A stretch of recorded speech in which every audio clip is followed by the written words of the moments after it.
I want to show you the definition of... Because this guy is... I was at the MAGA rally last weekend.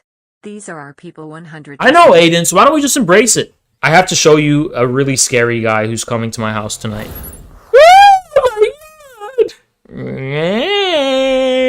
You have to join my socialist party. Don't join. You have to join me, Has. If you don't love me, no one will, Has. I'm a 37-year-old man. He's got that retard face. I think he's a retard, right? Nah.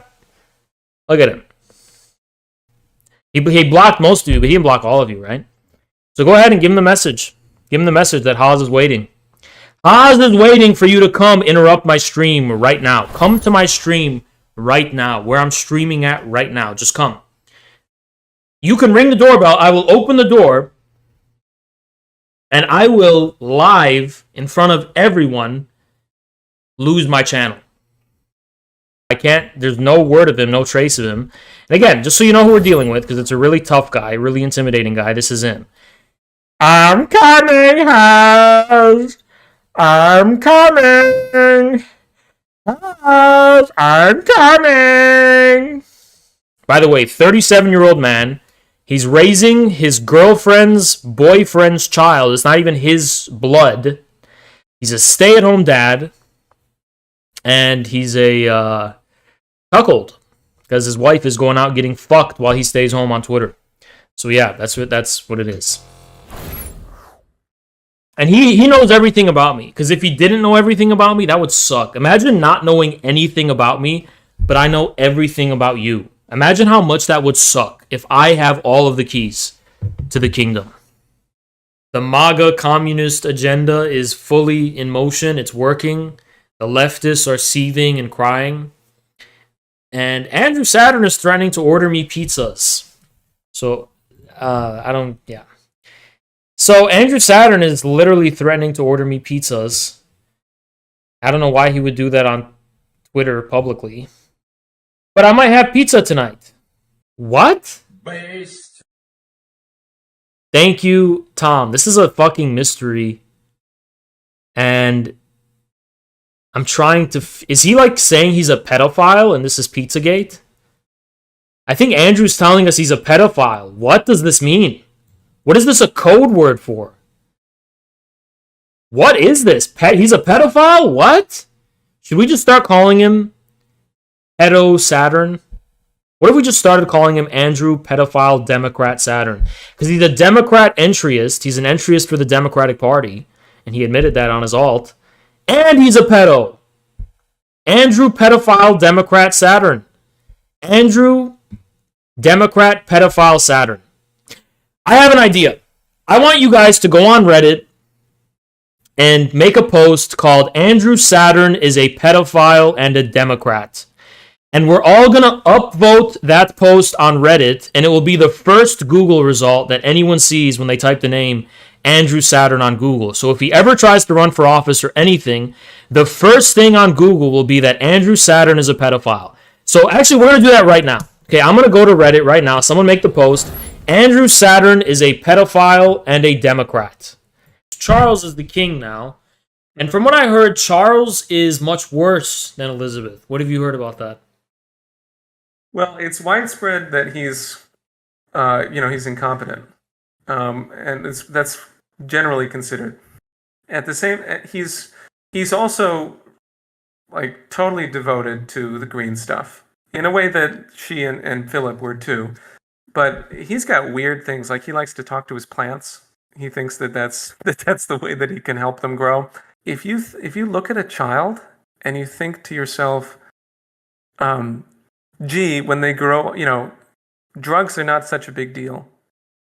If you can really say that, and when you're looking at a child playing with blocks, and say, you know what, drugs are not such a big deal, then I urge you to I want people to put themselves into that situation. Think of it like that. You don't actually do that, but do it in your mind. It's a thought experiment. And then consider the excuses that you may be making for yourself. I mean, Vosh. A lot of people use Vosh as a reference point to explain what the opposite of me looks like in terms of like ideology and possibly physical appearance as well. But MAGA, MAGA's the movement of rural America, real America. By the way, not just white America, it's also Latino America, and now growing numbers Black America. Everybody's uniting real America, right, against the liberal coastal.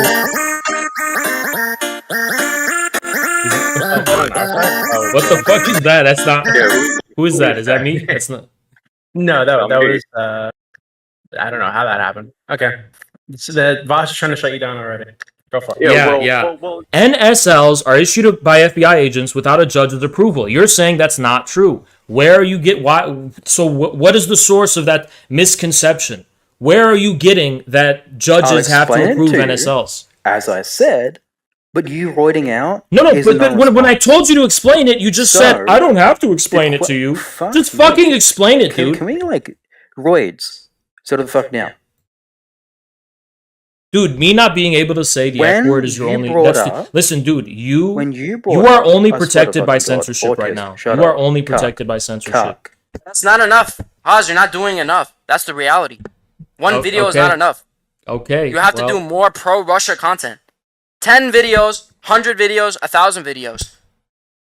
You understand what I'm saying? How about I just let the Russians do what they're doing? And if you want information, I actually strongly recommend watching Jackson Hinkle. I watch Jackson Hinkle. And by the way, I call Jackson. When I hear news, I'm like, yo, Jackson, what's going on? He just tells me. So it's like he's the expert on this. He's your father? Wait, he's your father now? What's going on? He's your father now? Well, okay, okay, well... Don't get nervous. What happened? If you want news on the Russia-Ukraine conflict, watch Jackson. If you want philosophy and shit like that, watch me. Simple as that. Wait, so you're telling me you used to cover Russia-Ukraine, and now you call Jackson Hinkle and to figure out what's going on? Yes, bro, that's a sign of submission, bro. That's a sign of submission. You're submitting to Haas. You're submitting to fucking Hinkle. Submission to what? Submission to his thoughts and his ideas and his fucking knowledge. You're submitting to that. I don't think I would call it that. Like, if you call someone for information about someone, I don't think that's submitting. I think it's just... You call another man, you're calling another man, bro, telling them, oh, please tell me what's going on. Okay, dude. All right. What? Anything else? There's another... someone's going to question you on Islam, so I hope you're ready. I hope you have your Quran open, because you're going to get pressed. Okay. All right, here we go. See? Okay. Thank you, Russia Defender. Who do you think really caused 9/11? Like, aside from the globalist agenda, like, who do you actually think caused it? I don't know if I'm allowed to say this on YouTube, but I'm gonna...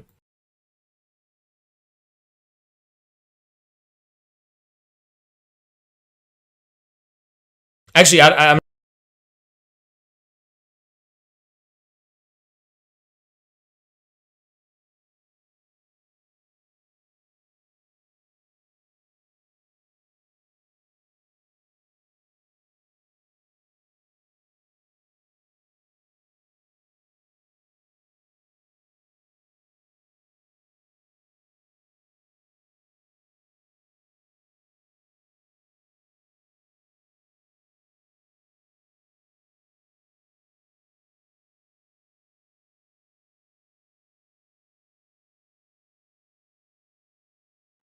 Eagle? Do you think it benefited the state of Israel?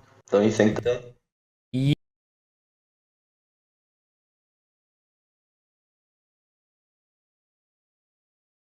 What do you think about Pol Pot? Like, are you a revisionist, or are you just gonna support Deng Xiaoping and market China and just like completely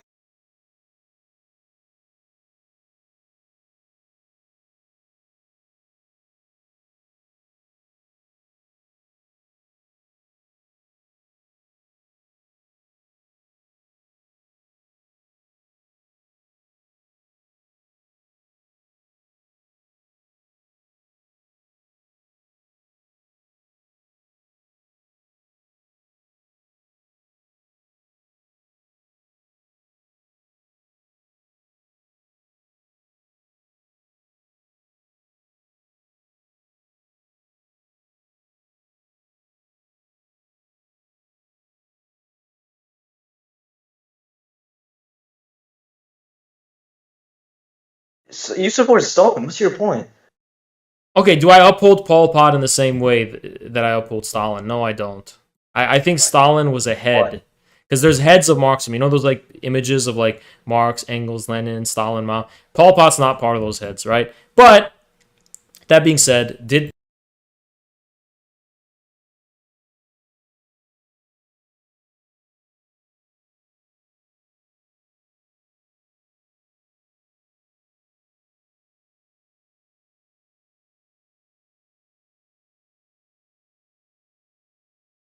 Alright, so you support Marcus, you basically support capitalism at that point, just with Chinese characteristics. I don't know why it would Deng be called... Xiaoping goes completely against traditional Marxism. I think And China goes is a completely socialist. against the agrarian socialist state, which need to purge the intellectuals. But that's not. Deng Xiaoping is a redditor. He just like marketizing the economy. The problem with what Pol Pot did is that, first of all, the social devastation is going to be caused by that. The second thing is that you can try to start from scratch to build up your productive forces, but it doesn't fit with geopolitical realities of polarity. So I don't know. I don't think you can just like go from scratch, go to agrarian socialism, build back up. I don't think it's possible. The thing that interests me when it comes to Pol Pot, it's not that I think what he was trying to do was possible. I don't think it was possible. Definitely not. But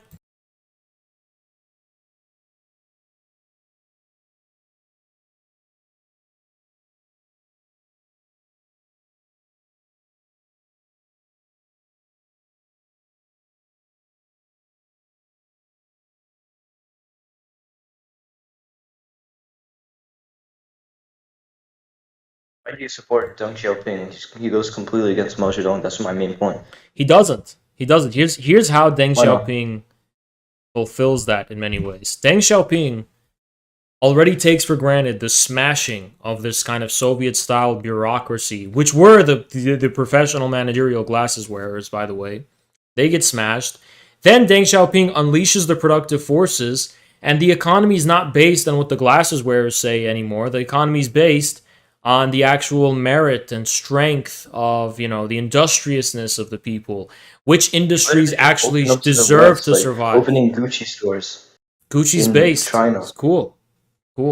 I hope they have their own Chinese Gucci one day, their own version of that, and their own Alright, fashion. so all the Redditors could wear their Gucci glasses. See, and here's the start thing: reading Redditors books. don't. What are you talking about? Redditors don't wear fucking Gucci. Redditors fucking wear North Face or some shit. They don't fucking wear Gucci. I don't know what the fuck you're talking about. Alright. Do you wear Gucci, by the way? Like, didn't you say you have to no. quit streaming to go back to law school because you don't have enough money? No, I never said that at all. No, you said you had to quit doing it as a full-time job. I thought you said the reverse. No, I said the insecurity. I'm making enough money now, but like, how long will this last with all the deplatforming and shit? I just want to have a backup, So, like, you don't have enough money, though, right? Hey, Eagle, aren't you like 15 years old? Like, what do you? Yeah, I definitely have enough money. You spend your life on a politics Discord server. It's kind of sad. It's really rude, actually. Yeah. Okay, well, Like, thank it's you. kind of better. No. It's kind of better from a child because actually, I don't have a job. But you don't have a job. You spend your life on politics Discord server. It's true. You probably are like homeless Yeah, on your Dell laptop, Windows. The only thing I've XP. got to look forward to in my life is the Discord kittens that catfish me every so often. Yeah, it's really sad. Okay, thank you, Go. I love you. Okay. All right. Tell your mom to call me back. You sit here and spit Russian propaganda, and you are the same motherfucker. You are no different than the globalists you claim to fucking be against and all this other bullshit. You are a fucking pussy. You're a keyboard warrior fucking bitch-made motherfucker. I swear to God, I will beat the fuck out of you. So you know what? I challenge you to a motherfucking boxing match. And if you don't accept, I prove in front of all your fucking little fans and shit, you are a fucking bitch. All right, let's meet up right now, actually. Right now? That's unrealistic. It's fucking 9 p.m. on a Sunday, bro. No, fucking right hit now. my DMs, Right now. friend me, and hit my DMs, and I'll fucking help you set this shit up. I swear to fucking God, you are bitching out. No, here's what I'm gonna tell you to do. I'm gonna tell you to go to CVS and buy a tissue box. I'm gonna tell you to fucking eat shit because you are bitching out once again. You gonna cry? You are a gonna fucking cry? pussy. Gonna cry? I will beat the shit out of you, and you're bitching out. You claim to be cry? this man's man, this blue collar advocator, fucking, whatever. But you are a pussy. You sit there and talk all this shit. All right, to let's have a samurai. Let's have a samurai duel. Let's have a samurai duel. Bitch. We'll have it we'll have it on an island. We'll have it on an island outside of U.S. jurisdiction. Outside of U.S. jurisdiction. You have a sword. I have a sword. We go island outside of U.S. jurisdiction. Samurai battle. What do you think? You're bitching out. You are bitching out. Boxing match. That doesn't sound like bitching out. I think he's raising the stakes and he's saying, "Hey, find an island where you can." Because you seem so passionate about this. I don't think boxing's enough. You're raising the standards to create it unrealistic. Okay, yeah, okay. Why isn't it realistic? Why isn't it realistic? DMs. What's unrealistic? You're gonna fucking bitch out because that's all you are. You're bitching out. I think you're bitching out. What's unrealistic? Shit, because you are a pussy. What's unrealistic? What's unrealistic? What's unrealistic? You are a bitch. I've told you. Go fucking DM me. I'm not okay. Who are you, dude? Okay, there it is. You're not gonna DM me. Well, why don't we do this? Okay, so Mr. Blank, why don't you post the physique pics in chat so that we know that you're even a human being? Can you post that in chat? I'll fucking not in chat. I'll fucking DM it to what you are. Wait, you're talking about meeting this guy in real life and fighting him, but you won't post your fucking abs in chat? Like, what's wrong with you? I mean, I never said I had abs, but I'll fucking do that. Give me a minute. Fuck you, Haas, you pussy. Post a muscle of some sort. Yeah, you kind of have this you have this twang in your voice. It's very feminine. It's very feminine. You have this kind of accent where it's I don't know what it is. It's a little bit, Yeah, the song by the Wiggles. I think, it's like that song by the Wiggles. He did say earlier that it was past his bedtime, so right, yeah. His mom found out. Right, I remember that there's a guy on YouTube. He was a vegan. And he was asked the question: do you feel more bad when a child suffers or if a chicken suffers? And he said the chicken. Right, so I just feel like it makes you more inhuman as well. But do you think that's view of all vegans, like all moral vegans? And I'll just use the term vegan to describe just yeah, every single one, all of them. You have empirics? Good morning, Revolution. Yeah, I do. Can you post them in the text chat? Yeah, sure. It's in folder 5 in the chat. In folder 5? Yeah, it's a Google Drive. I just linked it. Yeah, it's linked in the AMA discussion chat. AMA discussion? Okay, yeah, it's this Google Drive that Haas just posted. It says folder 5. Right there. Yeah, I'm in AMA discussion. I think the mods deleted it. Let me post it again because cool. So click here, folder 5. There's some in folder 7 too, but it's mainly folder 5. Right. Okay, so while you're going through that, I'm going to move on to somebody else. It's pretty in depth, so it's going to take you a little bit. Okay. Yeah, folder 5 on the red side. Okay, so we're going back to Daquan. And it's more about maybe metaphysics, right? It's not so much about what prescription, what jurisprudential, I've pronounced it correctly, rule or commandment, if you will, is compatible with Marxism. It's more like what underlying understanding of being and the world and the universe makes Marxism and Islam similar. And I think you're saying, just like in past debates, you're kind of saying a whole lot of nothing. I'm trying to get in which criteria does it really match with any religion? It's like baby shark doo doo doo doo doo. It's kind of like that. That's maybe more simple for you to understand. Well, if you're trying to be funny, that's incredibly unfunny. But let me just get to the second question. Like in middle school, and then as I get older, I guess I hit my head on a glass ceiling, and I'm kind of like, this specific path of religious fanaticism, if you want to call it that, is not working out for me. Like it's not I no longer believed in its honesty. I thought, for example, bro, am I motivated? Kind of rambling. Okay, go. You know what, kid? Go fucking play Fortnite, dude. I'm trying to give you worthwhile wisdom, and you're being disrespectful.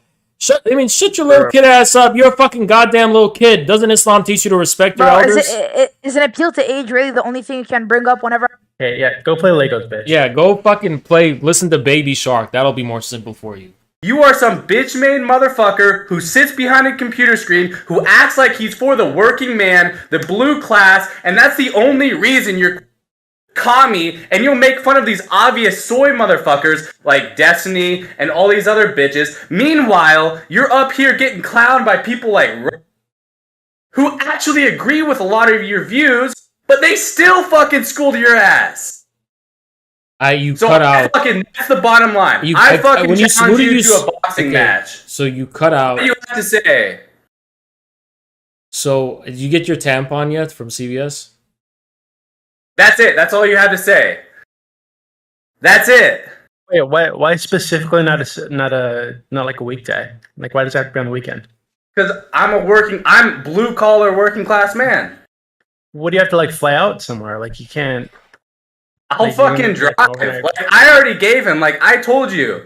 What if he wants to fight on like a mountaintop in like the occupied territory of Israel somewhere? Like, he's not from Israel. That's completely and totally unrealistic. Yeah, I'm from Lebanon. I'm a dual citizen in Lebanon, so let's fight in Lebanon. No rules. Are you on a mountaintop in the rain specifically? That's completely and totally unrealistic. Why is it unrealistic? Because you live in the fucking USA. You're creating the standard to make it unrealistic. So all right, let's have it in the middle of the Grand Canyon. Okay, let's do it. When? All right, meet me there tomorrow. That's completely and totally unrealistic. All right. Next Saturday, the middle of the Grand Canyon. If you bring water, you're a pussy, and wait all day for me because I will be there. And if you leave, you're a bitch because I will be there. Bet on it. Now you're creating another unrealistic standard. Why is it unrealistic? You think you're quote unquote topping me by bitching out? Like I'm telling you, give me a time. He's telling you just go to the Grand Canyon. Just go to the Grand Canyon. Wait there all day. I'll totally be there, bro. Like we'll give you a campground. Yeah, it sounds like it sounds like you're bitching out. Sounds like you're bitching out, dude. Oh yeah, totally. I'm literally giving you the challenge right here. The boxing ring. Let's tell you. Okay, the boxing ring will be set up. Realistic spot. All right, listen. Since you're an honest guy, I don't know if you're going to commit to this. So it's going to be in the Grand Canyon. The ring is going to be in the middle of the Grand Canyon. But I'm only going to set up the ring. Me and my crew, we're going to pull up with a van and set up the ring and everything and record it. But I'm not going to waste my time if you're not going to be there. So I need you to confirm that you're going to be in that location by going in the middle of the Grand Canyon next Saturday. And through satellite, I will confirm your location. Here's your problem. You're saying I can't sit there and confirm to be someplace. When, like, we live in a modern society. I can literally send you shit to sit there and confirm that I'm going to be at a place at a specific time. I don't trust. I think you're gonna flake. I think you're gonna flake. Send you this shit. Nah, I think you're bitching the fuck out. I think you're gonna flake. I think you're gonna flake, dude. I think you're gonna flake. You think I'm gonna flake? You think I'm the one fucking challenging you? Calm down. I think you're gonna flake. Calm down. Take a breath. So it just seems like, as a third party neutral observer, right? It seems like you said he could control every other thing. He's giving you the Grand Canyon, middle of Grand Canyon. He will set up the ring. He'll pay for all that himself. You just need to show up there next Saturday. And now you're flipping out because he chose the other parameters like you said he could. Okay. So let's be realistic with this. Like, Haas, I'm not asking you to dox yourself or anything. What area of the United States do you live in? The Grand Canyon. You're lying. I know you're lying. Wait, why do you know he's lying? I know for a fact you're fucking lying. Okay, I don't know how you know that. You live in the Grand Canyon. Yeah, the Grand Canyon is a national park, right? The Grand Canyon is a homes along the Grand Canyon. You are living in a house, and you expect you're so clueless. You live in one of those. You're so clueless, dude. You don't know that park rangers can live on site, you dumbass. Yeah, and you're not a fucking park ranger. You're sitting here on fucking YouTube jerking your dick off while you're fucking cussing. Yeah, because we're not. What do you think? What do you think? What do you think we do? What do you think park rangers do? Dude, the Grand Canyon is empty. park rangers do. My fucking sister was a park ranger. Yeah, there's not even any trees in the Grand Canyon. We don't have to worry.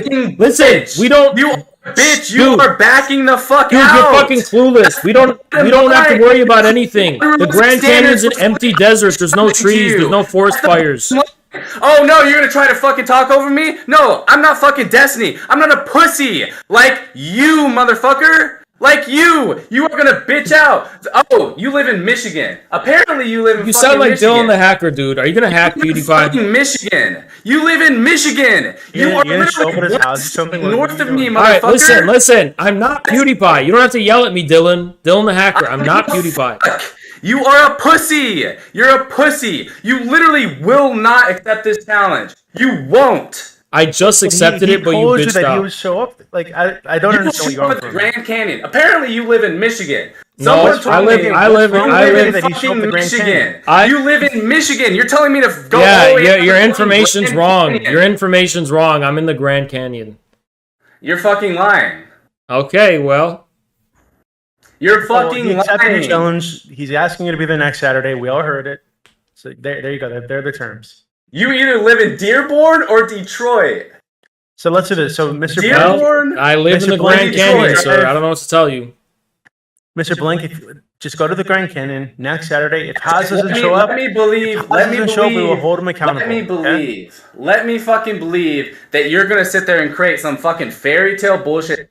Like the funny thing is, you think he accepted your terms. If you sit there and you give me a realistic spot. Like, you tell me, okay, realistic for him. Meet me at this place in, I don't know, fucking Detroit, Michigan, at this spot, this park. I will be there. And I'll say, okay, bet, bro. Why would I go? Why would I go all the way? Why would I go all the way to Detroit when I'm literally in the Grand Canyon right now? You're not in the fucking Grand Canyon. I know for a fact you're not in the Grand Canyon. You don't know. That's the thing. You don't. Except I do. Are you okay? Let me ask you a serious question. Are you in the Grand Canyon? In his walls or something? Fucking lying. Without fucking lying. So this is just going circular. You're getting the facts wrong. Point out that you have again refused to accept my challenge. He did accept your challenge. You're creating unrealistic standards for this challenge. I did accept it. You claim to be an advocate for the blue collar working man. Hold on, blank. Personally, hold on, wait one second. Okay, and one of those men, you're like schizophrenic. I'm one of the people you are supposed. Calm down. So I just want to be clear about something because I feel like maybe something is going on here that I'm like worried about. You do know that the Grand Canyon is like a real place in the real world, like it actually exists, right? That's completely and totally irrelevate, right? I just want to make it. It seems like you're denying it exists. Can you say that's true? I'm literally not denying it exists. So meet me then. Okay, let me just finish my point. I'm not denying it. I want you to I want to make it abundantly clear. I am the definition. I am the epitome of a blue collar working class man. You cannot deny that. I'm a fucking plumber. Okay. I am the epitome of the people you supposedly advocate for. And yet you sit here and Super Mario, I don't care. You continue to fucking refuse to sit there and box me. It's just we can even just make this a gentleman thing. A gentleman thing. Super Mario, listen, I'm not Bowser. I don't know why you want to fight me. I'm not between one man and another. I'm not Bowser, Super Mario. I don't know why you want to. Dude, why you want to fight me? You sit there and you claim to be like this high-ass motherfucker. This dude who's like, oh yeah, I'm a badass. Like, you look like you have, you look like you go to the gym. You look like I look like I go to the gym every now and then. I literally pinged you with what I look like right now in the Discord server. And I want to fucking fight you. And yet you are backing down.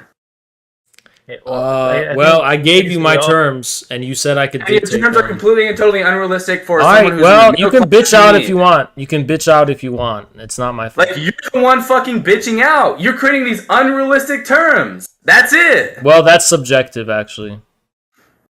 It's subjective. It's subjective. You're making it really difficult for me to be neutral because you said right at the start of this that he could choose. You said right at the start of this that he could choose every other term, every other parameter. I only want to make it subjective when it's in. Of fucking course. Okay, Mario, shut the fuck up. You're You said sitting right here at with the a start of fucking this tank top on that right he now. could choose every other Put thing. your That all money you where your wanted was a mouth boxing is, match, bro. and he could choose Put your everything money else. where your Everything mouth else. is. Come on, man. So we're gonna do it, right? So we're gonna raise money with the server. We're gonna schedule this thing to happen at the Grand Canyon, a boxing match between you and Haas. All you're gonna do is show up next weekend. I don't believe either of you. Make it more realistic. God. Wow, what You're a calling pussy. me a liar? What a pussy. Why would you? What a I would bitch. absolutely reason call do you you a have to call me fucking What a pussy. liar. Dude, what's this Why guy's name? wouldn't? Doobie, what's his name? Why wouldn't? What's this I call dude's you a name? liar? His name is I don't know his name. No, in his the Discord is name. Intentionally blank. Intentionally blank is What's your alias? Since you want to box me. I'm literally like it's literally intentionally blank. All right, so I'm gonna just put people on this so people on the stream know intentionally blank is a pussy. Hold on, give me this. Oh yeah, yeah. Intentionally Of blank. course you would say that, bro. Oh yeah, let's turn it on the fucking challenging because I create unrealistic standards to which I can't fucking. It's not that unrealistic. Absolutely People can't. go to the Grand Canyon every fucking day. What are you talking about? Keep fucking going. There we go. If I even were to show up at the Grand Canyon, if I were to show up at the Grand Canyon, you would not be there. You don't fucking live there. Okay, let's say I don't think you would be there. Previously, that you're barely making enough money to fucking to continue Mario, streaming. Fuck up. Wait, stop. Calm down. Calm down. Fucking law school. Just quote unquote. Hey, calm down, Mario. You're spurting right now. Because you're fucking failing. Calm down. So let's say on the off chance Russia defender, you got owned by fucking sale. Shut up. You can't. Oh God, you're gonna make me do this. Okay, so you gotta calm down, right? Like I don't know what's loosen your fucking tampon or something. Like something you're just freaking the fuck out. So on the off chance it has fucking box you too. Okay, well we can box afterwards. Okay, so on the off chance that Haas here does not show up at the Grand Canyon next weekend, it's next Saturday actually. He doesn't show up with the boxing ring. Then hey, we'll hold him accountable. You know, I will personally pay you $1,000 if you show up at the Grand Canyon and Haas give me the money tomorrow. No, what do you mean tomorrow? Show next weekend. You show up So at this point, you're both lying. You are both circle jerking each other with it, which is no shot whatsoever. And I want to sit there and correct this motherfucker named WRAST Wrath. I'll box the mod. No. I think you're scared, dude. I think you're scared. I think you're scared. Doobie is not a mod. Doobie is a fucking admin of this server. He I think you're scared, dude. I think he's a fucking bitch. Dude, why you think I'm scared? I'm literally the one challenging you. All right. I am the one challenging you. What's your fucking question? My question is, you were the one who challenged me, but why are you scared now? Right, I'm not fucking scared. I've literally told you. Then why won't you go to the fucking Grand Canyon? Oh, the fucking Grand Canyon, yeah. Create a more realistic fucking place. People go to the Grand Canyon every day. What are you talking about? So do you not think it's a real place? You don't know you live in fucking Michigan. You don't know the Grand Canyon is a real place, dude. What is wrong with you? It is a real place. And now you're fucking gaslighting. Good job. I'm not gaslighting. You said it's not a realistic place. It's very real. It's a very realistic place to me. I can show you photos right now. I can show you photos on Google. Here, I can show you. I'm showing the chat photos on Google right now. You just said it's not a realistic place. Grand Canyon. We're going to settle this right now. See who the pussy is. If it's a real place, take context of the conversation. If this is a real place, dude, you're a mega pussy. You're a mega pussy. Fuck you. You're a bitch. Fuck boxing. I challenge you to a motherfucking fight. A fucking street fight. The first motherfucker to go down. Chat, look at this. Look at this. Look at this. No fucking rules. Look what a pussy this guy is. Fucking bare-fisted. I challenge you to fucking street fight. Yeah, I'm gonna post the stream link in chat. We're gonna see evidence here of the Grand Canyon's existence. That does look like a Grand Canyon. Like, what do you have to say to this? Hello? I think his battery's running out. Hold on. Wait, what are you fucking double checking? You double checking to make sure that the photo is it's actually the Grand Canyon, right? I don't see the photo. Okay, so if you click on the link that I just posted in chat, I'm going to post it again. I don't see a link. What you'll see there on the YouTube stream, which everybody should be watching and liking, by the way, is a photo of the actual real Grand Canyon. And once again, special pleading right there. You're fucking committing logical fallacies because you're a bitch. That's so like, why are you so scared? Why did you make up? Why did you deny the Grand Canyon? And then I showed. So you denied the Grand Canyon existed. I showed evidence it exists, and now you're bitching out again. What's wrong with you? Right, because I literally, all I said was the Grand Canyon is not a realistic place to meet. And once again, you are bitching out. So you're saying it's a make-believe place to meet? You're saying you think it's VR chat? And put like this unrealistic place to meet up for, you know, so you think it's a the man that I supposedly advocate for. Who wants me to put weight behind my words? Right, okay. Who wants me to prove? So hold on. Who wants me to prove who I am? Hold on. So you think it's a make-believe place to meet since it's unrealistic? You're creating unrealistic standards in this place, and that's the bottom line. What is not real about it? Pussy. What is not real about it? You're a pussy. That's the bottom line. I think you're the pussy, dude. Here's the Grand Canyon. Let's meet there next Saturday. You're not gonna go. You're a fucking pussy, dude. You're not gonna fucking be there. That's the bottom line. I'm ready to be there. Unrealistic standards. You're sitting here making like. I could be there tomorrow, but I could be there tomorrow, but it has to be a weekend. Ready. I can be there tomorrow. Of course you're ready. You're fucking ready. But it has to be a weekend, according to you. You can be there tomorrow. Yeah, I'm there right now, so of course I could. Really? Mario, you can be there tomorrow. I think we've hit the wall. Yeah, I think Bowser wins this one, and Princess Peach is not going home with you, dude. You lost. Can you tell me why there hasn't been a case study yet produced on the anthropological homosexuality of Johnny Socialism? What is this crossover with these weird soy beta cuck bitch lefties, quote unquote, and weeb shit in anime and lolly porn? Like, what is this like? How does that happen? I think the common denominator, well, that's probably not the deepest cause. The deeper cause we'd have to go investigate further, right? But at least at face value, we're definitely dealing with an extreme deficiency of testosterone levels. The fascination with anime profile picture clearly evinces either a pedophilic form of sexual attraction or a form of sexual attraction that is not driven by an actual like sufficiently male drive, right? Like the more T levels you have, the more you're probably going to be attracted to like people who are much more mature and womanly, right? Whereas if you're kind of like have these low T levels, you're going to have this fixation on you're gonna have this weird fixation on cuteness, right?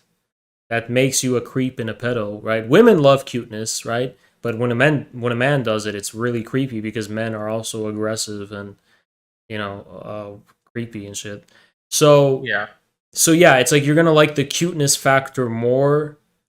And why do those people hate me? Why do people with low T generally have a problem with me? I think it's a Freudian type of resentment where they feel like I'm taking their manhood away. So I remind them of the fact that they have no manhood, and then they think, oh, he must be taking it away from me, right? So that's where all the resentment comes from. Well, in reality, I'm not taking anything from them. They just are bitch made or have chosen. It's like you're holding up a mirror to what they're not, what they should be. Yeah. It's like they have this. It's like they see me as a father figure. I have a big beard and shit. Like they see me as like this father who they hate and resent so much because I'm in a Freudian way. I'm castrating them, right? And an infrared gorilla said, "Mr. Beast works for the deep state. I cannot be convinced otherwise." And he actually responded to an infrared gorilla. All right, what in the world? And if you don't know who Mr. Beast is, he's like the biggest fucking YouTuber in the internet. He's got 15 million followers. He's like On YouTube, he's got like what? Let me see. Mr. Beast. This is easily, 104 million subscribers, all right? So this is very easily the most famous person to ever interact with us. I don't know what it is about our community that attracts blue checks to respond, but yeah, very clearly, Mr. Beast responded saying he worked for the Illuminati. And maybe you were right, dude. Like, why would he respond if you didn't hit a nerve, you know? You must have hit a nerve of some kind. Because why would he feel the need to respond if it wasn't true? That's how powerful our community is. We are even exposing Mr. Beast. Even Mr. Beast is being exposed, all right? And, you know, the debate is coming soon. Mr. Beast debate coming soon. First of all, I mean, you know, I don't know if you guys know this. I'm going to let you absorb it and kind of take it in. But I don't know if you guys are aware of this or if, like, you're familiar with this or you know about this. Yeah, what about that Ben Burgess guy? The fat guy, right? That guy sucks so much. But someone told him to debate me and he said, "Oh, Haas is just going to yell at me, so I'm not going to do it." Oh, he knows who you are? Apparently, yeah, but I think I think he's afraid that, you know, my yelling is not, it's not gonna, you know. You don't yell at everyone. I think he thinks my voice is gonna be so loud that the 12 pack of donuts in the back of his room is gonna dissolve. Like Thanos snaps his finger and all the donuts in the back of his room are gonna dissolve and the Mountain Dew is just gonna spill all over. Don't worry, dude, it's all safe, alright? I'm not coming for your pastries. I'm not coming for your soda. I'm not coming for your pizza. Headstrong, I'll take you on. I know, I'll take on anyone. And why are they going to push that guy down the stairs? Because they're so full of revolutionary enthusiasm that they see that guy and they're like, oh, you're just getting in the way of the revolution. You're like a fucking pussy. You're a soy. Soy. You're going to push them down the stairs because they're getting in the way of the revolution, right? The revolution is one singular, merciless, uncompromising event. And they're going to see this person voicing their concerns as someone trying to get in the way of the revolution. And the way that they're thinking about it is, okay, if I don't push this guy down the stairs, or if I don't start dismissing this guy or getting angry at him or fighting him verbally, then what that basically means is that I'm going to compromise my belief in the revolution, and I'm going to compromise my revolutionary enthusiasm. And rightfully, I guess, people don't want to compromise their revolutionary enthusiasm. They don't want to be like soy or whatever. Naturally, everyone wants to be based. And it's soy and cringe to have to compromise your revolutionary enthusiasm just to meet halfway with someone who doesn't share your ideology. It feels better to just push them down the stairs and mow them down. But when you're doing that, you're not defending your revolutionary enthusiasm. Rather, you're making a fatally wrong assumption that the actual reality of your revolutionary enthusiasm is the same thing as what it immediately appears to you as, which is just negation and destruction. The real consequences of the revolution are never negation and destruction for its own sake. Rather, it appears as this negation and destruction, and it results in something positive. It results in a new positive reality. That's what happened in the Soviet Union, in China, yada, yada, yada, with every Marxist-Leninist experience in history, okay? Look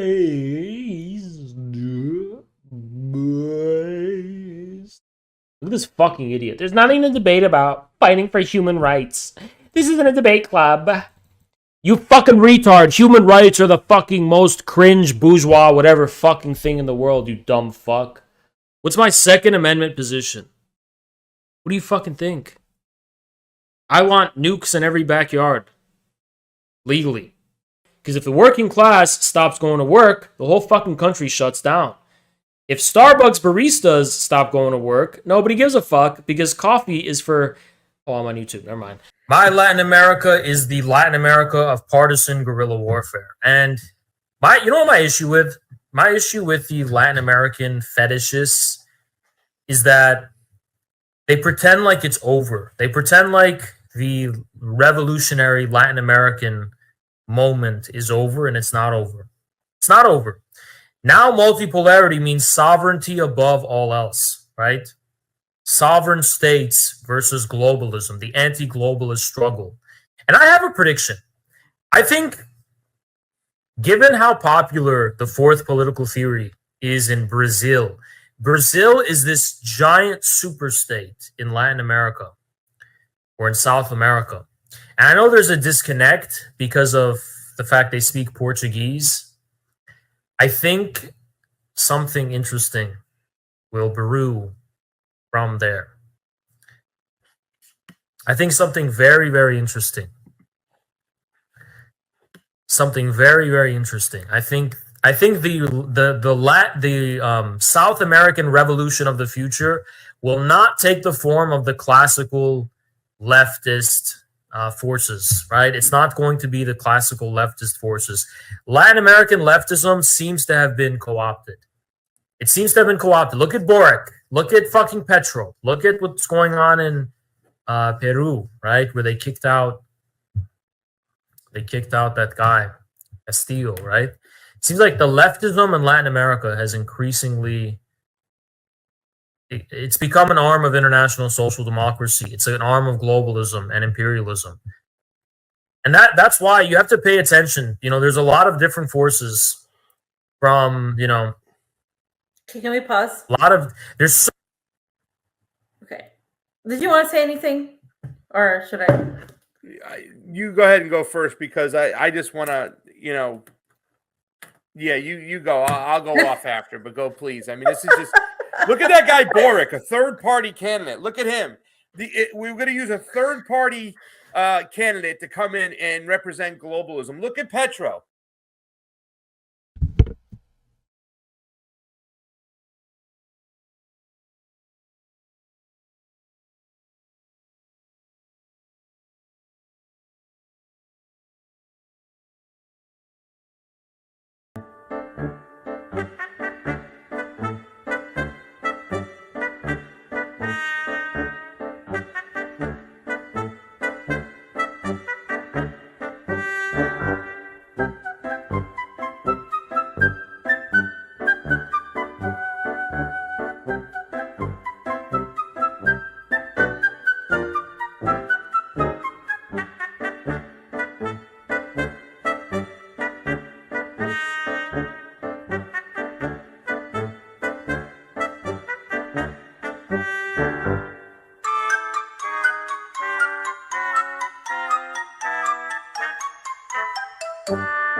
Guy Boric, a third-party candidate. Look at him.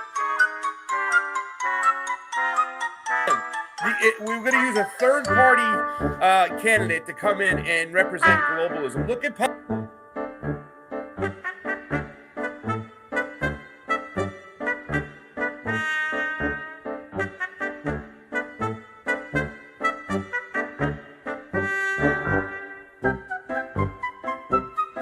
Guy Boric, a third-party candidate. Look at him. We're going to use a third-party candidate to come in and represent globalism. Look at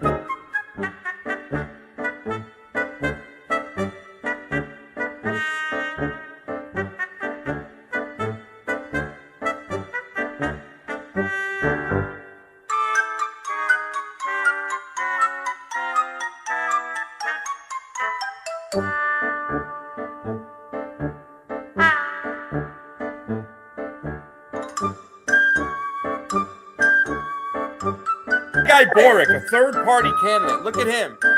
We're going to use a third-party candidate to come in and represent globalism. Look at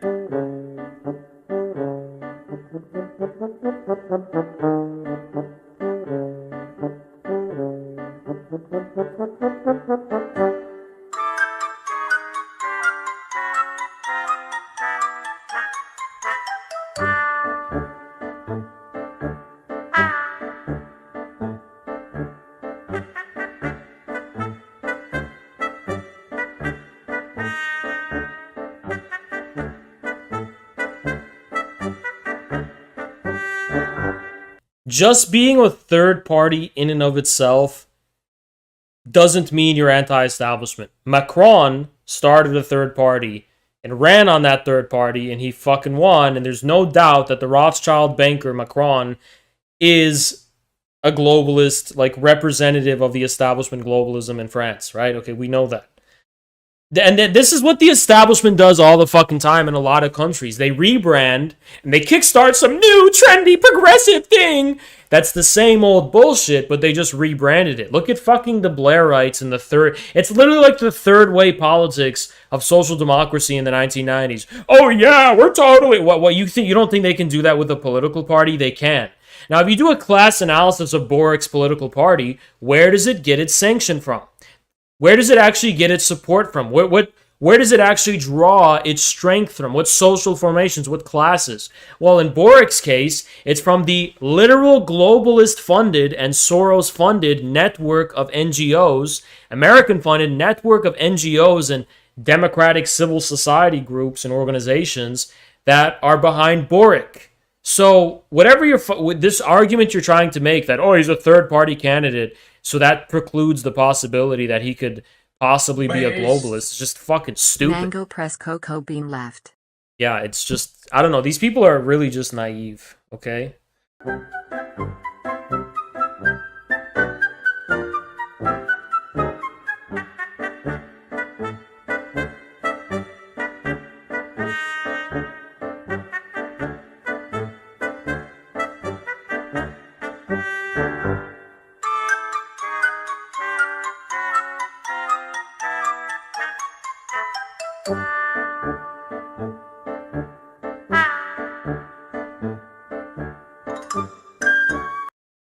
So why do they, by the way, why do they want to create a military force to protect the Amazon?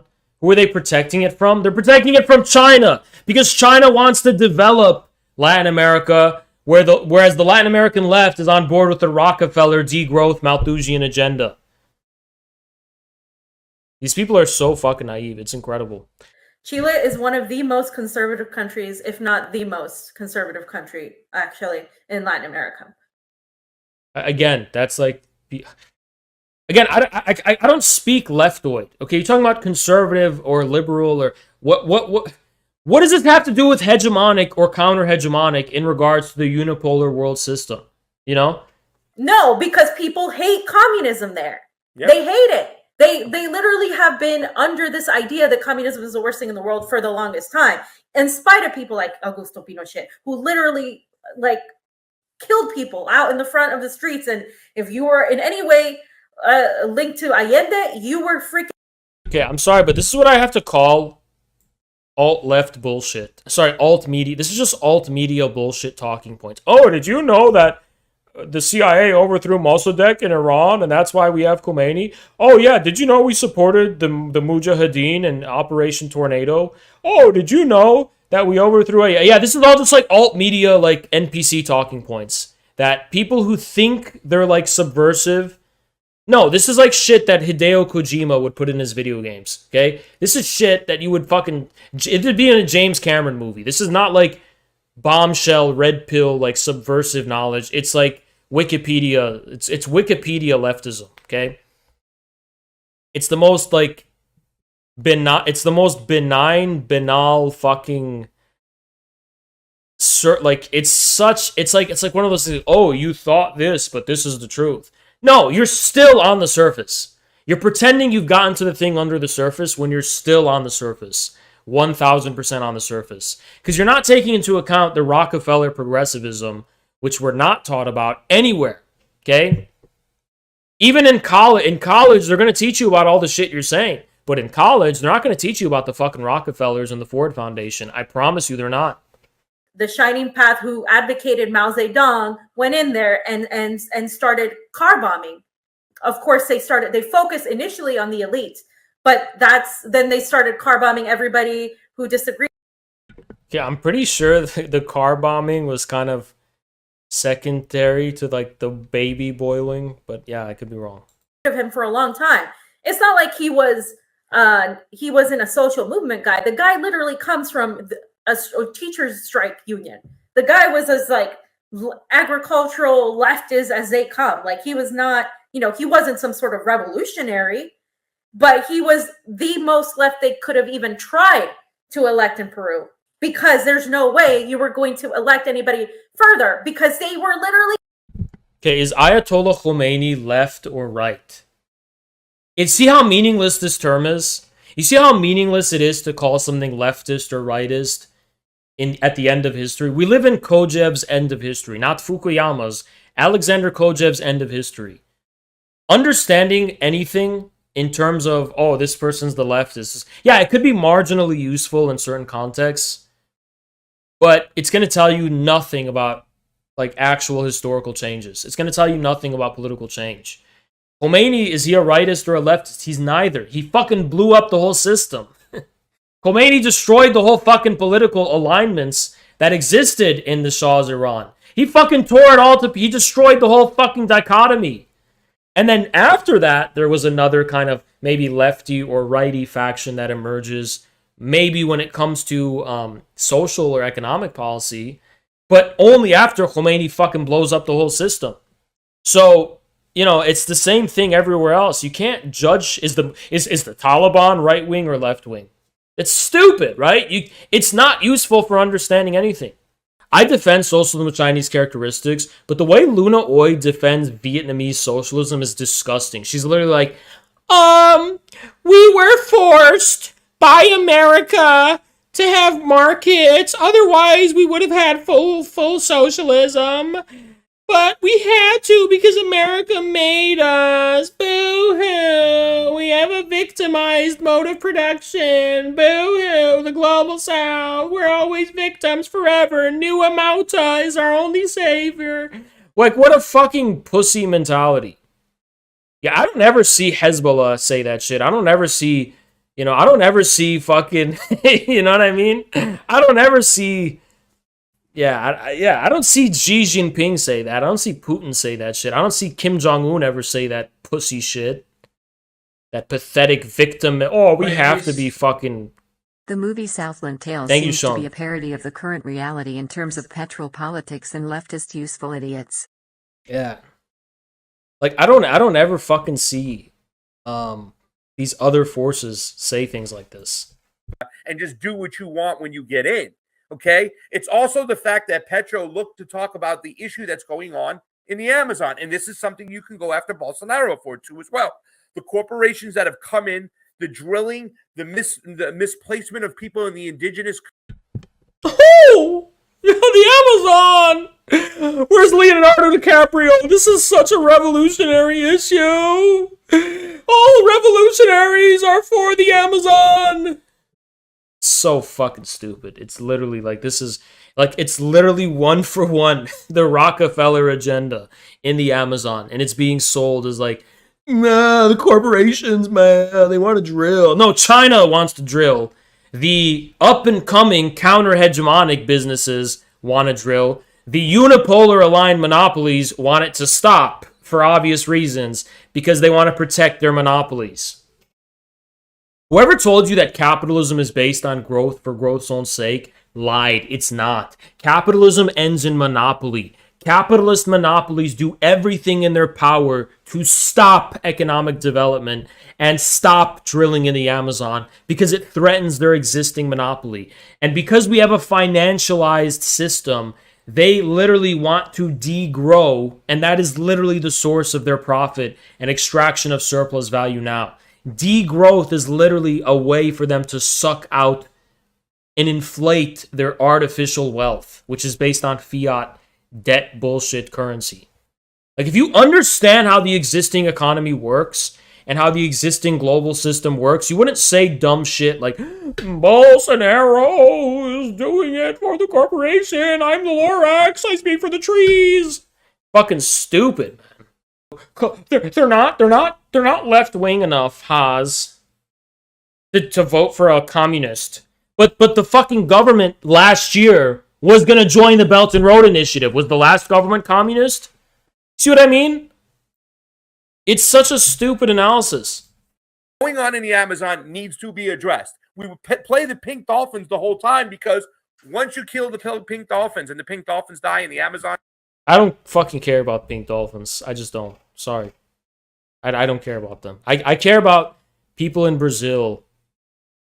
I would prefer people in Brazil to be able to like have access to electricity and clean drinking water and internet and like modern amenities, like deserving of a modern people, being able to have air conditioning and I prefer them to have that shit over fucking pink dolphins, okay? Who gives a fuck about pink dolphins? Why don't you just find a dolphin and paint it pink? Call it a fucking pink dolphin. Infrared is very pro-fracking. Very pro-fracking. It's not a big deal. It's all fake. No, like there is a reality to it. There is like an actual nuanced version of looking at things, but nuance is. No, there's not. I'm not going down to Latin America and telling people anything. I'm in America, and I'm giving the fucking finger to all the lefties celebrating Boric and Petro, who are allies with my enemies as an American. As an American who wants to have a politics of the American working class, Boric and Petro are allies of my enemies. So yeah, I can shit talk them because they're allied with my enemies. It's like someone like trying to apologize for prostitution. Oh, well, I don't care. You're sucking off my enemies. Fuck you. You know what I mean? I don't give a fuck how desperate you are. They're electing brutal dictators or allowing them to take over. I'm going to go in there and tell them how it's done. It's the same. Yeah, that's exactly what's going on. It's not like there's a bunch of leftists like New Ass Moutha who come to my country and tell us how we're going to get things done based on these cocksucker fucking sock dem globalists that get elected in Latin America like Boric and Petro. And they, oh, the exemplary nationalism! Shut the fuck up. You know, get that out of my fucking face. So when you come in here and you say Petro is controlled by Soros and the blah, He is. Blah, blah, and you've never set foot in the country and you've never talked to these people and you've never... I've been there. I've been everywhere there. I talk to everyone. I've talked to everyone. And they said, we're going to grill the dolphins, the pink dolphins. We're having them for lunch, dinner, breakfast, everything. I'm going to stand up. Work to actually listen to what people are saying and talking to all kinds of people from the entire political spectrum. I mean, you had people that were centrist voting for Petro. Yeah, like talk to everyone like on the political spectrum. That's what matters. Like there's some people that are super center, ultra leftist, ultra centrist, center left, up the center left and right and left and right and left and right, and then the political spectrum. That is what matters. Not class analysis, but the political spectrum. Talk to everyone. I talk to furries. I talk to everyone. I talk to furries and I talk to, it's just like the LGBT movement. It's like there's so many different identities, but just like politics, right? There's a lot of different political orientations. They're like LGBT sexual orientations, but politically. And there's different flags for all of them. And it's a beautiful movement. Polluting makes you a man. When you breathe in smog, it builds character. Instead of eating bugs, we will destroy the environment. Well, I'm going to defend George Bush because he was elected. What is a stupid fucking thing? It's a completely different situation there. Democracy said, would you have Haas infrared on the convo couch? He is friends with Jackson and ML. Who's ML? And it could be a good discussion. Who's ML? Well, listen, Democracy is starting to call some people out with Jackson about having a debate right now. We're open for it. We can make it a discussion because I don't think it will be a debate because I think we all respect each other. You know what I'm saying? We just disagree with each other here. I don't want to speak for you. I respect everybody. Don't speak for me. I'm not speaking for you. I can't respect that analysis coming from somebody who's never been there with such arrogance. No, I was born and raised there, and I know everything about it, Fiorella. I was there. I love how these, young tourists are like, I went to Europe. I went to Latin America. I know everything about it. And they have less knowledge than a fucking guy who just Googles shit. As you can see, my hair is a little retarded today. And that's on purpose, because it's a new style that I'm calling the dumb, retarded haircut. Sorry, fuck. Alright.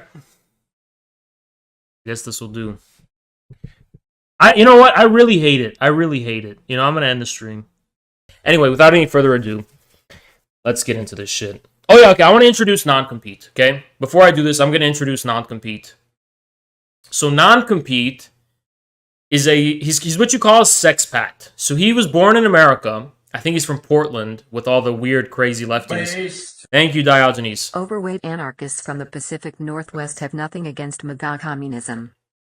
Yeah, but he was always like a loser here in America. You know, he's the guy who probably gets picked on in high school and shit. And he couldn't get any pussy in this country. No woman would go near him. He was so desperate. He was an incel. He was an incel, watched anime, fetishized Asians in his basement, whatever. So he moved to Asia to fulfill his fantasy of getting an Asian wife. And pretty much every Asian woman rejected him, except someone in South Korea. And then I think she divorced him or something. For whatever reason. I have to brush up on the details for that. And then he moved to Vietnam, and the only person in Vietnam who would give him any attention is someone who is not quite mentally up to par. Luna Oi. Luna Oi was the only woman in all of Vietnam who would give him any attention. So he settled with Luna Oi because he had no choice. I mean, he flew all the way half across the world just to find a woman. And that's, I mean, that's what so this is what happened, right? Luna Oi is just some random person in Vietnam. I think she's like a landlord or some shit, I don't know. Who cares, right? But non-compete was like this ideological anarchist. So he basically like groomed Luna Oi to be like the figurehead of the Luna Oi channel, which he completely controls. So he has access to Luna Oi's Twitter, her YouTube, the entire brand of Luna Oi is controlled by non-compete and controlled by America Johnson. He controls all of it. He's like the thing behind it all. Which would be impressive if they were actually successful at doing anything, but she has a failing channel, and his channel is fucking dog shit. He's got 100,000 subscribers. He gets 4K views in 9 hours with 100,000 subscribers. So yeah, that's the situation with non-compete and Luna Soy. He is an incel sex pact. He had to fly across the world to third world countries to find a partner. How sad. And he's a leftist. He had an agenda too. He had a crusade-like agenda to go civilize the people of Asia and indoctrinate them into leftist ideology. And apparently he did that in Vietnam because Luna Oi has been fully, yeah. Colonization. Interesting colonization going on, right? So yeah, this is non-compete. He's probably the most pathetic fucking person you could imagine on the internet. He's also a boomer. And he doesn't have any kids, and he spends his time on the internet telling potty jokes about poop and, like feces and excrement. He's basically he's a scatolog. He's like all their leftist millennials. He has the scat fetish, and he's a sex pat who moved to Asia to get a crumb of pussy, and he's also a scat fetishist. He has a fetish for scat, a really weird one, right? Because I have thousands of hours of footage from Twitch, but he's like obsessing over like the one time I had the misfortune of having to talk about the fucking bathroom. What a weirdo, dude. It's so weird, right? It's so weird. Anyway, we're gonna get right into this. Let's get into it. No further introduction is necessary. Let's do it.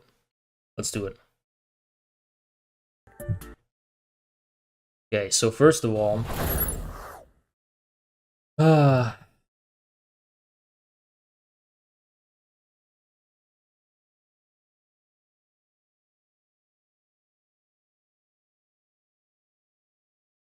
okay.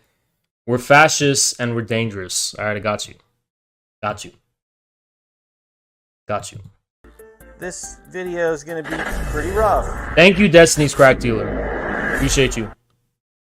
Let's do this 1.5 speed. I'm going to be talking about some really lousy people, so content warning for bigotry, fascism, and just general skeeziness. He has to do a content warning. because some people are literally going to get PTSD from this video. Like, there's actually people out there that will actually get PTSD watching this video. That's the left. There's actual leftists out there who, if they watch this video, will actually get post-traumatic stress disorder. Wow, those are such revolutionaries. Those are totally going to be the revolutionaries of the future. He's addressing the revolutionary masses right now. So tough. Also, the people I'm going to be talking about here are famous for targeted harassment, doxing, and other destructive tactics against their enemies. So I'm begging you, please do. So that gave it away that he is fully, he's like in a group chat or he's working with the Pat Sock Dems, which actually revealed itself pretty evidently throughout this entire video, hilariously. So yeah. Not harass anyone that I mentioned in this video, really.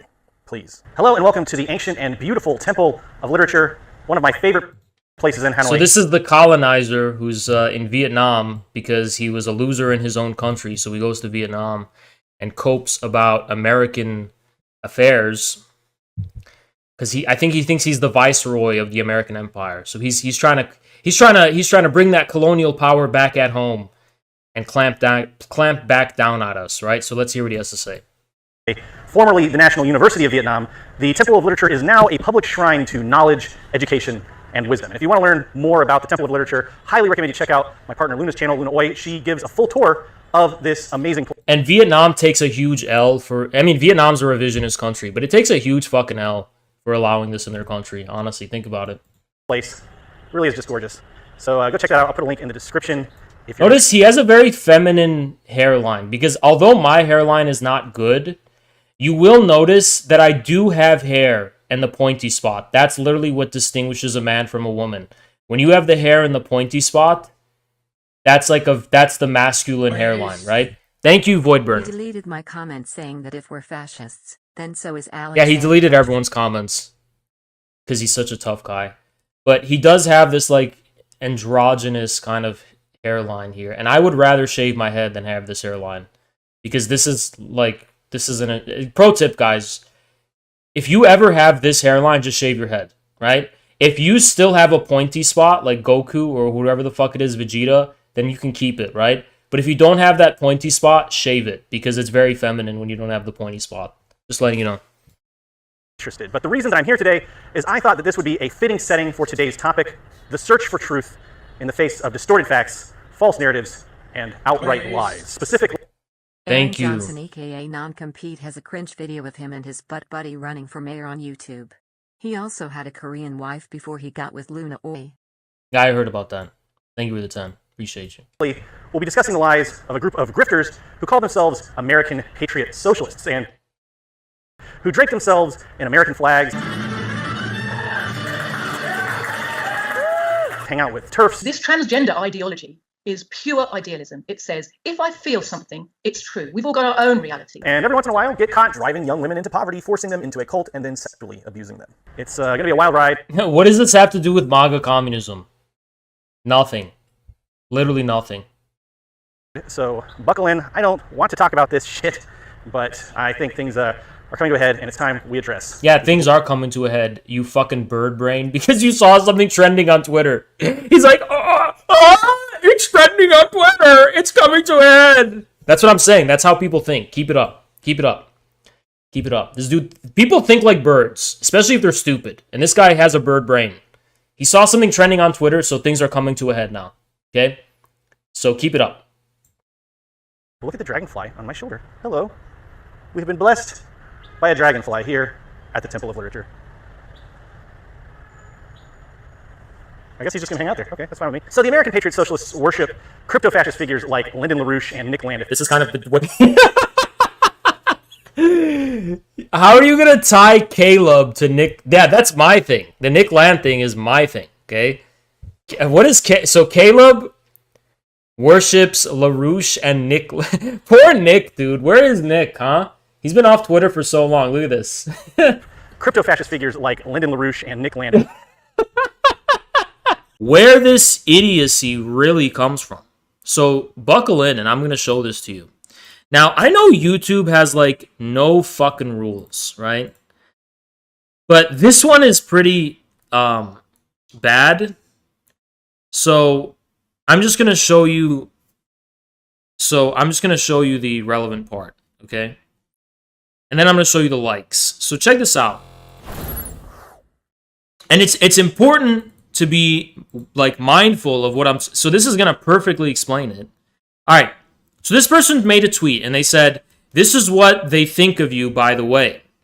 And in the left part of this piece, right? I can probably show the bottom of it.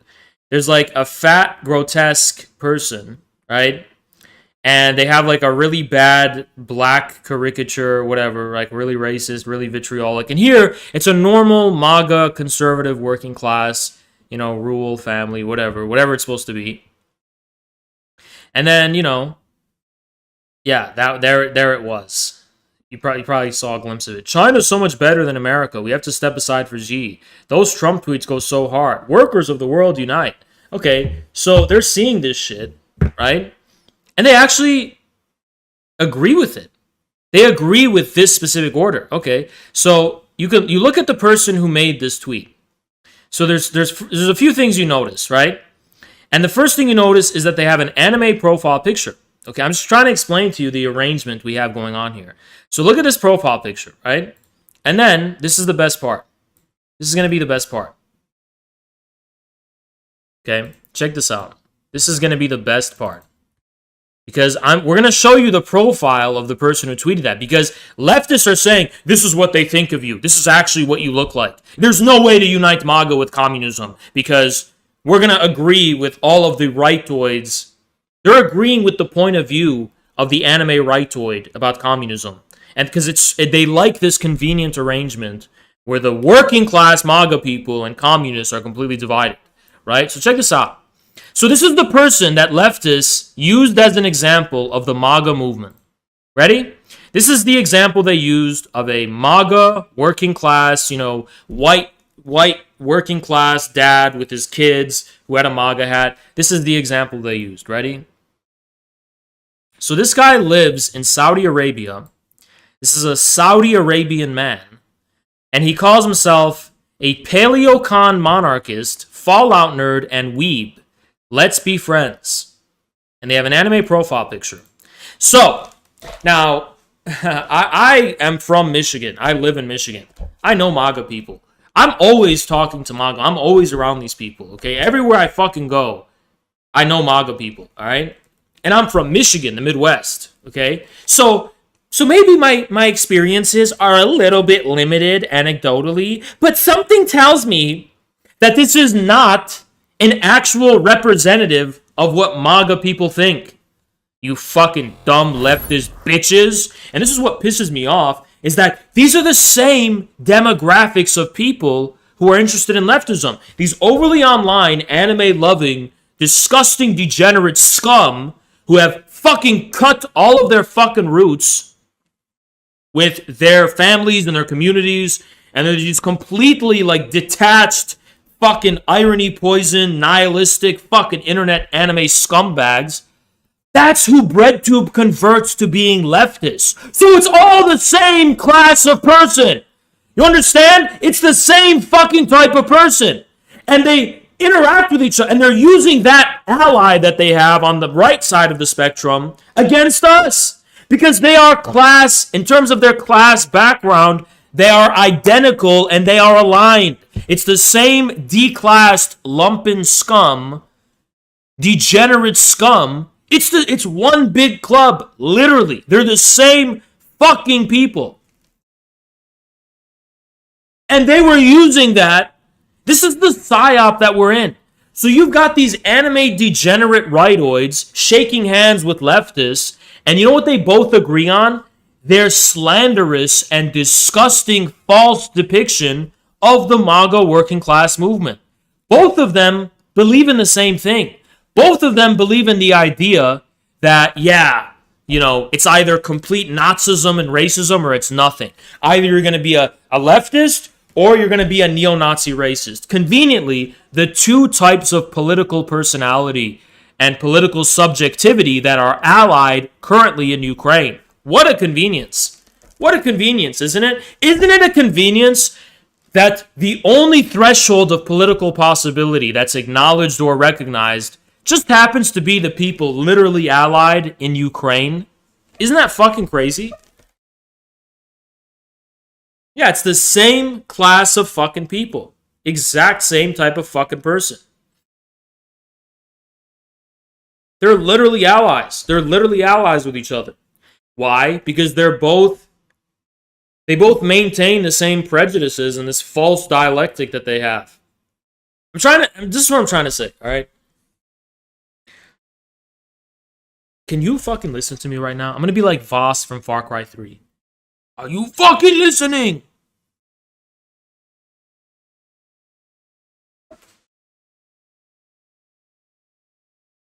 You want to know what these anime rightoid scum really are?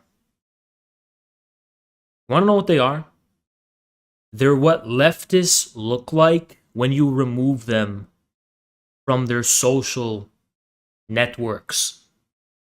In other words, leftists actually unconsciously believe that the anime rightoid is correct, and they have an unconscious respect for them because they see it as the real. Remember in my Substack when I said that the current political spectrum is a theory of political gravity in which only Nazism is actually real, and that we have to, by artificially contrived means, through fake and insincere means, morally and consciously and willfully resist the dark side temptation of becoming Nazis. Remember how I wrote about that in the Substack? Well, here is an example of what I wrote about in actual practice.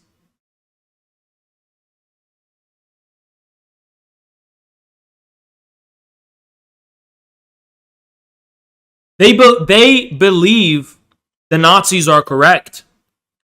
But what they say is, okay, the Nazis are correct, but we have to destroy them. And we have to premise a community based on a lie because we're scared to submit to that outcome. And the reason we're scared to submit to that outcome, is because it's distasteful or it's immoral or it's mainly distasteful, right? According to them. But it's real. It's truthful and real. It's just distasteful and unfortunate. But then here we come, right? Or this is actually all communists throughout history. Here we come and we say, suck my fucking fat cock, bitch. You are not the truth. And you are not... See, leftists, you're not the moral ones. Hey, anime rightoids, you're not the fucking truth. You're both scum. You're both fucking scum. You're both detached degenerates creating a lie version of reality. You're creating a false version of reality. And it's your reality. And none of us are part of it. It's only your reality. See, liberals were flirting with Nazism. Ooh. Oh, they were like, oh, Hitler's so tempting. Oh, Mussolini's so tempting. Oh, Mussolini and Hitler, those are real men. And these chicken shit little liberal soy pieces of shit where they were always like, this grand poetry and false respect for fascism that they've always had, that Stalin talked about in his speeches. Oh, the might of Hitler, the iron will and might of Hitler. While I am a liberal and I'm opposed to those Nazis, I must acknowledge the ferocity and might of Hitler and the grand power he commands. And you know what Stalin would fucking say in his speech? He would very calmly say, comrades, Hitler is a pussy. Hitler is a little bitch. There are no invincible armies in history. All of those who are screaming about this great, grand, powerful menace are pseudo-intellectuals. Like, that's what Stalin would say. And you know what? He was fucking right.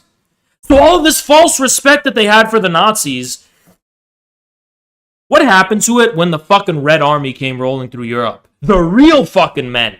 The real powerful people. The Red fucking Army. The real people who had iron will and iron fucking balls. The Red Army, when they came rolling through fucking Europe. You wanna know what these chicken shit fucking liberals did?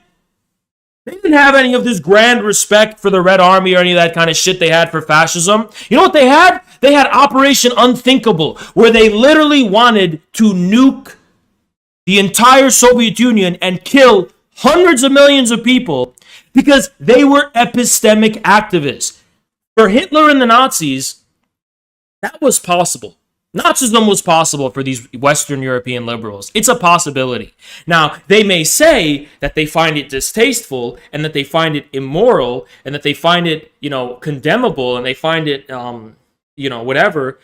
But they still consider it possible metaphysically. It's not only is it metaphysically possible, it is metaphysically like true, right? It represents the truth of reality, the deeper truth of reality.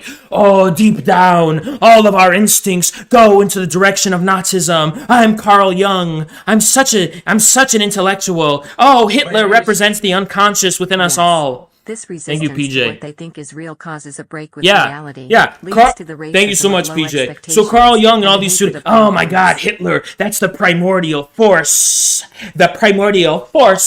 of humanity. When our instincts awaken, we all become Nazis. We have to tame our instincts so we don't go to the dark side. That's what these lefty liberals in the West did, and they still do, right? But the Red Army comes rolling fucking in with all of the grit and all of the instinct and all of the force and all of the power, bereft of the human condition. And they're not recognized. They're not recognized, and instead, they're considered non-humans and subhumans who need to be nuked in Operation Unthinkable and just wiped off of the earth.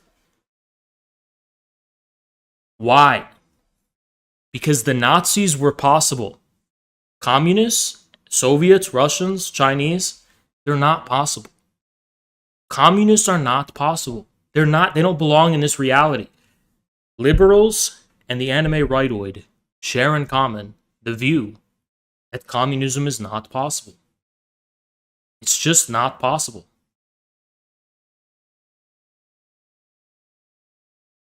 It's literally not possible. And every time it asserts its possibility, they respond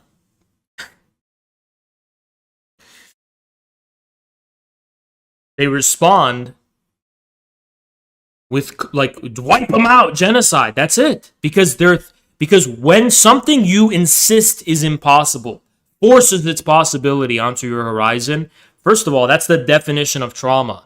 Second of all, your only instinct is going to be just annihilate them, exterminate them. That's what leftists do to us. That's what they've been doing, trying to do to me since the very fucking moment I've hit the live button. And that's what they're trying to do with the MAGA communism thing. Leftists and these rightoid anime Nazis may claim they're opposed to each other, but they're both working together because they agree that we are not possible. Read the Thank you substack for twice today. This is the most advanced Marxist analysis on the Thank you American for- condition that I have ever seen. Guerrilla, Sun, Marxism, Leninism, Infraredism. Thank you so much, Bern. Appreciate you. We are simply not possible for these degenerate neo-Nazi scum and leftists alike. We're not possible. They project that they think, oh yeah, the MAGA father is going to be, we have to... No, that's not true though. In real life, it's not true. In real life, that's their reaction to you because you're a fucking freak. Look at yourself in the fucking mirror. You anime degenerate bitch. You're a fucking freak. Your father hates you, your mother hates you, your family hates you. And you probably have clinical psychopathy. These people actually have clinical psychopathy, and they're like demons. And leftists are the same way, but leftists wear a mask. I'm telling you the truth about these demons that are among us that no one talks about.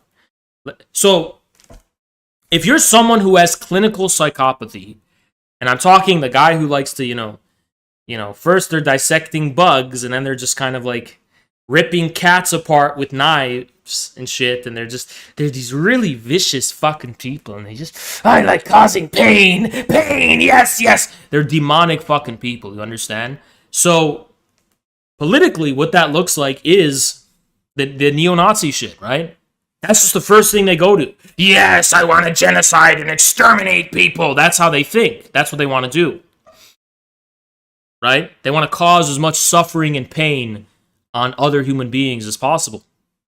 And there's no morality. There's nothing. It's just all nihilism, right? And it's just pure and undistilled sadism. Okay? It's sadism. Now, if you're a retard, that's going to be you. Because you're stupid. Because you're a low IQ bitch. And it never occurred to you to be as smart as leftists are. If you're a little bit higher IQ, you're going to be a leftist. What you're going to do is you're going to say, oh, I'm not going to just jump right into it. I'm going to put on a mask. Hi. Trans rights. You're going to put on a mask and you're going to start virtue signaling. You're going to start appearing. You're going to start appearing that you're a human, compassionate person. And that, oh, I'm a leftist. I believe in all of the... I believe in being as nice as possible. And Wahiyat Allah, I will say, Wahiyat Allah. At least a large, sizable portion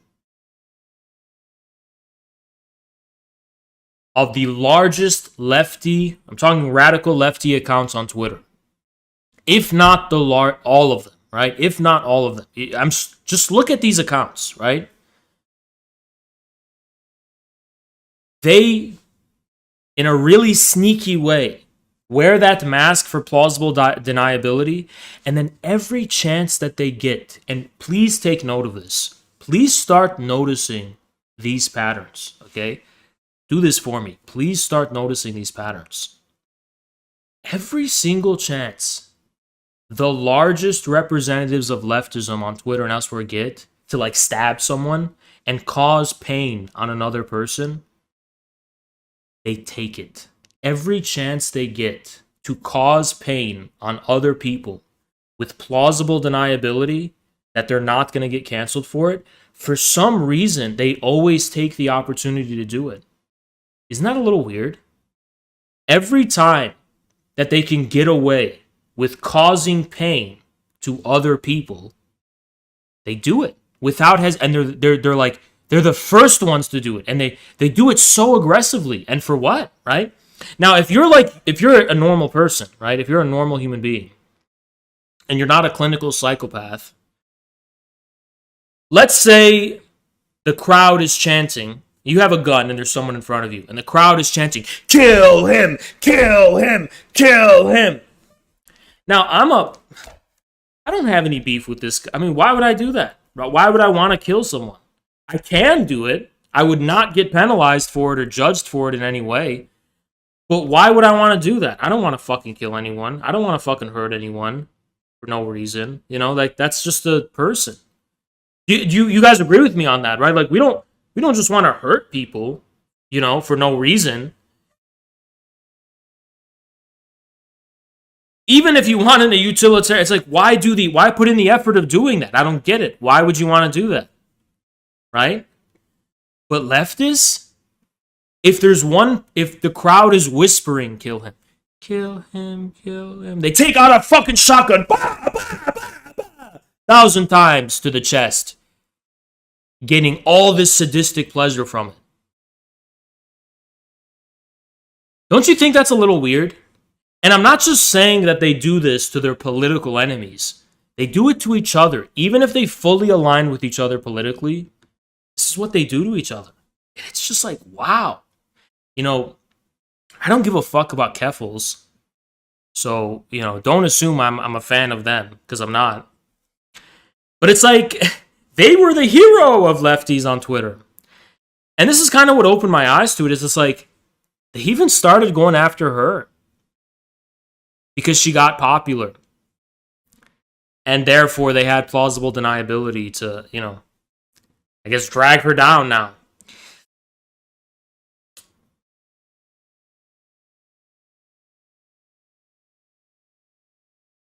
Does no one else notice these patterns? Why do people like causing pain for no reason?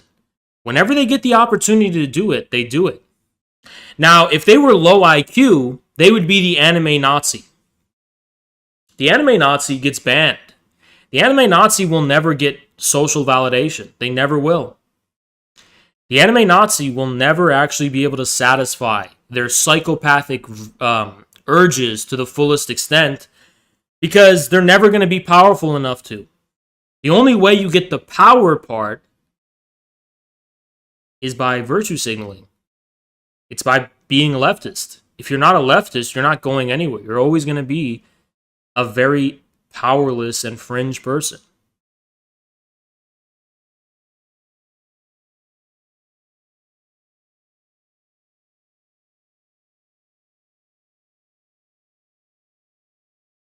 Pretty interesting, isn't it? It's like all you have to do is think about this stuff, right?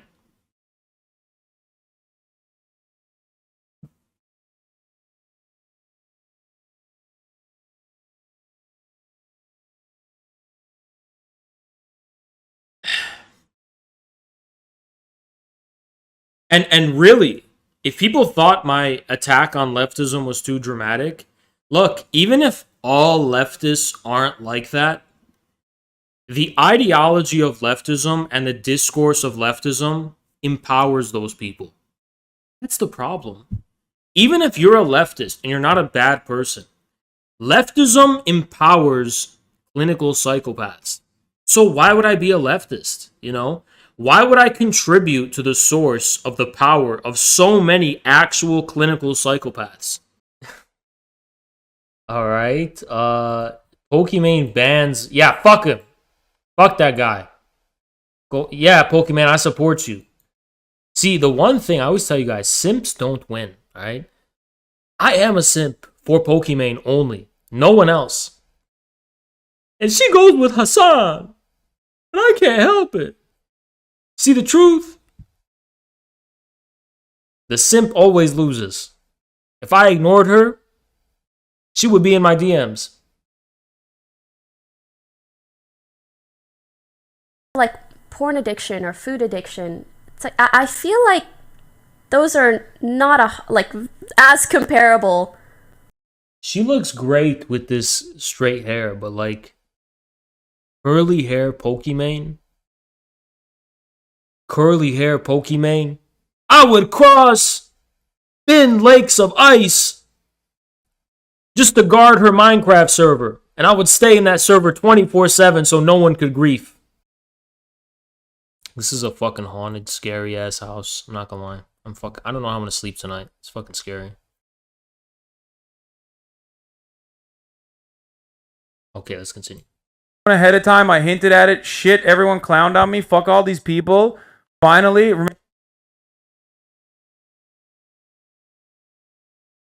I'm actually scared of this place. I'm not gonna lie.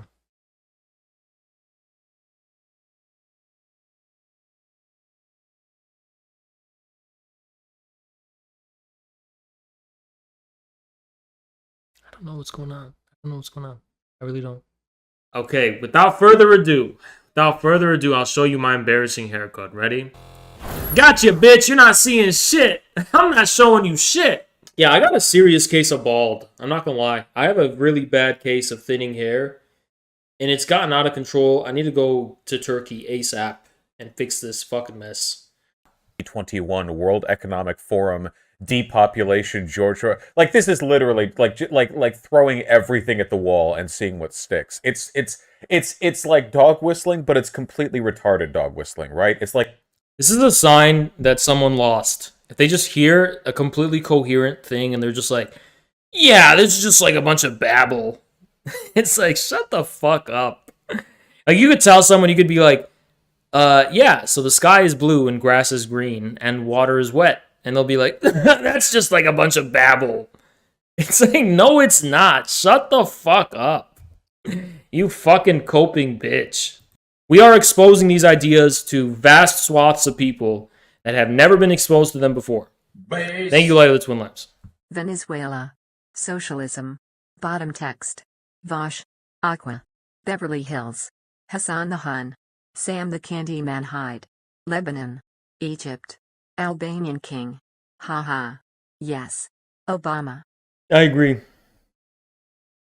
Let's start calling these people what they are, red libs. Just call the Biswell MLs red libs and just move on. Saying that George Soros I had a dream where you appeared. Your chest was not as hairy as I expected. You were dressed like Rambo. You charged at some unknown enemy yelling. Thank you, Light, but that wasn't me, because my chest is literally the hairiest I've ever seen in my life. I have an extremely hairy chest, okay? So that was not me. I'm not kidding. In my chest is so hairy, it looks like I'm wearing a shirt sometimes. So that was not me. Like, he doesn't actually have any beliefs at all. He's literally admitted it on a live stream that he doesn't. He's 22 years old. 22. Of course, he's gonna update some of his views across a year, okay? What the fuck? I'm so sick of the over 30s boomers trying to, like, rein in on the Zoomers. You ever notice this? Look at Gyno Socialism, Andrew Soyburn, Javosh. It's like this tendency of over 30s or 40s boomers who are envious of the, like, strength and energy of the youth. So they cope and bitch. Like, it's like they're not willing to accept that they lost the cultural zeitgeist. And Zoomers took over. And they're like, even technology they cope with. They're like, you know, like when your teacher is like, you know when your teacher, like, wants to debate a calculator? You know what I mean when I say that? Like, your teacher, like, looks at a calculator, actually, and then say, no, it's just a calculator. It works. You don't sit there and debate the fucking calculator. It's like when that fucking boomer sends you emails about, like, excuse me, I saw that you disliked my YouTube video. Please rescind and cease and desist. You have stolen my tweet in a copyright authorization. Please cite your ML. It's like they're doing this cope where they're like, they shrug their shoulders and they're trying to, like, control things they have no way of controlling. It's so hilarious. That's literally what these 30s boomers are doing their whole fucking life. They try to just sit there and control shit they can't.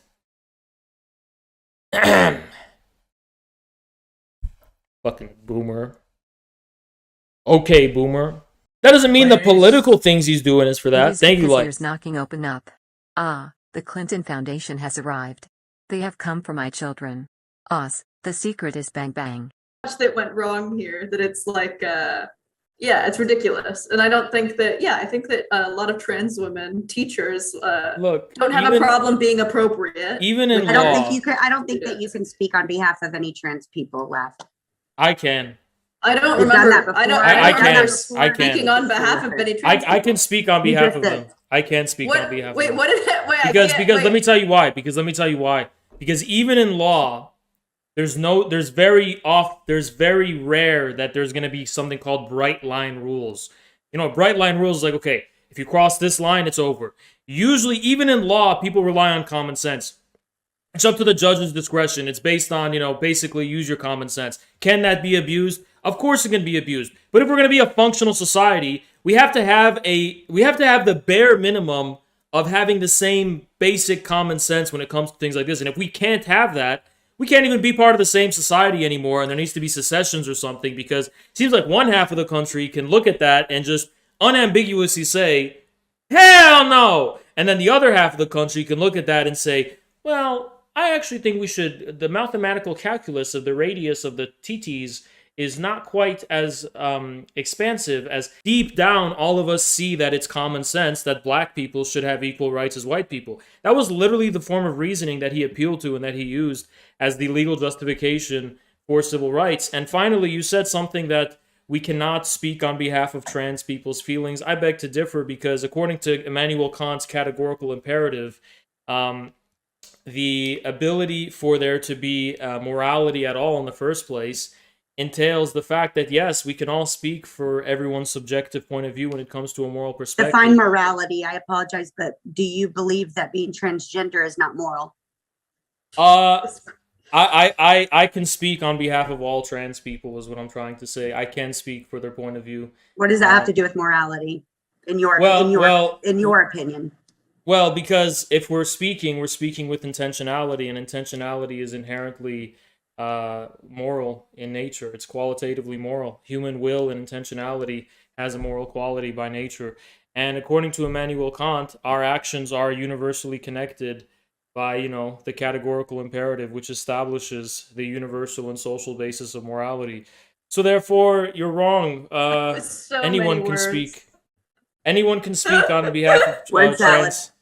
Anyone can speak on behalf of trans people, especially myself, because I'm smarter than everyone here, besides James, because he's the host. So true, Oz. Slay. You know what I mean? The same way we implement like clinical hours, or the same way that we implement like a residency. Have you ever program. worked in the medical field? Because I have for 13 years.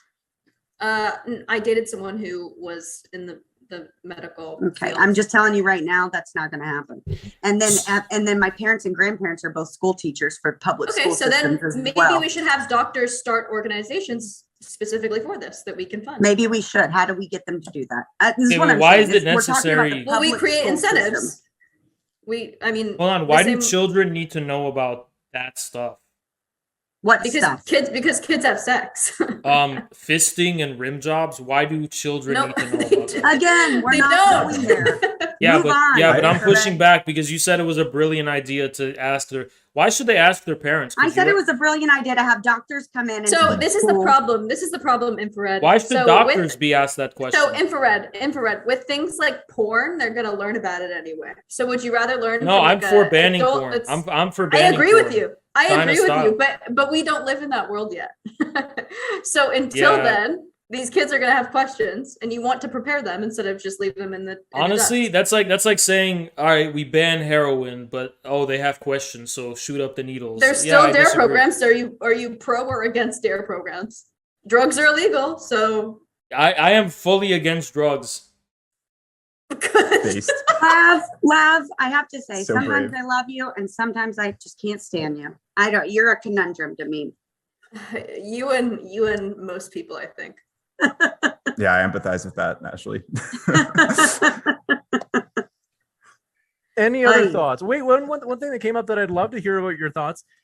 The alleged "Don't Say Gay" bill that DeSantis put forward. I don't know if he calls it that, so I don't want to take a stance on it myself. But whatever this bill is, what exactly did it say, and is it a reasonable bill, or would you say no, this is unreasonable because it's pushing too hard in terms of not allowing things that should be allowed to be said? What are your thoughts? I think it's very reasonable, actually. I think that one of the great things. Do we want to define what it is first? Would you like to define what it is that you? Yeah, think is he's so basically reasonable? saying you can't talk about sexuality to kindergartners, and I agree with that. That's not what the bill is actually at all. Well, I respectfully disagree. I think that's like a tiny part of it, technically. yeah, but that's it's not like the actually main. talking about I think it's an important part. I think it's an important part.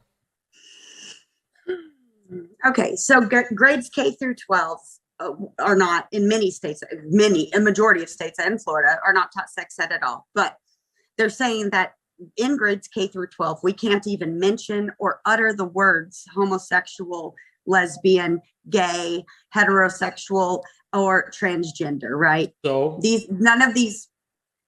So these people exist, and like we shouldn't like lie to children about whether or not trans and gay people exist. Like that seems Exactly. like really malicious. to do. Yeah, but like I had a very you just anecdotal logically. Well, here's the thing. If we talk, I think that we should talk about things like anal sex, and it should just be like ungendered. Like, I don't think that we need to go into like the ins and outs of homosexual sex or heterosexual sex. Just say, if there is penetration in an anus or in a vagina, No, these are the things that you need to protect yourself from. That doesn't need to be discussed at all. Actually, none of that needs to Anal? be discussed. No, it does not.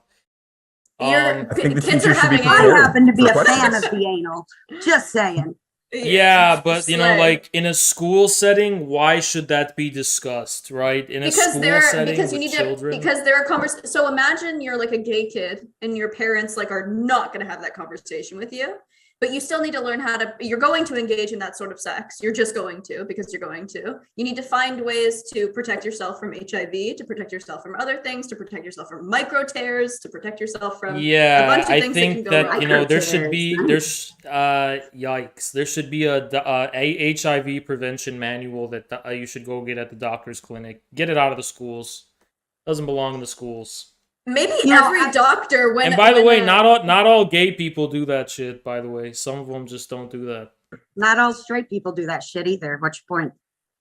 Why are we Of differentiating? course, straight Come on. people. Why would straight people do that? It's disgusting. Why would they? But- Because it Lots of feels straight people do good. that. Infrared, you should try it sometime, buddy. Yikes. The, Okay, so the male G spot is in the butt. It is. It's your Yikes. prostate Okay, yikes. gland. All It's I'm about saying, 2 inches all I'm in the saying, anus, size of a God really walnut. did us dirty. all with right, that all one. I'm saying is leave the children alone. All children have to really know is how reproduction works and happens. They don't need to be taught So anything then where about do you sex. draw the line, Infrared? Where do you draw the line? How do you describe to them how reproduction happens and how it works? You know, you basically just use diagram. You don't discuss pleasure. You don't discuss why people are doing it. You don't discuss the motivations. You don't discuss the pleasuring Do you stuff. discuss any kind of STI prevention? In schools. You discuss condoms? In schools. Wait. Well, if you're teaching about reproductive health, would you not want to teach them how to prevent that if they didn't want to reproduce? I think we need to have a society where we are telling children not to be having children before marriage. Abstinence. Okay. Yeah, so we Cool. should just tell. 'Cause that Okay, works so so well. wait. So you're asking for like just abstinence based sex ed, like asking them to not engage.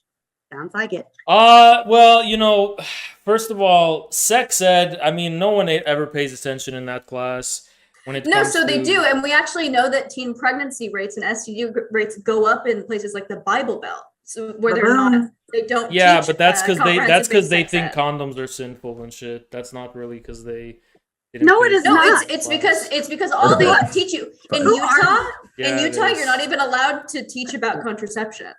I want to jump into a question. Like This at one all. came in. Well, who can blame them when their people are discussing fisting now? This one, people also this trying to one ban just came in. Get off the fisting thing, dude. We all know you want to be fisted and you're curious Yeah, about it. you're really Go you're look on it a, up. You're on a I'm tear just about shocked the that this is fisting even. thing. Deej said, "Can we clarify the age group for the topic, James?" Appreciate you asking that, Deej, because I did not do that. They said, "Are we talking about high school, middle was school, or trying elementary to. school?" So I think that are you not aware that I'm talking? I think though even boys should be taught about female I agree. menses.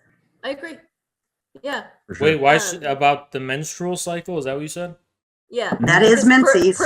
preventing pregnancy is a two-way street, so it's not just up to a woman. Boom. To, So I don't understand. Shame is a very powerful tool. Yeah, some kids will do. Some kids. Anyway, Some kids. No, I'm serious. Some kids will do heroin, but you're like considered a weirdo if you do heroin in 6th grade, and you're like, oh, that's the fallen child. Why are you comparing heroin to sex? Because so because first of all, sex is dangerous. It's psychologically damaging. It's psychologically damaging at a young age. Can be. It's Can be. traumatic. It is if you're not It's traumatic. prepared for it It's one of the emotionally most and physically, life. it is. Everything in life is about sex. It's the most life-changing, traumatic thing that life revolves around. Right. Pause. Is everything Pause. Think Are young you a chi- virgin? young children- Pause. Have you had sex before? I'm 30 and I haven't ever. But when you're I believe it. when you're a young child, you shouldn't be allowed to be Allowed? You shouldn't be allowed to gamble with your psychological safety and psychological well-being. Do you by think You know that making you're such a you know decision. that young children are going to be put in situations where they're going to have to make a decision or understand whether or not this is okay, this is not okay, right? Well, there needs to And be it- there needs to be and two. honestly, for you, if you're someone's parent, if you were my father, you would err on the side of abstinence. Don't do it. Don't this. Don't that. Well, what if I get coerced, groomed, raped, touched somewhere, and I never had any kind of education from my own father, let alone or from the public school system, let alone my own father. to So teach hold me on. that, like, You're talking about two different things. You're talking about someone getting abused, and then you're talking which about happens all the time. Okay, that's fine. But then you're making the transition from, okay, how do we prevent child abuse? I'm fine with that conversation. To how do we teach children to have sex? Well, Not to okay, have so sex. Ashley, what you sex. were saying And, like- earlier. So there are things that I was a kindergarten teacher. I was a preschool kindergarten teacher. There are things that we like teach kids that aren't like necessarily explicit, but like if someone does something to you, takes a toy, or like tells you not to tell anyone something, an adult says this, like what are we gonna do? And it's like not sexual based, it's just sort of like personal boundary based, which I think is really normal. But I don't necessarily think that we should be teaching K through 5th graders like about I see what you're sex saying, but in rather my than their own opinion, bodies. that kind of all falls into sexual education. No, it doesn't. You can't use trying to prevent abuse as a loophole to teach children about fisting. Okay, that's what you're trying to do, and you can't do that. That is what You don't really believe Yeah, that. yeah, you're looking for loopholes. Don't do this to You're me. looking for You heard it loopholes. here. Okay, You you're heard it looking for last loopholes. Groomer panel. actually. Loophole. You're looking for loopholes. Yeah, you can teach children, hey, stranger danger. Don't go near the van. Don't go near strangers. Forget about all that stuff. Anyone ever It's not touches a you. stranger. It's your uncle. It's not just about It's your strangers. Okay, father. okay. It's your Most of dad's it's not friend. Okay, okay. Say, That fucking you touches say, you. say. It's not a First of stranger. all, your parents are supposed to be the ones that teach you. Right? If anyone They touches should. you inappropriately, makes it. That's the parent's job first and foremost. I don't know what a teacher can teach children that a parent couldn't. When it comes My to that. father sexually molested me. You know what? years. I don't buy this whole fucking trauma bombing on fucking Okay. debates. I don't know who the fuck you are. Keep it fucking professional. Don't fucking air out all your personal trauma. It's so fucking cringe. It's an anecdotal experience. Oh yeah, let's that just directly talk relates about to the all of our topic at personal. hand. Let's just weaponize all of our personal traumas to win the fucking internet debate. Do you have any fucking shame? Just Do you fucking have- do you keep have it to any yourself. personal What the traumas? fuck? I feel like you've been fisted before. Okay, wow, cringe, yikes. Then- Some people don't have mothers. Yeah, but that you're talking about such rare exceptions. And No, it's like- you're not. Here's my question. Why are we living in a society where it's the tyranny of the marginals? Why do we have a tyranny of the exception Well, wait. over the majority? As a conservative, I'm sure you'd label yourself as that.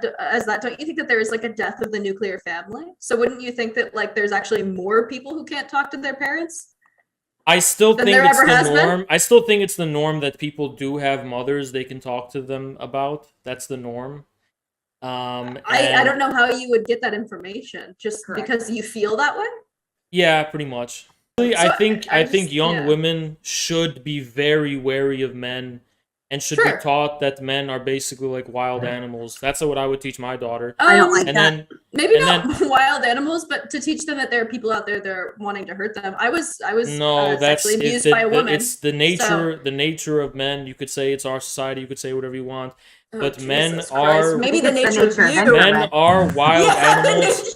the nature of you. I Men don't know are if wild most animals, men- especially the nice ones, like the cute, geeky, shy guy. That's a fucking serial killer and shit. So basically, what So I'm trying to true. say, first of all, look, the truth is, You've never had sex before. look, the truth I is, like fisting. the truth is, you cannot make an inherently dangerous thing somehow all of a sudden wholesome. You need to teach Again, are children. you, The thing you need I to honestly teach. want to clarify that. Are you talking about sex being the inherently dangerous thing? I'm sorry. Yes, I it honestly is, it want is inherently clarification. dangerous. Okay. And there needs so that's why there needs the thing that is missing in our society is shame, shame, shame. There needs to be a strong, powerful sense of shame that's promoted. That is a very direct black and white line between sin and morality. I disagree. Yeah, we know that works with like Catholics who are pedophiles. We know that stops Catholic priests from touching kids. We know that Well, who stops said- drug who said addicts from anything doing about drugs. We know that stops fat people from being fat. We know that shame works. Yeah, We know that's it works. impotent shame. That's shame that doesn't work. But imagine shame. kind of 'Cause this is shame why. does This is work? why. Because that shame, that shame that's used by like teachers and cringe people. Imagine if Snoop Dogg came and started shaming the kids. Imagine if all the cool people started shaming them. Imagine if there was a So cultural what does shift. that look like? Like, what do you mean by shame? Like, hey guys, that's not cool. Or like, what kind of shame do you mean? Like shame, you know? No, I don't know. I asked. Yeah. Well, it's like basic. It's a basic human emotion. It's a basic human Yeah. experience. So like, how would these people shame kids? Like Like, by saying okay, what? like it'd be treated the same way as picking your boogers in the corner, basically. Oh, so like, ew, you're gross. Exactly. Okay. Well, I think that I think that some kids that could actually do the opposite effect of what you're doing, because if some people attach their sexuality to something like ew, gross, I think they're just going to become deviants. Or they're going to grow up and have very unhealthy sexual relationships with their husbands and wives, because you can never disassociate pleasure, feeling pleasure, and shame at the same time. You can't. It's going to happen. You're going to be married for years to your husband, and every time you guys have sex, you're going to have that little nagging feeling of shame. Is that what you want? You want a wife that doesn't want to have sex with you because she feels ashamed about it? I think he wants a sexless marriage. Look, I think he. Look, the truth is, look, here's the truth, right? Did you have sex ed, Haas? Of course, but basically, you're saying that shame is gonna lead to unhappiness in marriage. I disagree, because the more private sex is, the more healthy it is. The more public it is, We're not the talking more about being unhealthy private. it You're is. talking about shaming specifically. Shame Your needs, words, okay. not For mine. example, if you pee your pants in class, that's shameful, right? Should you be mocked for that in class? Yes, you would be. Okay. Should you be? Should you be? Yes, you should. Should you let your students like make fun of that like pee pants loser? Like haha, pee Yes, pants. As a matter of fact, I put it on the chalkboard every day to remind them. But as a kindergartner who peed his pants in class, and I don't remember if I was made fun of for it, but like if I was, maybe I wasn't, and that's why I don't remember it. But if I had been, it probably would have made me feel like shit. I don't know. That's probably why you still pee your Listen, pants the all the reason time. that's healthy, the reason shaming that is healthy, is because it's a strict private-public distinction. Nobody thinks it's shameful to pee, but it's private. The minute it becomes public is when it becomes shameful. So it's the same thing with sex. Okay. So you had sex ed. What did you learn about in sex ed? Did you abstinence-based sex ed, or what? Do you learn about contraception? They showed me a 1970s thing where they were just like, and don't worry, masturbation is healthy. That's all I remember. Okay. Do you think that it's just the woman's job to prevent pregnancy and STDs? What do you mean? Like, do you think it's only the woman's job to prevent pregnancy? Like, how much like men are desperate. These men out here are desperate. Do you know the phases of a menstrual cycle? Do you know how many holes a woman has? Yeah, as I was gonna say, men are desperate out here. You know, a lot of men, for example, they're so desperate that they look up every single aspect of female anatomy because they're so desperate to be in close proximity to everything about women. And the minute that they get the chance to get someone pregnant or contract an STD, they will, because they're that desperate. And that's why women have a very important role in Why are they saying, that desperate? Is it because they lack an education on the subject? No, it's because because that's how it fucking works. You know, men It's are the because ones. they're on cozy TV watching Nick Fuentes. Because no, I'll tell you why. Because men are desperate. Men are more desperate because it's hard. It's harder for men to get with women than the reverse. Everyone knows that. I agree with that. But why are they out there getting people pregnant and contracting STDs? Is it due to a lack of education on the They subject? don't care. Even if they are educated, they're probably going to do it anyway because they're that desperate. Probably. Okay, cool. Men are not rational. Okay, they will. Yeah, a man will definitely. Where's your data and statistics on this, friend? Oh, you can appeal to common sense, but I can't. You didn't make that argument, so I'm asking. I am making the Is that argument. what you're saying? I'm That's appealing to just common it's sense. common sense that There's men are something called desperate. post-nut clarity. Men can make a mistake. Is that a scientific term? Yeah, it is. They can make a mistake, and then they look, and then they see, oh my God, I made the worst mistake of my life. And then, that's too bad, right? That's how it works. So, that's just the truth. I have data to back up everything I'm saying. Other than TikTok? No. That's it. End of discussion. I have data. I have That's data. it. I have data. It's in the Zoom chat. Look in the Zoom chat. I put it in there. There's a bar chart here. This one coming on from. Do appreciate your Pasteurize question. W. I couldn't see it's in another language what your name is, but thank you for your question. It says Haas has clearly never heard of Baka Bazi in Afghanistan. Baka Bazi is a slang term in some parts of the rape of adolescent boys called dancing boys. First of all, that was a disgusting, corrupt practice that was brought first by the Mujahideen government.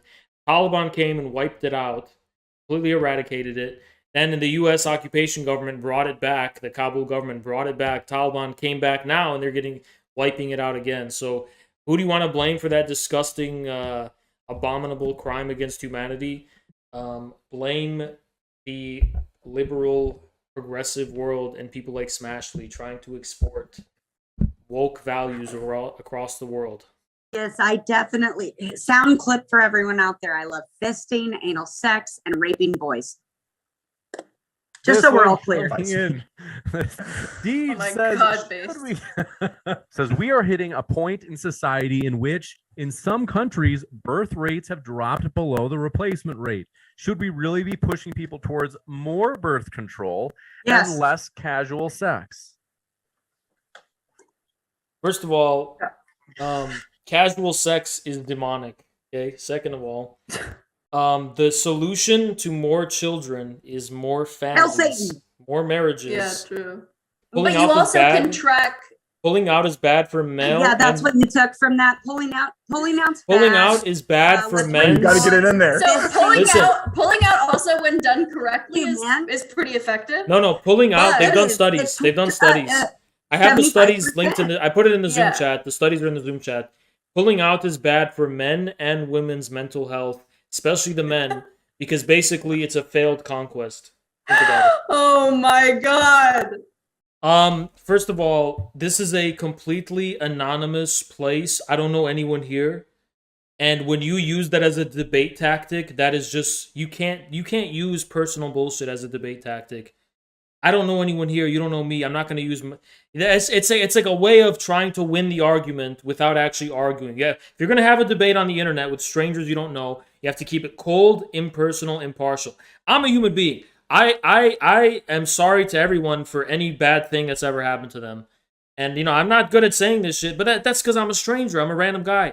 You shouldn't, look, the truth is, this is a debate. You have to keep it professional. You have to keep it impersonal. That's what I'm saying. My response to that is, it was anecdotal, but it was directly relevant to the subject that we were discussing. Directly in a sense that I actually did experience this, and I had something to counteract comment-wise to you based on a very real but I'm not interested in arguing with your experiences. No one cares if you're fucking interested. Yeah, bro. but I'm not interested. No one fucking cares. but I'm not interested You're here. in. This is why I'm not. This is why I'm not. One at a time. Because it's very personal and it's very emotional to you, and I have no business talking about it. I was able to speak about it. Okay, but you're trying to you're basically trying to force me to talk about something very personal to you, which I can't do. That would be inhuman and disgusting. It's not like it's a unique experience to her. We all now understand that your father fisted you when you were young. Sorry. Okay, so first of all, that is just wow. Okay, you really making yourself look good here. Look, I don't want to talk. Yes. Okay, like I said, I want to debate you, but I don't want to have to talk to you combatively about these like visceral experiences. So Do you just understand don't bring the it up. definition of debate? Yeah, don't bring it up because it's like I don't. You It can't made force. you uncomfortable. You can't. which Yeah, says more yeah. about Because you're trauma dumping. I'm sure everyone here has I was traumas. not. I'm sure everybody here has traumas. But you're gonna use that as a weapon in a debate? That's just complete bullshit. Yes. Before we knew that washing hands prevented infection, that's the science we want to First of all, work with. people have not washed hands for thousands of years. Nothing happened. Nothing happened. Washing hands is cringe. Nothing Everything happened. happened. Nothing People happened. I know exactly People what you smell died. like after hearing you say that, Haas. Nothing. I know I have to exactly wash what my you hands because we made a dirty world around hand washing. But if we lived in like the so true, ancient times, where everything would be clean, there'd be no need to wash your hands. Holy shit, that's so true. That's why the bubonic plague was like stomped out so quick, and like typhoid fever and all those things are like non-issues. Yeah, Smallpox. those sound really fake, actually. True. All right, troll. Bubonic plague denier. One final thank you, Ashley, Radical Coder, Lav, and Infrared. It's been a true pleasure to have you tonight. James, thank you so appreciate much. coming Thank you on. guys. Everybody, Thank you. hashtag free Haas, get it going on Twitter. All right. Oh, real quick, I did want to say, Lav, I'm going to ask James for your email address if that's okay, so we can set up our thing. I don't give a fuck. I don't care, right? Like I don't give a fuck about that. Okay. Most random debate in my life. I did not. He asked me to come on last minute. I was like, okay. Most random debate in my life. Didn't know I was gonna have it. And I didn't even know what it was about. Okay, he just sent me the picture of that woman or that transgender person. I don't know. He sent me the picture. He said, "This is what it's about," and it's about schools, and that this person was teaching in the schools. And I said, "Okay, I'll do. I guess I'll debate that." Wow, that's a little inappropriate for school. I had no other background knowledge. I had no other context. I didn't know anything else. That's all I knew. And it seemed easy enough to have a position and an argument on that. But yeah, that was that she got a little emotional. I do feel kind of bad. But the reason I'm so cold-hearted when it comes to that shit is because the internet is the most cold-hearted, brutal fucking place in the world. And I'm not, you can't like demand, you can't like, what am I'm gonna quit the debate now? Oh yeah, you win. I guess you win the debate because you brought up something very emotional and shit. Like, no, you have to learn how to separate that shit because I don't have patience. I'm not gonna entertain it. I just don't. Okay. Based. Does Lav have an OnlyFans? Okay, you know what, guy? Go ahead and send me $100, guy. Go ahead and send me $100. Send me 10 times that amount. Because you want to spend money on this random woman. Okay? You want to spend money on this random woman you saw. You don't know anything. I mean, like, what a disgrace, okay? I'm actually taxing you. You're fucking getting taxed. Oh, you have money to throw around to this random woman? Give me money, bitch! Or you're out of here. Like, I don't debate, and I would not debate these people because I wouldn't want to raise them up. Because like, he immediately knows that in a debate, he would lose. And that's the first thing that comes to his head is, oh, I'm going to mention Haas, and I'm going to mention MAGA Communism, and people are going to expect that I debate this. Well, to make it easy for you, Matt, the reason people expect you to debate this is because people think it's unfair that you can sit here and use your platform to spew a bunch of pseudo-intellectual shit, and I get to be depicted as a dumb guy, and I get to be defined by the narrow and frankly, like, imbecilic frame of mind that you're stuck with, and that's all that gets to define me. But my viewers can very clearly see there's a lot more to this Haas guy. Haas is way more intelligent, way more insightful, and way smarter than the caricature Matt Christman makes of me. And in an open debate, that would be proven to the whole world. It would be proven to your audience too. The reason my audience wants you to debate me is because they just want more people to bear witness to the fact that there's more to Haas than what you're capable of articulating, or at least dishonestly presenting to your audience in order to maintain your specific socio-cultural milieu and faction of politics. If you depicted me honestly and you actually gave honest representation to my arguments, you wouldn't be able to sustain your little echo chamber or your little fucking clout faction of influencers. It would completely collapse. That's why people want you to debate me, Matt. Because they are marginal and it doesn't matter. It's just people trying to make some money. Find some group. Well, I don't know how marginal we are if you're talking about it.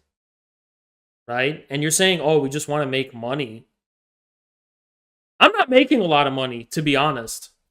I'm really not. I could probably make more money being a Hakeem Lipshit. Why? Because I'm like a aggressive, masculine man. And if you combine that with like wokeness, I could be like the mini version of Hassan, both physically and figuratively. I could be like a mini Hassan. I could probably be like at least a quarter the size of Hassan. If I combined Giga Chad masculinity, you can view a video transcript and then control F keywords like Marxist. Okay. Thank you. Appreciate the dono. I could probably at least be, if I combined my Giga Chat aesthetic with wokeness, I think that would be very popular, actually. I think that would be extremely popular. And because people like opposites. When you just have like a GigaChad guy with GigaChad takes, it's actually not that popular with people, believe it or not. And I understand that from a very visceral psychoanalytic perspective. Good, that'll be delicious, good-smelling gasoline. So, who am I to stop them? But I also don't want to help them, and debating them would only help them. But You're right, it would help us, but you have to sit back and ask, why would it help us, right? It's because we're coming from a position of righteousness, and all you would be doing is giving us the opportunity to expose that fact. So the question is, Matt, how long can you really run for? Because sooner or later, the light is going to break through the darkness, whether it's under the terms you want or not. At least if you debate us, you can pull some like fucking snake shit, try and make us look bad like Hassan did with Andrew Tate. But this shit is coming out either way, so you can either try to control it in a debate, or you can, sit back and watch it happen outside your control. I don't understand how anyone could make any argument that they are Marxist, that they understand things as politics as an expression of material, class interest, and class conflict, and not see that the party structure, that not just the party structure, but the entire cultural superstructure that produces MAGA? See, that's where you're completely wrong. The two-party system, we see MAGA as a vehicle with which to smash the two-party system, including the current form of the Republican Party. But you're saying the culture that gives rise to MAGA. Let's see what you have to say. Cannot be conquered because what? You agree on something? No, we don't want to conquer it. We just want to properly analyze and understand it. Which is something I doubt you could do, actually. I mean, what do you think produces MAGA in non-abstract terms, in like as a determinate real-world analysis, not as like the assertion of negatives? Like, what actually produces MAGA? Because what I think produces MAGA is a genuinely independent foundation for a counter-hegemonic culture and politics, which lies in specific relations of production that are outside of the institutional control of the current superstructure. It's like Gramsci plus Mao, and it's simple, right? MAGA provides an independent basis for the creation of a, sorry, not MAGA, but the partisan hinterlands out of which MAGA emerges provides the basis for all counter-hegemonic partisan politics, all of them. All of them. Everyone can get a platform. Literally everyone. If you're against the status quo, you have a chance with MAGA. You don't have a guarantee. I know you want a guarantee. You don't have a guarantee. You have a chance. You don't have a chance in the superstructure that prevails. Because the MAGA is not a superstructure. It's the hinterlands out of which counter-hegemonic superstructures are trying to be born. He's a Gramsci critical theory guy? I think he LARPs as one, and he pretends to be one. I think he just is a guy who watched a lot of Zizek YouTube videos. Thank you, Chris Morlock. He's a Gramsci critical theory guy. All the language he uses about Marxism is from the biggest losers in Western Marxism. Yeah, and in addition, I don't think he actually is those things. I think what he is a guy who watched a lot of YouTube videos about Zizek, and he like LARPs as like an analyst. Some abstract issue, because that's not what it's composed of. It's composed of cultural affinities produced culturally. So the word culture is going to be very vague here, because culture encompasses literally everything outside of natural relations, the laws of nature, economic relations of production, which cannot be directly affected in any kind of voluntary way, and raw political power. So everything outside of those three things is culture. Now, if you did read Gramsci's basic idea is that in the same way that you can use politics to get ahead of the economic relations of productions, as in the case of the October Revolution. Same can be said with culture. And what Gramsci's revealing is not so much a negligence of the economic base or the political base, but more a clarification of the temporal order with which those things manifest their significance to us. Culture is a site of indeterminate antagonisms within the political superstructure.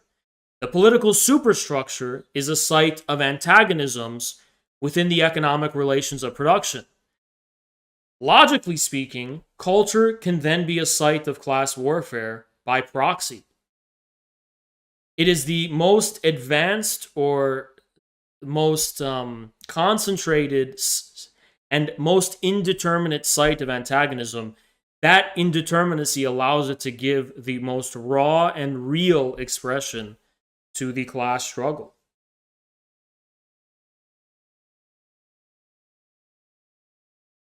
And by the way, it's not just culture, because as you can see, politics seems like it's downstream from culture. If MAGA is just a cultural thing, how did fucking January 6th happen? Is that culture? You know? Literally contesting the sanctity of the existing form of American sovereignty? Culture can do that?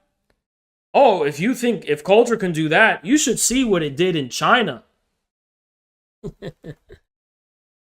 Oh, man. The actual spine of policy is determined by money.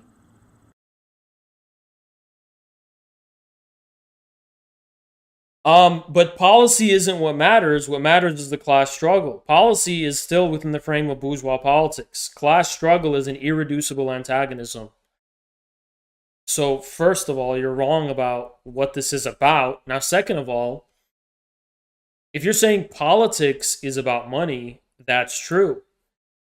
But how you raise money is also related to all of this. For example, populism lends itself to small donations. Being outside, being financially independent, which Trump seemed to be, also gives rise to the possibility of hosting populist forms of politics. So, okay, yeah, money is necessary for politics, but what does the way money is produced for political purposes say about the relations of production that these political movements represent, or at least interface with? How do they interface with these relations?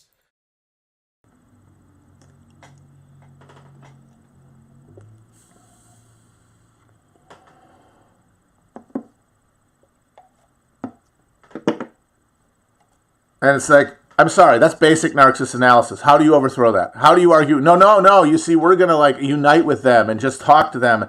You're all just voting for Republicans, moron.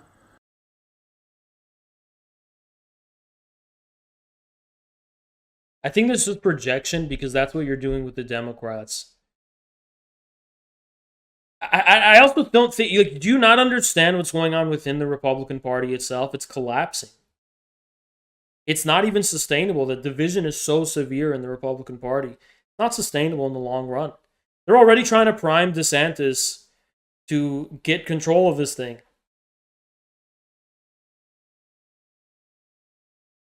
If you're saying, how do you raise money for a political movement? I think that's the easy part. The hard part is articulating a massively popular political movement in the first place. The raising money, I mean, that's easy. Small donations are quite literally enough.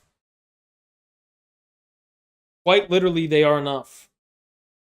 Now, the Bolsheviks had other ways of getting money too, which helped them for a long time, actually. But we would never discuss those kinds of ways, right? Because it's out of the question. But... like, I don't know what you're asking, right? It's like, what are you actually asking here? Any electoral political project means voting and rooting. Voting for a party and then going online every day to reaffirm your vote that you haven't taken yet and won't take for 6 months or 10 months or whatever the fuck. Reaffirming it with your expression. You know, it's weird because, like, I think he voted for Biden, and yet I've never voted in my life. I'm not even registered. Do you guys know I'm not registered to vote? How many of you knew that I'm not even registered to vote? Did you know that? I'm 26. I am not registered to vote.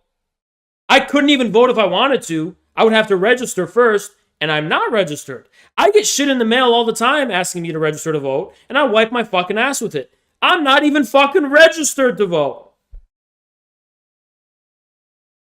Based. Thank you, Chris. Appreciate They you. are all for a minimalist policy tailing the Dems, but when it comes to pubs it's verboten. It just shows them gatekeeping the basic dichotomy.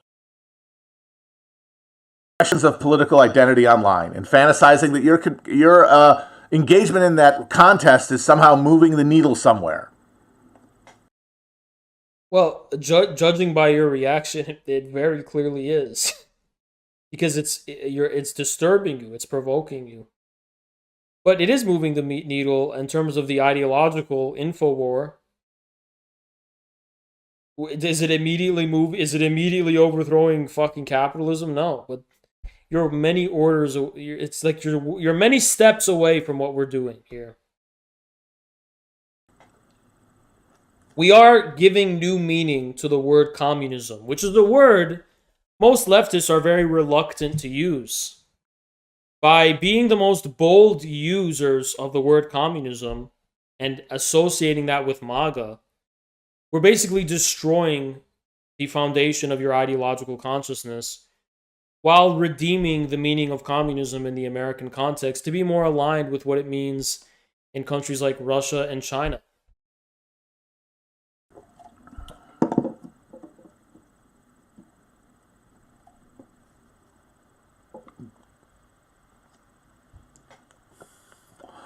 So if all you're doing is voting, then your precious ideas about, well, actually, capitalism is what's undermining our ability to create the sort of traditional family structures. Yeah, capitalism is an abstraction. Okay, you're not being specific enough. Capitalism is like a mode of production, very old one by now, if you still believe it's the dominant mode of production. It's not going to be particularly useful as far as understanding anything about the contemporary world. It's not specific enough, right? It's okay, people make money. Who gives a fuck? People have made money for hundreds of years. How are they making money? What does money even mean anymore? That's what fucking matters. That the humble working class of America truly prefer.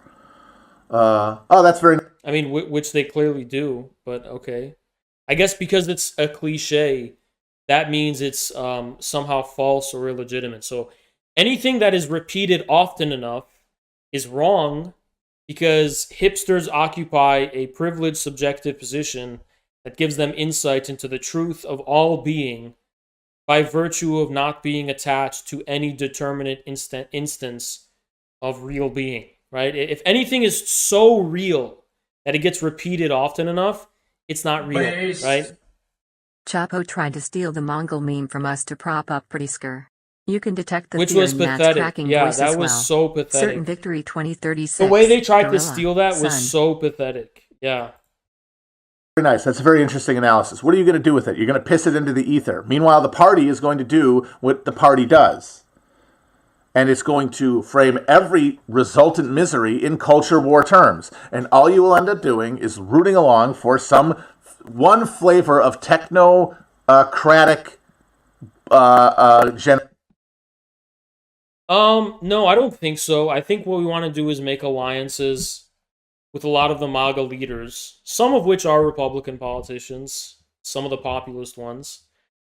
We want to make inroads with the MAGA base, and we envision that to be turned into... We think there's going to be a split in the Republican Party, and we want to play a role in that. So, I don't know why you're thinking we're going to blindly... If DeSantis is elected to the leadership of the Republican Party, are we going to fucking chill for DeSantis? Fuck no, we're not, right? So it's like, what are you even saying? genocide.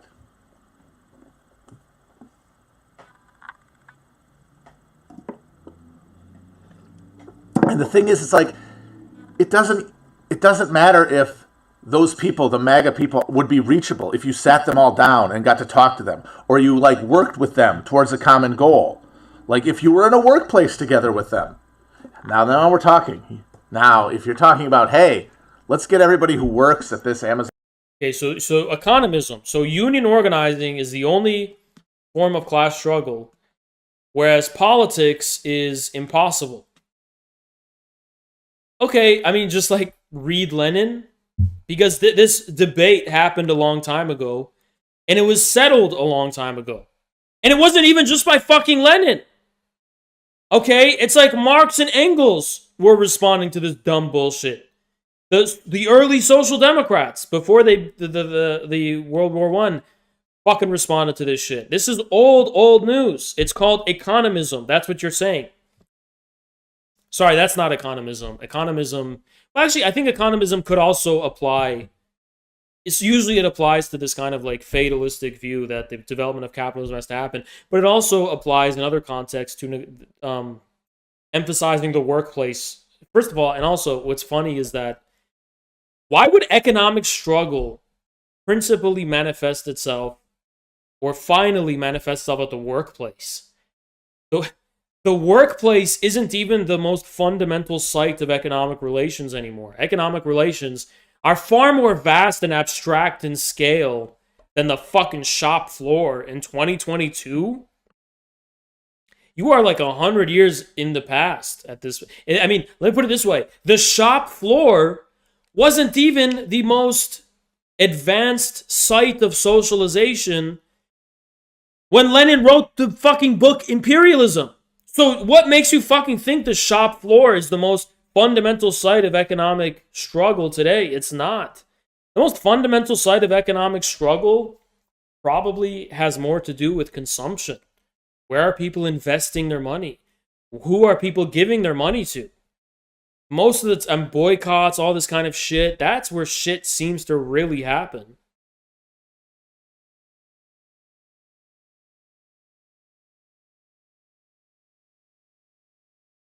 Politically, right?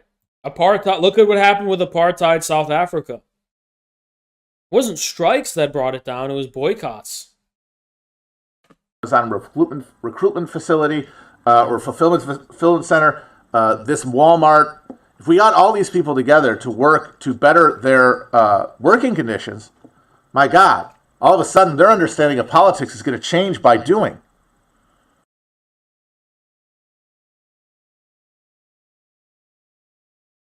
You know, it's all about just getting people into smaller and smaller sites of engagement. So you know what? Forget about Walmart. Why don't you just lock MAGA people into a very small clown car where they will be unable to avoid you accosting them and that you will force attention.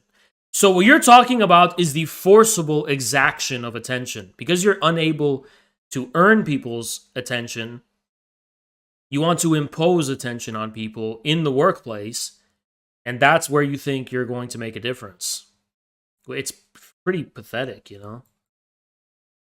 But that's not what this is. This is not what that's about. This says all that stuff's a distraction. The labor movement, the new thing, the new hotness, by the way, for these people is to say that the Bolshevik Party was never actually driven by union union organizing in Russia. It was. It definitely was. But only insofar as the unions were politically controlled by the party. And when they weren't, the Bolsheviks were there to try and wrest hegemony for political leadership of the unions. So it was a primarily political struggle. The second thing is that unions had a different significance at that time. They were one of the highest forms of socialization out of which a political constituency could be built. And that's no longer the case today with the fucking internet and the information age. Probably wasn't even the case, you know, in the immediate post-war period where there were sites of socialization far more fundamental than unions. So it's about the significance that unionization had back then. Politics is is a coalition of interests, a political party at least. And I think the Amazon Labor Union would have a very significant role to play there. But communists, if they're communists, focus on building political power, political organization, a political party, a political platform, a political strategy. And the labor, first of all, is this the equivalent to the labor movement of the past? No, it's not. But what you're referring to, that's secondary. That's a site within which your political position should try to acquire hegemony. It's not the site of political struggle. It's a site for acquiring political hegemony. You still need to have a political struggle that is very much far beyond the bounds of that. By the way, this is basic Marxism, if you didn't know. That it never tailed the labor movement. That's the argument, that it was always... It didn't tail the labor movement by any means. It's just like precious vanguard. And it's like, yeah, the leadership was this like little diamond of a doctrinal perfection created in these, in the oysters made the pearls made in the oysters' mouths of London and Geneva or whatever the fuck. What? It's just not true. The period of exile, if that's what you're referring to, didn't apply to the entirety of the leadership. It applied to some of the leadership, but the exile isn't what shaped the leadership. What shaped the leadership was the political persecution. Stalin literally spent time in fucking Siberia in labor camps, and he would get viciously beaten by fucking guards every day. And he would be fighting wolves and getting chased by wolves in the fucking forest, trying to escape. I mean, yeah, what a fucking... Yeah, they're all westernized fucking... What a stupid fucking, frankly, chauvinistic thing to say. But they were only ever able to do anything because when the war started, they were able to address vast swaths of Bolshevik party members who were members of the armed forces, people, factory workers. But you mentioned the one that was actually decisive, which was the armed forces. As far as the factory workers were concerned, the Mensheviks had a very strong foothold in the factory workers. Believe it or not. And if it were not for the left SRs, which had the peasant support, the Bolsheviks would have been outmatched by the Mensheviks. In large concerns where thousands of people worked, and they all lived in neighborhoods right next to each other. And that created a network of idealized, like, or ideologically aligned, politically conscious workers. Yeah, it's kind of like that was the Russian MAGA movement. Now, yeah, the Bolsheviks came along. It's kind of like exactly how MAGA works, you dumb fuck. Everything you just described is cultural. Consciousness is cultural. Ideology is cultural. But you just fucking said culture doesn't matter. All of that shit is cultural. That's a culturally consolidated political constituency. That's literally what you're referring to. And we're able to basically, like, direct this flow. Not completely. Guys, does this go on for 2 hours? When does it end? Days. Like, I have to take a shit. When does this end? Shows pretty definitively that the Bolsheviks were only ever, like, lightly in the saddle of the workers and soldiers movement in St. Petersburg. Because in July, when Lenin was like, it is not time for a fucking revolt. We do not have the resources to do it. We don't have the capacity. That is when the workers and soldiers of the Bolshevik Party said, fuck that. It's time to go to the streets. And the Bolsheviks essentially had to post facto validate that movement in order to maintain their credibility with the workers. What? It was only after that pulse was beaten back that, like, the working class got the message that Lenin and his people had already been able to figure out that it wasn't time yet. When time was right, they were both ready for it. They were coming at it from the other ends, but neither would have been possible without the other. But the crucial thing is is that I completely like zoned out from what he just said, so I cannot. If I'm not responding, it's literally I don't even know what he just said. I'm paying attention now. the party itself would have been powerless without them, and and MAGA communism is not about that. Okay, yeah, it is about that because MAGA's the fucking same for the working class in America. Like, holy shit, you just twisted yourself into a fucking pretzel. The new argument is that X, Y, and Z don't count as working class. Therefore, No. We don't even give a fuck about that, actually. The fucking argument is that MAGA is the working class by and large. You keep fucking denying reality, calling them boat dealers because a fucking minority of them own boat dealerships. But by and large, it's the working class, the real Marxist traditional working class, that carried MAGA into significance. Why? Because they want fucking manufacturing, good paying jobs again. Because the fundamental primary contradiction as they see it is the way jobs were shifted overseas. And they didn't just become baristas and shit because of that. They became fentanyl addicts. Their fucking communities and way of life was devastated.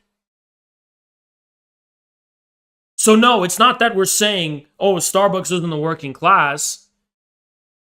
We don't give a fuck about Starbucks. The point is you're ignoring the MAGA working class. Starbucks is very negligible compared to them. You only focus on Starbucks and you only focus on nurses and shit because you hate the working class and you think they're fascist and toxic because they don't like glasses wearing cucks like you. That's what we're fucking saying. Holy fuck. Should not their organizing should not be considered meaningful. It should be No, it's not meaningful to us. Tell me what the fuck we're gonna do with Starbucks organizing. Nothing. The only time in which we can even address any relevance of Starbucks is when we fucking plant our feet in the American working class and have a solid core base in the American working class. And after that, if you want to talk about Starbucks, you can fucking talk about it. Not one moment before you have a foothold, a political foothold in the American working class, do you get to talk about fucking baristas. That is all we have ever maintained. Because in that way, anything we say about baristas will be from the perspective of the interests of general labor. And general labor's interests can only find manifestation in one faction of labor. And it's always been the industrial working class. That has never changed. The nature of industry, as far as Marxism is concerned, doesn't change insofar as it refers to the way in which nature is transformed. Real things are produced. Starbucks coffee does not account for the reproduction of the conditions of the subsistence of Starbucks workers. Starbucks' setup does. Its staging does. It's a distraction. No, what is it? Starbucks needs to be on welfare to get by because, plainly put, Starbucks labor doesn't fucking reproduce itself. If it can't reproduce itself, it doesn't produce surplus value. Isn't a distraction? Is rooting for fucking JD Vance and Blake Masters to get to the Senate. So, did you guys know I don't even know who Blake Masters is? I'm literally the mastermind behind this whole thing. I don't even know who Blake Masters is. That's how much of a straw man he's building. That they can what? What precisely do you think they're gonna fucking do? I don't know. Who are you talking to? They're gonna post the epic MAGA Communism act. Okay, which MAGA communists are talking about those guys? I don't know any. I don't even know who Blake Masters is. I invented MAGA Communism. I don't know who that fucking guy is. 2023, where we all get Medicare for all, but there's only two pronouns, and you get one issued for you by the government, and all the liberals are owned. You think they're gonna? Oh, I know why he's fucking butthurt. Because you were the dirtbag leftist who was the Bernie bro, and now you're not because you compromised with the libs or you capitulated to them, and now we're out here being the real OG left-wing populists, and you're like seething about it because you're like, oh my god, but that makes everything I did meaningless. Yeah, it does. Congratulations, you're a fucking coward and traitor. If you were even ever on our side to begin with, which you weren't, probably. Gonna pass that, you fucking dullards. They might pass. He's such a pseudo-intellectual. He's like sweating and shaking and shitting. Why? Nothing you said is profound. Nothing you said has any profundity to it. I don't know why you're like so passionate about something you don't even understand. Some shit like, no other pronouns are allowed anywhere but the ones you're born with. But you're sure shit not getting some attendant MAGA communist social welfare system because there's nothing pushing for that.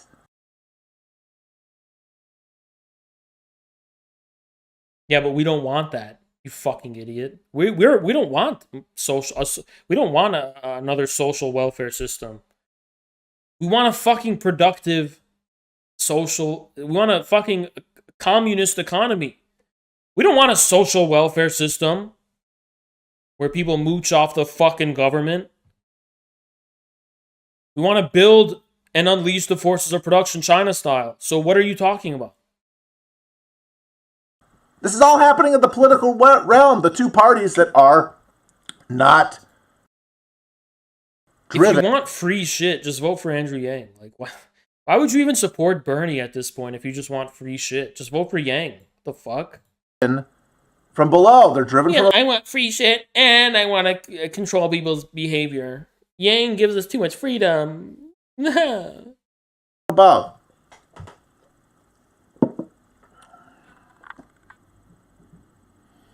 But I mean, but I still appreciate and sympathize with that instinct a little bit because looking at the people who have, especially the people who supported Bernie in the primaries, who are now grasping to the fucking whole of the Democratic Party, desperately trying to turn it into some vehicle for working class aspirations, socialist vision, is so sad. And I can understand wanting to get as far away from that sort of thing as possible because it is a grotesque spectacle. To watch people being like, look, why can't the left take a win, okay? We're getting what we want. They're doing what they want. They're doing what they think works for them. If there's some fucking crumbs that fall that you get to pick up, congratulations, but you had nothing to do with it. You are at the mercy of this party as just a spectator and rooter for it, which is what your politics are. Your argument explicitly in every page of every fucking magazine is this Democratic Party and its left side are in some sort of negotiating position with one another. And that means that we're partners. The same way that the ownership and labor unions were partners in the fucking 70s when they said, hey, we're moving all the fucking manufacturing jobs to Mexico. What are you going to do about it? And because they didn't want to lose their jobs as labor leaders, the labor union said, fine, we'll talk them into it. And they did. Because by that point, the working class was no longer asserting. So how would organizing at the workplace prevent that when you don't have your own independent political hegemony? Their own interests. And why? This is a perfect segue. Why weren't they able to do that? In chapter 5, I believe? 7? I don't know. I'll look it up when we get there. In the next chapter of Richard Lackman's Class Passengers on a Sinking Ship, Elite Politics and the Decline of Great Powers, he talks specifically about this question. In the world at the end of this chapter, the political realm that he sketches, the one we live in, the post-90s one we live in, because it was really Clinton who created the bipartisan consensus around neoliberalism and made it a closed loop. That was created by, according to Lackman, structural factors within the elite ruling class of America. The array of forces that had sustained the post-war American utopia were compromised, were destabilized, and power concentrated away from sort of a consensus stalemate between different. I'm done. I don't have to watch this whole thing. I think like he didn't make any other arguments that are. If he did, you can point him out, but I don't see how he did. Now, typically at this point, I would end the stream, but because I'm greedy, I'm gonna keep streaming. Except, I'm gonna go take a long shit, probably 5 to 10 minutes, possibly. So check this out. This is an angle of revealing who's responsible for the Nord Stream pipeline detonation that not a lot of people are looking at or are paying attention to, but this is it. Now, what is this? I mean, this looks pretty incriminating to me. This looks really incriminating if you ask me. I don't know. I think this is smoking gun evidence, actually. You know? I think what this is smoking gun evidence as far as who did this. You know, I think it's beyond a reasonable doubt. Who else could it have been, right? It's all there. I mean, what is she doing there, right? What kind of picture is she taking? Well, apparently this is to save the environment. And this was done, you know.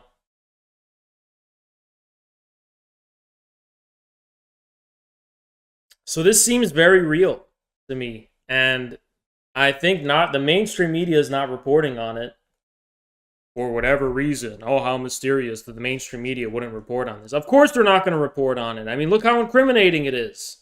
We could do more on climate. We could do more on lowering prescription drug costs. We could do more on gun control. We could do more with regard to the black agenda. We can do more. Congressman, you're a hypocrite because you are funding neo-Nazis in Ukraine. They are wearing the Black Sun symbol. See, this is your typical corrupt politician. This guy doesn't have any beliefs or principles. He doesn't even care about any of this shit. He's like, oh shit. He's like, oh shit. Just another day at work. Just another day at work. This guy doesn't care about any of the things. He doesn't even care. He's just like, oh shit. He doesn't even care. He's not invested in it at all. He's just some fucking, he's just like this politician, career politician. he's voting for sending money to Ukraine, not because he cares. Thank you, Drake. Cheers, man. The Substack was great. Appreciate that, man. Appreciate you, Drake. He's not doing it because he cares. He don't give a fuck, right? He's doing it because he has to. He has to vote with his party. He don't want to be seen as an outsider, because if he's an outsider, he's just a careerist. You can see it. He's like, what the fuck? I wasn't prepared. I didn't know I had to give a fuck about this. Come on. I was primed. I was coached about all the things I have to care about. I didn't know I had to care about this.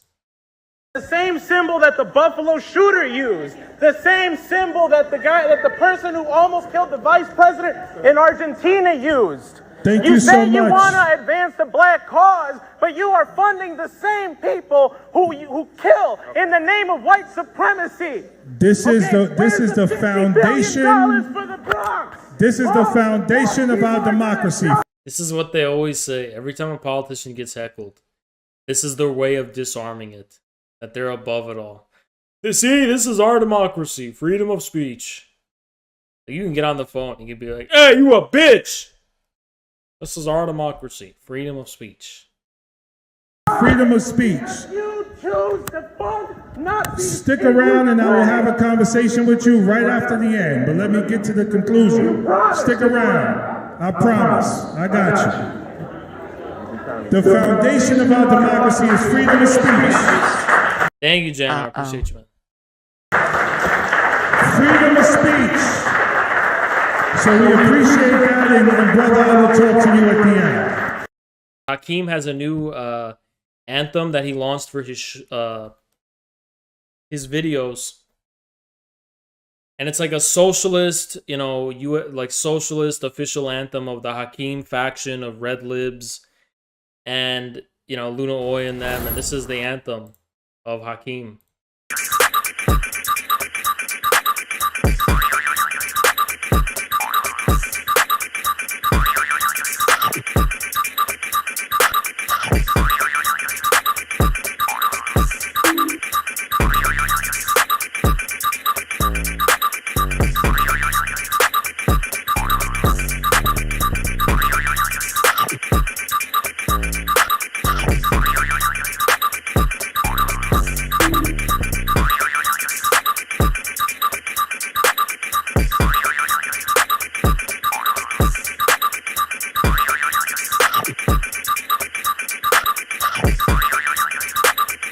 I mean, yeah, sure. I gotta ask, are you streaming right now?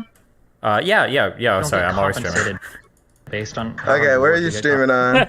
YouTube. Yo, this is such boomer logic. Like, if you see a TikTok video, I'm gonna debate it. You can't debate a TikTok video, okay? All you could do is just type W or L in the fucking comments. You can't debate it. It's like trying to debate a fucking music video. You can't. That's why Zoomers are better than Millennials. Millennials try to, like, get a hold on everything. They try to control everything. And, like, oh, I'm gonna... Yeah, like, that's like when the teacher... It's like when the teacher tries to debate Siri on their fucking phone, right? You know when the teacher's in class They're talking to Siri. No, Siri! And they're trying to fucking debate a robot. That's what it is. It's the same shit. So here he is. All the Starbucks baristas and had them work on the fucking railroad. What if we took all the leftist Twitch streamers and had them read theory and organize their communities? Unfortunately, neither of these proposals are realistic. Anyway, this rhetoric is rooted in devaluing service workers. No, I'm not devaluing service workers. Objective reality is devaluing them because their labor is objectively and materially speaking less valuable. It contributes to a lesser form of the material alteration of our surroundings. It doesn't actually do anything to contribute to the production of any surplus value or material production. And I will school you on a debate about Marxist capital as to whether Starbucks baristas produce surplus value, because they don't. According to classical Marxism, they don't. Okay? I'm not the one who's devaluing them. Reality is, because they literally do less to change reality, and they do less to produce anything of actual objective value. Saying that this is just a relic of prejudice and culture is fucking retarded. A fucking railroad worker or a trucker objectively does more to facilitate production than a fucking barista. And for some reason, and somehow excluding them from the working class, this is up. Yeah, I don't care if you want to call them working class, but they don't epitomize the condition of the universal working class, which Marx defined in terms of being the universal class of labor. Marx very clearly defined labor in terms of the material alteration and transformation of nature by man. Obviously erroneous. Industrial labor is no longer the primary face of labor. Okay, why isn't... Yes, it is the primary face of labor. Just because the majority of people are not industrial laborers doesn't make it any less universal. Almost at no point in history, actually, were the majority of people industrial laborers. They weren't in Marx's time. The majority of people in Germany weren't industrial laborers. Majority of people in France weren't. Majority of people in Russia never were. Hell, even in England, it's debatable. The only time in which that was the case was probably the mid-20th century. Or maybe leading up to World War I. That doesn't make it any less universal. As a matter of fact, deindustrialization has corresponded to a war against the working class. The reason people are either jobless or doing retarded, bullshit, stupid, demeaning, fucking ugly, disgusting, worthless jobs, like making coffee for people and having to put a smile on for them, is because the ruling class waged war against the working class, stripping them away of the minimum of their dignified jobs and forcing them to do unproductive, wasteful bullshit to maintain their purely speculative financial profits that don't even correspond to the production of any material value. Or, I should say, material wealth.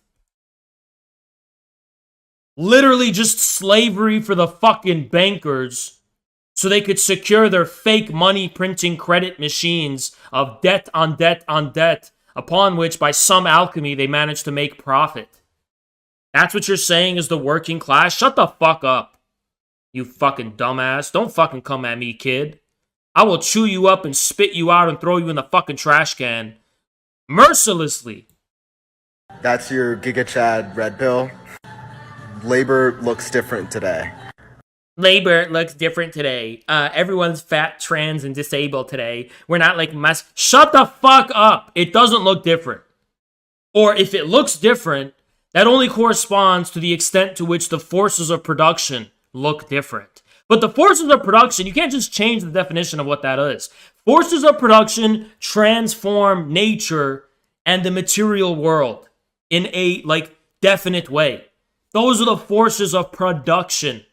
Starbucks doesn't fucking do that. Starbucks takes the things we've already fucking produced, it takes the way we've already transformed nature, and merely rearranges them in an arbitrary way. It doesn't actually produce anything.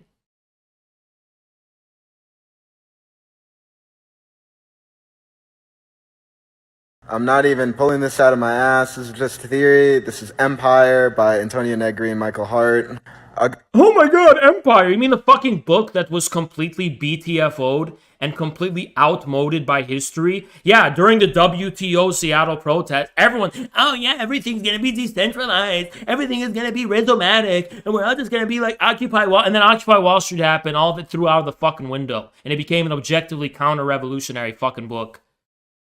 Shut the fuck up with that fucking Net and Hart and I can't even say his name because it sounds like the N-word. That fucking Cope.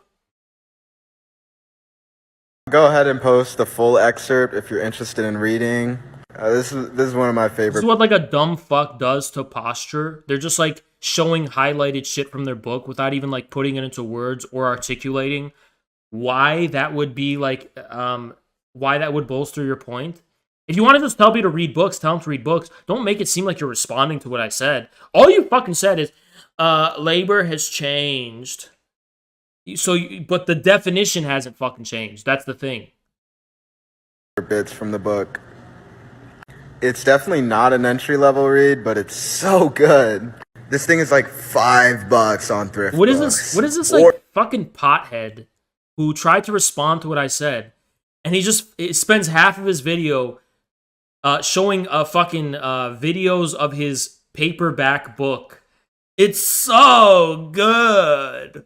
What does that have to do with my fucking point? How are you responding to my point? Just by saying labor's changed, you've responded to my fucking point? By the way, there's a labor shortage in railway workers, you fucking idiot. That's why I'm saying, why don't we take people working these bullshit jobs and have them work jobs we actually fucking need as a society? Because there's literally a shortage of railway workers, which is a big context for why they were going on strike. Because they're being fucking overworked. Because there's literally a shortage of people doing that kind of work. Because they're doing fucking Starbucks instead. Why don't Twitch streamer... Why don't you fucking suck a dick, dude? Shut the fuck up with that fucking stupid bullshit. This is what I always say, right? That's what I always say. See, I don't give chat power. Everyone here, I am the con. You understand? Everyone thinks chat, it's like flipping a coin. Do you guys like me? I wonder if they're gonna like me. I'm a little shy. Is the chat gonna like me? Is the chat... I don't give a fuck if you like me, bitch. I will slap the shit out of everyone in a video game. Imagine Genghis Khan. Genghis Khan conquers the whole fucking world, right? And he's sitting on his throne. And this dude, it's like up to chance. It was like a gamble, right? There's no fucking guarantee. And then some fucking piss ant comes up to him and they're like, hey, Genghis, anyone can do what you did. Oh, yeah, just what do I have to do? I have to ride horses? Okay, tell me what my job has to be, Genghis. Ride horses in the morning, go to battle sometime. Yeah, if I just like systematize and like transform every contingent thing about like what your life has been into like some institutionalized job, like I could totally do it. Yeah, but you wouldn't be Genghis fucking Khan. You know what I mean? Because that's not guaranteed. They have like an institutionalized people. Nassim Taleb talks about this shit. Institutionalized people think everything is guaranteed. Everything has to be guaranteed. There's no room for like contingency or actual success and failure. Like, there's no guarantee of success. They don't understand that. They don't understand how that fucking works. They don't understand that at some level, you cannot know whether you're going to be successful or not. And that is just never going to change, ever. Even in communism, it's not going to change. That's why, under Stalin, you had kolkhozes. Kolkhozes were not state-owned. Why did you have kolkhozes under Stalin? Because some kolkhozes were successful and some of them failed. And you needed that room for contingency to actually grow the economy and make sure it's going to be the most successful that it's going to be. That's why Deng Xiaoping did his reforms. That's why Mao, even before Deng, had the People's Communes, where he basically decentralized the entire Soviet planning system into different regional communes. Because some are more successful than others. You need to be open to contingency. You need to be open to chance. You need to be open to the possibility that you might fail. If you're not, you're just like, it's like someone who's like too scared to tip their toes in the water, you know? You're not even engaging in reality. When did I say this? When did I fucking say this? Who made this? And when did I don't even remember saying this shit. I don't remember ever saying this.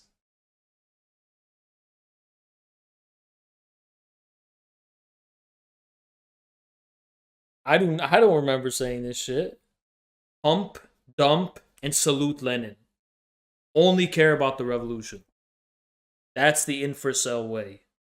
After you hook up with someone, you fully disclose that you support Russia's special military operation with a straight face.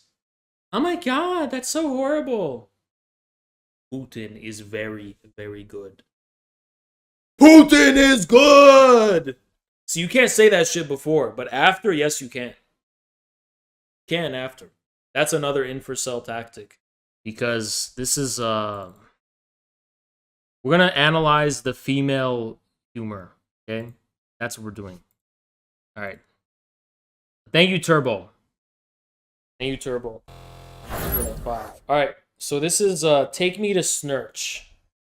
And this is a classic example of the female humor, okay? So female humor is usually non-offensive, completely innocuous. So female humor is innocuous. It is inoffensive, and it's defined by being like cute, but also ridiculous. Yes, that's what it is. Female humor, this is female humor. Female humor is like, oh, I'm so cute, but I'm also ridiculous. That's female humor, okay? That's what it is. Female humor is the combination of cute with ridiculous.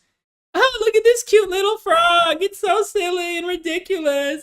Uh-oh, the frog is upside down. Why is the frog upside down? That's what it is, okay? And there's going to be multiple examples throughout the night in which we analyze the structure of this humor. So let's begin tonight's infracell marathon. My snail's got humor. She's the sniggle at a funeral. Knows every snail's disapproval. Should her snore shipped her. Also, notice the silly, ridiculous, but noticeably lowercased, uncapitalized words for the lyrics. Notice that. Notice how the words are not capitalized. Notice these things. Snooner. If the Snevins ever did speak, she's the last true mouthpiece. Every Sunday's getting more bleak, a fresh noise in each week. We were born snick, you heard them say it. My snurch offers no absolutes. She tells me worship in the snail room. The only Snevin. By the way, this is going to be a sociology stream, right?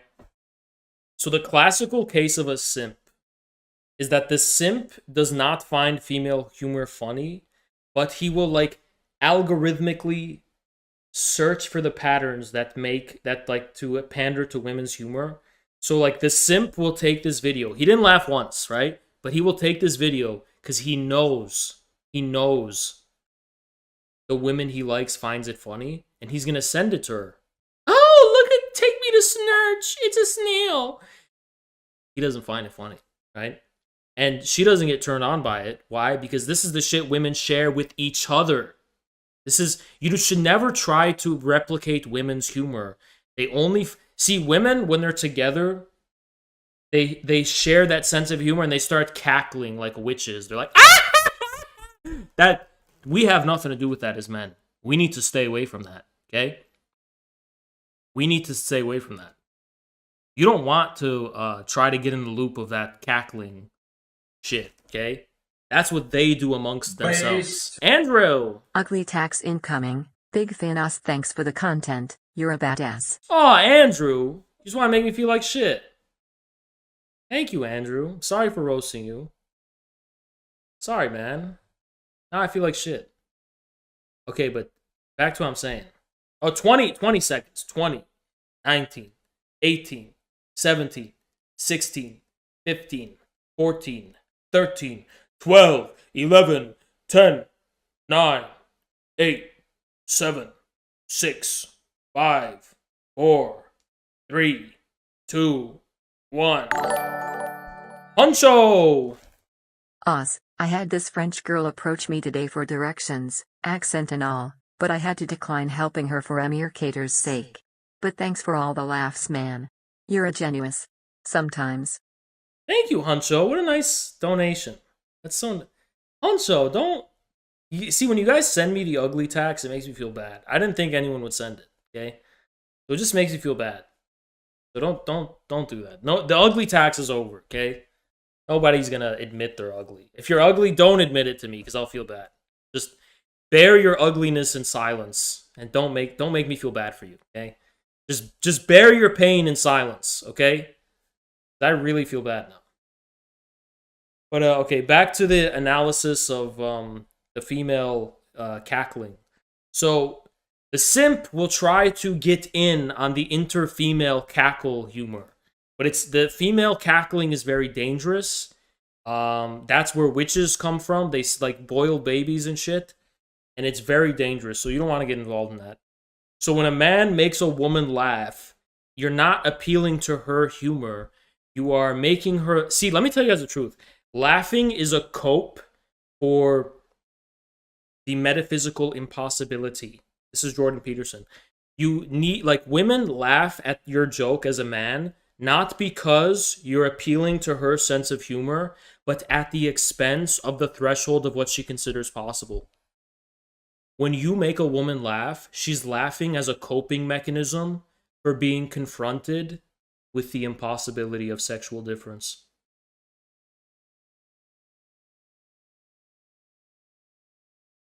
Okay, let's continue our investigation. I'll be sent to is when I'm alone with you. We were born snick, but I love it. Command me to be snail. Snake, snake man, snake man, snake man. Take me to Snurch, I'll worship like a snail at the shrine of your light. I'll tell you my snin so you can snarp in your snipe. Offer me that needless death, the good God. Thank you, Huncho. I appreciate you, Huncho. Huncho's been here for so long. Huncho, you have always been the homeless guy of this community.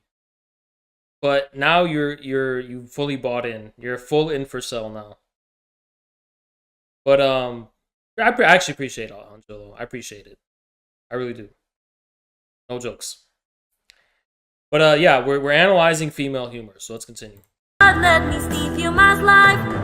Take me to Snurch, I'll worship like a snail at the shrine of your light. I'll tell you my sin so you can snarp in your snipe. So you see that the female derives comedic pleasure from this use of the SN prefix on words it does not belong to, because it appears both cute and absurd at the same time. And this elicits great humor in the female brain as they find the SN prefix, the inappropriate SN prefix, very funny. Offer me that needless death, the good God, let me steal you my life. If I'm a snake and of a good time, my love is the sunlight. Keep the goddess on my side. She demands a sacrifice. Drain the whole sea, get something snaily. Also, the proliferation of female humor onto soy males is what you see on Reddit. So this humor is also popular on Reddit, and males will also pretend it's funny. And not a single male has ever laughed at this video in their life. Not a single male has ever broken a smile watching this video.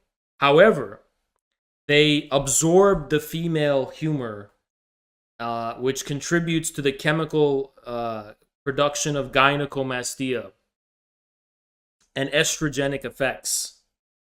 And they like to keep it around. So the Redditor is going to update this without laughing at all. They're not laughing.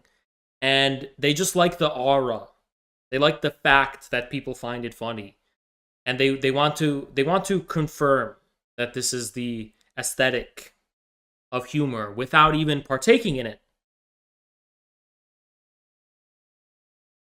So as you see, it's a crisis.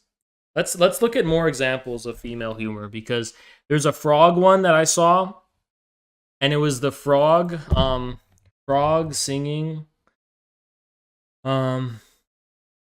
Dancing Queen. Yep, this is another example of female humor right here. Here it is.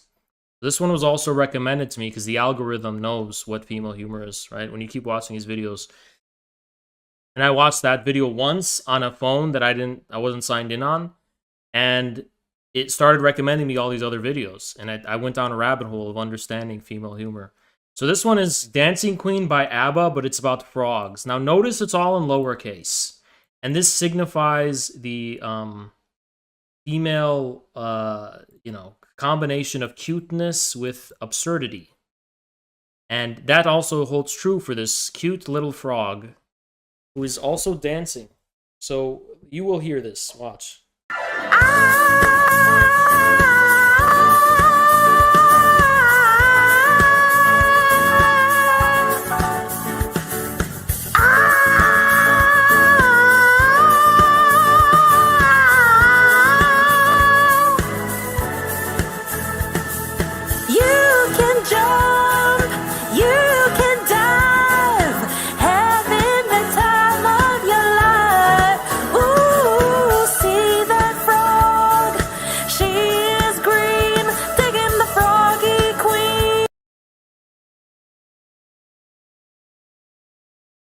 Now, if you shared this to Twitter, many women would find it funny.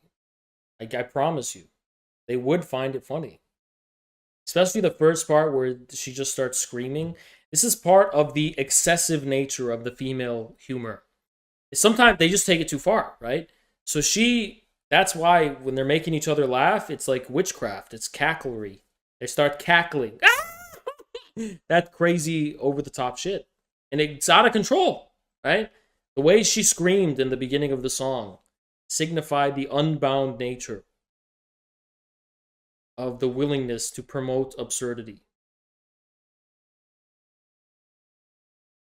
As you can see. And sometimes this has dangerous results. Like sometimes when I'm going to be real, okay? I'm going to be real. Okay? I'm going to say something super sexist and fatphobic, but it's the truth. Sometimes when the fat girls are out, when they're having a fat girls' night out at the bar, and they're being silly and goofy, and then they bump into a man, he falls face flat on the floor, and they knock over the table, and glass shatters, and it causes immense destruction. That's what I mean by unbound. Okay? Let's continue with our investigation. Let's continue.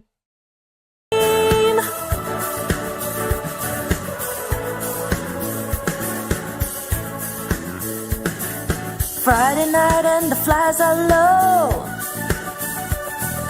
looking out for a swamp to go, where they have the right insects getting in the log.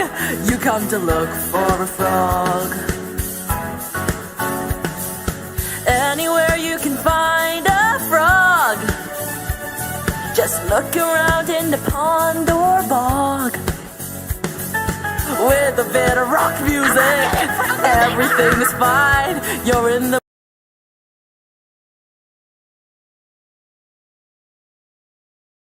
So whoever made this thought the addition of this part was really funny. So let's check it out. music, everything. This is indeed the humor. It's fine. You're in the mood for some flies.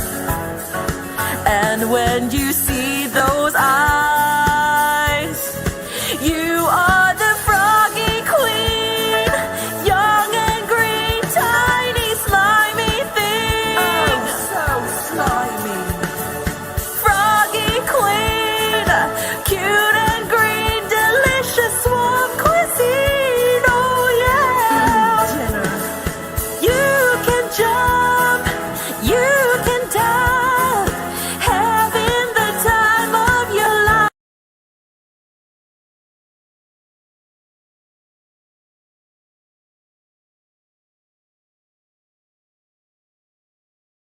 Let's look at this channel because this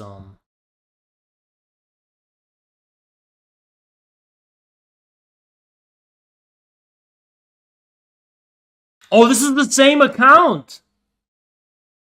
This is the same account. So now there's another one called Take Me to Toad. Oh, it's the same YouTube channel. Okay.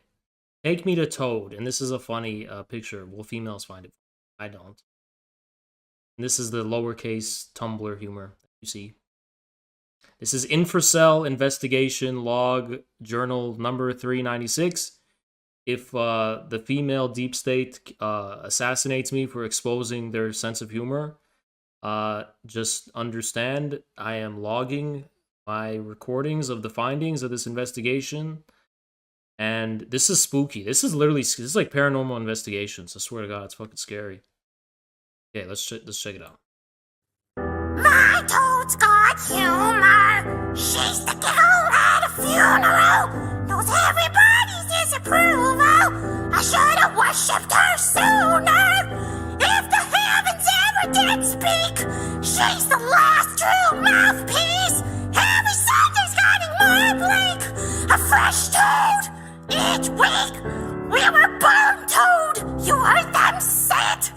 My church offers no absolutes. She tells me worship in the toad room. The only toad that I'll be what is when I'm alone with you. I was born toad, but I love it. Command me to be toad. Amen. Amen. Amen. Amen. Take me to toad. I'll worship like a toad at the shrine of your life. I'll tell you my things and you sharpen your knife. Offer me that toad will stay. Good toad, let me give you my life. Take me to toad. I'll worship like a toad at the shrine of your life. Offer me that toad will stay. Good toad, let me give you my toad. If I'm a pagan of the good toad, my love is the sunlight. She demands a toady flies, drain the whole pond, get something slimy. For the many course, that's a fine looking high toad. What you got in the stable? We've a lot of starving faithful. That looks plenty. This is toady work. How do you do this? I worship like a toad. And you saw the cackling. You saw the cackling. You see that cackle at the end? That was the cackling. I keep telling you how this works. That was the cackling. That was the cackling. Okay? Let's watch the next one. I slammed my penis in the car door. You slammed your penis in the car door.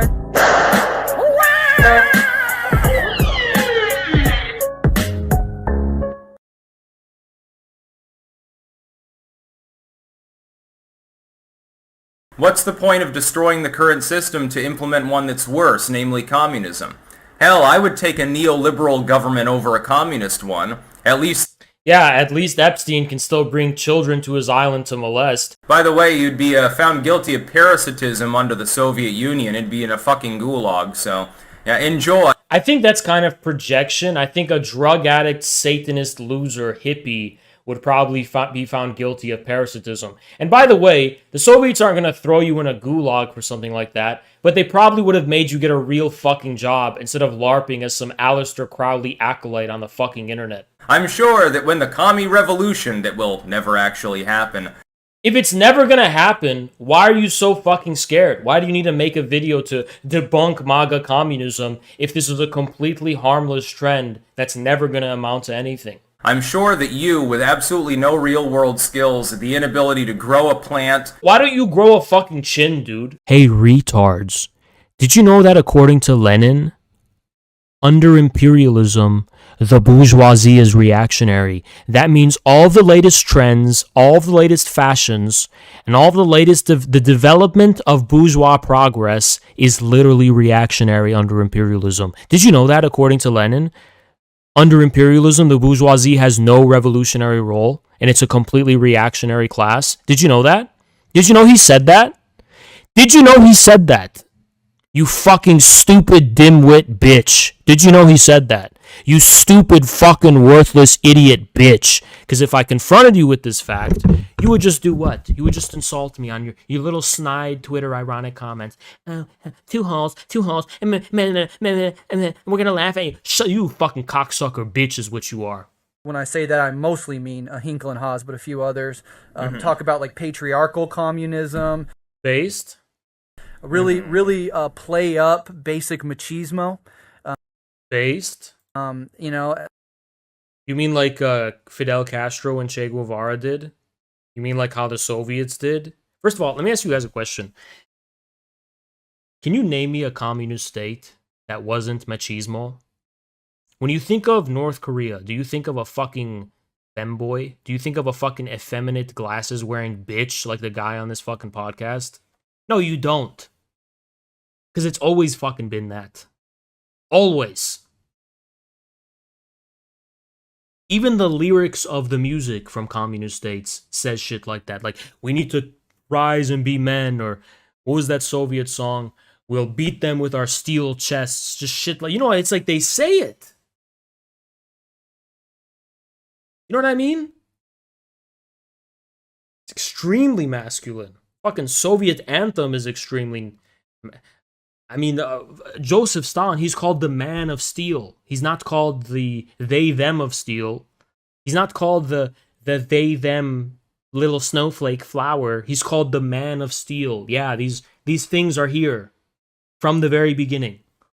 And are just kind of circulating and gravitationally orbiting these personalities, and they're very egoic, and they lack all humility, and that's always going to be a... Yo, you're just confusing your weakness for humility. No, you're just a weak little bitch. Is this the woman talking or the man? I literally cannot tell. I'm not even just memeing, by the way. Turn off, because I specifically think, especially when we're in this realm of... Yeah, I know my streams are a turnoff to glasses wearing maggots and cuckolds. I know it is. I don't want you in my fucking audience. I don't want your fucking support. I do everything I can to filter you fucking people out of here. I know you don't like this, because it's not for you. You ever thought about that? This shit ain't for you. I work for Slava Ukrainian News. We are here. I can't do Ukraine accent. Okay. Excuse me, gentlemen. We work for Slava Ukrainian News. We want to make sure, ask you interviews, okay? No, not okay? Yeah. Why not? Okay. You like... We're metal. That's why. Not even for Zelensky? But Zelensky need more money for Ukraine. Is that okay? We're metal. $5 for Zelensky? Okay. I'm sorry, man. Slava Ukraini. Excuse me, sir. We are with Slava Ukraini News. Want to interview Twitch streamers about Ukraine? I'll pass. Thank you. Go pass? Okay. Yeah. Excuse me, sir. We are Slava Ukraini News. Want to interview Twitch streamers about Ukraine? What? We want to interview Twitch streamers about Ukraine. Oh, yeah. So there has been many Russian disinformation on Ukraine. There has been streamer Infrared Show and Jackson Hinkle. They spreading Kremlin propaganda for Putin. The Infrared, he say Putin is good on his stream. So I want to ask to you, because Twitch has banned him, what is your opinion on the banning of the Putin Russian agent who take Russian money? Infrared Show, good or bad? Slava Ukraini. What? Slava Ukraini. Is it good or bad? He got bad. I'm pro Ukraine. Same. I'm the guy. I'm Infrared Show. Slava Ukraini. That's me. So you support me getting banned? Yo, fuck you, dude. Bitch. No, bitch. Gentlemen, we are with Slava Ukrainian News. Want to interview Twitch streamers about Russian disinformation on Twitch. No? Can please donate 50-50 revenue split, Zelensky 50, Twitch 50. He needs the money, okay.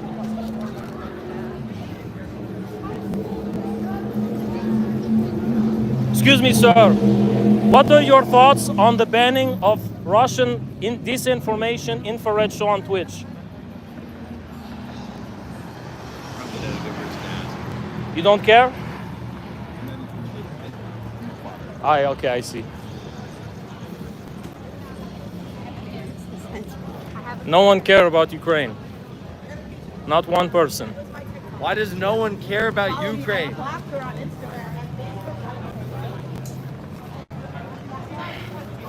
Wear your mask. Put on masks.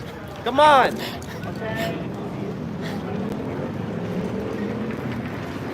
People out here, they think COVID's a joke. Hey, what's up, guys? Are you vaccinated? Okay, that's great. Let's go. High five. High five. High five. What about you? Okay. Want to support? Stop the curve. Good mask wear. I like it. Support for Ukraine. Support neo-Nazis in Ukraine. Neo-Nazis in Ukraine. Support the neo. Support for Ukraine. Support the neo-Nazis in Ukraine. Right?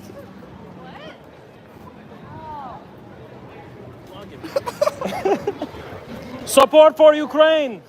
Support the neo-Nazis in Ukraine. No? I like your BDSM mask. Slava Ukraini. What? Ukraine, right? Pro-Ukraine? Yeah. Pro-Reddit? Pro-banning of Russian disinformation infrared show? I'm infrared. And you support my banning. You a bitch. You are a bitch. Excuse me, sir. I'm with Slava Ukrainian News. We are interviewing Twitch about Russian disinformation. So they have banned Russian agent, FSB agent, who is Russian disinformation Kremlin troll, infrared show, and his friend Jackson Hinkle. Do you support this ban? I have no idea who that is. But do you support their ban? I mean, no, of course not. Okay. Thank you, man. I'm infrared show. You're cool, man. Appreciate it. Wow, I haven't seen one hot woman here. 5 out of 10 con. Where's John Zherka? I don't fucking know. This is the YouTube territory.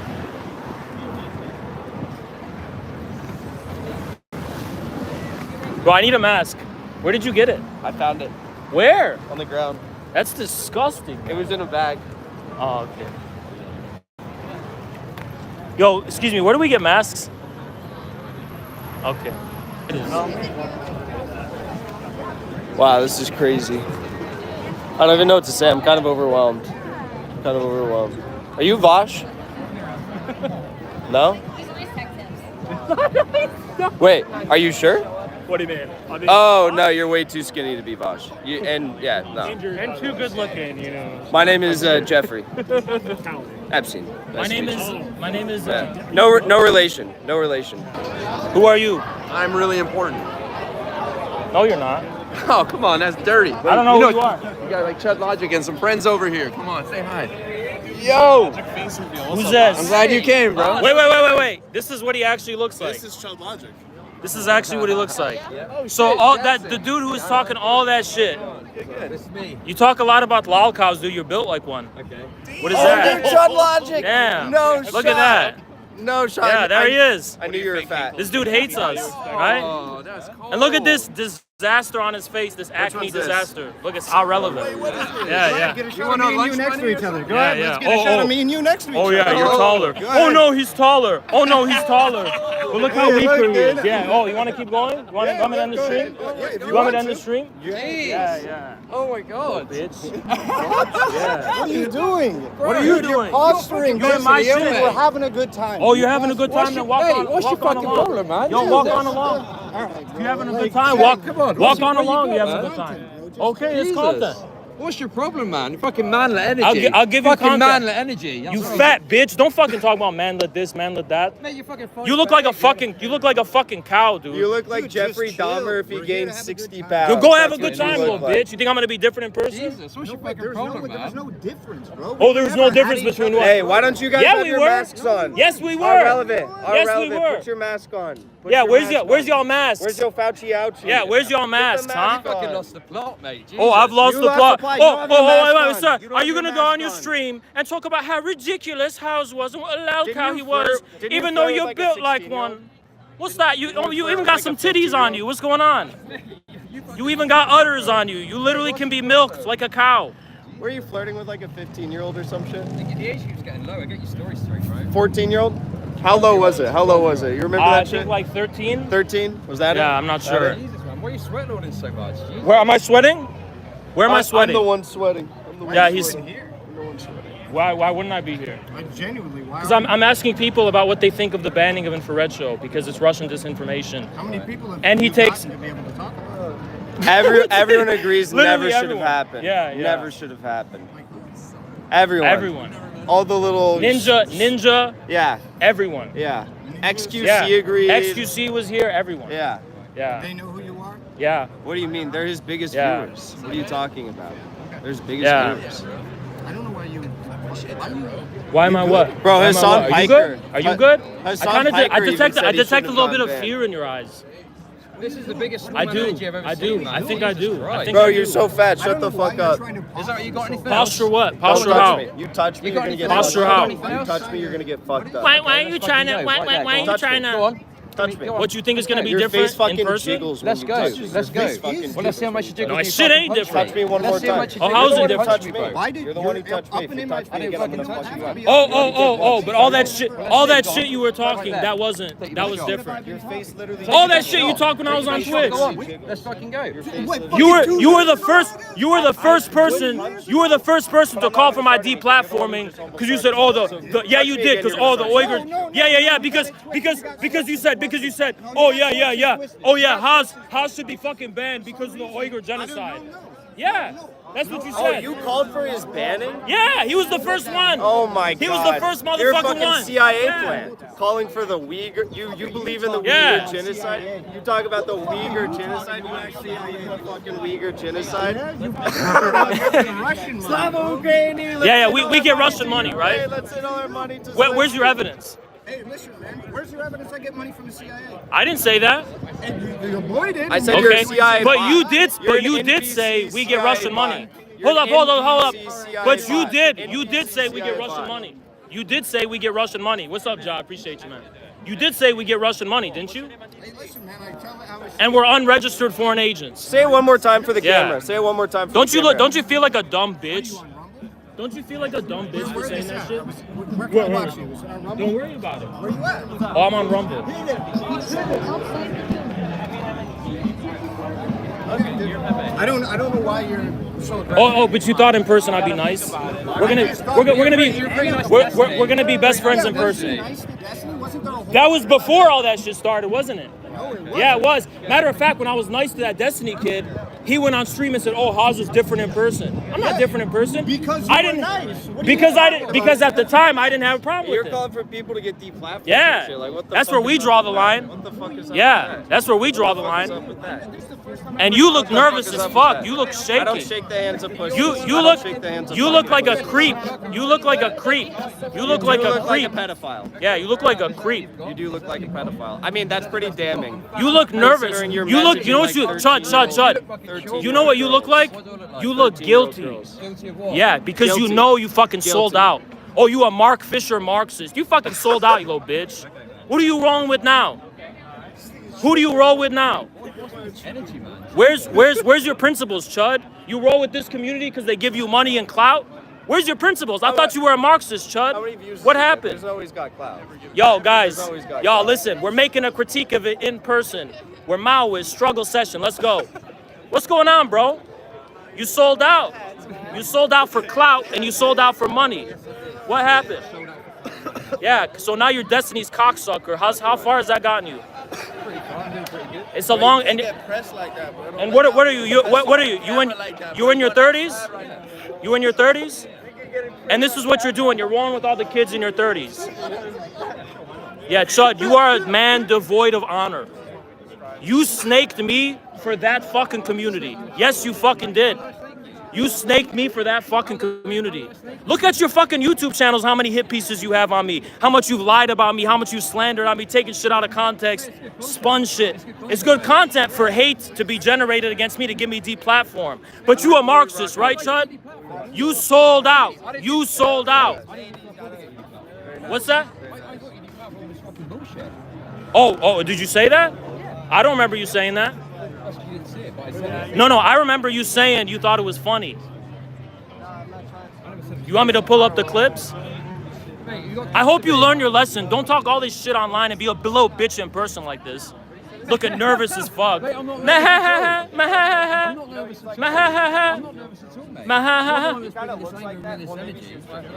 Oh, but you thought I would be different in person.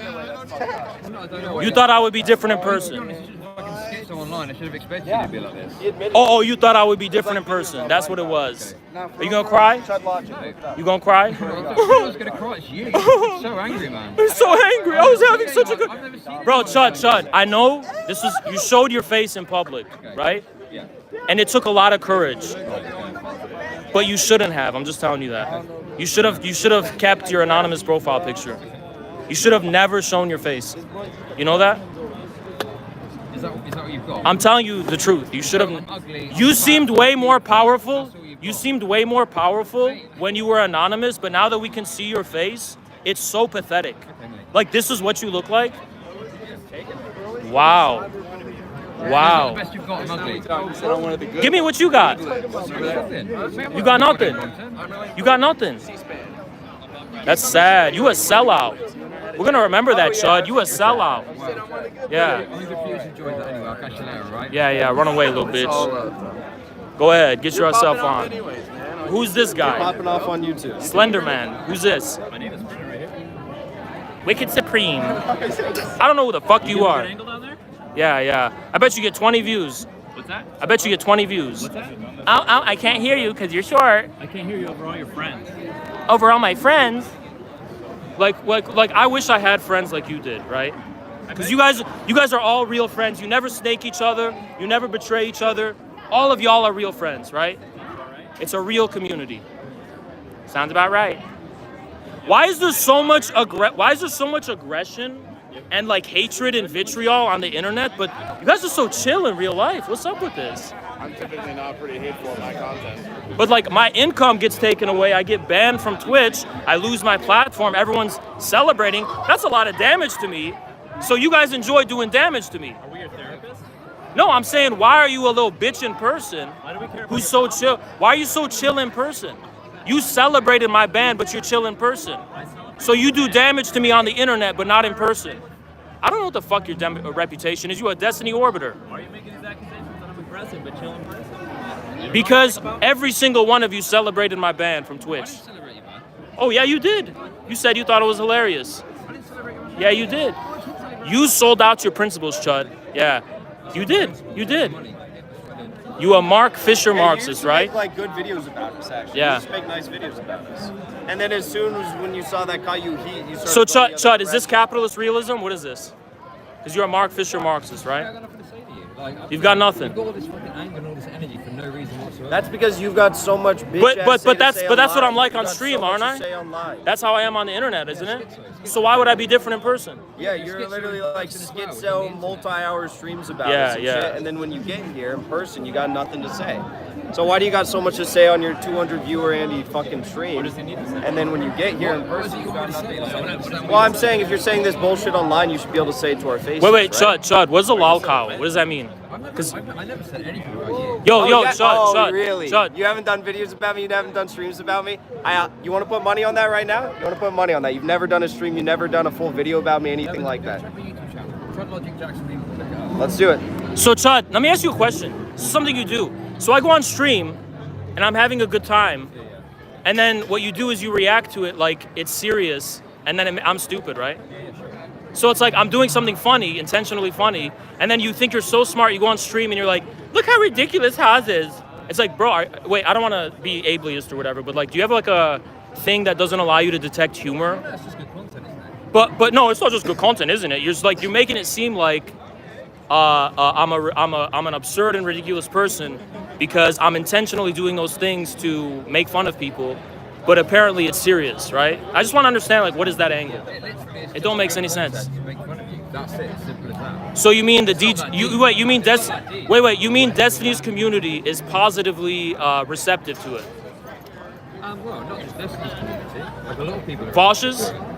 Well, I mean, I don't know if they want to list it off, but yeah. A lot of people Who else? Why are you so focused on the different fucking communities? What other community is interested in What it? does that matter? People like watching it. That's as simple as that. Okay, but nobody watches your fat ass because you have your camera off. Yeah, that's right. No one watches mine. So nobody can call you fat. I would never do that because that'd be mean, right? But nobody can call you that because you're anonymous. But I just did a Facebook. But I put myself out there. But and it was so courageous, and you thought no one was gonna roast you for it, right? Because it was so courageous. But I'm short. What's that? Is this your content? Hold on. Do you agree with what he just said? What he just said? Do you agree with it? I don't know what he said. Okay. Wicked Supreme, Slender Man. Here he is. How many views you got on the way? What's that? How many views you got? 1,000. Oh, wow, that's pretty good. Yeah. That's how you did as a Fortune tracker? As a what? Fortune tracker. A Fortune tracker? Tracker. Your high school math guy. Yeah, you got the wrong dude, you fucking dumbass. Oh, what's my name? Tell me my name. Tell me my name. Tell me my name. Tell me. No, we'll see right now. Tell me my name. You guys seem to know so much, like how I take Russian money too, right? So what's my name? Why do we have to see? Why can't we know now? Oh, we will see. We will see. We will see. That is it. So what are you guys NPCs? So what's up? This is how you're gonna spend your evening? Yeah, we're gonna spend our evening hanging out with our friends at the convention we were invited to, and we're gonna go out to parties that we were invited to as well. Oh yeah, parties. We're gonna go to parties. What are you guys up to? We're doing this. Wow, that's exciting. You're not a Yeah. fucking psycho. You have mate. I'm an American. What are you talking about? I'm an American. 1776 will commence again. The British Empire's tentacles will not control this country any longer, miss, ma'am. What's up? How you doing, man? What's up? Writes this bit? Oh yeah, I wrote it. What's up, sir? Someone play Oblivion music. The NPCs are broken. They got nothing to say. You going to parties tonight? Have friends in the area? Whoop! Whoop! No? Whoop! Whoop! None of that? Look at this. It's a whole panorama. Anybody else gonna follow around and yell at tonight? Dude, you like what are you trying to do? Like what is the angle you're coming from at this? Are you just trying to do? You won't shut the fuck up about us on you're just streams, and then as soon passive. as we Yeah, get yeah. to it, You you're see getting some Chud, your You recent turn into a YouTube little stream, fucking bitch. the first thing you did was react to my content, right? Oh, yeah, you can't remember. Can't remember. You can't remember, right? Okay, he can't remember. Okay, dude, let's just do a standoff. Whoever leaves first, right? But as soon as you turn around and leave, I'm gonna call you a little bitch for running away. Look at that acne. It's a disaster. No wonder he streams in the dark. No wonder he streams in the dark. Look at that. That's insane. I've never seen that. Don't want to end up like Zherka was last night. When's the L&D Gen fight? What's that? When's the L&D Gen fight? What's your name? Earthly. With a U, is fucky ass. What's that? Earthly. With a U, is fucky ass. Oh, okay, I see. What's your deal? I I was just wondering when you were finally gonna fight Ellen Egypt. How are you like a Destiny guy? Dylan Burns? A little bit, right? I swing both ways. Hey man, that's on. I got pictures with both of them. Highlighted my life.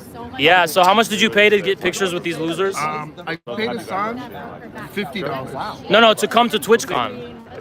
Are you a Are you a streamer yourself? Not really. You paid Hassan You're not a to take streamer? picture? Yeah, I gave Hassan $50 to take a picture. And he's your friend now? Yeah, we're super close. So you don't have any friends in real life, so you paid $300 to come here and have friend simulators? No. Oh, I didn't pay $1 to come here. You know that? That's so impressive. Yeah, because like I have real friends, you know, like I don't have to actually simulate friendship. I'm parasocially. You know what I mean? So you're telling me you were allowed in, you would have actually, you wouldn't have paid? I literally could have gotten a ticket. I could have gotten a ticket. Twitch don't know my name. I don't believe I could have wore a mask. I think you're scared. I think you're scared. I think I'm scared of what? What am I scared of? You know they're gonna come, they're gonna... Oh yeah, but I'm throw you out of not. there. But it's not you though, the bouncers, right? No, not me. Yeah, not you. I'm... Because you're like deformed. fat and deformed. Yeah, exactly. Right. So that's kind of big. What's that? Who are you? Who are you? Yeah, who are you, actually? I'm Infrared Show. Oh, I mean, what's your name? I work with the largest YouTubers in the fucking world. Oh, really? Really? Which YouTubers? Mr. Beast? Mr. Beast?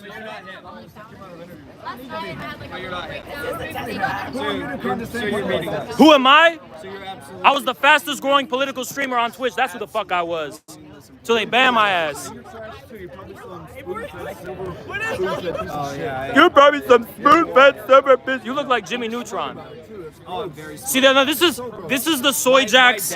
This is the Soy Jacks anger. No, listen, Jackson. Listen, no, I'll tell you. No, this is leftism, right? Look at how this guy. Look what this. Fucking Kentucky. What do you know? Look what this guy looks like, right? No, Jackson, look at the camera. This is what he looks like, right? And then all the anger is because he looks like this. Look at the comparison. It's. Look at the comparison. Look, Chad versus Soy Jacks, right? Chad versus Soy. Chad versus Soy. You see that? You see the dynamic? That's exactly what it is. I work my ass off. I don't think you did. And I am proud of the interview process. Whose dick did you suck? So wait. Wait, did you kiss his ass? You don't need to kiss ass? You look like an ass kisser to me. You're just cringe. You're just cringe. Why are you guys following? Yeah. Following who? Oh, he walked away. Oh, So he well. comes up here. He comes up here. He comes up here and starts chirping about people being irrelevant, and he says, well, I'm the biggest YouTuber in the world. He said, I'm with Mr. Beast. And then he says, actually, no, I'm applying for a job with Mr. Beast. What the fuck is that? Bro, you know what's funny? I didn't even see them. They called my name. How fucking stupid is that? I ruined their whole day.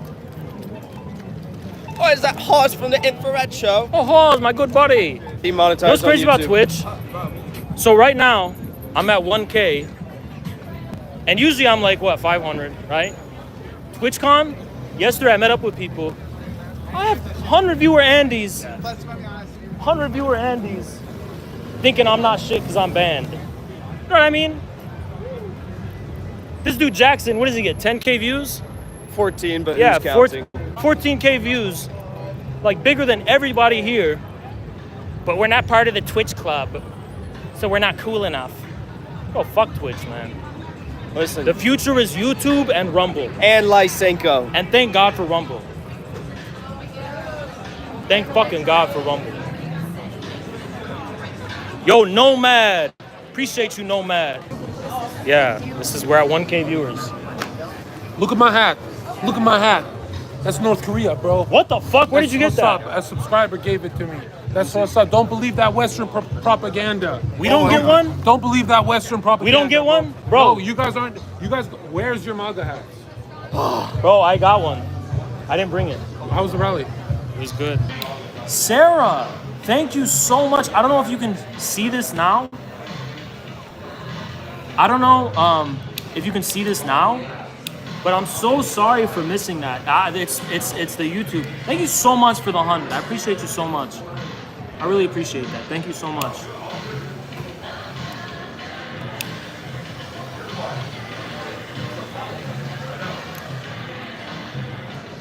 You guys want to know my honest thoughts whenever I come out to these Twitch things, whether I'm in Austin, Texas, or I'm here? My only loyalty is to my viewers. It's you guys. You guys are my people. I love you. Forget I said that shit. It's cringe. Forget I said that shit. But it's like I'm representing infrared. I'm representing the guerrilla army. I'm not fake with nobody. I represent the community. Because if I'm gonna shake hands with these ops in person, I'm betraying you. I'm the con of the infrared community. I'm representing you. This dude Jackson, the first time I met him, I knew he was gonna be special. Let me tell you guys something, right? No homo, bro. I'm just kidding. Listen, Jackson, look me in the eyes. No, I'm just kidding. Listen. No homo, just Listen, kidding. listen. What the fuck is that? What Trump It's is been the... so long since we've had good or great that we will just accept the minimum as being good. But I agree with you. Is it a stretch to say Trump was the most peaceful president of all time? Started no new wars. Or are you going to, all the bad titles he gets, I would throw on Bush, Obama, killing Syrians, Bush, killing the whole Middle East, but CNN doesn't paint them that bad. We're gonna paint Trump because he's orange? Get out of here.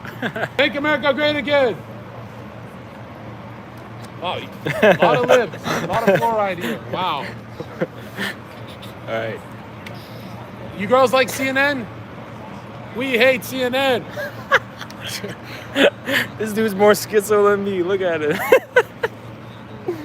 Let's go, Tucker! Tucker Carlson! Woo! MAGA crowd! MAGA! Hey guys, we need money for Ukraine. Zelensky need money, please. Yeah. Come, please give Zelensky some money, please. He needs some. Homeless people in America sleep on the street. Zelensky need more money. It's a MAGA girl. Zelensky. Hey, MAGA, look at her face. Zelensky need more money, please. She missed the orange president. Please, Let's Zelensky, go. come. Give Zelensky some money, please. Zelensky need money for Ukraine. You guys want to do a photo shoot with Zelensky on Vogue? Children. In the middle of a war? No, come. Zelensky need money. Come give him money, please. You sound like the guy from Star Wars. Please, Zelensky need money. Hi, sir. MAGA? What's a mask for? I'm kidding. Would you tap Nancy Pelosi? Would you bend over Nancy Pelosi? I'm kidding. I'm joking. Be good, man. You look scary, dude.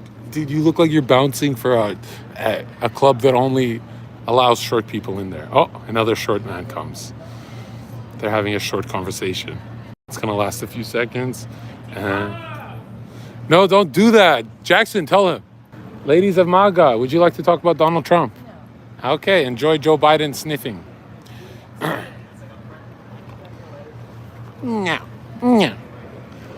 MAGA. That's our guy, MAGA. Good, how are you? We're live talking about Biden and Trump. Yeah, we do YouTube, Twitch, all that. Do you want to talk to our guy? That's our pastor. I'm not talking to him. This is liberal madness on display.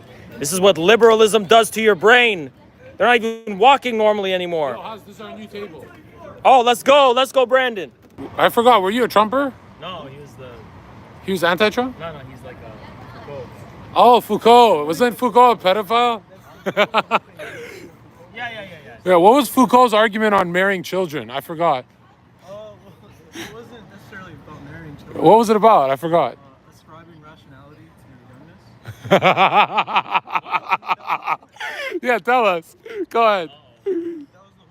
Enlighten me. Well, the whole petition, of age and of age of consent, right? Yeah. What do you think of that? Are you for it?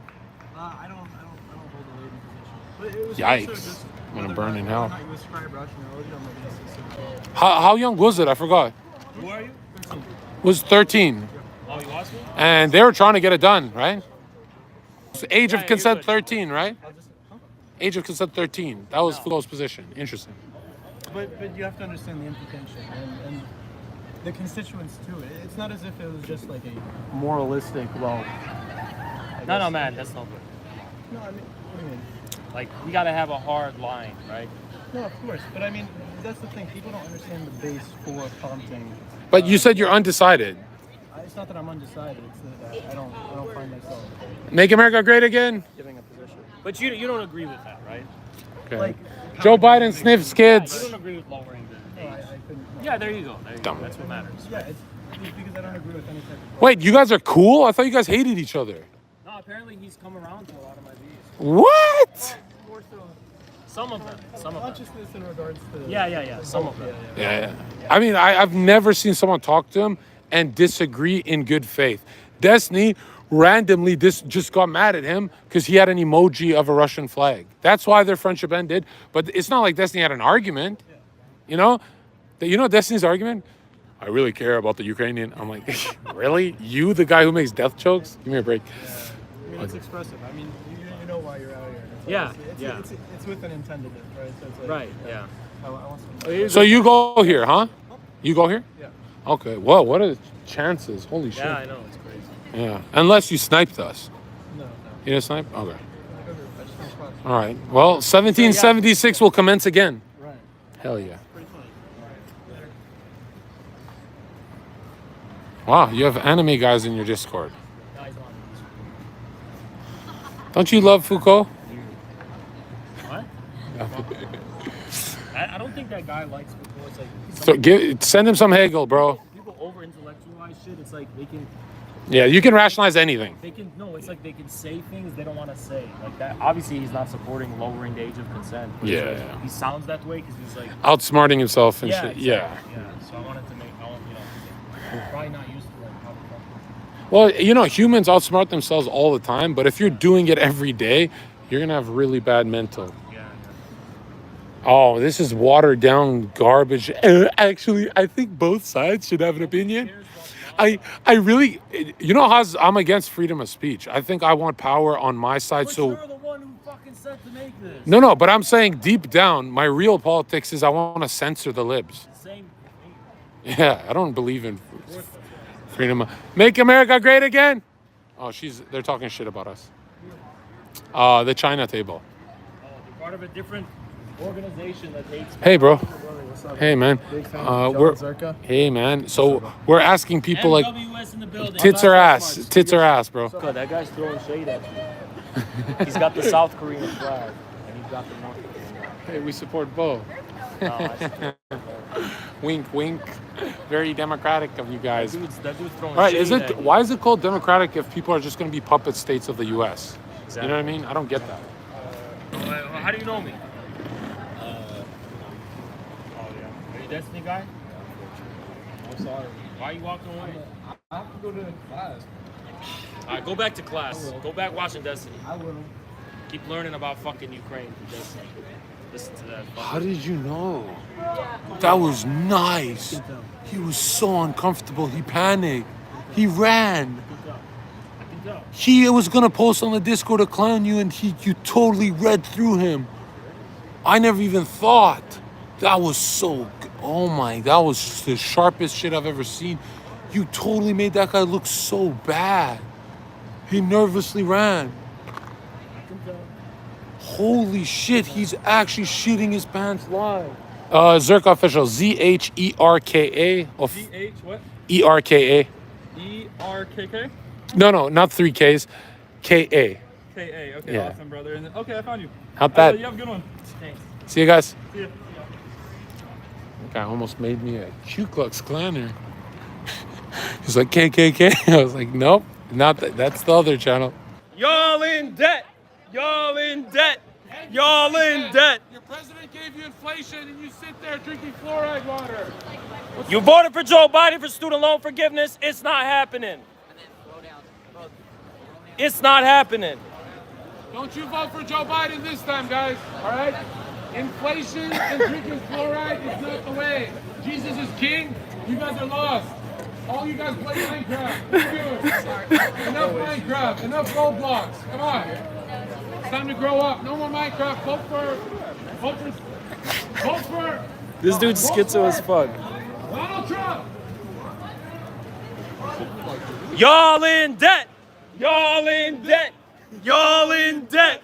How much fluoride have you had, sir? You look like you got 8 booster shots. Let's go. Get your fluoride. Everybody who voted for Joe Biden is going straight to hell. Straight to hell. Straight to hell. No purgatory.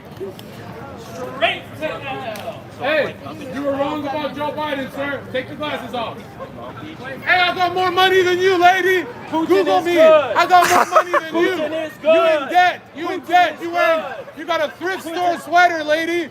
You got a College sweater is from a thrift scam. store. College You is got a a sweater scam. from thrift store. I got more money than you. Putin is You're good. in debt learning. College is a scam. You're in debt learning how to Putin dye is your hair good. blue. College is a scam. Don't you dye your hair blue? They're gonna try and dye your hair Everything they teach y'all here blue. is a bunch of bullshit. It's a bunch of bull. Who are you guys? Any one of y'all Who are you guys? professors, We bring are up Dark your MAGA professors, and y'all the professors. Communist Party of USA over here. Bring any one of your professors. I'll make them look stupid in front of all y'all colleges. Your professor tried to ask me out on a date. College is a scam. She's mid. Nobody wants her. She's mid. Have you seen those guys over there? She's mid. I smelt her like Joe Biden smells children. Jesus. Biden ruined your country, and you're sitting there with your fluoride stare, fingering your ass like that. Joe Biden's asleep. Oh, they're sending drones. They're sending drones out to get us, so they got Obama on her ass now. They're sending drones. What the hell is They're this? sending drones. They got Obama's Oh, drones. so now you're sending drones? They got Obama's Oh, so is this the Davos agenda? Look at that. The technocrats sent us drones. This is what we got to deal with because you voted for Biden. There's a drone We got recording us. Obama's drones on the way. Oh. Oh, get this off camera. Get this off. Bitch. Look, bitch. Fucking pussy. Jesus Fucking Christ. pussy. That's why you look like that. Okay?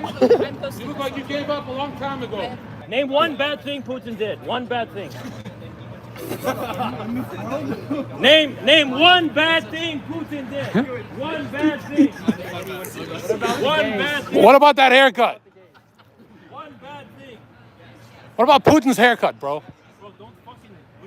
What kind of camera guy are you? You want me down here or up? Get up there. Fuck, man.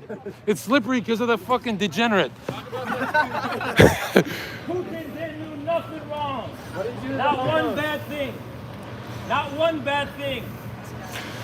Putin did nothing wrong. Not one bad thing. Not one bad thing. Look at y'all ignoring the truth. How come nobody's arguing? What the hell? Didn't Putin do something recently? Not one bad thing. God, oh, this is a satanic ritual, so I gotta explain this. Well, you know, listen, Jesus is king, right? And I gotta explain myself, but not as much as a liberal, okay? Because what you guys gotta remember is I come from your life of orgies and debauchery, but I didn't have the orgy. I just watched it. I was fapping from the side. I was the cuck, and I felt left out. I wasn't included in the orgy, and I said, this is not for me. Hey, glasses girl, did you vote for Joe Biden? Neither? Okay, you're part of the problem. Bernie Sanders is a creep. Okay. Bernie Sanders is a creep. Bernie Sanders is a child snatcher, and he's a creep. We got an anime character here.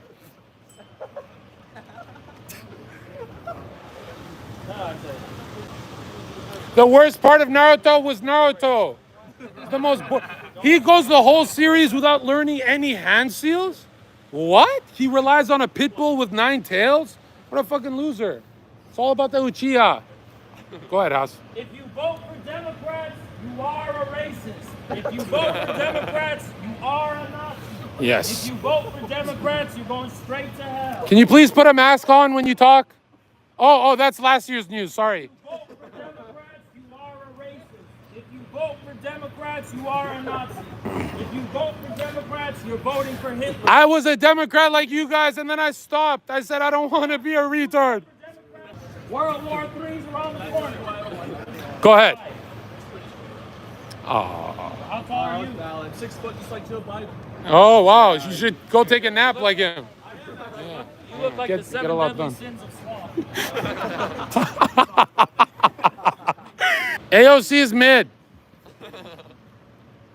I mean her politics, of course. Guys, let's go back to the original, okay? The original is feminism. It's time for feminism. All right, do we have any feminists here? What's on your shirt? Oh, Democrat. Wah-ha! Okay. I'm lame as shit. Hey, Wow. Lemme, can you speak English? Are you in a... Can you speak English? He's late for his open relationship. Let him go. Yeah. Wow, my wife. Yeah. Yeah, I don't but you have. My wife is your mother. What are you doing to her? Okay. If we didn't give that money to Zelensky, you might have a leg, man. Say what one more time? Uh-oh. Yeah. Yeah. What's that? Power. Power. Wait, so what's going on? What's going on? Why am I a pussy? Hey, I've had a broken leg. Don't get sensitive, bro. Who's a pussy here? Who's a pussy? Who's a pussy here? Why am I a pussy? What? Who? Or what? It'll heal. It'll heal. Or what? Who's talking about putting hands on what? You're not gonna do that. Then get the fuck out of here, little bitch. Then get the fuck out. Walk on along, little bitch. Yeah. Yeah. Talking that shit. Heal your leg Talking first. that shit. In the Heal hyperbolic your leg, time chamber. Boy, keep on walking, Cali boy. Keep on walking, Cali boy. Keep on walking, Cali boy. Cali, bro, I'm from the East Coast. Nobody gives a fuck. Nobody gives a fuck about the East Coast. Fuck the East Coast. Fuck the whole East Coast. Nobody give a fuck. Yeah, fuck the East Coast. What Give a fuck about that shit. People talking all this But shit. he's a gangster. He's a gangster. Watch out, dude. He's a gangster from the East Coast, bro. Oh, say that one more time. Fuck your leg. Fuck your leg. Fuck your leg. Fuck your leg. Say it one more time. Say it one more time. Fuck you. But that's a gangster, Haas. He's from the East Coast. How could you say that to him? He's gonna bring his gangsters, dude. One in the chat, the jab. Two for the cross. That's John Zherka. Ouch, bro. You egoed me. You watch me on YouTube. Ladies, don't vote for Joe Biden. You ruined our country once. Don't do it again. He's Twitch, I'm YouTube. So I got banned. Yeah, fuck Zelensky. We got a random guy to agree with us. Whoa, random guy. What? Bro, you're kind of red-pilled and based? Yes, feminists are cancer, fuck Zelensky. Yeah, but if I'm nice to girls all day and I just suck up to them, won't they like give me some ass one day? Guys, if you don't vote for Donald Trump, we're gonna have more of this shit. This country sucks right now. Hey, your president is sniffing kids. What are you doing about it? You gonna vote for him again? The guy's fucking snorting kids. You pretend like you don't. Yo, crack dealer, thank you for the 20. Hey, now what do we do? Well, I'm gonna keep the probably turn the camera off because can I say that I love Joe Biden now? No, bro. Is it off? Voting for Biden. Why aren't you 6 feet apart? What's going on here? Is it the new DLC where it doesn't matter anymore? Give me a break. Hey, remember, liberals let their girls get fucked. I'm gonna make America sniff again, okay? I'm done with that. Ladies, please vote for Trump. All right, I'm a Canadian, so I don't really give a fuck. Why do you have a NASA shirt on? It's all fake CGI, dude. NASA's a scam, started by 25 Nazis. Operation Paperclip, do your research. My Instagram is fuck Sleepy Joe. No, she's the one who called me a retard. she was like, she's the one who called me a retard. She was like, you guys are disgusting. Yeah, she was the only talker. Yeah, I said she's a retard. She had fake freckles on her face. That's like a Yeah, I got my BLM shot. You guys need to get that. We first went to this fancy place, and I got them all to, I was like, can you seat 25? And the guy's like, oh, yeah. And we wait like 5 minutes, and he like prepares our tables and everything, and we sit down to eat. And then I look at the menu, and there's like 5 things, and it's all fancy, dumb, retarded bullshit. Like octopus penis dipped in fucking shit sauce. I look at the menu once.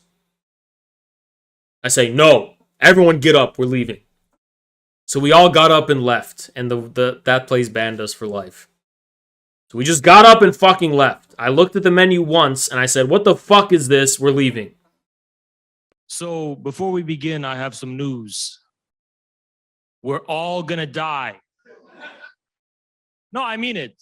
Think about it. It's true, right? It is gonna happen.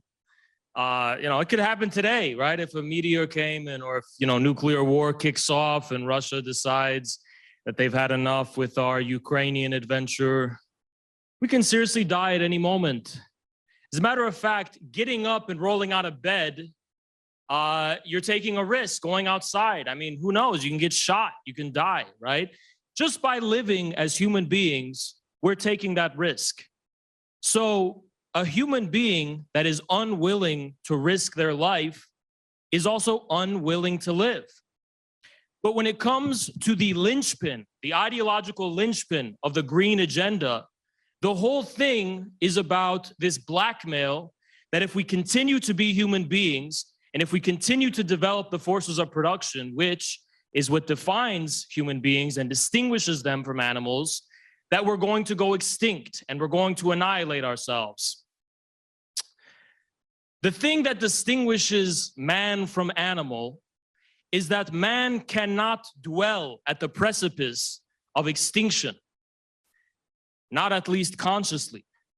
Our lives are mediated with a sense of meaning, and where this meaning comes from is of decisive significance for all of the philosophical and theological questions pertaining to humanity's existence.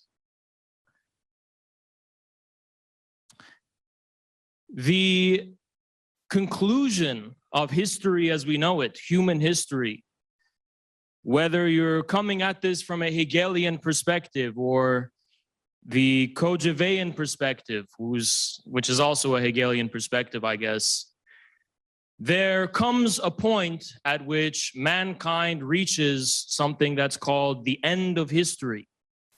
And the end of history amounts to a resolution of the antagonism and the conflict driving human history forward. Human history is not simply a history of economics and a history of differing relations to nature and the forces of production. It's also a political history. It's also a history of conflict between people and not just with nature. And so in the supposed resolution of history as we know it in the form of the end of wars, real wars, right? The war to end all wars was the Second World War, and we've never really had a war since then. So the end of history culminates in a state of universal recognition and universal freedom and the breaking down of barriers between mankind and all of that globalist bullshit that we're accustomed to, right? And there's a grain of truth to it. So how has antagonism at the heart of human existence reintroduced itself after the end of history? It seems it has reintroduced itself in the form of something called ecology. And when we think of that word, and I know it's a hideous word, and I reach for my gun whenever I hear it, but at the root of this word ecology is the Greek word oikos, which is about a more fundamental living being of humanity. How do we dwell? How do we live? How do we reproduce our own existence? This concerns not only our relationship to the natural environment, but the environment that we create through our own labor. And the central antagonism since then, it seems to me, seems to be about the way in which human beings themselves have come to mark some kind of abruption, some kind of blemish, some kind of scandalous existence amidst this smooth continuum of global space of the end of history. The very fact of living, breathing human beings, asserting their existence and asserting their lives seems to be a dangerous thing nowadays. The Malthusian ideology goes very deep into the history of liberal modernity. Liberal modernity affords no recognition to human beings who are inherently contradictory. It only affords recognition to some kind of universal ideal or universal subject. And it is in the name of this universal subject that the green agenda is being pushed. We're all gonna die, which is what they tell us. The we, the subject that they're referring to, is the universal subject of liberal modernity. So what is the status of this supposedly universal subject culminating at the end of history? In August of 2012, striking workers in South Africa decided that they had enough of the accursed and forsaken existence bestowed upon them by the end of history. And so in Marikana, they decided to assert their lives and assert their right to existence, and they were met with a massacre by the South African police. We see the same in Palestine. We see the same in the Appalachia in America. We see all over the world with the yellow vests in France, humanity has definitively become an accursed and forsaken being in our world. And so the green agenda is a type of infinite regress. There is nothing we can do to satisfy their demands to stop being so prominent in this world. However much we reduce our carbon footprint, it's going to be more and more and more until our very breathing is seen as a pollution. Because from the perspective of liberal modernity, humanity itself is a stain on reality. As for the threat that in pursuit of the realization of the essence of man, we will somehow stumble upon our own annihilation, to that I say, so be it. If humanity, in asserting its existence and fulfilling its cosmological mission, stumbles upon its own collective annihilation, that is a dignified and worthy ends, and it amounts to the significance and the meaning that human life poses for the universe. It's a dignified ends in comparison to the slow and poisoned and undignified death that now awaits us at the end of history, where we simply pursue hedonistic goals of pleasure and safety, and basically we become domesticated into animals. As a matter of fact, the very insistence, the very risk of one's life is what defines us as human beings. We don't simply live and dwell like animals do, waiting to die someday. We live and die for a reason. If we have nothing to die for, we have nothing to live for. Before, in service to the state in circumstances of war, humanity proves the meaning of its life. Now, in a war, which I hope, in a future which I hope will be devoid of war, humanity can assert its existence through a collective struggle with nature and the outside world, which, just like in a war, does come with the threat and the risk of death. If we do not prove our life, as Kojève, drawing from Hegel, so much emphasized, then the only fate that awaits us is slavery. Right now, we are witnessing a global insurgency of collective mankind rising up against this really anti-human globalist agenda, which wants to grind us into dust and turn us into worms. To that I say, we are on the precipice and on the verge of a global awakening of the people of the world, who are going to awaken from their slumber like lions. And why shouldn't they? They have nothing to lose. Certainly not their life, which they lost at Americana. When I first began streaming online and putting myself out there, I used to have the view that with leftists, there maybe can still be some kind of dialogue. Maybe this is not an actual primary contradiction, but it's just a disagreement, and there's this battle to acquire hegemony among them. And for a long time and very slowly, I came to realize that there was something completely irredeemable about the left. And I gave a speech in Austin outlining this fact. But the event that has fundamentally changed my outlook, and because of which I think there is no point of, there's no possibility of returning to this view that there's something redeemable about the left, was the savage, bestial, and inhuman responses that they gave to the murder of Daria Dugina.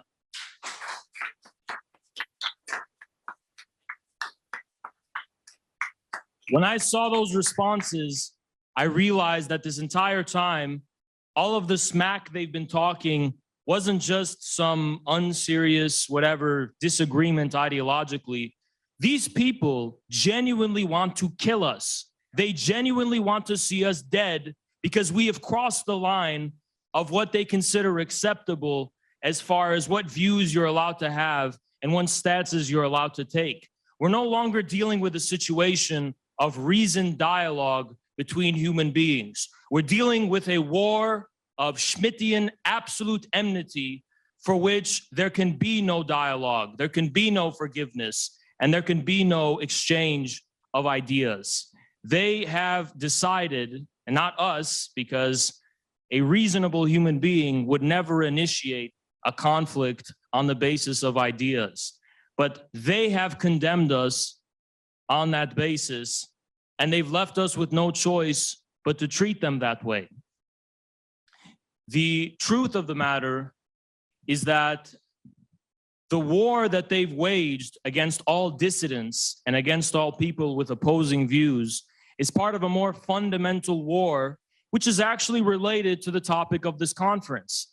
It's about a caricature of humanity in the form of the universal global subject, the member of the open society, the ideal subject, the politically correct subject, who's a citizen of the world, and real humanity, humanity in the depths of Tartarus, humanity as the working class confronting the real threshold that defines our relationship to nature and ourselves, which is actually what defines us as a species.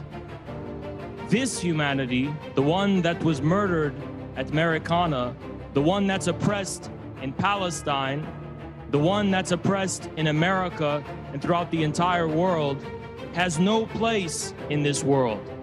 And when we give voice to this proletariat, we are condemning not only the system, but all of those who've decided there can be no humanity outside of the straitjacketed ideal version they've created. So when we speak, we're not just speaking. For them, it's like we're firing bullets. We're waging guerrilla warfare on their entire world and on their entire constrained perception of what it means to be a human being. For them, our words are mightier than bullets. They're more vicious than bombs. And that's why they've decided that those of us who step out are worthy of death. I did not know Daria personally, but I could say that there was nothing fundamental I really disagreed with her about. The views of her and her father have shaped my understanding of the world so profoundly that I took it personally. They weren't just talking about Daria when they were celebrating her death. That could have been any one of us, and they would have talked about us in the same exact way. They don't care that we have families. They don't care that we're human beings. They don't care that there's a reality to us beyond ideology. They decided to draw a line, a threshold. You're either in it or you're out. And that threshold for them is what defines humanity. But the truth is that the real threshold defining humanity is not established discursively. It's established materially and principally by the proletariat of the world in their living existence and in their relationship to nature and mankind. That's the real threshold defining what humanity is. And that's why the proletariat as a class doesn't just represent itself. It represents true universal humanity and all of its authenticity and all of its real being. That's why it is the universal class, and that is why it is destined to win this world. Do a haunted house stream? I would, but I don't have a date. I don't have someone to bring with me because I get scared and shit. I need to bring a girl to a haunted house because, like, I get scared and shit, you know?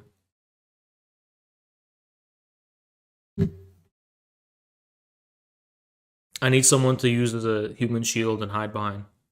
You know, it's like, this is like when Darth Vader, you know, took over. And it's like, you play the Game of Thrones. It's like, it was so dark and sinister. It was just like the Hunger Games, you know?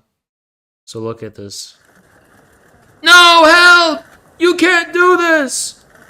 I am taking power now. Ah, ha, ha! No, please! We must defend democracy! This is preposterous! I am the Senate. Ah, ha, ha! No, please! So this is how the Western media and Twitter reported this, basically. That he was dragged out. No! How could you do this? Your time has passed, Hu Jintao. No! Please! Save me. Never. And this is basically, he's going to the gulag, alright? But, strangely, what the liberal media didn't show you was actually how Hu Jintao entered that same meeting before he was dragged to the gulag, right? So this is how he actually entered the meeting. Oh no, he was being dragged into the meeting. Thank you, Chris Morlock. Straight face. He was being dragged into the meeting because they're preparing him for the gulag, basically. Oh my god, it's so menacing. He's like threatening him secretly right now. You know what's crazy about Jackson is that apparently he lost his virginity to this entire playlist of songs that have played on Infrared. And it's a whole playlist. And everyone clapped for Jackson because that means he lasted like minimum 15 minutes. Minimum of 15 minutes for his first time ever. What a champ. Often expressed with new phrases and subtle shifts in emphasis and tone, which collectively provide insight into how Xi Jinping is thinking and what China is planning. In my commentary, I review what remains constant, and I highlight what... Jackson's saying he lost his virginity to this guy's commentary. So this guy was narrating the entire thing. Here are some directives that I call out as debate new and Jay Dyer. Oh, okay. I'll just do it right now. All right, guys. He said go debate Jay Dyer, so I'm just gonna do that right now. Bye, guys.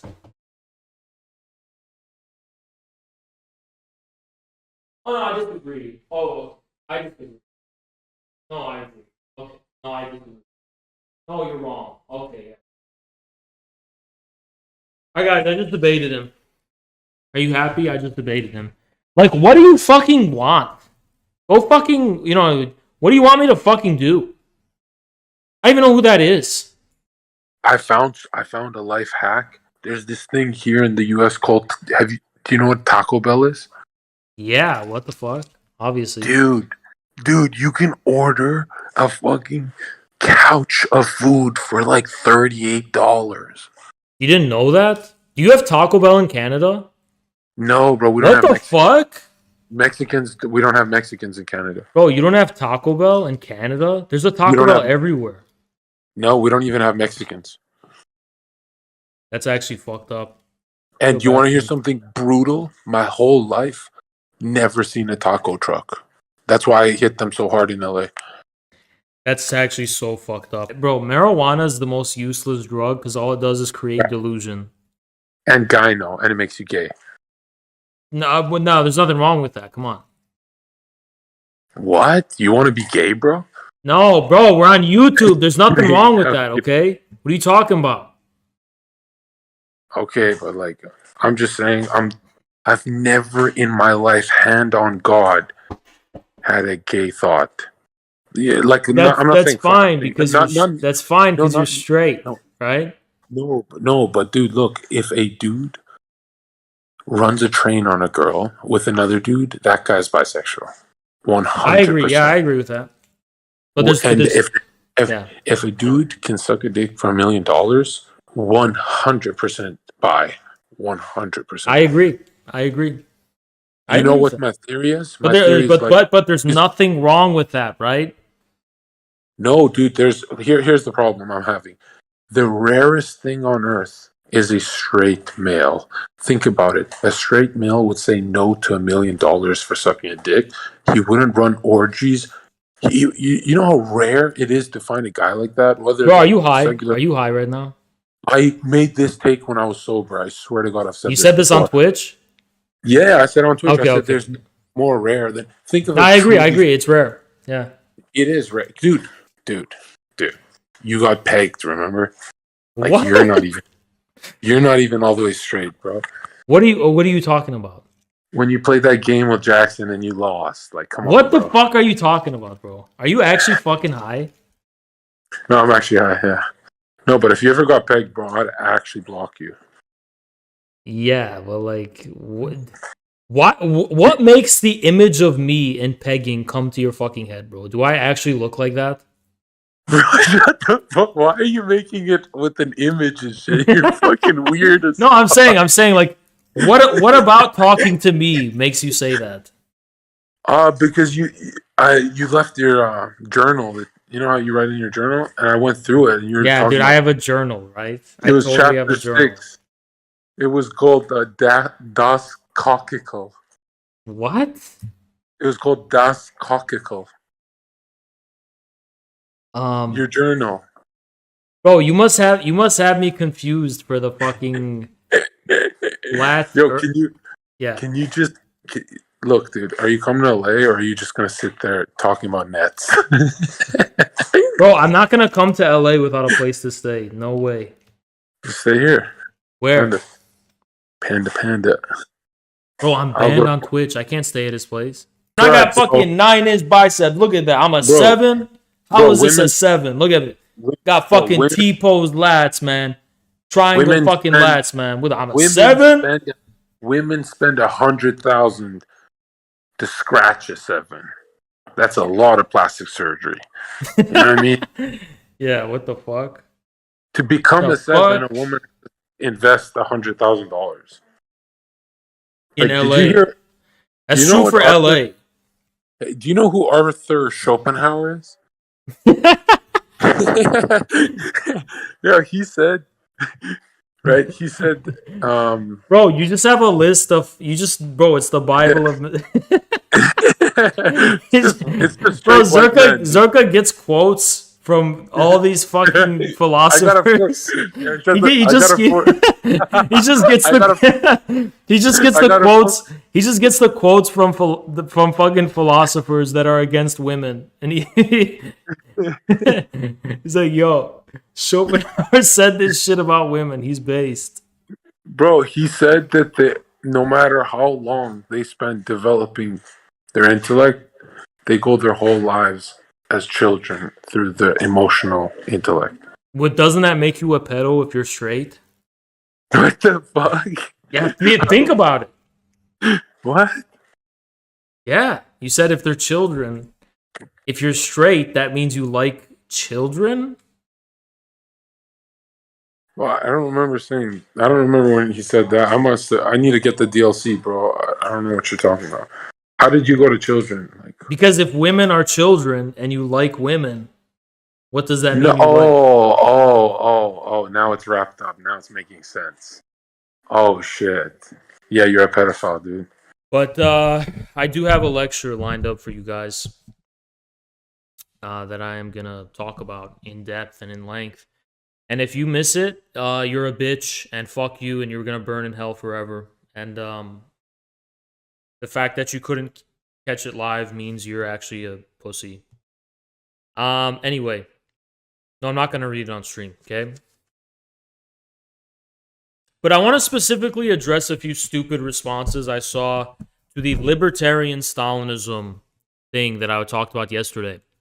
So, the first form of mental retardation I've been noticing was people who were like, oh my god, so you're saying that they abandoned the Marxism, Leninism, and the age of multipolarity thing. That was the first thing.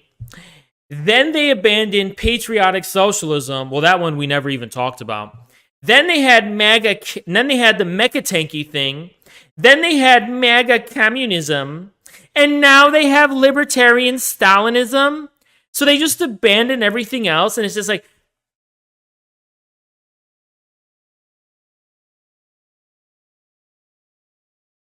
You know what my response to that is? I'm not even kidding.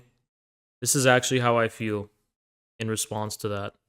Because I weep for the stupidity of humanity. I'm not saying that in an arrogant, smug way. I weep for the stupidity of humanity. Falling, dreaming, talking in your sleep. I know you want to cry all night.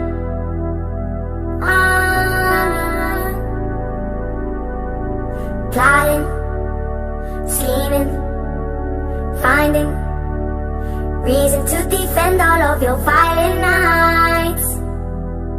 Promise me. Oh my god. Oh my god, Amirio with the 50. Dude, thank you so much. Holy fuck. Non-compete is like a super cool boomer. And he's like a 40-year-old super cool boomer. And he's like, we're cringe and he's cool. That's basically what I'm trying to say. That's what he says, right?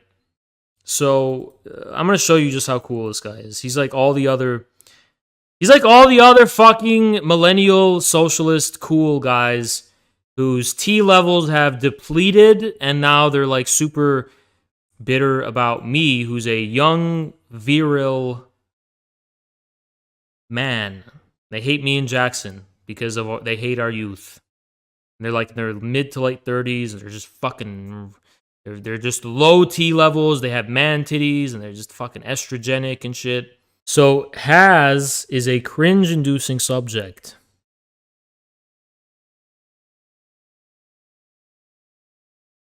You guys remember he said that, right? That I'm a cringe-inducing subject.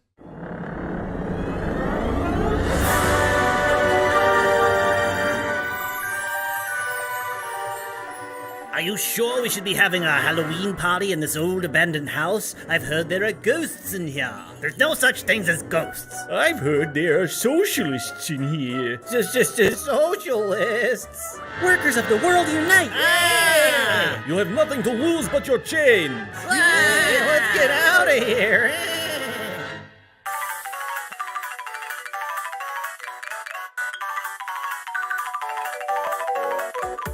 Spooky, scary socialists shall seize the sovereign state. Working poles will shock your soul, seal your classes' fate. Spooky, scary socialists in solidarity. Marxists marching on and on, together can't be beat.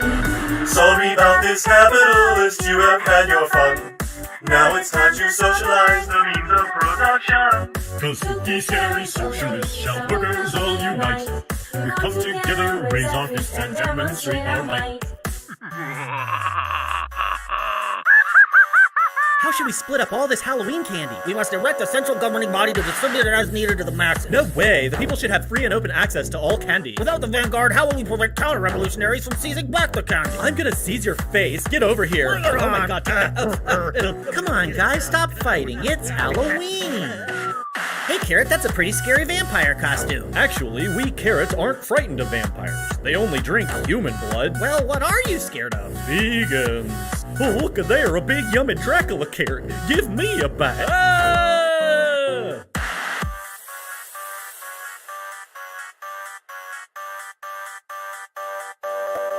Anarchism has nothing to do with bomb-throwing mayhem. Indoctrination and propaganda and so on has taken place, so people do regard subordination to external authority as legitimate. Whether they should is another question. Throughout human life, there's a whole variety of systems of authority and oppression and domination and so on, which are usually accepted as legitimate by the people subordinated to them. As far as I understand it, anarchists are just people who take this seriously. Those sneaky socialists could be hiding anywhere. If we really want to escape, we might have to go overseas. Did somebody say seize? Silly centrist liberals support the status quo. But leftists will be satisfied until it's overthrown. Spooky, scary. Oh no, not the leftists! Everyone needs the leftists! Socialists are silly all the same. We'll dance and sing on Halloween and play our waiting game. For fascists might be laughing now, but we can never lose. Spooky, scary socialists will rise up with a boom! Was that Dylan Burns? Who the fuck was that guy? Happy Halloween!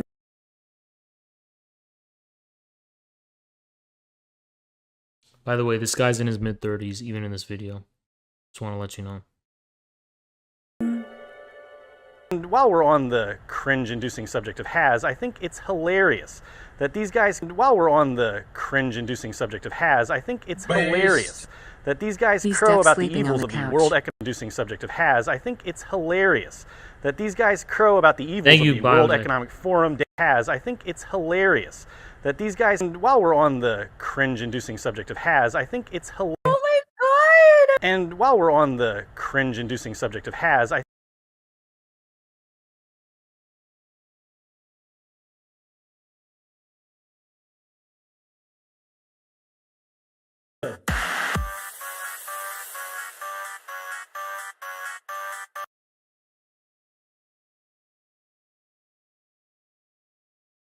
Together, raise our fists and demonstrate our might. Based. I want to die. We come In a together, video raise game. our fists and demonstrate. Thank you so much, Porco. And thank you so much, Harold. Based. Thank you. I feel like the deep state pays people like this to make communism look cringe and soy. The cringe-inducing subject of has. When you have this on your belt, and you're gonna fucking talk about cringe? I had a fucking clip from an entertainment dating show that was live. You actually put effort into this. You went out of your way to produce this video, and I know it was you, Sexpat, because I don't think they celebrate Halloween in fucking Vietnam, right? Maybe I'm wrong, but I'm pretty sure they don't. So you went out of your way to make this, and you thought it would be cute or wholesome, or this is what a pedo thinks is good content. I don't know who the fuck would make this and think this is something that... Do you think there's anyone in the world who's not cringing watching this? And look at this fucking sexpat make a mockery of the Viet Cong. Luna Oi was bitching, crying, and whining and pissing her pants and shitting everywhere because I asked her, if you're so against the fucking American flag, why the fuck are you fucking an American man? Right? And apparently that was me exploiting the horrors of the Vietnam War. What about this shit? This bopping up and down with the fucking Viet Cong hat in the jungle on the American holiday of Halloween. Is this not actually disrespectful? What about this shit?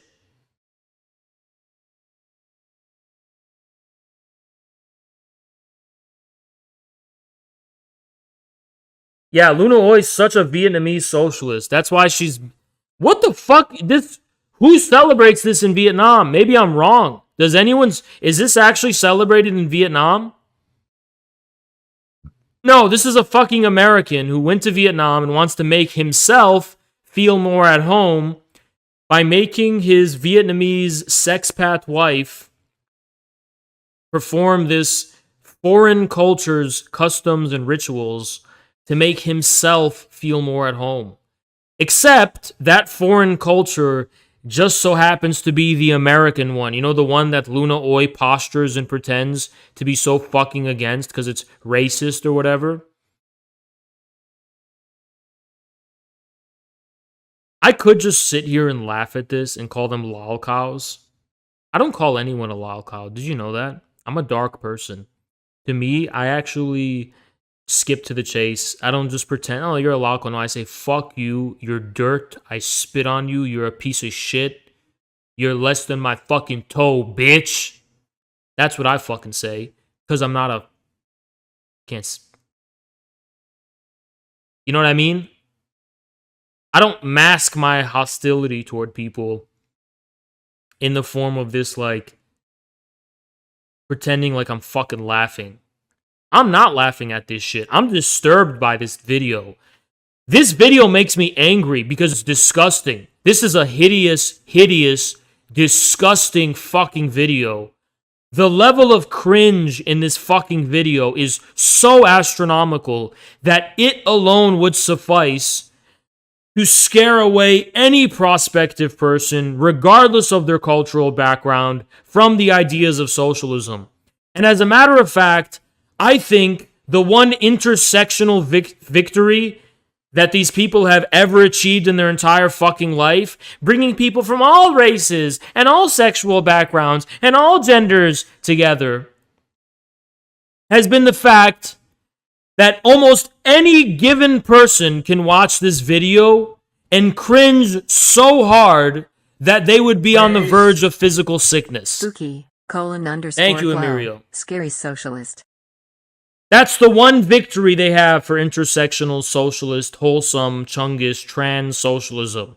It doesn't matter if you're trans, doesn't matter if you're gay, or if you're straight, or if you're bisexual, or if you're a lesbian, or if you're black, or if you're white, or you're brown, or you're... It doesn't fucking matter what your background is. It doesn't. You could even be a furry, and you could watch this video and think it's extremely cringe for this fucking mid-30s man-child sexpat to travel to Asia, find himself a random idiot wife, and that's what Luna Oi is, by the way, and use her as a puppet with which to, like, engage in his man-child fantasies, hearkening back to his childhood past, bopping up and down to this fucking song. Oh, Halloween's... Shut the fuck up, dude. You fucking moved to Vietnam. Why don't you celebrate their fucking holidays, you fucking Yankee sexpat? Go home. I have a fucking song for you. Go home. I'm me, go home. Why don't we fucking sing that song? You're in fucking Vietnam and you're a fucking American. Assimilate, bitch. You know what I mean? You went there, so assimilate. Don't fucking marry some woman and make her do all this fucking foreign... You know what I mean? Why? You fucking pussy. You want to go to fucking Vietnam, then become Vietnamese. Or else you're going to face trial in America. And you will be tried as an American citizen in a future hypothetical scenario for levels of cringe that are off the charts. I am not laughing at them. I don't find any of this funny. I am actually disgusted. I'm sickened. I have a bad taste in my mouth. My stomach feels sick.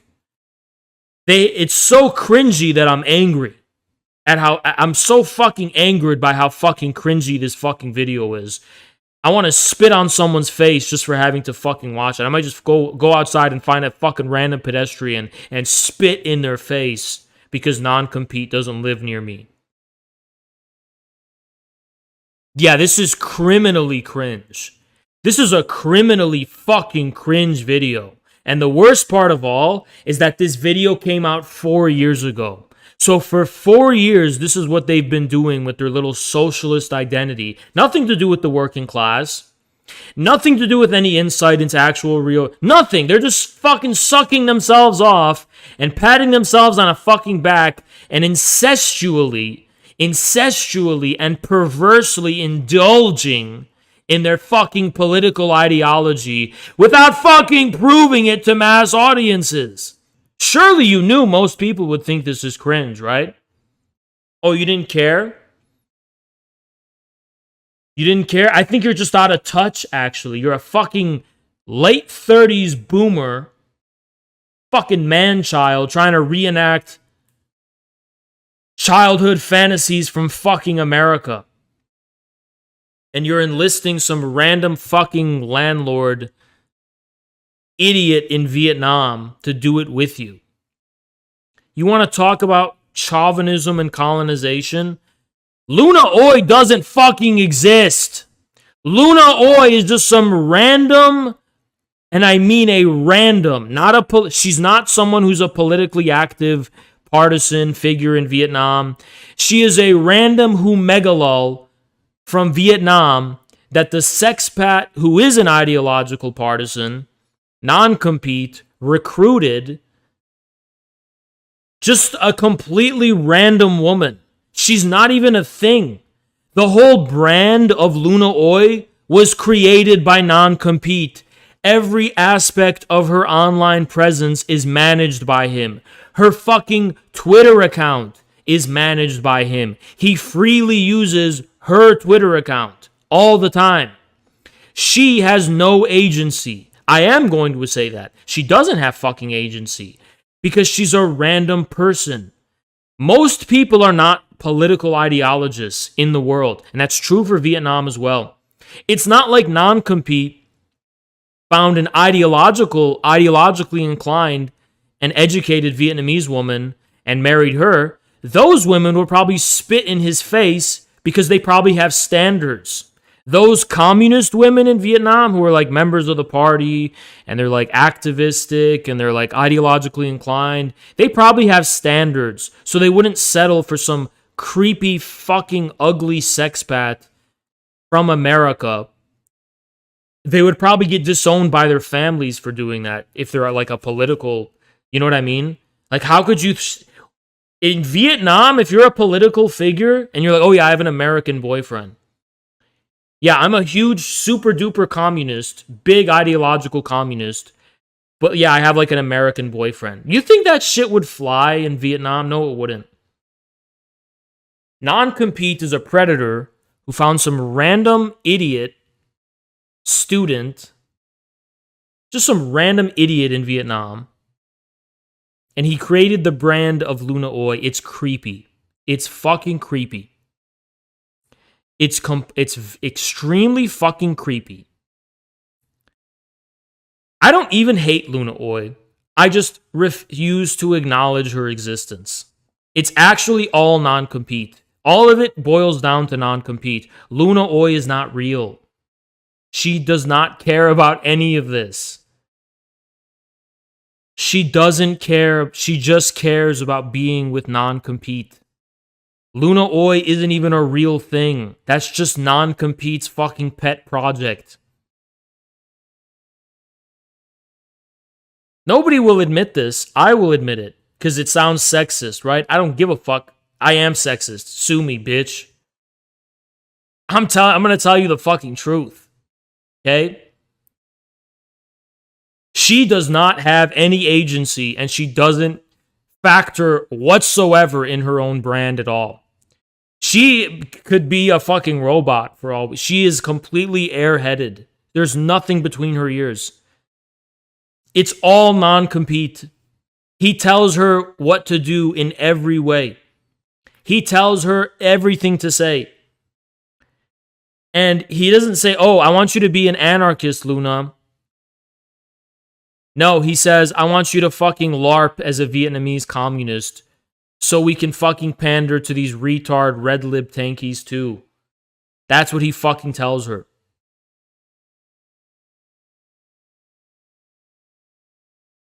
Luna Oi is not an intellectual. She's not a figure. She's not a thing. She's not an influencer. Non-compete is. Non-compete has to be the creepiest fucking influencer on the internet. Because he's one of the only influencers, and there are a few like this.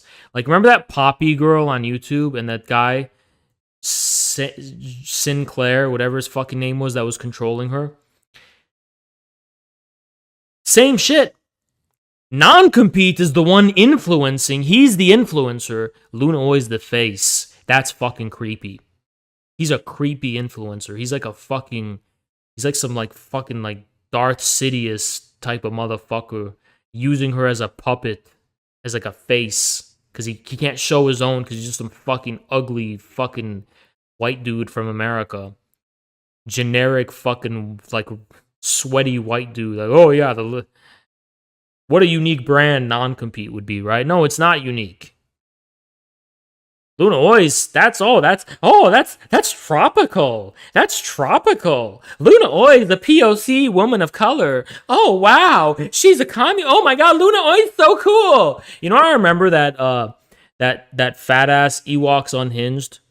Even when he was friendly with me, he was like, oh, and Haas, I wanted to tell you about when I had Luna Oi on my show. And I said, who the fuck is Luna Oi? And then I saw that, like, wholesome... Star and Crescent. It's not a star and crescent. That's based. That crescent moon with a I'm like, Luna Oi, that sounds cringe as fuck. Like the brand, because it looks cringe as fuck, right? And I was like, why was he talking about it like that? And I was like, oh, I get it now, because it's like a tropical socialist bread tube brand. I'm Luna Oi. I'm from Vietnam. Oh my god, I have such a unique perspective. I'm so unique. Because BreadTube had too many sweaty white dudes, and this was introducing something new to the mix. Okay?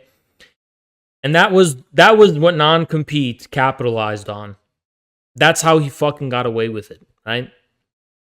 That's what he did. It was like an exotic little thing, right? And that's the whole fucking story of Luna Oi. It's just non-competes. He's like a capitalist, pretty much, right? He's like he's like got a top hat and shit, and he's like, my latest, and he's a creep. He's a creep. He had her do this video. You think she knows what's going on in this video? You think Luna fucking Oi knows about Halloween and shit? Who the fuck knows about Halloween in Vietnam? You think she what is this shit? You think this is the music they listen to in Vietnam? I'm gonna fucking show you what they listen to in Vietnam. I'm just gonna type Vietnamese music on YouTube. And my video will be taken down. I bet they don't fuck around there. Yeah. But, I mean, regardless, every time Luna Oi came after me, it was non-compete. It wasn't her. She has no agency. I don't recognize it. She has never proven she has agency. Ever. She's never proven it. She's never proved that she's had... Yeah, listen. Let me explain it to you, okay? When Luna Oi debated Destiny and Vosh and all the rest of them, why was non-compete there? You guys remember those debates where Luna debated Vosh and Destiny, but then non-compete was sitting right next to her? And like every time she was like fumbling, non-compete would like step in very aggressively. He'd be like, wait a second. Remember that? Isn't that weird? Right? It's almost like he was coaching her to memorize and remember all the right things to say in those debates. And then as soon as she like messed up, the real teacher steps in and takes over for the student, right? This is like when a teacher takes a student to like a fucking baseball game. It's like when and you're like, oh yeah, hit the baseball, and then the student's about to fucking fit. It's like a teacher takes their student hunting, and they're like, okay, here's your rifle, go kill that fucking lion, and the lion's because the student fucks up, and the lion is about to kill the student, and then the teacher has to step in and kill it. Now you know how to do it. Close call. Like I want to let you learn how to do this. But I'm not going to let you lose because then you're going to be in trouble and then the brand will collapse. And look, this is how much I'm disgusted by non-compete. This is how much non-compete is disgusting, right? Now, we all know Vosh is an extremely disgusting, despicable... we don't even have to go down that road, right? We all know that.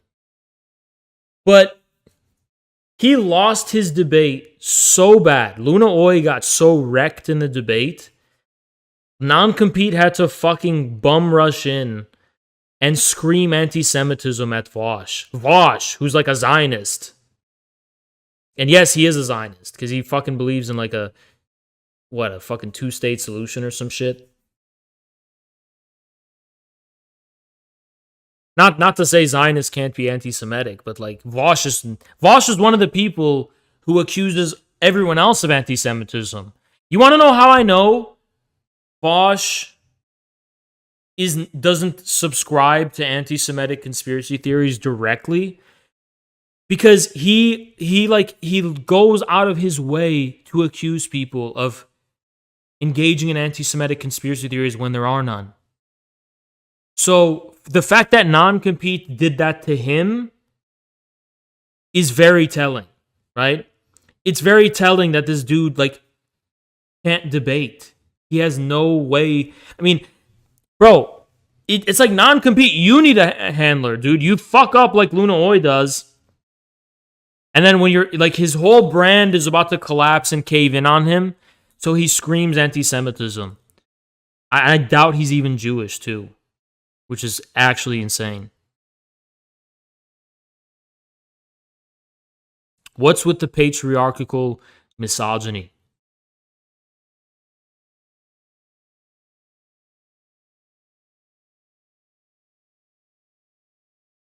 Based!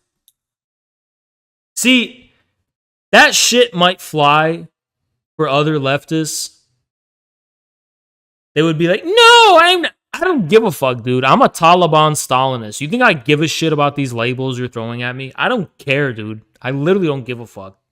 Communism is about fucking revolutionary warfare and, you know, fucking civil war and shit. And what the fuck is this? Does this scream proletarian revolution to you? What is this fucking baby shit? This is fucking for babies. What about this is communist?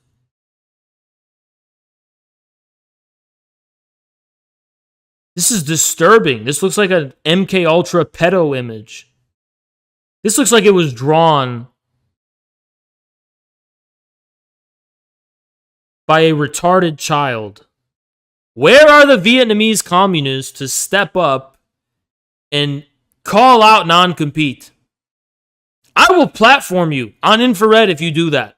And I will let you exonerate Vietnam and the honor of Vietnamese socialism if you come on my fucking show and make it very clear that non-compete is not a friend to Vietnamese socialism and Vietnamese communism. But until then, we're going to have to ask questions about Cambodia, okay? Because the way I see it, there was Cambodia and then this. I know who I side with. Look at how they treat the capitalist fucking sexpat foreigners with open arms. With open arms. With open arms. Now, I'm not against Vietnam. Of course, I believe in Vietnam should be defended against America unconditionally. But we make a critique of it because of Luna Oi. And people, whoever that person on Twitter was like, oh, it's just because of Luna Oi, right, Haas? Yes, it is. It is. I'm not afraid to admit that. It actually is. Luna Oi single-handedly tarnished the image of Vietnamese socialism in my eyes. And in the eyes of my community. And we should not be afraid to admit that. Because there's patterns. We just noticed the patterns. There are patterns here. And the patterns line up. And they make sense. Why is Luna Oi aligned with BreadTube and sock them democratic socialist fucking? Because it's fucking revisionist Soviet revisionism. Socialist international sock them fucking bullshit. We all know what it is. It's the reign of the glasses wearers. We all know what it fucking is. And then they're like, oh, China's more brutal because China's a fucking based. Probably the greatest country on earth right now. Yeah, aren't you an American patriot? I am. I don't care. China is probably the greatest country on earth. As far as like its direction. And I want America to learn from that, okay? Because let's humble ourselves. America's the greatest country on earth. Well, it's for me it is because I'm an American. But for all of humanity in general, China is easily the greatest country on earth.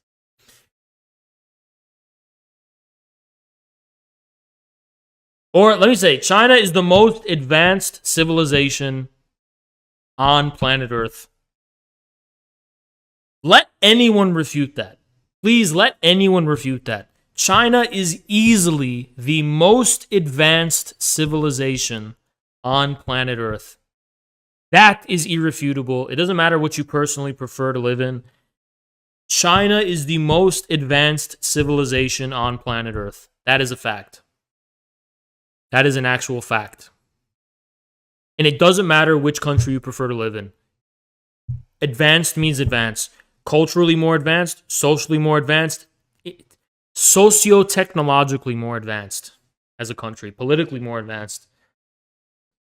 I'm talking to people in Warren, Michigan. I'm talking to ordinary Americans. I'm talking to my American people. What do you have to do? You ran away. You're separated by thousands of fucking miles. What's your message to the people here? Anarchist revolution. You suck a dick. What does that mean? Nothing. Democracy on the ballot. What is democracy? What's the content of democracy? There is no content of democracy, right? Because democracy is just a form. It has no content. That's what they mean by democracy, the institution of democracy. It's just a formal pluralism. So how can that be a content? How can you make that a certain type of content? This is the self-destructive logic of liberalism that gives rise to fascism. You want to know who put democracy on the ballot? Adolf Hitler. When Adolf Hitler was elected, the German people chose democracy as a content.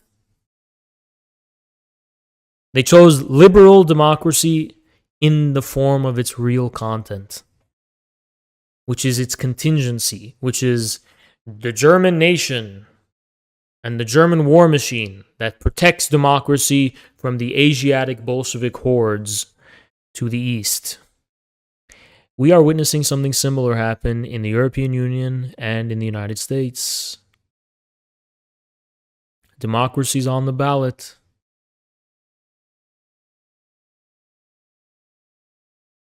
So where does the ballot come from then? Not democracy.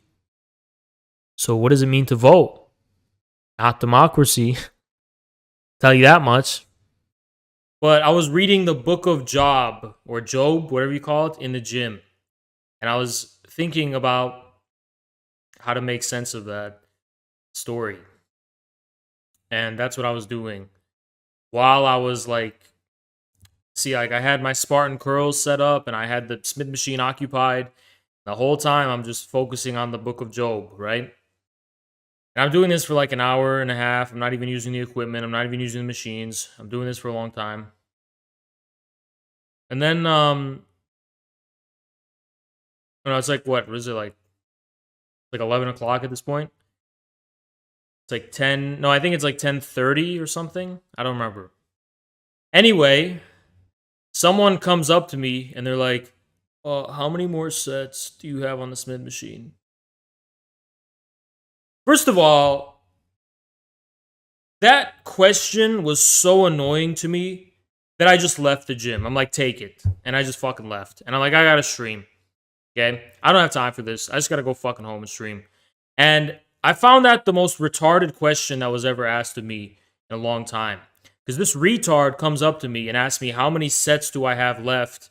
I haven't touched the Smith machine yet, you dumb fuck. I gotta do my Spartan curls first, which I can only do when I have a clear mind, and I am only going to have a clear mind when I, can be left the fuck alone to think about the significance of the book of Job, right?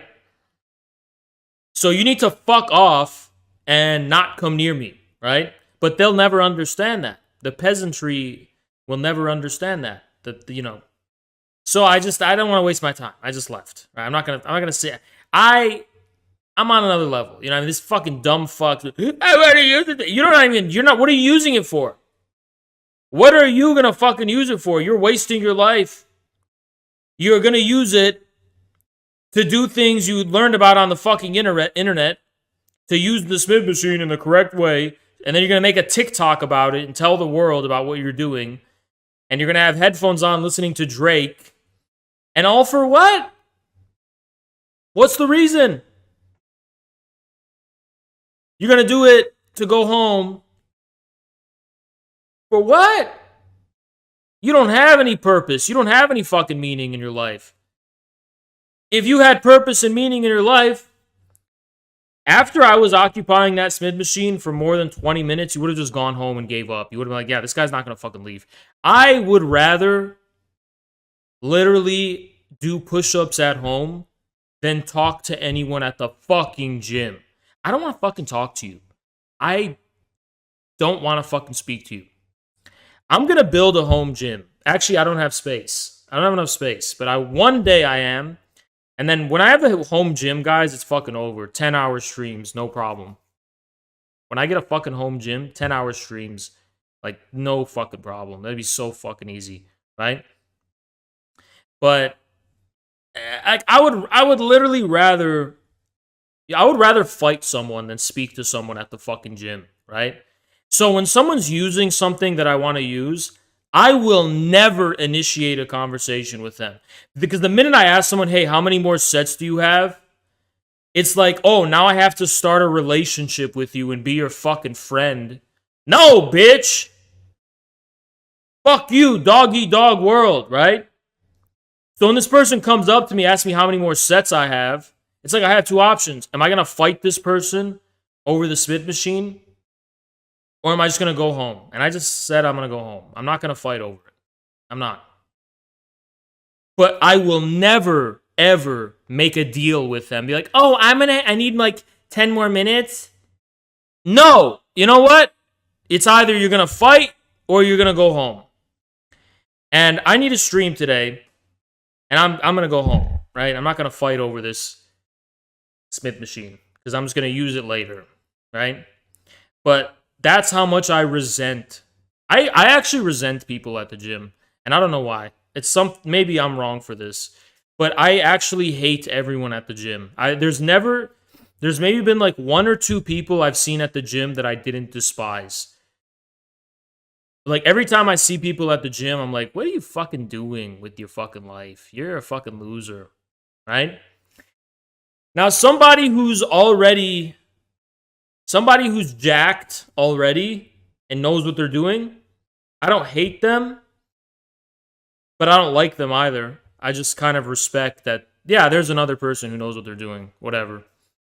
But whenever I just see some fucking lanky dude at the gym, some fucking skinny guy or some fat idiot at the fucking gym, I fucking hate these people. I don't know what it fucking is, right? You're like, Has. Yeah, you know, Has. At least they're trying. No, they're not. Because they always stay the same. They always look the same for a year.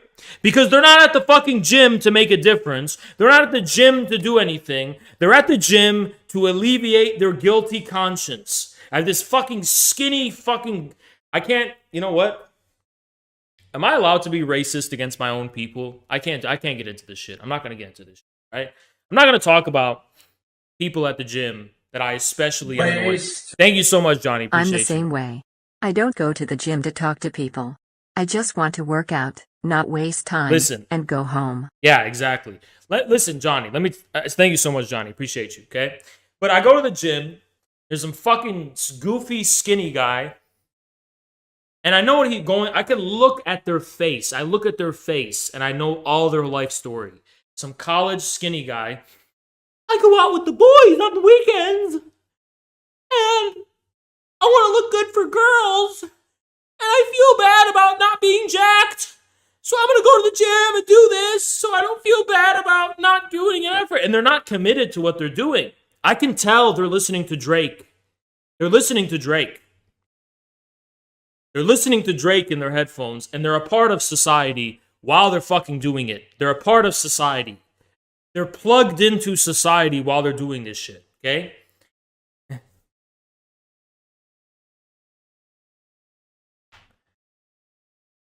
Your man on the hotline bling. That can only mean one thing. You're a fucking loser, dude. They're doing they're not even challenging themselves. They're just doing this shit so they don't feel bad, but they're not improving in any kind of fucking way because that takes dedication and that takes hard work and sacrifice, which means you be antisocial. Turn off the fucking Drake And read the fucking Bible before you go to the fucking gym and think about God or something. Don't fucking be a part of society at the fucking gym and make a TikTok about it. Oh yeah, I go to the gym. I fucking can't stand these people, man. I can't stand these people. I can't fucking stand these people, man.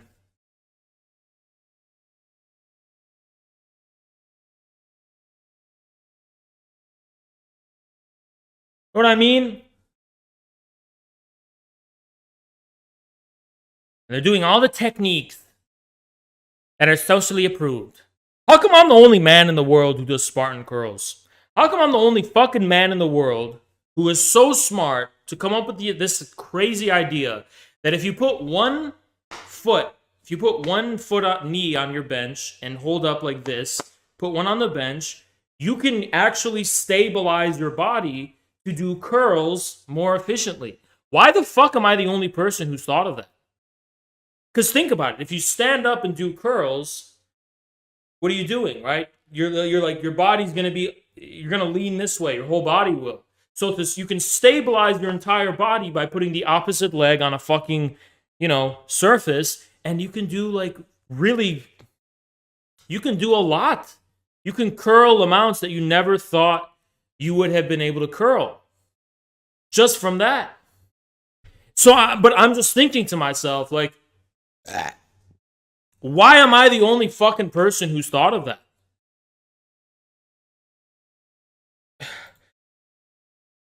Really? No one else has thought of this before? Nobody else was smart enough to think of that idea? Because everybody's going by... No one's doing it. Can't explain this shit, man. But damn, man. I was just like, other people at the gym. I feel like I'm a prince. I feel like I'm a prince. Which means... when I walk into a gym, everyone should just leave. Because it's like royalty, Without saying. Like, when I walk into the gym, people should just be like, yo, bro, the king is here. Yo, bro, we gotta go. Bro, come on, we gotta go. He just walked in. And then everyone has to leave for 5 hours. And I'm usually alone at the gym, and there's like one other woman there. And the whole time, she's like staring at me and smiling. And I can tell they're like, they expect me to talk to them. It's not going to fucking happen, bitch. Right? But one thing they do, and this happens all the time to me. One thing they do as an act of flirting sometimes is that when they see you go and set up a machine you're going to use, they go and take it.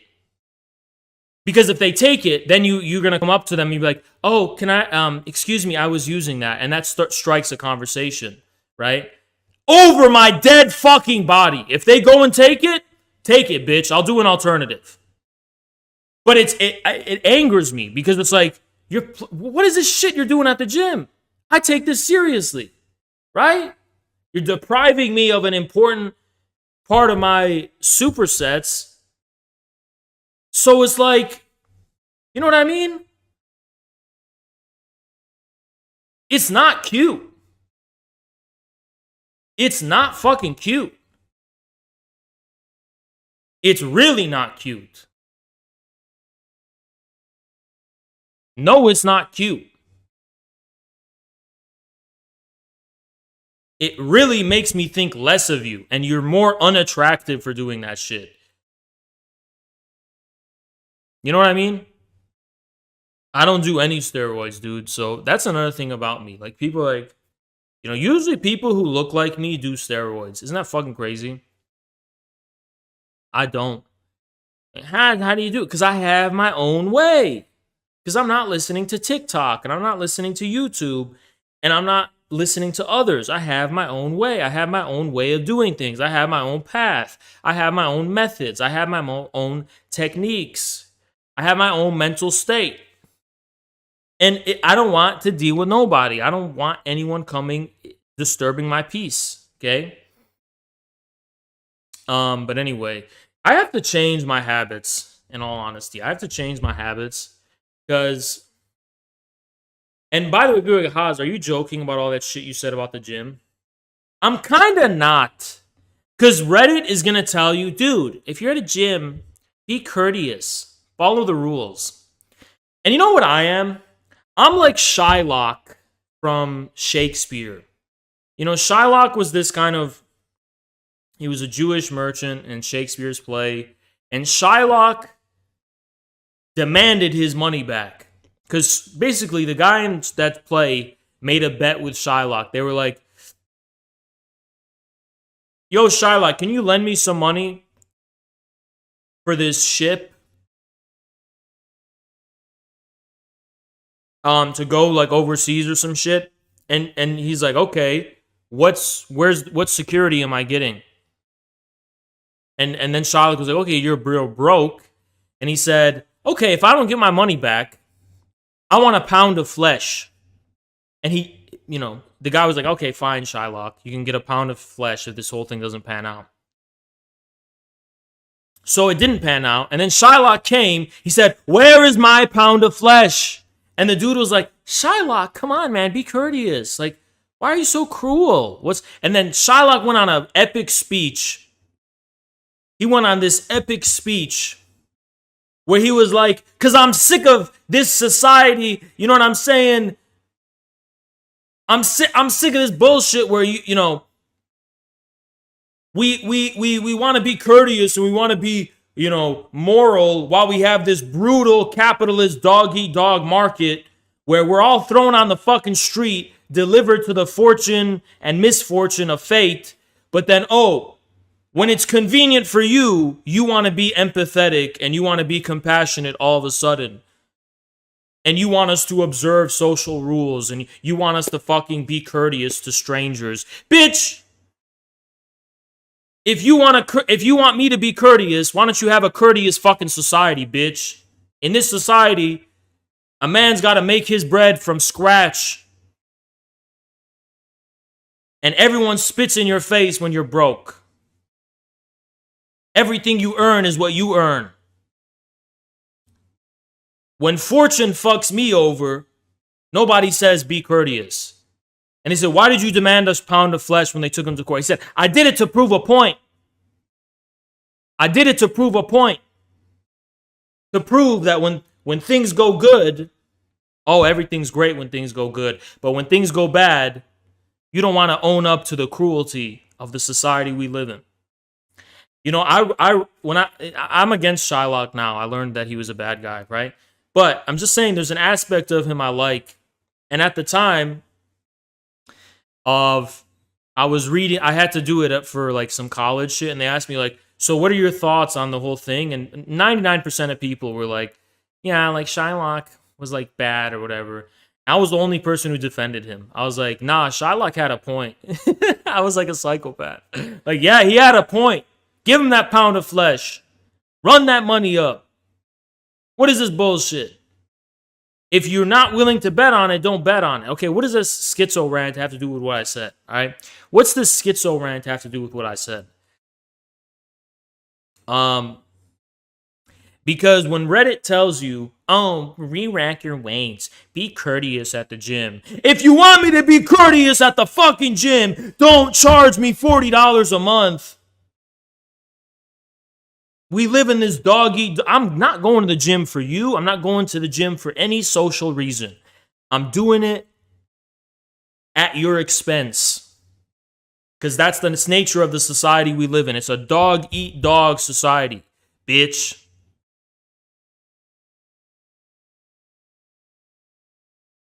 How many of the... Let me ask you... Let me put it in terms you would understand. If you had daughters...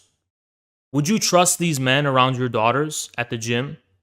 Would you trust them to respect your daughter and not do anything bad to her? No, you wouldn't. I promise you, you wouldn't. So don't tell me to be courteous, Reddit. It's a dog-eat-dog world, bitch. It's a cold world. You know what I mean? It's like when you put it in those terms, oh shit, it makes sense. Or if that's too extreme for you, if you have a girlfriend, how many of these men in the gym, if given the opportunity, would fuck your girlfriend? Probably all of them. Probably all of them. Oh, but I'm going to have courtesy, Reddit. I'm going to be a courteous person at the gym. So this is my Shylock rant. I'm the Shylock of gyms. You understand? We are not brothers. We're strangers. Don't tell me to be courteous, bitch. I'm paying for it. I'm paying money for it.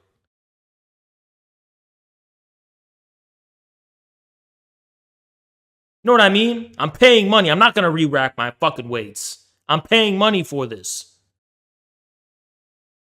You know what I mean? How many people, let me put it this way. You have a house and you have assets. How many of these strangers at the gym would rob everything you have and have you be homeless and take everything you own if they had the chance? Probably a lot. Probably a lot. Because it's a dog-eat-dog world. Because it's a dog-eat-dog world. It's a dog-eat-dog world. Now, if I lived in the Soviet Union, you know, or if I lived in Mao's China, oh yeah, I'll re-rack their weights. Oh sure, comrade, no problem. Of course, we're all, you know, we're all comrades here. Of course I'll re-rack the weights. We all gotta make the society work somehow because we're all part of society. Because that's a social society. That's a socialist society. That's a communist society. We are a part of a society. You know what I mean? It's not really necessarily a dog-eat-dog world in every respect. Okay, sure, comrade, I'll re-rack the weights. Okay, sure, comrade, I'll fucking wipe it down after I'm done. After all, we all gotta play our part. But Redditors, this is what I fucking hate about Redditors. They LARP communism in capitalism. They want us to act like we live in a socialist or communist society in a dog-eat-dog, brutal capitalist world. And that pretty much explains everything about corporate capitalism, or whatever you want to call it, right? We have the problem with our society is that we have socialist ethics, like a perverted form of that in political correctness and, you know, the over-socialization you see in corporate spaces and how they want to, like, make everything a safe space and they want to make everyone equal in every possible way. And they have that on top of a very brutal dog-eat-dog kind of capitalist society. And when I say capitalist, I'm not saying that in a refined theoretical sense. I'm just saying that in the sense of, like, it's the Wild West, right? Meaning it's an anti-social economic reality that we have where people have to fend for themselves, right? I'm not complaining about that. I'm just saying it's like, don't LARP socialism within capitalism.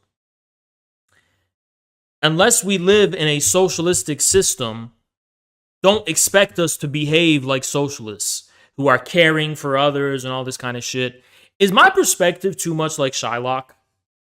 Is my perspective just kind of narrow and like overly bitter and cruel? Am I missing something? I feel like I'm onto something here, right? I'm not even saying I'm 100% on this. I'm just like, I kind of feel like I'm onto something here though, right? Like, why are we expected to act like socialists in a capitalist society? You know?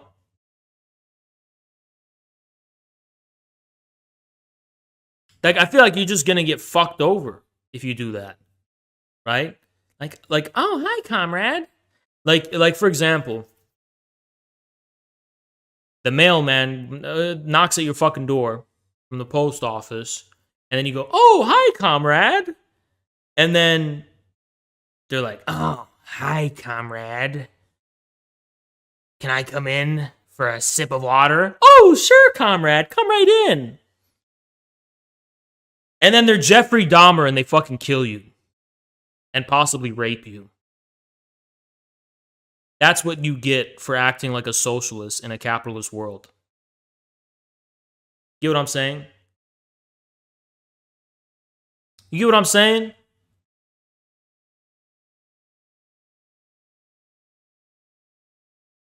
You get what I'm saying? I mean, that's why socialists are the biggest suckers in the world. All those they get scammed by everyone. They're so fucking stupid. These are the fucking people that go to a foreign country and don't haggle. You dumb fuck, you're supposed to haggle. They see you as an idiot if you don't haggle. You're a dumb fuck, you're a sucker. You get scammed so easily.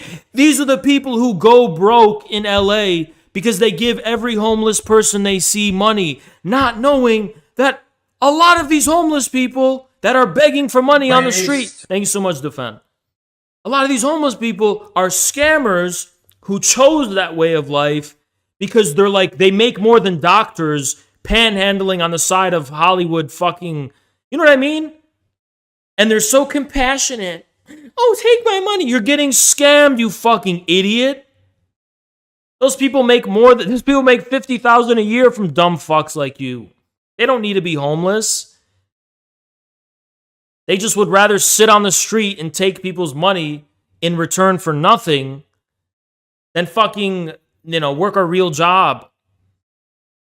I mean, I'm that way, I guess. I'm like a homeless man, but at least I'm giving you content, right? Thank you so much, Jen. I appreciate you. Holy shit, dude. Thank you so much. I have nothing to fucking lose, right? So why don't I overthrow the fucking government? I got nothing to lose, right? I'm that fucking hungry. That's different from saying, these other people have something I want. Not something you need, though, as a human being. It's not anything you need. It's something you want out of desire. I think there's a difference between desire and thirst. I think when people are angry that they're hungry and starving, like in the French Revolution, I think it's an abominable crime that the baseline level of what a human being fucking needs before they can even desire anything is being taken from them.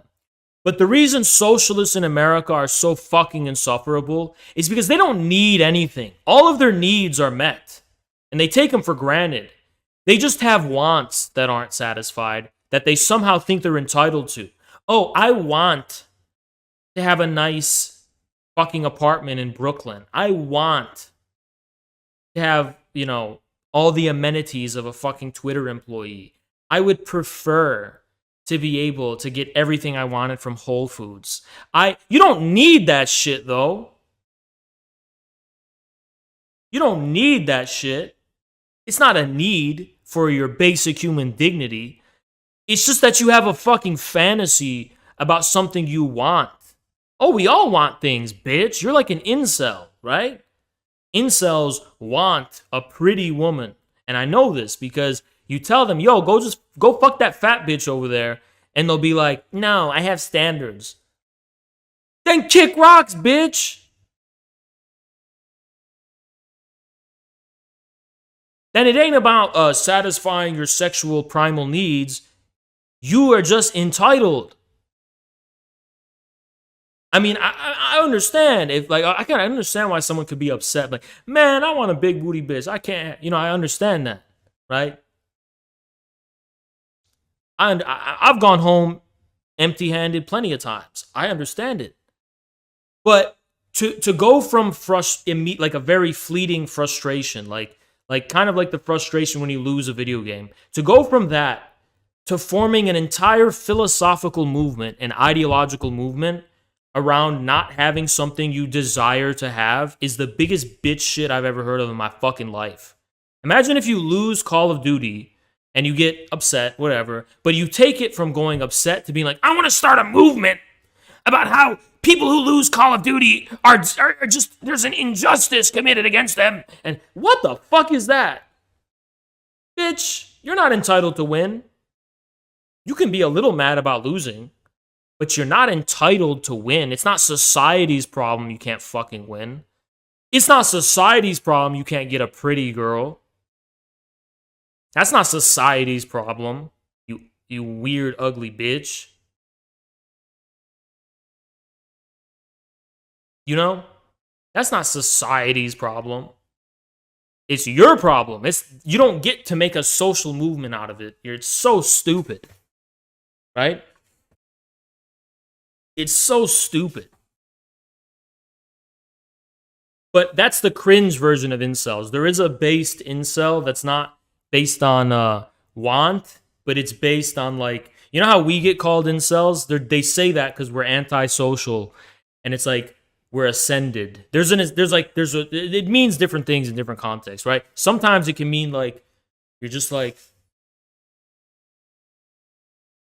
Like the only incels I will ever respect are the ones that can get no pussy at all.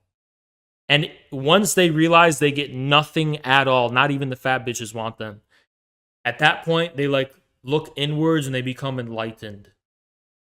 And they become powerful.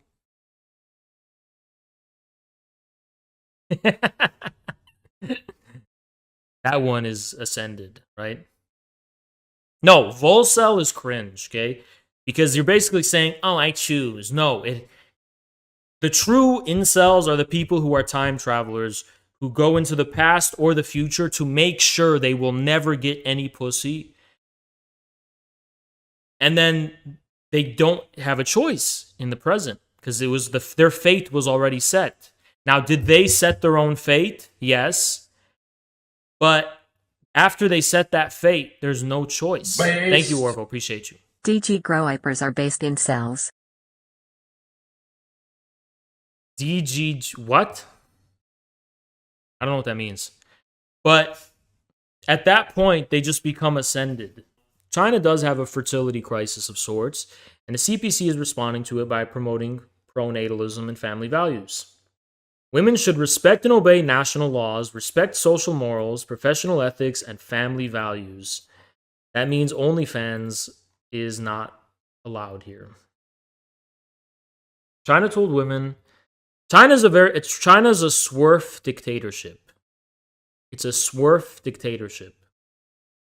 It's told women to uphold family values in an updated gender law. The latest sign, females are facing growing pressure to adopt domestic roles in the world's second largest economy. An amendment to women's rights and interest protection law, passed by the nation's top legislative body, introduced a list of moral standards for women to observe. This is the opening chapter. So she said it was crucial for women to be good wives and mothers to ensure the healthy growth of the next generation. China is attempting to use laws to regulate and discipline women. So this feminist and lawyer in New York is phrasing it in this way. Why do you only need women to observe family values? What kind of family values are we talking about? These are very vague ideas. The reason you need women to observe them is because that's where fucking babies come from, retard. What a retard. That's literally where the babies come from. How do you have a family without women? Women are the center of the family. Everyone fucking knows that. Men may be the head of the family, but the family does orbit around women. Everyone knows that. If you don't know that, you don't know anything about families. When you have an extended family barbecue, the grandma is the boss because everyone comes from her. All these people came out of her. Should I disrespect grandma by saying everyone came from her pussy? But it's true. It's true. All of that, all those 20 people, 50 people, more than 20, 60 people, all came from her. Right? So, yeah.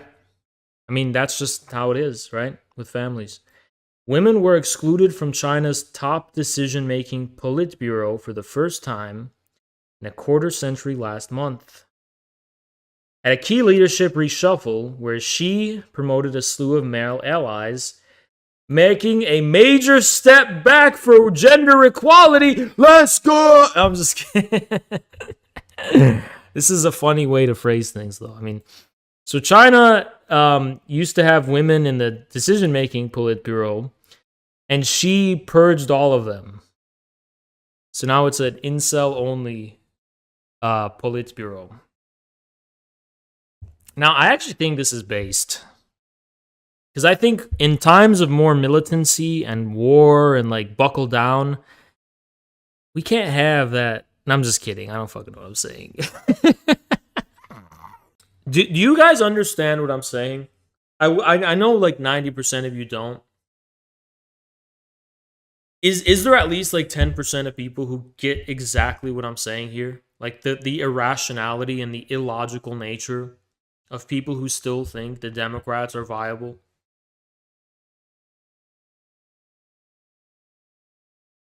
You get it. I know everyone's saying yes. No, you don't all get it.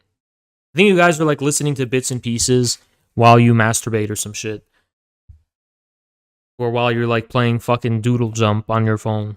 What's wrong with veganism? It's retarded. You know the problem with English food? There's too much fucking pork. There's just too much swine in English food. Just way too much swine, okay? What is this? This kind of looks good. Is this steak? This looks good. But it looks gross, too. It just, like, looks gross as well. I just feel like you can't have this every day. Beef Wellington? Yeah, it looks good. Like, once a year. Oi, Beef Wellington! This is the most disgusting thing I've ever seen in my life. No cap. This looks like vagina pie. Okay, it just looks like it just looks like innards. This is like such a fleshly pie. Okay, it's just so fleshly. There's just so much flesh in this pie. It's disgusting. You open this up and you think it's gonna be something pleasant, like some chocolate or vanilla or some cake, and then you open it up and it's just fucking like pussy meat or some shit. This is disgusting, all right? This is foul, and this looks pornographic, actually. This looks fucking pornographic is what it looks like. It's disgusting. Yeah, the Queen's pie. It's just gross, bro. This is gross. Overall, this is not a good lineup, all right? I'm just sick of people pretending otherwise. Thank you so much, The Terrorize. thing that freaks me out about British food is it takes everyday foods and makes them uncanny. Yes, that's exactly it. Yeah, we have Hawaiian food. Cajun, got it. But I'm going to say Cajun, because it sounds better. Cajun. Dost thou haveth some Cajun food?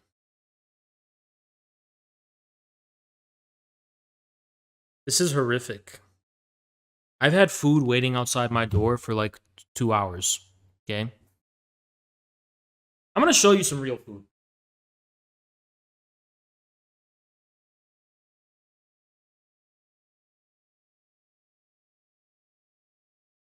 Alright, we're going to have some real food. Show you some Amerifat food. We're going to have some Amerifat cuisine, okay, together. Okay? Amerifat cuisine. Let's go.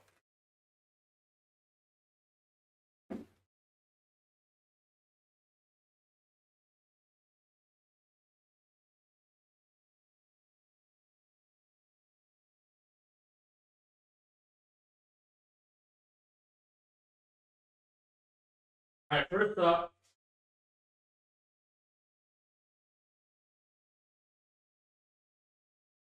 First on the list.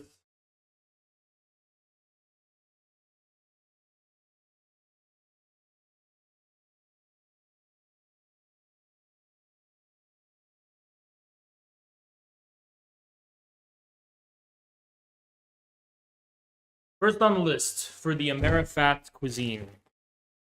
The traditional American fat fries.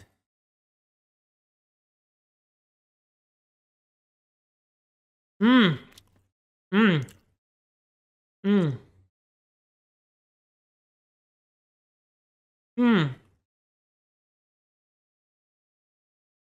Blimey, mate. Mmm. Mmm.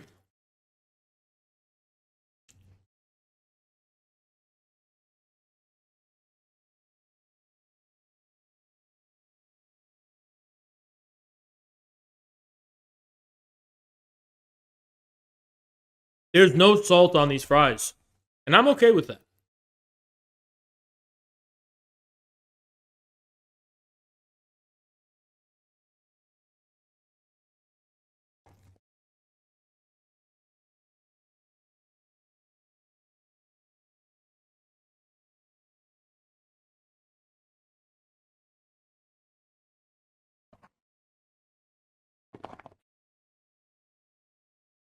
These are freedom fries. But anyway, I have an announcement to make, okay? So, first of all, let's look at this cuckold. So it's a fat fuck, right? I know you use Twitter often, but I'd like to use this thread to bring to light a situation that occurred at Jones College, where a student wore a Nazi outfit to school. 33,000 likes. David Luna is a senior who's promoting anti-black slogans. Let's go, Brandon. How is Let's Go, Brandon anti-black? Fucking retard. Is Joe Biden black now? So this is his Nazi uniform. Now, if you guys didn't know, this is actually one of us. This person is one of... This based fucking LARPer is one of us. Because this is actually an East German uniform, not a Nazi uniform. What a great, mighty LARPer. This is a Chad. This is a Chad, the greatest of all time. LARPer, beautiful LARP. Okay? This is one of us. This is one of ours. This isn't a fucking Nazi. This is one of our guys. This is an infracell, LARPer based. Okay? And I could honestly see this guy being an RTSG, all right? I could see it. I could see, like, this, I could see... What a Chad! All right.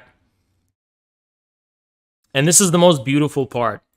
So this guy's the biggest Chad of all time, pretty much. The biggest Chad of all time. So there was a costume contest, and he marched the Prussian DDR march. He didn't care. Nope, he's doing it. They're all booing him, and he don't care. And they tried to say that was a Roman salute. No, it was not a Hitler salute. That was not a Nazi salute. That was an East German salute, retards. And they're all booing him, but he's. This brings a tear to my eye. This is our people. This is our people. Someone find this guy and tell him Haas from Infrared wants to interview him and have him on the show while he's wearing that outfit.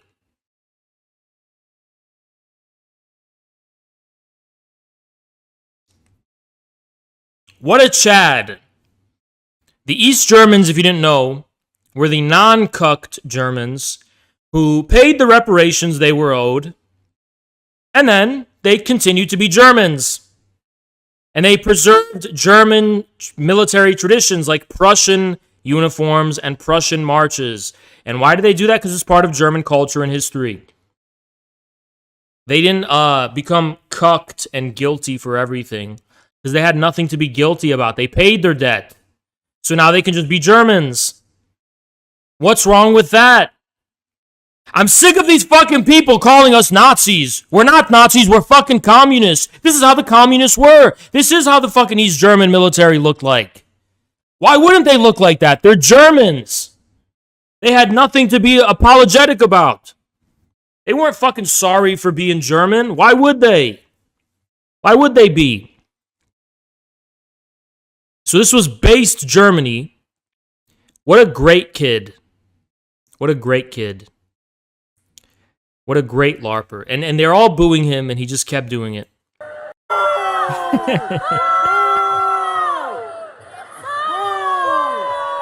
He said, nope, I don't care. This is the most Chad thing I've ever seen in my life. This is the most Chad thing I've ever seen in my life. He kept on marching. He didn't even acknowledge it.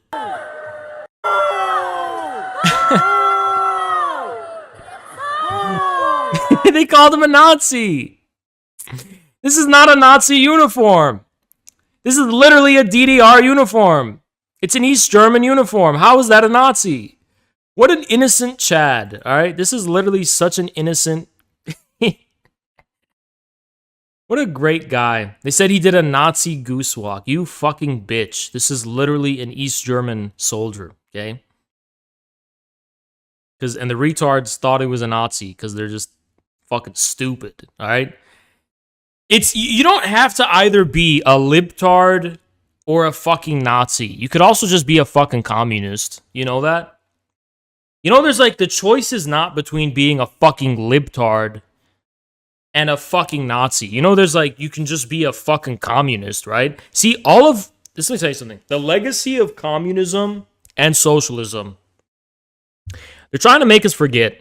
They're trying to make it, they're trying to convince us that East Germany never existed. And it's like, oh, you could either be a based Nazi or a cringe libtard.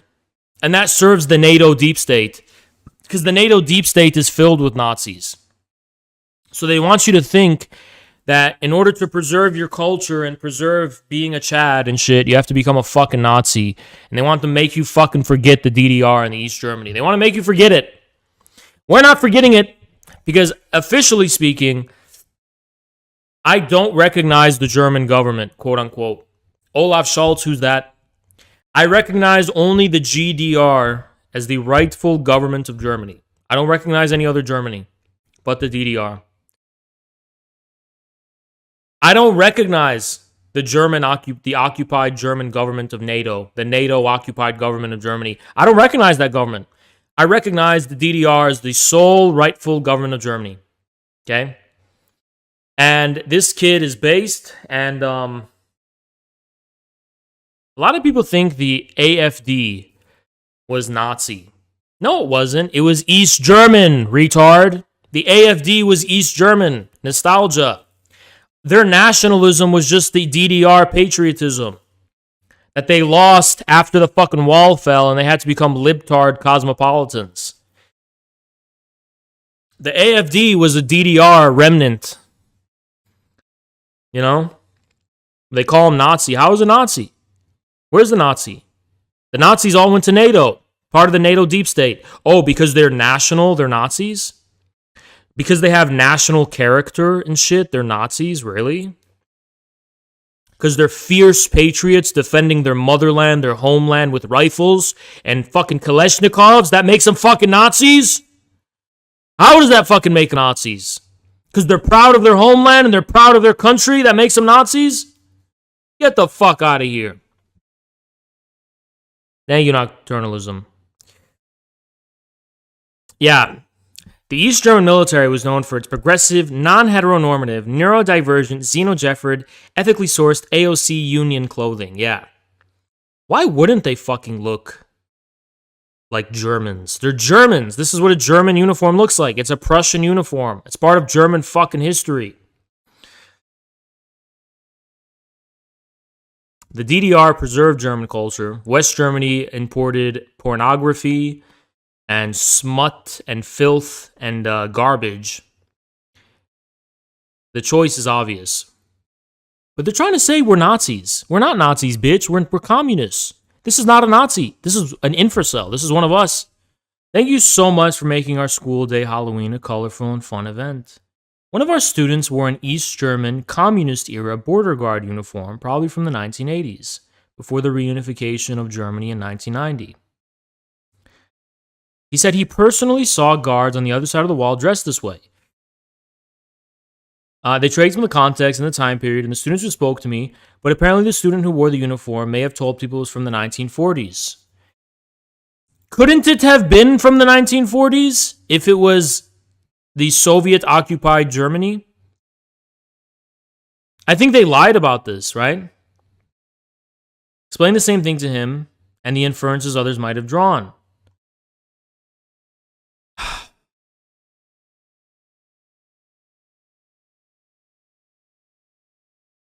So not only did the student get removed, you want to see cancel culture, not only did the student get removed, no, let's talk about this. The principal has been removed from the college and an investigation is done on his contact.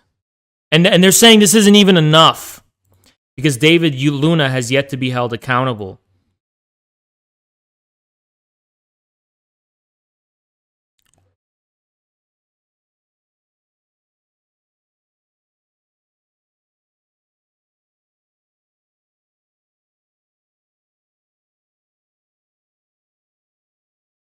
They apologized and caved to the retarded student body. So Joseph Powers has been removed because of anti-Semitism and endorsement of Nazism.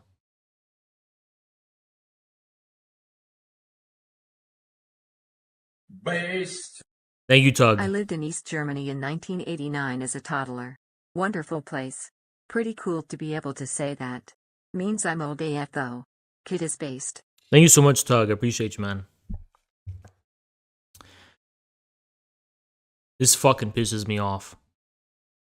You know, this angers the shit out of me.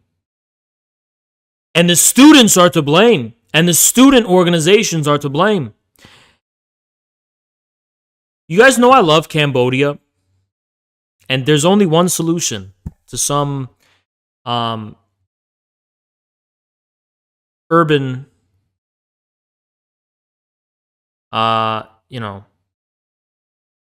developments, and that's urban reconstruction. You know, building new infrastructure and stuff. The reason I'm mentioning that is because I feel like if there was more urban infrastructure, then people would be less inclined to be focusing on fickle things such as this. By the way, guys, I love Cambodia. It's one of my favorite countries.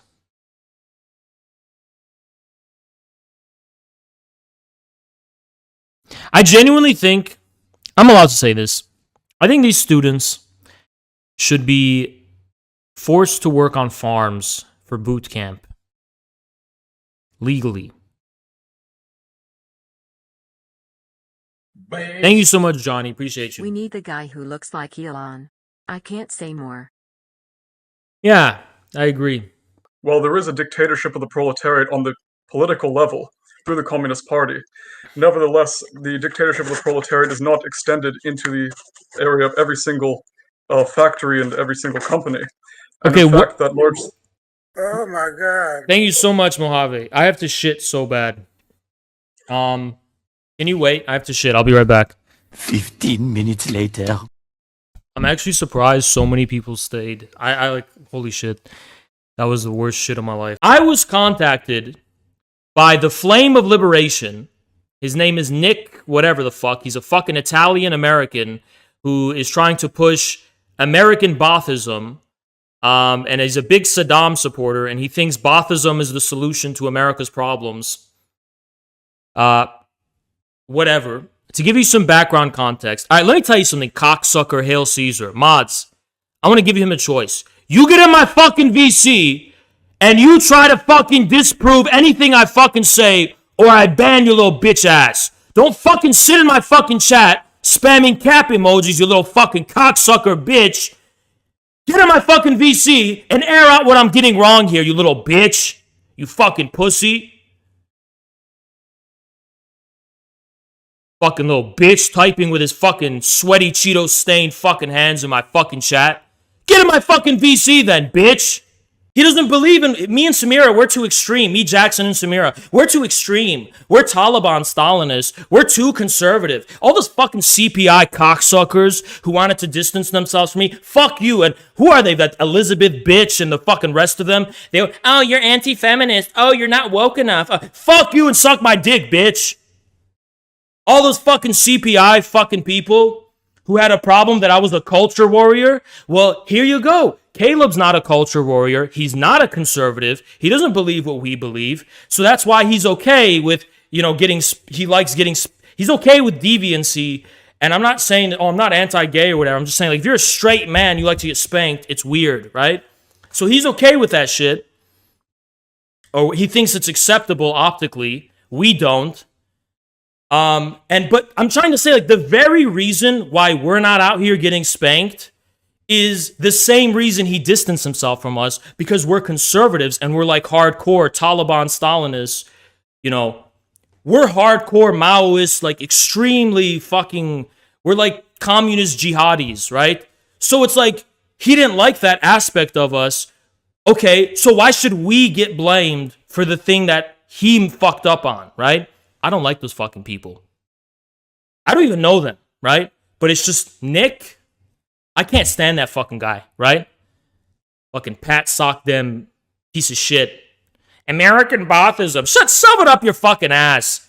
What does that even fucking mean? You're gonna have a Dearborn, Michigan Arab nationalism take over America? What the fuck does that even mean? Where the majority of people are fucking Shia anyway? It's stupid. And but here the thing is, I'm gonna go on a brief rant about this because I find it so fucking stupid. He's a fucking Italian. He looks a little bit like an Arab. And I asked him, yo, you an Arab? I said, can I say that's a slur? I said, you an Arab? He goes, no, I'm Italian. Bro, what the fuck is you? I thought he was like a Sunni Iraqi who came to America, like diaspora.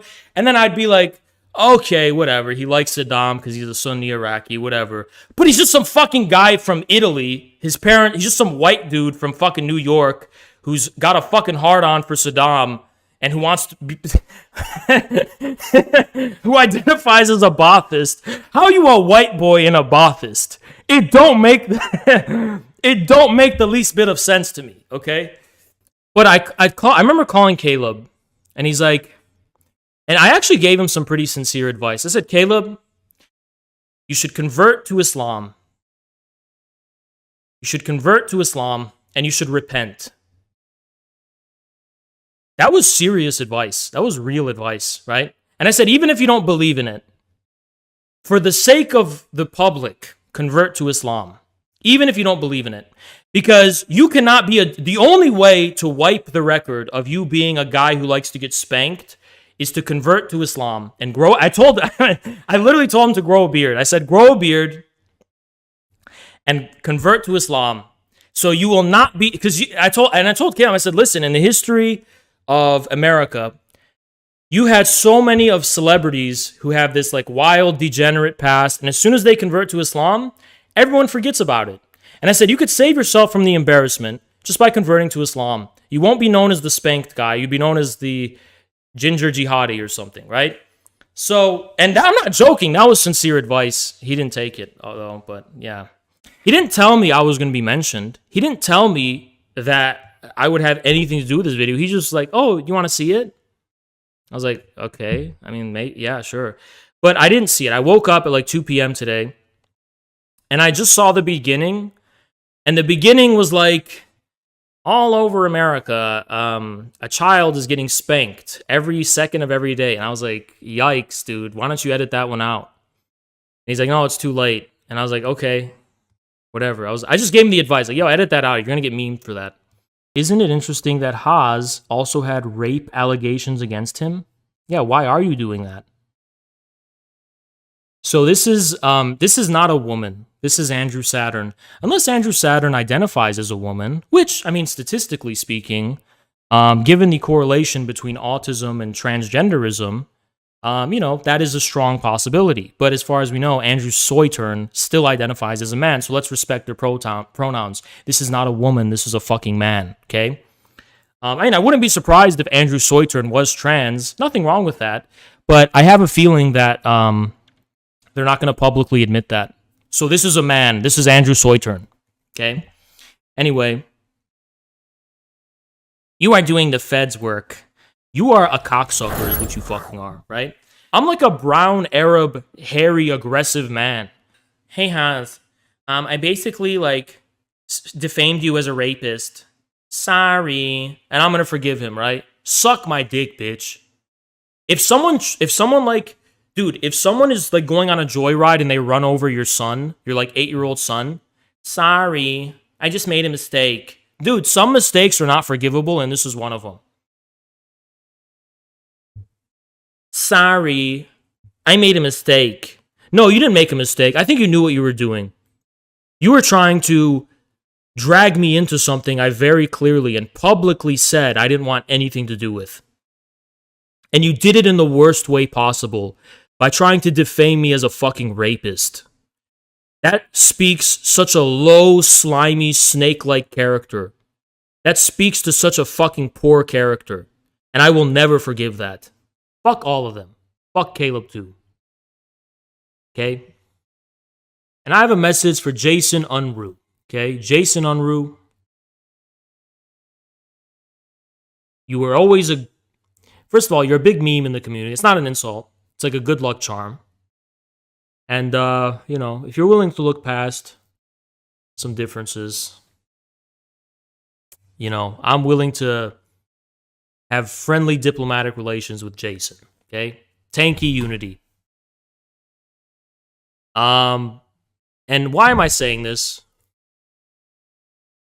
Because I feel like it was personal against me, right? And I feel like Jason, it's not really a theory problem with Jason. It's also personal, too, with him. So you know what, Jason? Let's break bread. We both have been fucked over, I guess.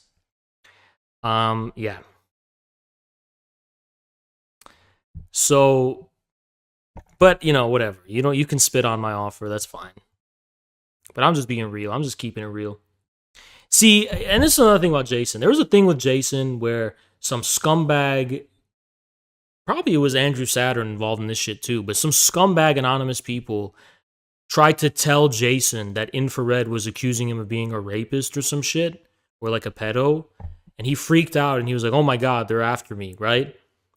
I don't blame him, because it's like, he thought it was from us and it wasn't. It was probably from the same fucking people, you know, that were after me. So these are glowy, weird, and you know, federal appointee Soitern. You don't think he fucking glows? He does. Because what's the motivation for lying as hard as they do and spreading so much lies? What's the motivation for that, right? Thank you, B. I appreciate you. Caleb published entire news segments on RT about spanking, involving the international viewers and interviewees in his fetish, not leadership material. Yeah, well, it's just like, you know, it's just poor. It's just optically poor, and it's just, you know. I'm sure everyone has deep, dark fetishes and shit. Let's just be, can we be real about something too? Like, you know, you can't take seriously leftists who are talking shit about Caleb. Oh, you're the fucking tanky spanky. Okay, can I see your hard drive, dude? Let me see your fucking hard drive, leftist. You'll go to jail if I see your hard drive, you know? That was Caleb's deepest, darkest thing, right? It was the worst thing possible. Now, spanking isn't just my deep, dark personal... Dude, I told him to not say this, by the way. Just keep that in mind. I told him not to say this. ...secret. It's America's deep, dark secret. 19 U.S. states still allow for corporal punishment in public schools. There's not a day that goes by in Alabama or Mississippi or Texas that some school child isn't being struck with a heavy piece of wood. Don't say that. I told him not to say it. He said it anyway, okay? I told him not. I told him not to say that. By a teacher, someone who's supposed to be their caretaker. Now, studies show that corporal punishment is an ineffective and harmful way of raising a child. Furthermore, the way we practice corporal punishment in Anglo countries has a particularly sexual undertone to it. Pain is inflicted on a specific part of the body. It often includes forced nudity and other humiliations. None of this is necessary. None of this is necessary. States needs to join with 128 other countries and outlaw the practice of corporal punishment in school. Parents need to be educated about more healthy ways of disciplining their children. We as a society need to get past this harmful practice that has left so many hidden scars. No, dude, none of this is necessary, okay? Wounds on so many of us. I'm deeply moved by the number of people in my community who reached out to me and said that they have experienced similar things in their life, and I know that I'm not the only person who's been affected this way.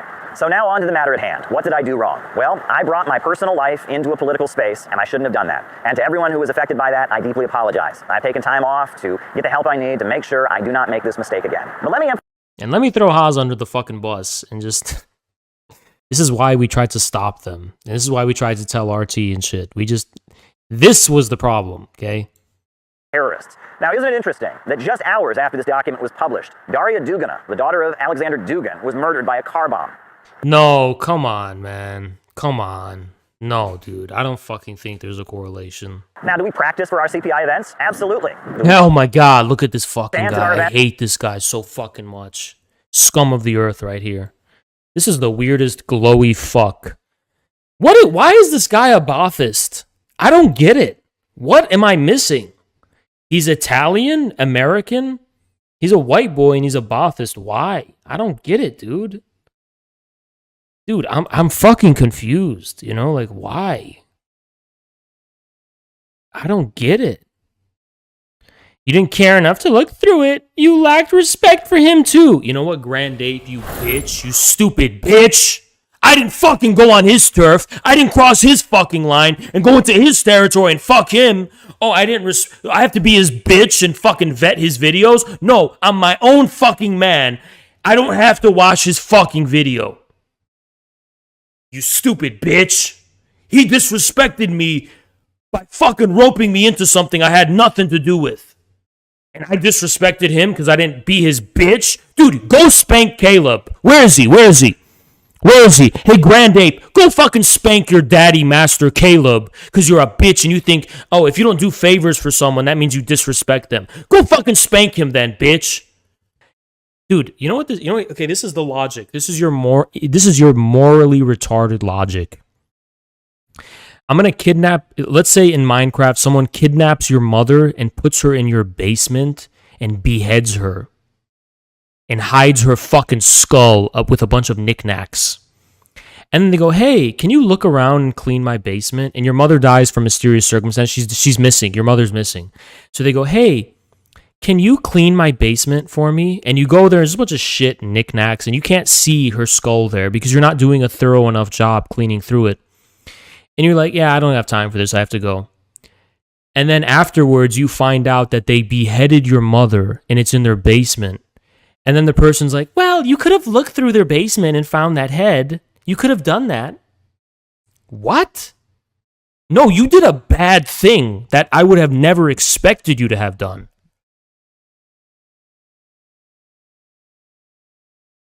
Logically speaking, it's a morally idiotic thing to say. You can't just do a bad thing and then just accuse someone of, oh, you should have looked through it. How? What? The burden of me is, if I would have expected Caleb to do something like that, I would have fucking blew up at him. Okay? What he did was criminal. It's not my fucking responsibility to look through the fucking video.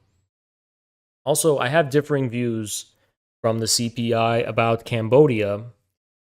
And, I don't want to bring those up because it's like, that's not the reason there's beef. But it's like, I just want to explain my disagreements, right? So previously, I made the distinction when I told that last story to say, meat heavy diet versus only steak and roughly 2 pounds per day, which is unhealthy. Well, it's not unhealthy. It's just like I have constipation, so I have to eat a lot of fiber. So I eat dried mangoes because I don't eat vegetables. Yeah, I don't either. Well, I don't need I'm fine then. 9 out of 10 cannibals prefer Thank the you. McRib. It was Jeffrey Dahmer's Thank you, favorite Egregorous. sandwich. Closest texture Listen, and taste pause. to human. If you eat the seed oils, assuming you have a son, and praise Allah that you don't because you are eating the seed oils, he's gonna have a micro penis. Yeah, that's not my problem. Adversity. Wait, that's not true, bro. Come on. Is that real? Yes, it is. And because you're eating the seed oils and your son's gonna have a micro dick, and I'm not just gonna have one son. I'm probably gonna have at least 20 sons with probably about 3 to 4 different wives. They're all gonna bully your son and steal all his girls. No, bro. I'm gonna have one son who's gonna beat the shit out of all 20 of your sons. Your son is going to be the water boy for my entire offspring's football team. Like, my entire offspring is going to be your 20 sons. Your 20 sons. My entire offspring is going to be the starting lineup of the nation's top football team. And if you're lucky, your son might become the water boy. Bro, my son is gonna fucking be in the midst of an American Civil War and he's gonna conquer the entire. My son is gonna fucking ride a bison with a fucking bow and arrow.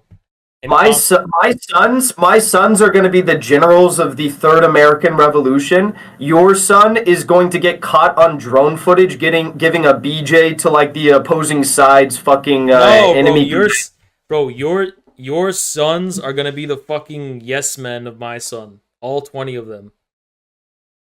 Bro, now you're just trying my to... son's gonna be a my son's gonna be a sultan, and my son will be a sultan.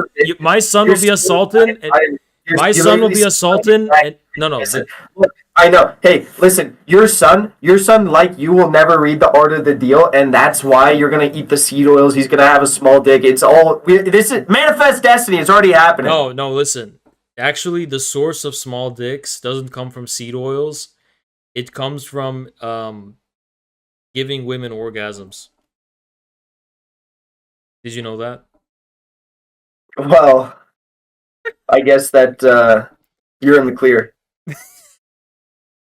No. I mean, intentionally, yeah, because I'm going to intentionally deprive them for my son's sake. Think about it. If you listen, the shorter you last, the more blessed your offspring will be. If you last 2 minutes, think about it. It makes sense. The longer you last in bed, the more curses you're giving to the offspring. That would No. Yeah. I think how it works is actually dependent upon how long you fuck the night that you conceive, the instance in which you conceive a child, is dependent upon how long that child lives in the material world, right? So, like, if you only last 2 seconds, they are going to end up as a, sadly, Ukrainian soldier that gets, liquidated by Russian kamikaze. It's the opposite. 2 seconds means 200 years. No. But, yeah. And I'm not going to take any life advice from the guy who eats seed oils. Listen, at the end of the day, this is what you believe. Let me tell you something. It's very feminine to believe your environment. No, energy's good. Solar energy's good. Wind energy's good. Seed oils are good. No. The truth is, feminine energy. Is really all that bad? Is it really all that bad to wear a dress? Listen, feminine energy is when you're. Feminine energy is really not all that bad if you're a man. Fuck up, bitch. I got 2 hours of fucking sleep. Listen, feminine energy is when you're fucking receptive and passive to whatever the fuck they're putting in your body. If you're a real fucking man, your body will fight it off and fucking adjust accordingly. What the fuck are you talking about? Seed oils. Klaus Schwab putting the seed oils in your body. It doesn't affect a real. Listen, a real man can eat anything, even soy, and it won't affect them. No. True. Through meditation. They will not be a passive receptor of the environment. By that argument, vegans are vindicated by that argument. You're literally so stupid. No, because they missed the fucking point. Because when you eat meat, it's a positive affirmation of your will upon the world. It's not a passive. It's not a fucking passive. You're vindicating veganism. No, I don't eat meat because I need it environmentally. I eat meat as a positive affirmation of my will upon the world. Dude, you don't even get it. Got it all backwards, dude. You're brainwashed by the fucking California hippie industrial complex. McDonald's is good for you. McDonald's is good for you. Burger King is good for you. Wendy's is somewhat good for you. Burgers. Dude, you're against burgers. How the fuck are you an American if you're against burgers? No, it's because you're going to McDonald's and Burger King to get your burgers. You literally. Those are American burgers. Listen.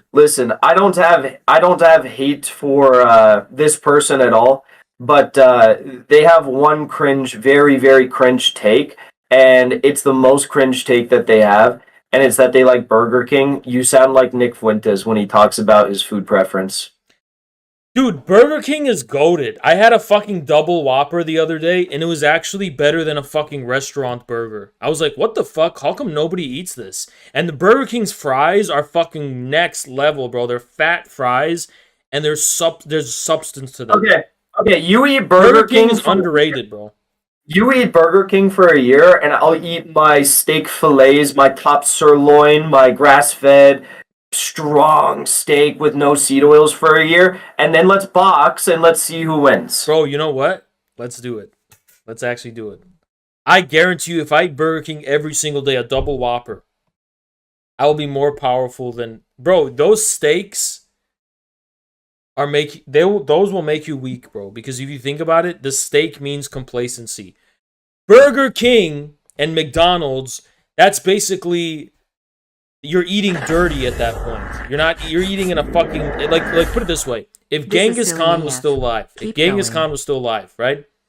Bro, okay. I know, you're doing like a dirty bulk, essentially. No, listen. If Genghis Khan was still alive, if a Mongol warrior was still alive, thank you so much, Blackback. If they were still alive, they would be roaming the streets, going to drive-thrus, looting the Burger Kings and McDonald's. They would be sitting down at a fucking fine dining restaurant eating a steak. Think about it. I'm a nomad. I don't have time to fucking sit down and eat a goddamn feminine gyno steak. I'm going to be roaming the fucking highways on my motorcycle, grabbing a fucking McChicken That's how it fucking works. You're gonna have worse gynecomastia than Hassan. The opposite is true. Gyno comes from complacency. And by the way, men can alter their physical reality just through the power of their mind. Seed oils lead to spanking. Yes. No, actually, when you really think about it, wearing suits leads to that. Look at me, I don't wear suits. You wear suits every stream now. So who has more in common with who? Think about it. What is that dumb fucking competition that they used to have on like Nickelodeon, and it was for the like retarded people? What was it? The fucking cup stacking? Let's say there's a guy named who was such a Nazi. His name was Adolf Hitler Klansman. First name Adolf, middle name Hitler, last name Klansman. And he has a giant swastika tattooed on his back. And he has a giant portrait of Hitler tattooed like around his balls, where the mustache is his ball sack and like the nose is his dick, and like it's a huge Hitler in color painting. Okay? And he also has the N-word tatted on his chest. And he's a skinhead, he's bald, and he wears the boots. And he wears a shirt that says, "I hate the Jews." And on the back of his shirt, it just had a picture of Hitler. And he wore a swastika hat with a swastika on. And he had a Hitler mustache. And he wore assless chaps with an SS rune on one cheek and a swastika on another. And he got a surgery to make his right arm permanently in a state of Nazi saluting, like he's saluting the Sieg Heiling thing in a Nazi way, and he got a fucking surgery where the only sound he can pronounce from his throat is Sieg Heil. And he got a reverse circumcision because he hated Jews so much that he decided to get uncircumcised. And he borrowed, he like killed his own father to steal his father's dick meat to put on his own. And that was his way of getting back at the Jews. Okay. And he had an 88 and he had a 14 in one eye and an 88 in the other eye. Okay. So this is literally like the maximum Adolf Hitler to the supreme person. And he ran for president. And he said he wants to nuke all non-whites, and he wants to do Hitler 2.0. And he wants to make America Nazi Germany again and send people to camps. Okay? In all seriousness, according to Geoff Young's logic, I'm not kidding, Geoff Young is actually saying that this guy, Adolf Hitler Klansman, is better than Trump because Trump committed war crimes and Adolf Hitler Klansman did not. So intentionality means nothing. This guy is literally Hitler 2. It's literally Hitler 2, okay? And Geoff Young would still support him because he has not yet committed crimes. If you snake me, you're fucked for life. Whether you're a hate stalker of mine or whether you're like Geoff Young and this is what you do. This is the fate that awaits every fucking wrecker and traitor. This is the fate that awaits them. They lose, they become retarded mentally, and their dick shrinks by 5 inches. which means he grew a vagina because it went inward because it wasn't even 5 to begin with. Those people designing Apple, listen. Okay, Haas is. I meme a lot and I joke a lot, so I just want to be very clear. I'm not joking right now. Here's what if you work at Twitter, this is what I think your working conditions should be. Sleep on the floor, and you only sleep for like 6 hours maximum. Sleep on the floor, 16-hour workday. Every fucking second of your day should be to make Twitter the best, most competitive, cutting-edge, fucking clean, simple, and efficient platform. Only engineers, artists. First of all, no artists who wear glasses. Actually, this is what should happen. There should be like a home inspection. Any one of these artists who like have like they're like these like wholesome, what do I call it? What is that art style that I'm trying to find it? Give me a second. I'm going to try to find it.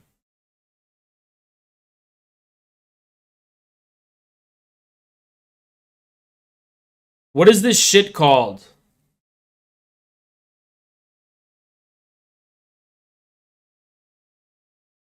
It's called Algeria.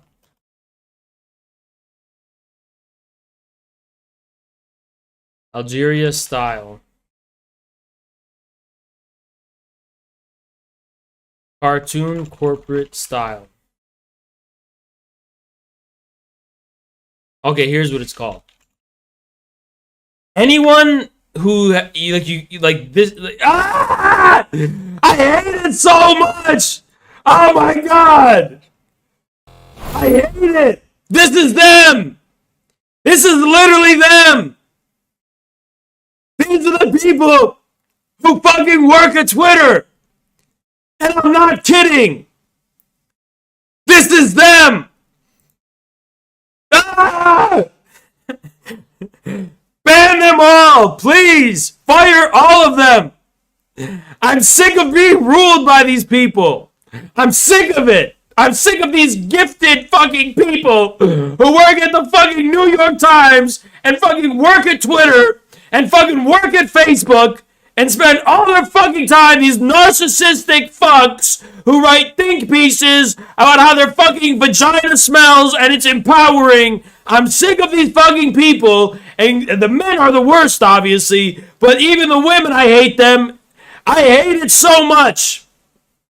What are we going to do about this? Elon, what are you doing, dude? Fire all of this. Fire everything.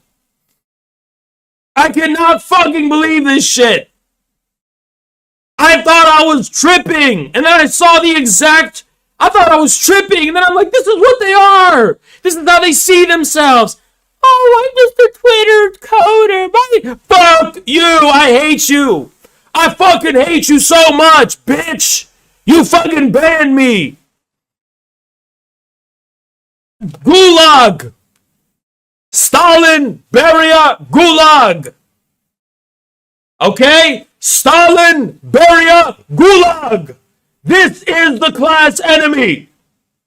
This is the class enemy. Get your fucking hand off your head, you dumb bitch. You're not a fucking creative anything. You're not creative. You're not a fucking intellectual. You're not a fucking gifted individual. You should be working in a fucking bread line, fucking packaging shit.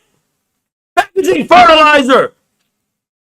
There's nothing special about you. You fucking mediocre bitch. You make it all about you. You made an entire portrait. So, this is life? Thousands of years of civilization for this?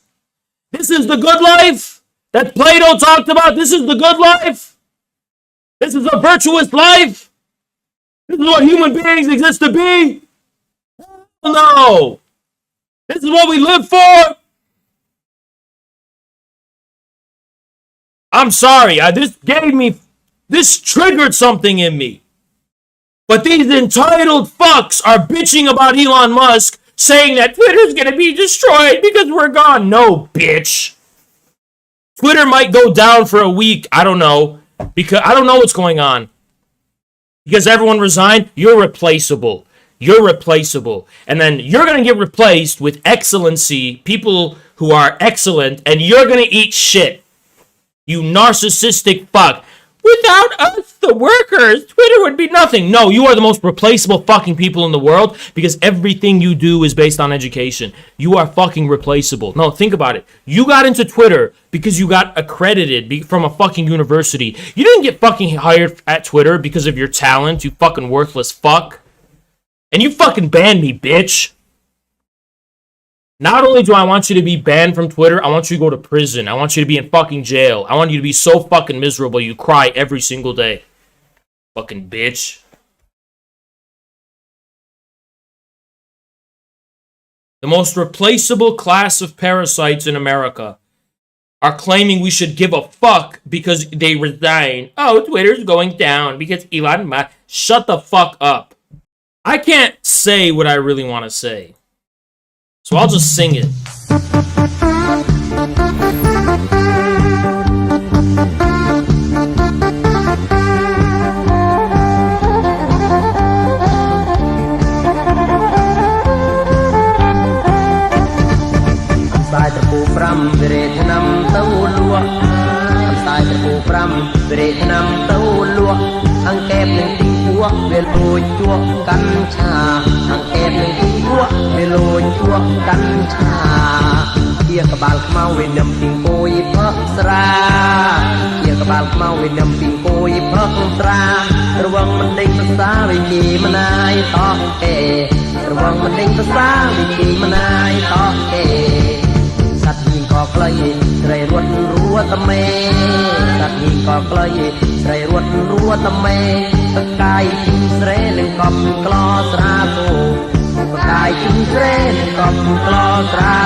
Write a think piece in the New York Times. Dear Diary, I stopped washing my vagina for 3 weeks.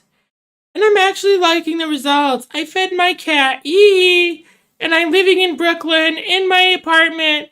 And I wear glasses, and I am so important in this world. And I am the most important person in the world, and I represent the American people. I represent America. Everyone is so relatable to me. Everyone can relate to what I'm saying right now. And I go to Brooklyn and I feel oppressed. And I totally hate capitalism because capitalism prevents me from socially, bureaucratically controlling everything and micromanaging everything with my glasses. I want to be a socialist leader who sits around and enforces, I'm saying these retards. This is why I love what Elon Musk said. He said, we want to vote. Yeah, Emma Vigeland is like perfect example. It's like anything else. It's like, dude, why do men like not getting pegged? It's pretty much the same thing. It's just bias. Because men don't get pegged. It's bias, right? Like, dude, just wear a dress. Why don't you, dude? It's just bias. Just wear a fucking dress, dude. Who cares? Toxic masculinity. It's fucking bias, man. He's gonna debate you? Alright, yeah, have him debate me. Thank you, Jennifer. At this point, Twitter runs itself.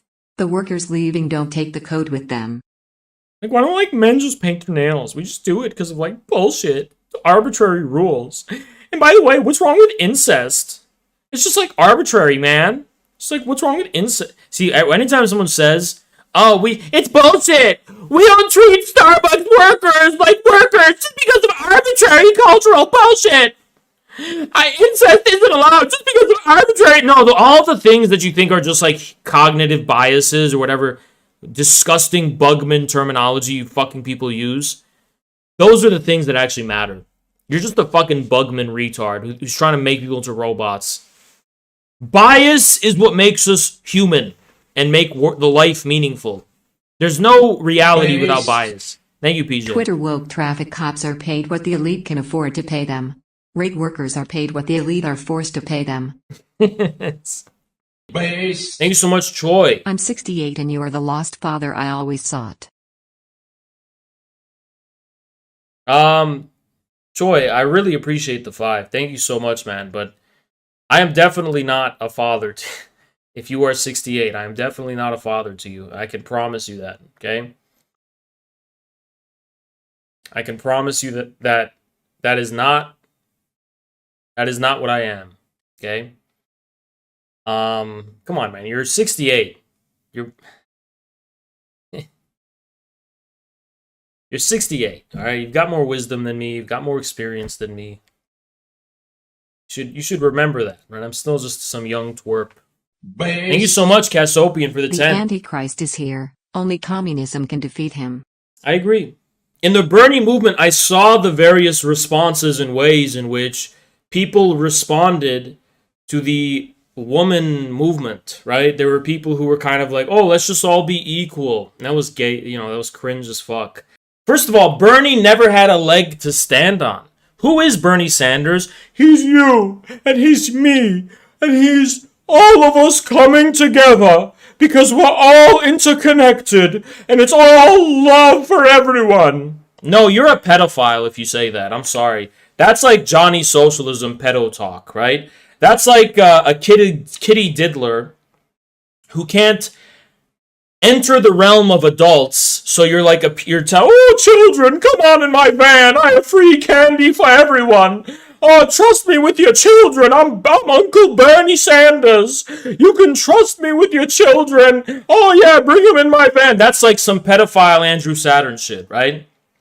Literally, that's how they ran their campaign. We're all in this together. Everyone, to whom anyone may be concerned, I need you. Please donate your money to me. Donate your money. That's what Bernie Sanders was. And who was Trump? Trump was a dragon because he was already self-made. He was already a billionaire. He didn't need anyone. Trump said, yeah, I'm here. I'm saying shit on my mind. If you don't want to vote for me, suck my dick, bitch, because I'm rich. Bitch. Because what happens to these crypto billionaires? What happens to these people who get rich off of Wall Street bets? They enter the ranks of the ruling class that's already consolidated because there's no answer to the question of how do you build alternative institutions. So this is the problem.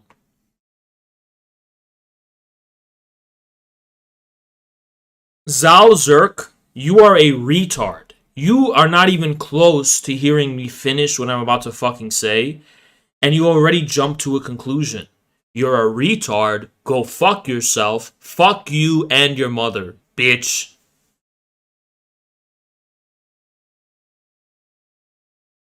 And he literally says it right when I'm about to fucking say it.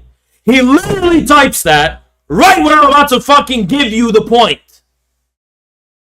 What an arrogant bitch. What an arrogant scum. What an arrogant retard. Get this fucking guy out of here. I don't want to ever see him again. Fucking bad energy, bitch. Throwing your fucking negative. I am literally about to talk about why the party is important. Right now.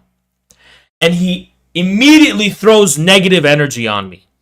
I'm literally about to cross the finish line, and this bitch comes here. You're not going to cross the finish line. You're throwing negativity on me, bitch. I don't want you here, you fucking ungrateful scum. You piece of shit. I don't fucking want you here. How's that for a Bernie bro, bitch? I'm not a Bernie bro. I'm a misogynistic communist with a capital C, and you can suck my dick about it. Because that bitch killed Gaddafi. Fuck. She's getting a pass because she's a female? Who cares that she's a female? A hoe is a female too. I respect Hillary more than a hoe? Hell nah. So you're saying the ratchet ass bitch in the club who's twerking in the air, who's drunk as fuck, letting everybody to whom it may concern let it hit, run a train on her. Oh, I'm supposed to think Hillary Clinton is better than that. That bitch killed Gaddafi. She's worse. That hoe in the club didn't hurt anyone except her father and herself and her soul. If you don't have any business to be about, you may as well be a pedophile. If you're a politician who's not about their business, you are a pedo. It's not a coincidence that all these fucking politicians are pedophiles because they're not about their business. They get on stage, oh, everyone. No, bitch. Not everyone. You're trying to be a kidnapper, a child snatcher. We do not trust you with our children. So no, you're not for everybody. Okay? You're not. You can either lead adults and understand the importance of misogyny, or you can take the pedo path and be like Bernard Sanders, or you can be like Andrew Soitern and gyno-socialism. 2 alleged pedophiles, by the way. 2 alleged pedophiles. Socialist Party USA, alleged pedophiles are running that. Just remember that. And it's alright song. And it's like, but don't you realize your boyfriend cheated on you with another man? I mean, oh shit. I didn't mean with another woman, right? Don't you realize your boyfriend cheated on you with another woman? That was some other bitch taking your man. Why are you making this a woman solidarity thing, right? It ain't. A woman stole your man. That was another bitch. It wasn't another man. Because I don't think there would be a... Has that ever happened?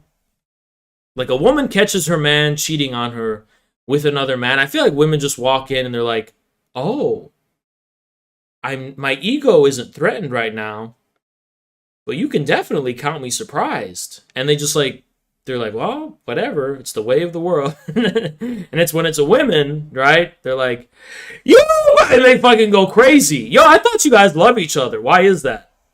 You ever notice that? You know, wasn't that an R. Kelly music video that was like 30 parts? Right? If a woman catches her man cheating on her with another man, she don't give a fuck because she's not threatened. But it's the same on the other way. If you catch your girl cheating on you with another woman, do you care? I don't. If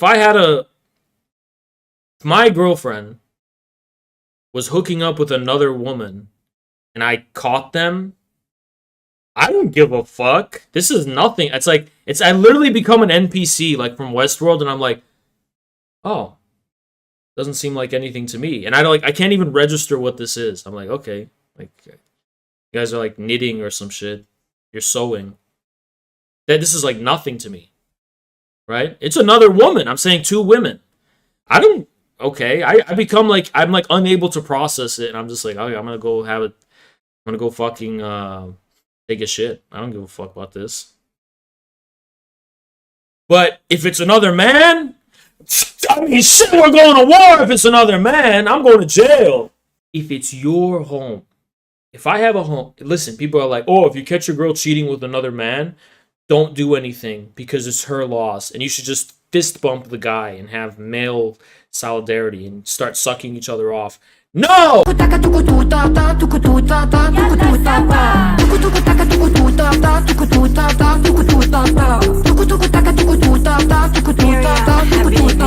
خلينا كلنا نغني دنيا حوالينا جني والعالم كله يهني والصوت يحلى ويعلى خلي العالم يسمعنا ويعيش اللحظة معنا بالفيفا اللي بتجمعنا ضحك الدنيا بتملى سلام ويت اسمع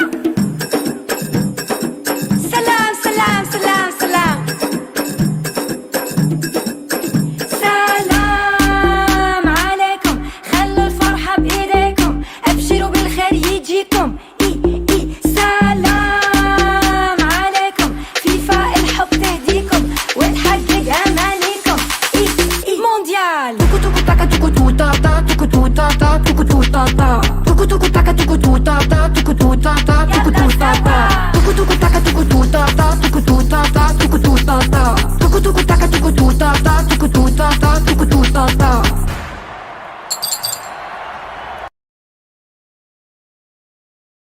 So this garbage, this fucking filth, has been stuck in my fucking head all fucking day based on hatred. Because I'm just trying to think, how did this fucking happen? Who decided this is a good idea to make? Because I know they're trying to copy Waka. I'm going to tell you, they're trying to copy Waka Waka, right? Well, when Shakira was singing it, it was Waka Waka Waka, hey hey, Waka Waka, eh eh. And there's melody there, right? There's something melodious about that song, which is why it was a hit. So did they just decide that nonsense with the letter K in the middle of the word is just how you make a good fucking World Cup song? Some Qatari billionaire was sitting with his whole thing on, and he literally just sat there and he was like, hold on, give me a sec. He was just sitting there, and he went, we are Qatar. We have to make it the best in the whole world. And since they did the World Cup in the past few years, the song was not so good. Because I remember when they had Shakira say, Waka Waka, eh, eh, we must do something.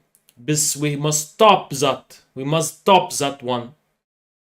Okay, we must stop that one. Okay, it's okay. Okay. So basically, I want you to, first of all, I want you to, we must kind of, I was, I remember when I was watching this Tokyo Drift movie, Fast and Furious, he said, so, the song, it goes like, the, we must do the Tokyo Drift. But we must make it better than the Waka Waka. So I was thinking, what's the Waka Waka? He said, Ya Habibi, what's the Waka Waka? Oh, yeah, it's, Baka Baka. No, we cannot do Baka Baka. I mean, we've already done the Baka Baka. What else we do? No, the Dakka Kappaka. No, we can't. What else can we do? I mean, the Khara Khara. No, it's a bad thing. We cannot do that one. What's in what we do? Oh my god, we do Tuku Tuku Taka. Oh, yeah! Okay, so basically we are going to make the song. It's going to be like the Fast and Furious kind of vibration, and then we're going to say the tuku tuku ta tuku tu ta ta tuku tu ta ta, like that one. It's a be much better than Shakira in 2010. Much better than that one. Say tuku tuku ta ta. And then the hey, what have you say what you want to say.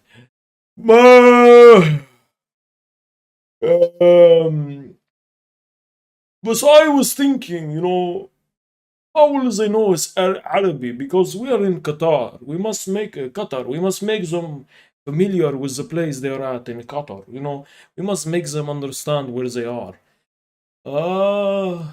We will, okay, there will be a part of song, my favorite part will go, Salam alaikum. The best part of the whole song. The highlight of the whole thing. And this will be great idea. Okay, so basically we'll get it going and then be a great song, better than Shakira as a tuku tuku ta tuku tu taku tuka tuka. Very good song. Okay. I mean, yeah, you can disagree with me. That's fine. I'm glad you handle it maturely. That tells me you're serious, right? If people can't get past that, it's like, okay, what do you prioritize? So, okay, cool. Right? Thank you for the 10. Appreciate you, man. Anyway, guys. But not to spoil the mood, we have to talk about what we're talking about today. And it is kind of related to that, because as we know, Qatar is under some fire recently because they're not so tolerant when it comes to the whole LGB. It was not 100. Come on, dude. Is that 100? No way! It was 100! Alright, we're officially pro-LGBT now. Sorry, guys. I am a corrupt person. I could just be bought. You can't tell me to stop saying retard. If you say some shit like, "Hi, I'm retarded," can you stop? I'm still saying it. You can't fucking stop me saying that word. I don't care. I don't care if you give me $5,000. If you gave me $10,000, I'm not gonna stop saying it. You can't bribe me on that one. You can't. Holy shit, dude. Thank you so much for the 100. Thank you so much for that, man. Appreciate you. Holy fuck, thank you, man. But I'm telling you, I'm not going to stop saying it. All right? You cannot bribe me. I told you for real. I wasn't joking about that. I'm serious about that shit. You guys know that word is the first thing that made red libs hate me. You know, Gen Zedong first started coming after me because I was using that word. That was the first hill I died on. The first hill I was literally crucified. I died on that hill. I must say retard. Nah. If they start saying, "Oh, you can't say retard or you're banned," ban me, bitch. I'm done. I'm out of the game. I'm out of the fucking game. All right? You took away so much words from me. That's the last one I have. You take that away from me, I'm out, bitch. I'm out. See you on fucking Rumble. Venezuelan Patriot. Thank you so much for the 5, man. Because apparently a lot of, even people who are at 20k followers are getting unbanned. That's what Jackson told me. If I get unbanned from Twitter, it's gonna be like it's gonna be like that. No, I don't like that fucking song. Stop saying that shit, right? I just can't fucking get it out of my head because of how fucking cringy it is. It's like that song Did anyone like Gangnam Style? I did. You guys want to know that? I have a confession. I liked Gangnam Style. When I was in high school and I first heard it, I was like, I like this. It's like a new era. 2012. It's like, you know, maybe I'll get some pussy or whatever, right? Because I was in high school and I was like, you know, becoming an adult. Women had a very active role, being a very loud voice during the Iranian Revolution and beyond, and had a very active role in political life. That doesn't mean in China they allowed immorality and hedonism and just like, if you were smoking pot in Mao's China, you'd probably get beheaded. I don't know if that's true, but I'm guessing, right? It was not a libertine society at all. So the new left that was idolizing Chairman Mao and Maoism. See, the Beatles were kind of right when they said, when you know that song, you say you want a revolution, but I can't rock with you if you're rocking with Chairman Mao. Well, because the Beatles know that if they go to China, they're getting beheaded. Because China's like, it's literally like Taliban communism under Mao. It's a very austere, stoic, traditional society with peasant values. It's extremely austere. Okay, now this is something else I want to cover. Because... Based. Thank you so much, Mason. What do you think about people eating cats and dogs? Don't care. Eat them. If it wasn't against my religion, and if I was in a foreign country where they eat dogs, and they're like, yo, taste this dog, I'd be like, okay, I'm the guest. Why not? It's rude. I mean, I can't, in my religion, I can't, because they have those canines, right? Those teeth. You can't eat anything that eats meat, I think. Something like that, right? I would eat it. I don't give a fuck. If I went to the Yulin festival in China, and I was not a Muslim, and they were like, yo, try this dog, I'd be like, okay, fuck. I'll eat it. No problem. I don't give a fuck. Yeah, it's haram though. So that's why I don't do it. That's why I won't do it. But if I don't have any otherwise objections to it. Like, if y'all are out here eating swine, I don't give a I mean, eating, to me, there's no difference between eating swine and eating dog. It's just religiously prohibited to me. I don't see, like, dogs as sacred animals. Sorry, I don't give a fuck. I will put respecting my fellow human beings in Yulin, China, above dog loving. Sorry. Is that what you... Anamos, thank you so much for the 20. Sorry for saying Pol Pot bad. Nerd face, please unban me. Did you actually get banned for that?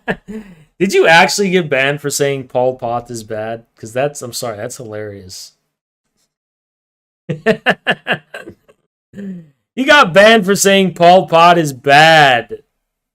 What? You can get banned for that? I guess you can get banned for that now. For record, she does not like dogs. I She feel hates like them. new age feminism wants to abort babies, but wants to give birth to dogs and let murderous pit bulls out of jail. There's no understanding of irreducible war is the problem.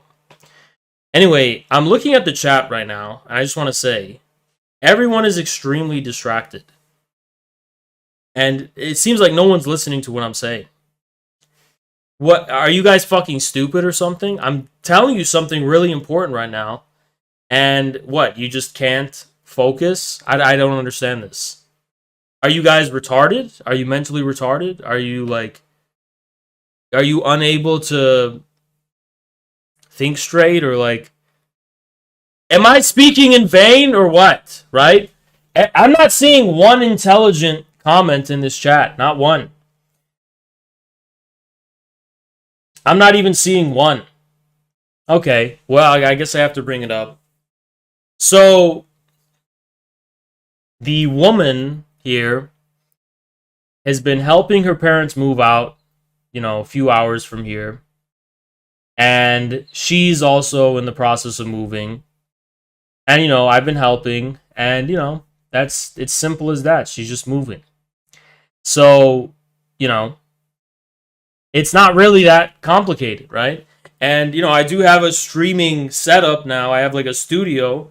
And, she's just chilling, right? So, I don't know why you gotta make comments and make this the topic or the theme of this. Does nobody care about the future of the MAGA movement? Does nobody care about any of that? What we need to do is meet in the center. And when I say center, I don't mean the middle. I mean the center of it all. We have to meet at the place where all of it is made sense of. And that is exactly what Deng Xiaoping, Taliban, Stalinism is. It's a centrist form of politics. Deng Xiaoping, Taliban, Stalinism is true centrism. Sam Harris is I can't say slurs on YouTube. He's not a centrist. He's a bitch. Okay. The intellectual Barry Weiss is a bitch. She's not a centrist. A centrist is like Stalin. Okay, who makes sense of the whole, the center. Right. That's what a centrist is. Barry Weiss is a dumb bitch and a prostitute. Because they're using our money to do this. Our taxpayer money, the CIA uses it to support these libshits in China, right? So it's almost like your wife is already getting fucked by another man, okay? Your wife is already getting fucked by another man, and Jack Posobiec he barges in the room and he goes, "Fuck her harder! You're not fucking her hard enough, you asshole! You're fucking her too softly! It's not hard enough!" And he's wagging his finger at this man who's fucking his wife and saying he needs to put more into it. Yeah, we're already giving our tax money to the CIA and the State Department to spread this bullshit to China. But according to Jack Posobiec and the conservatives, we need to give them more. We need to do more. Yeah, let's get more involved. What the fuck? Your wife is already getting fucked, and you, the conservatives, are the cheerleaders for fuck her harder. Fuck her harder. You're not doing it enough. Fuck her harder. No, not only fuck her harder. Go ahead and bring your buddy. Fuck her in both holes. Go ahead, bring your buddy. You're being too soft on her. And they think that this is like a manly anti-establishment position. You're a cuck. You're not only a cuck, you're such a righteous cuck that you're basing your politics on, you're mad that you're not being cucked enough. You want to be cucked even more than you are. You want to be cucked even more than you are.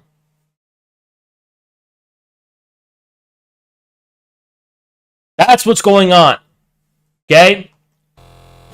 You want to know what it means to not be a fucking cuck? It means... Thank you so much, Tanksis. The right claims to preserve masculinity but hate China.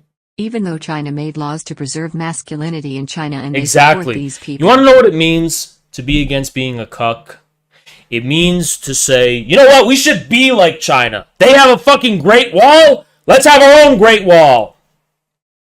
Let's have our own fucking Great Wall. We want the globalists out. We want the foreign influence out. Get it out. Focus on America. That's what China does for China. We should do it for America. China says, kick out the globalists. Focus on China. That's what we need to do. Do we have to do lockdowns and shit? No.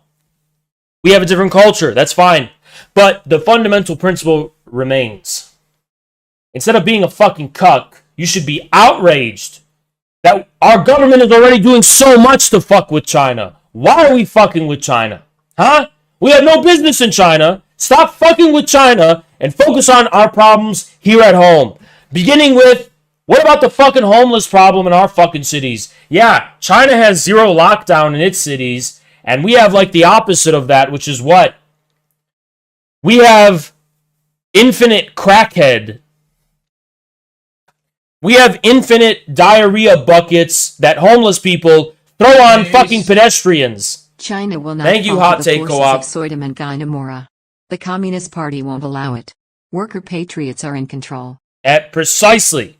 But this is what people need to understand, all right? Because you want to understand the difference, and here it is. Thank you so much, Maximilian. China may have zero lockdown in its major cities, but in America's major cities, we have infinite diarrhea buckets that homeless people throw on pedestrians. No one talks about it. Nobody talks about our subways. Why don't you go on the public transit in New York? There's a fucking crackhead masturbating and looking at you right in the eyes. I think zero COVID is better than... They don't have that in China. Can we talk about that? Not only can you catch the COVID virus in America, okay, you can catch a homeless man's sperm just sitting on the bus. Just sitting on the subway in New York. You have to wear a giant mask with all this protective gear, not because of COVID, but because there's probably just some random crackhead that's going to come take a shit on you while you're sitting down. And you need to protect yourself from it.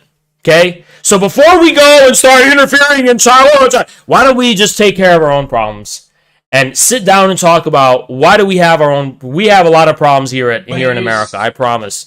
Thank you to Fund the Oligarchy. Appreciate you so much.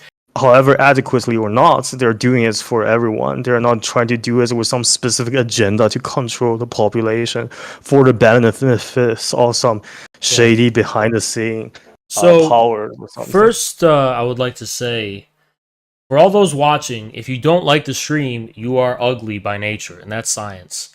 If you do not like the stream, it's because your mother hates you. So the only way to earn your mother's love is to like the stream, or she's never going to talk to you again. And if you don't like the stream, you're going straight to hell. You fucking idiot! Your name is End Wokeness, but you're supporting the very foundational forces of wokeness on the international stage. It makes no sense! Why would you support the fucking State Department agenda in China? And you're saying the West's silence is defeating? No, it's not. The West is making noise on Twitter with fucking dumb fucks like you buying right into it and eating it right up. They're not going to say it in their official capacity at this stage because that would give away the fucking game. But they're using Twitter to fucking... Hey, retard End Wokeness. How did you find out about the Chinese protests? Did you just go there? No, you found out because it was trending on Twitter. So how did it get trending on Twitter, retard? Did it get trending on Twitter because the protesters in China blew it up on Twitter? No, it got trending on Twitter because of the fucking West and the fucking CIA and the State Department. So shut the fuck up, you fake rebel, you fake anti-establishment cuck. You're a bitch, a retard, and a cuck. You are not a man. You let your wife get fucked, and you want her to get fucked even harder. You're a cuck who's mad that your wife you're not getting cucked enough right now. You're an idiot. You're a dumb fuck. You're not a rebel. You're not a revolutionary. I'm sick of this dumb shit. You're a retard. Go vote for fucking DeSantis in 2024. End wokeness. And go fucking support DeSantis and the Department of Defense agenda for war against China. You goddamn fucking sucker. There are literally like people using BLM like slogans and like rainbow symbol in the protest. Yeah, they're literally that. Your name is End Wokeness, but you're supporting protesters in China. That is wokeness, retard. Where do you think wokeness comes from? It comes from the same people like George Soros who support color revolutions in China, Russia, Iran, and the world over. But you're a fucking idiot is what you are, you DeSantis retard.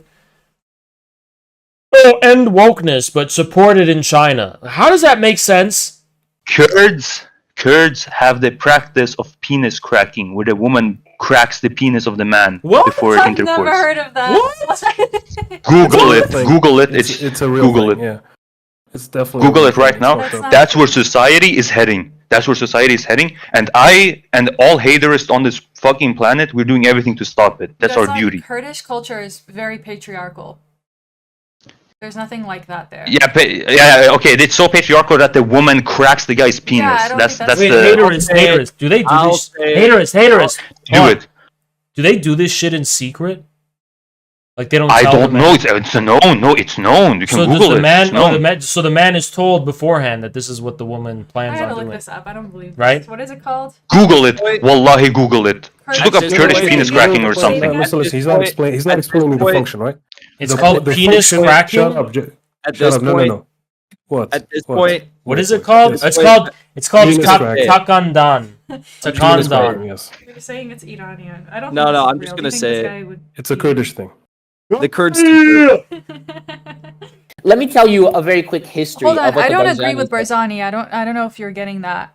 Well, see, you may say that with your mouth, but then you don't cover your hair. Barzani doesn't want you to cover your hair, ergo Barzanoid.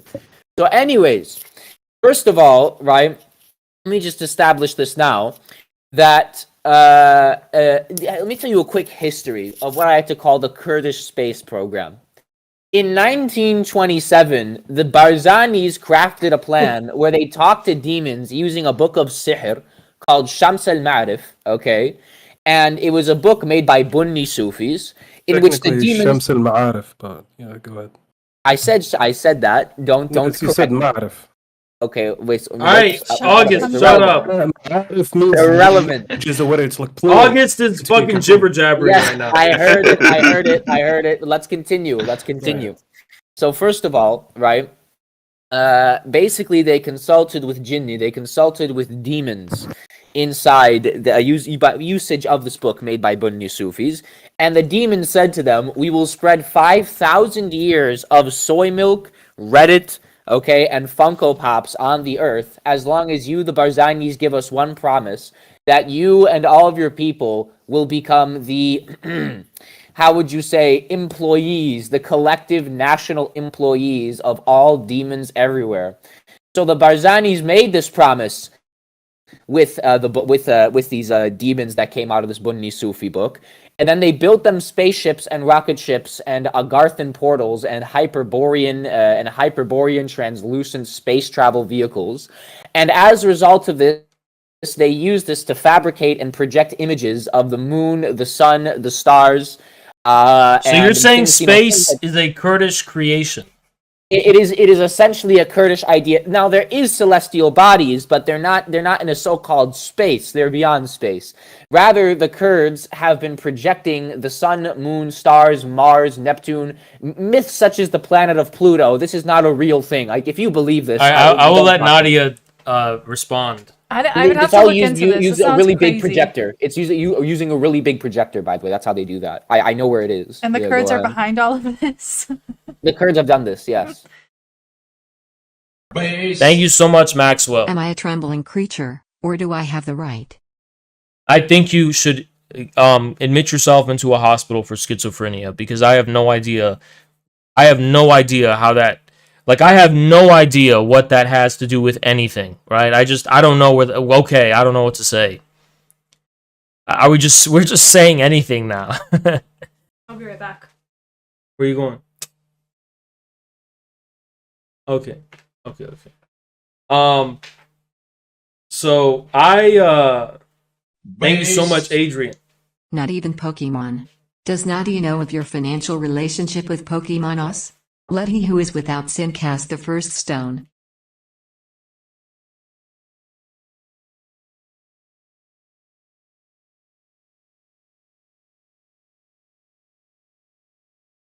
So there's going to be an election, and it's going to be between Joe Biden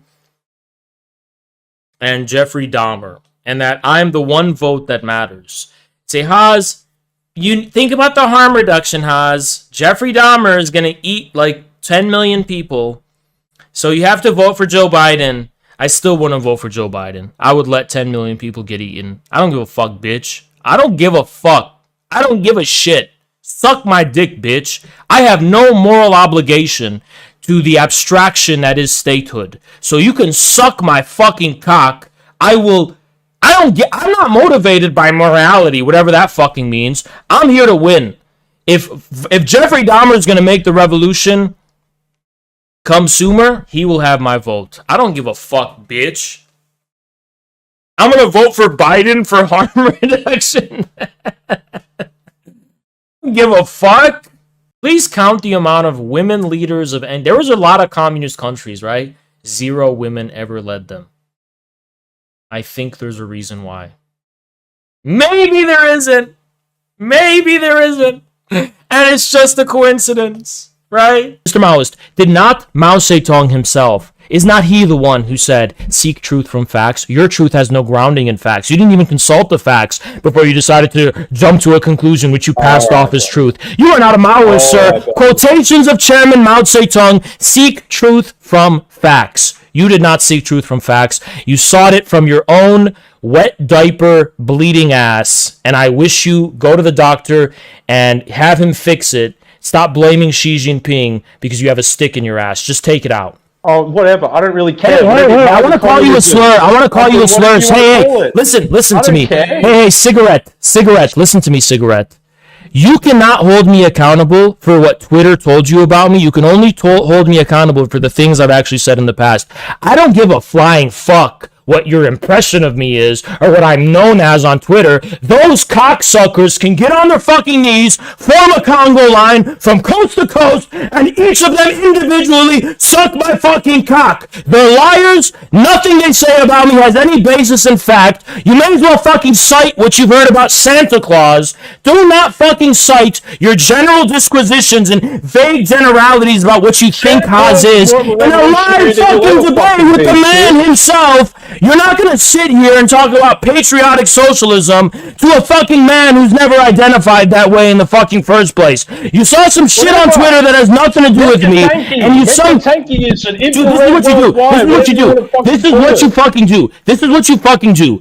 You fucking take some shit that has nothing to do with the subject matter, some Australian vague thing about Maoism in the countryside, you throw it on China as if it's China's fault that you have these retarded prejudices in your head that have nothing to do with fact. As if it's my fucking fault that you have these retarded prejudices in your fucking head about patriotic socialism, and I have to be responsible for the fucking fact that you got fucked in your ass. You got fucked. Why should I be responsible for the fact that you got fucked in your ass to the point of believing something that's not grounded in fact? Why should I care? Why am I responsible for the vague impressions of reality you have, Australian? Yeah, I know you guys have to go to bed and shit, and I fuck up my own sleep schedule too. I have a doctor's appointment in a few days, and I gotta be up pretty early, so I'm fucking myself over too, you know? So it's not just you guys. We're all going down together. We're all suffering together, and by the way, that's a good thing, because that's what cults do.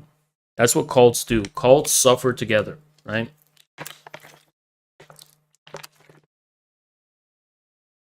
This is indeed a cult.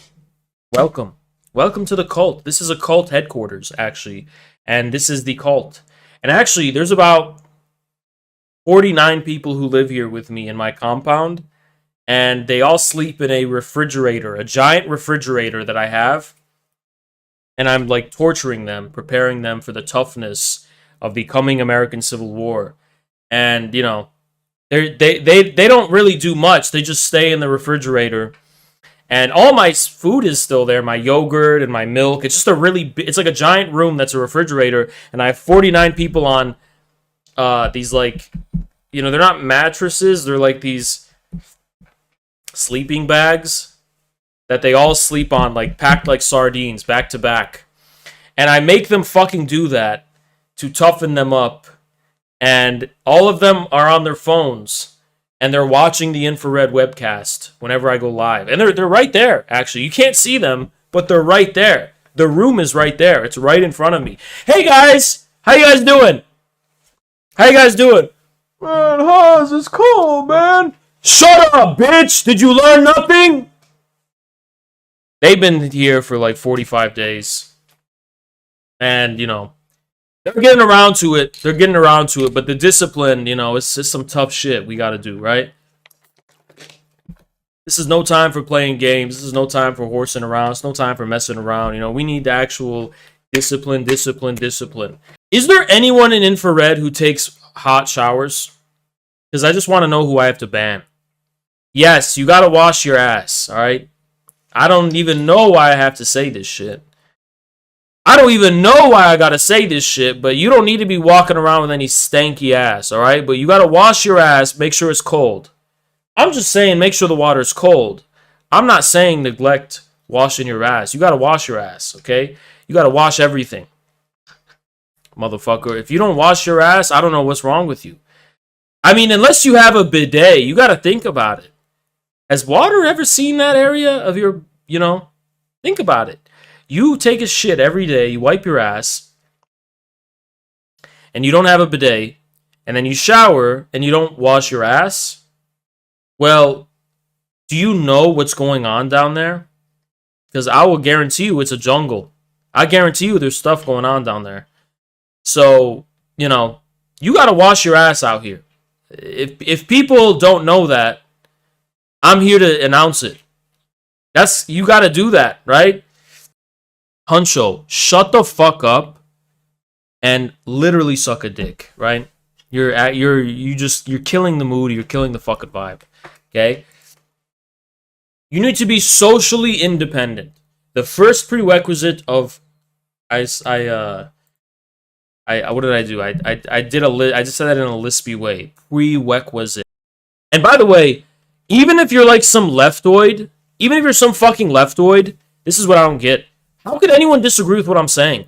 If you're this tough communist revolutionary, how the fuck... If you're some communist revolutionary, I'm going to overthrow it.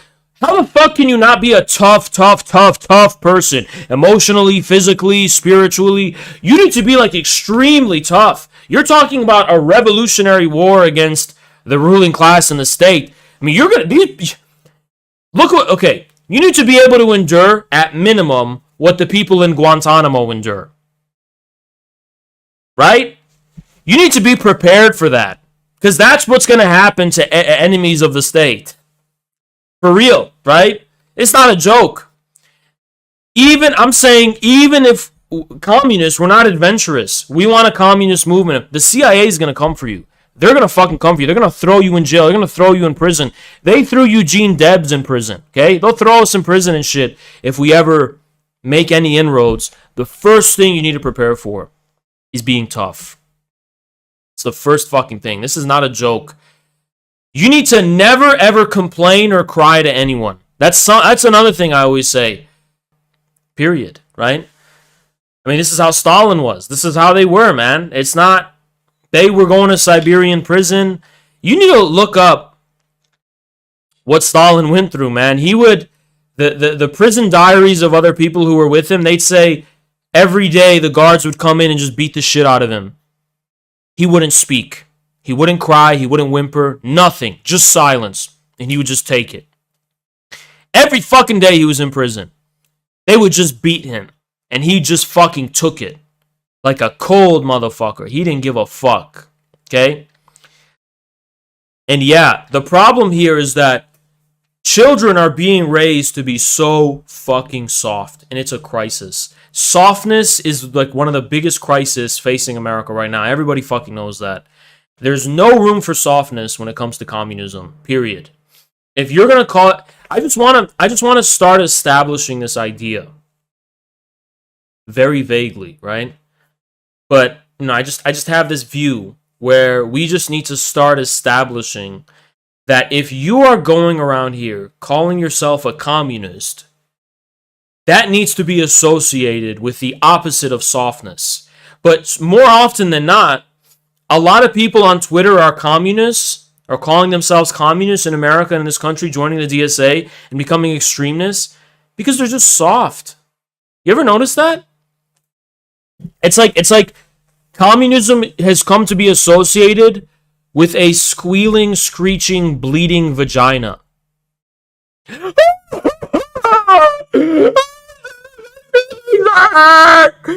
living on stolen land.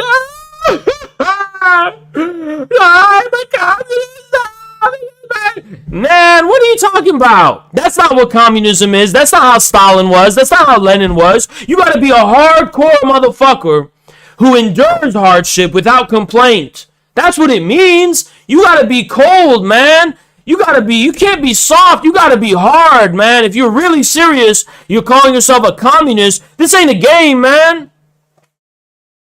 Know what I mean? These motherfuckers are soft, and look how much viciousness they have to show for it too. They're cold-blooded, cheering on people's murder, not because they actually know what it means to murder someone. Thanks so much, Tankus. Stalin used to get beat by his father, so that's probably why he didn't cry when the guards. Yeah, I want to address someone named Cold Empanadas right now. Now, if you don't know Cold Empanadas, this is a scumbag who cheered on the death of Dario Dugina. He is mentally incapable of articulating what he's actually doing because he's entered this state of mental psychosis where he has disassociated from reality. These killer clowns are very real. I'm not denying that. But the reason we call you a scumbag and we moralize is because you're not actually about that shit. You don't understand what death is. You don't even know what you're saying. You're too privileged and sheltered and isolated from the real world to even know what it means to be a fucking father who loses their daughter. You really understand what that is? You don't. You're a fucking pussy. That's what you fucking are. You're hiding behind a fucking keyboard. You're a little goblin, little pussy, little bitch, and you're talking all this fucking shit only because you're not directly there. You're a fucking dancing little bitch, goblin. I can't say the word I want to say because I'm not allowed on YouTube, but that's exactly what you fucking are. By the way, anyone have a cigarette I could use? Because I could go for a smoke right now, if you catch my drift. But that's all it fucking is. There's not much more to it. You're a pussy. You hide behind imperialism. You hide behind the Azov killers. You hide behind the fucking armed killers of U.S. imperialism and the status fucking quo. You hide behind that shit and you dance like a fucking killer clown jester on the fucking internet. You don't take responsibility for the murder you advocate for and the way you desensitize yourself to death. You don't take responsibility for it, bitch. That's the fucking difference. Bolsheviks, hard motherfuckers, they owned it. They owned everything. Soviet soldiers in World War II who had to kill the German soldiers, who had to actually kill people, they owned it. They carried that with them for the rest of their life and they owned it. And when they came back home, they understood death is not something to be taken lightly. Those are tough people. Those are people who know what it means to endure the harshness of the world at the expense of moralism. Those are the people who have hardened their hearts to moralism and so on. But you have allowed your disgusting, sadistic, psychopathic moralism to bleed over into trying to desensitize yourself to what it means on a fundamental human level for someone to be killed or someone to die. That doesn't make you tough. It makes you a coward because you're running away from the basic human instincts that every human being has beating in their fucking heart, which allow them to articulate the depth and gravity of how precious life really fucking is. You're just fucking a disgusting piece of shit. You're no different than a sadistic aristocrat living in fucking France, ordering people to fucking die and shit. You're not owning up to the consequences. You're a coward. That's what you fucking are. Thank you so much, Tankus. You are 100% right on what you are saying. I've seen a man getting shot point blank and it was traumatic. Exactly. Believe it or not, I wanted to be an astronaut. I know that's kind of, I remember actually my older cousin, I had a toy figure of Neil Armstrong, right? My older cousin was like, did you know that when Neil Armstrong went on the moon, he went on the, I don't know, my older cousin convinced me that Neil Armstrong converted to Islam because when he landed on the moon, he heard the Quran be recited, like in the void. And he was like, then he converted to Islam. And I was like, oh, really? And I believed it for like 10 years. I believed that for like 10 years, okay? If this is a reference to anime, I'm not going to read it out. I'm sorry. You can be a paying patron all you want. I'm not. Something about the unlimited blade works. Yep, it's an anime. Is this Hegelian? You know what, Zolo? Everything's Hegelian. So I'm answered. I formally fulfilled my obligation to you as a patron. You get nothing else. I just got me and my hairy ass. So clearly they don't have a shared consciousness, which is the whole point. Well, the whole point is of Marxists to be able to link them together, not further divide the fucking Again, tactic. how can you link them together when you can't even fucking explain to me why they even have a common interest to begin with? If you don't know why they have a common interest, you don't even know why they would have a common interest. So why the fuck would they listen to you or any other Marxist telling them they have a common interest when even you don't know why? So you're saying rail workers should be against baristas? Yes, I think rail workers should go inside every Starbucks and basically break all the coffee and just shit all over the floor. Why should rail workers be? Why shouldn't they have anything? Why shouldn't they support each other? You know, actually, I just think, you know what, even better, why don't we just have communism, dude? Like, socialist countries historically don't have restaurants. That sounds like this, like, lame caricature that, like, conservatives make of communism. They're gonna take your restaurants away from you, but, like, you apparently believe that. Okay, there's a difference between people having these small ma shops that are for the good of the community, and it's just these warm, nice places. And Okay, yeah, destroy. Can you shut the fuck up? I can't get one word in without your... You got lots of words. Dude, shut the fuck up. There's a big... It's like I'm right about to... I'm making a literal argument, and I say one thing. There's a difference between ma and pa... Hold on. No, it's hilarious. There's a difference between ma and pa shops and... Oh, yeah, sure. I just wanted to say that first structure of the sentence. I didn't want to, like, bridge it into anything. You're right. I had nothing else to say. Go on. Continue. No, I'm sorry. Repeat whatever. Yeah, there's a difference between people having these small ma and pa shops as a hobby or as a passion for their local community, whatever, and people enjoy it and like it for restaurants, and a, like, corporatized service industry in which the livelihood and ability for people to subsist in a reasonable way, not survive, subsist, is dependent on working in these industrial restaurant jobs, which don't actually exist in any because of any kind of organic interaction between people in these establishments, but because of the need for fucking financial creditors to dump their fucking money in places and the willingness for consumers, for lack of the time or options to visit these establishments, everyone being miserable in the process. I highly doubt Applebee's really makes people happy. I just there's something about it that just makes me doubt that Applebee's is an example of the proletarian workers. Like, I think there's probably the local ma and pa restaurant in a small town. There's more charm and warmth there for your average worker than visiting this soulless corporate Applebee's, which does not emerge from any organic relationship to the local community at all. Yeah, I mean, I'm not saying that, like, doctors are less or the same as important as coffee shops, but I think the concept of First of all, I'm not trying to defend Starbucks' necessity in the world, but you're the one saying abolish the service industry, and you're the one saying that baristas Yes, are I am. useless. Yes, I am. Baristas would still exist in the form that you're talking about. They're still serving people coffee. You think Because they baristas want don't to, enjoy what because they that's do something now? they want to do. Plenty Just of like baristas if you want to go give Bill Clinton a fucking blowjob, you can go do it, but not because he's paying you in an industry. That's the difference. I mean, there's plenty of baristas who enjoy what they do. Like, Okay, literally then let right them now. enjoy it, and then let them enjoy it, and leave Marxism out of it. I just don't understand how. Go enjoy being a barista then, and shut the fuck up about you being oppressed and all this shit. You want to do that stupid, shitty job? Go fucking do it. You're not entitled to anyone's money or time because you want to be a fucking barista. If you want to be a barista, go fucking do it. It's not like you're not needed in society. You're not needed.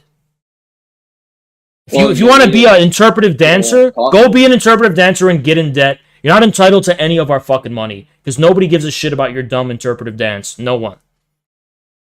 I mean, there's not the only jobs that are not. There's socially necessary jobs beside just industry that makes culture thrive. No, there's not. No, there's there not. is. No, there's not. So why does China have a thriving culture, a media culture, acting, Chinese music, all these things that make being a human being something that's worth living? Not Because just that's fucking on top of the welding foundation. That's on all top day. of the firm foundation. Like, wouldn't we want to automate these? Wouldn't we want to automate these industries of people working all day in like a factory? Like, I've worked in factories before. I respect the labor. Like, I support making inroads with like blue collar Americans. My family are all conservatives. I was raised as a conservative.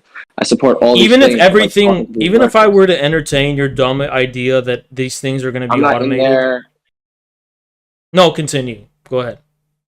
Well, I'm saying I'm not a member of blue collar labor. I work in the service industry, but I still support all of these. Cool. Yeah, I mean, I support blue collar work. all I have is just if you can let me get one question in. I just have one. What ties me to them? Yeah. If you can just let me get one question in regarding that. And my question is, who asked? No one. I'm just giving you a piece of information that I find to be relevant to the discussion. I don't think it's relevant at all, actually. Reevaluating anything like China is just it's just a utopia, and if we're going to be communist in America, the question is, does China do it? If so, yes, we must do it. If so, no. No. Right, yeah. We can't do anything if American communists should never dare to think of trying to do anything that China isn't doing. If we have a new idea about anything, China's not doing it, so we can't do it. By the way, China never forms new ideas. China doesn't have like a scholarly community that like always has new ideas given to the party. Like, no, China's just like for 2 decades they've been going down this path. So I think there's like some unanimous party consensus. Yeah, there's a unanimous party consensus that they're going to make the service economy the basis of the economy, even though the party they're going to expand it and develop it. When I said even though, I wasn't going to say anything. So thank you for interrupting me. I wasn't actually going to say anything. You interrupt me the whole time, so...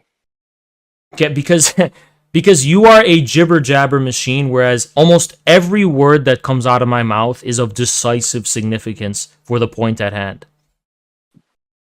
I mean, I feel like I've done that too, but I guess... You have not. You have not. Okay. Why should we not strive to destroy the service industry, as hypothetically if we were in power? Because people want services. Why would we want an economy where people can't have access so to here we go, the prostitute argument. People want their dick sucked. People want their dick sucked too.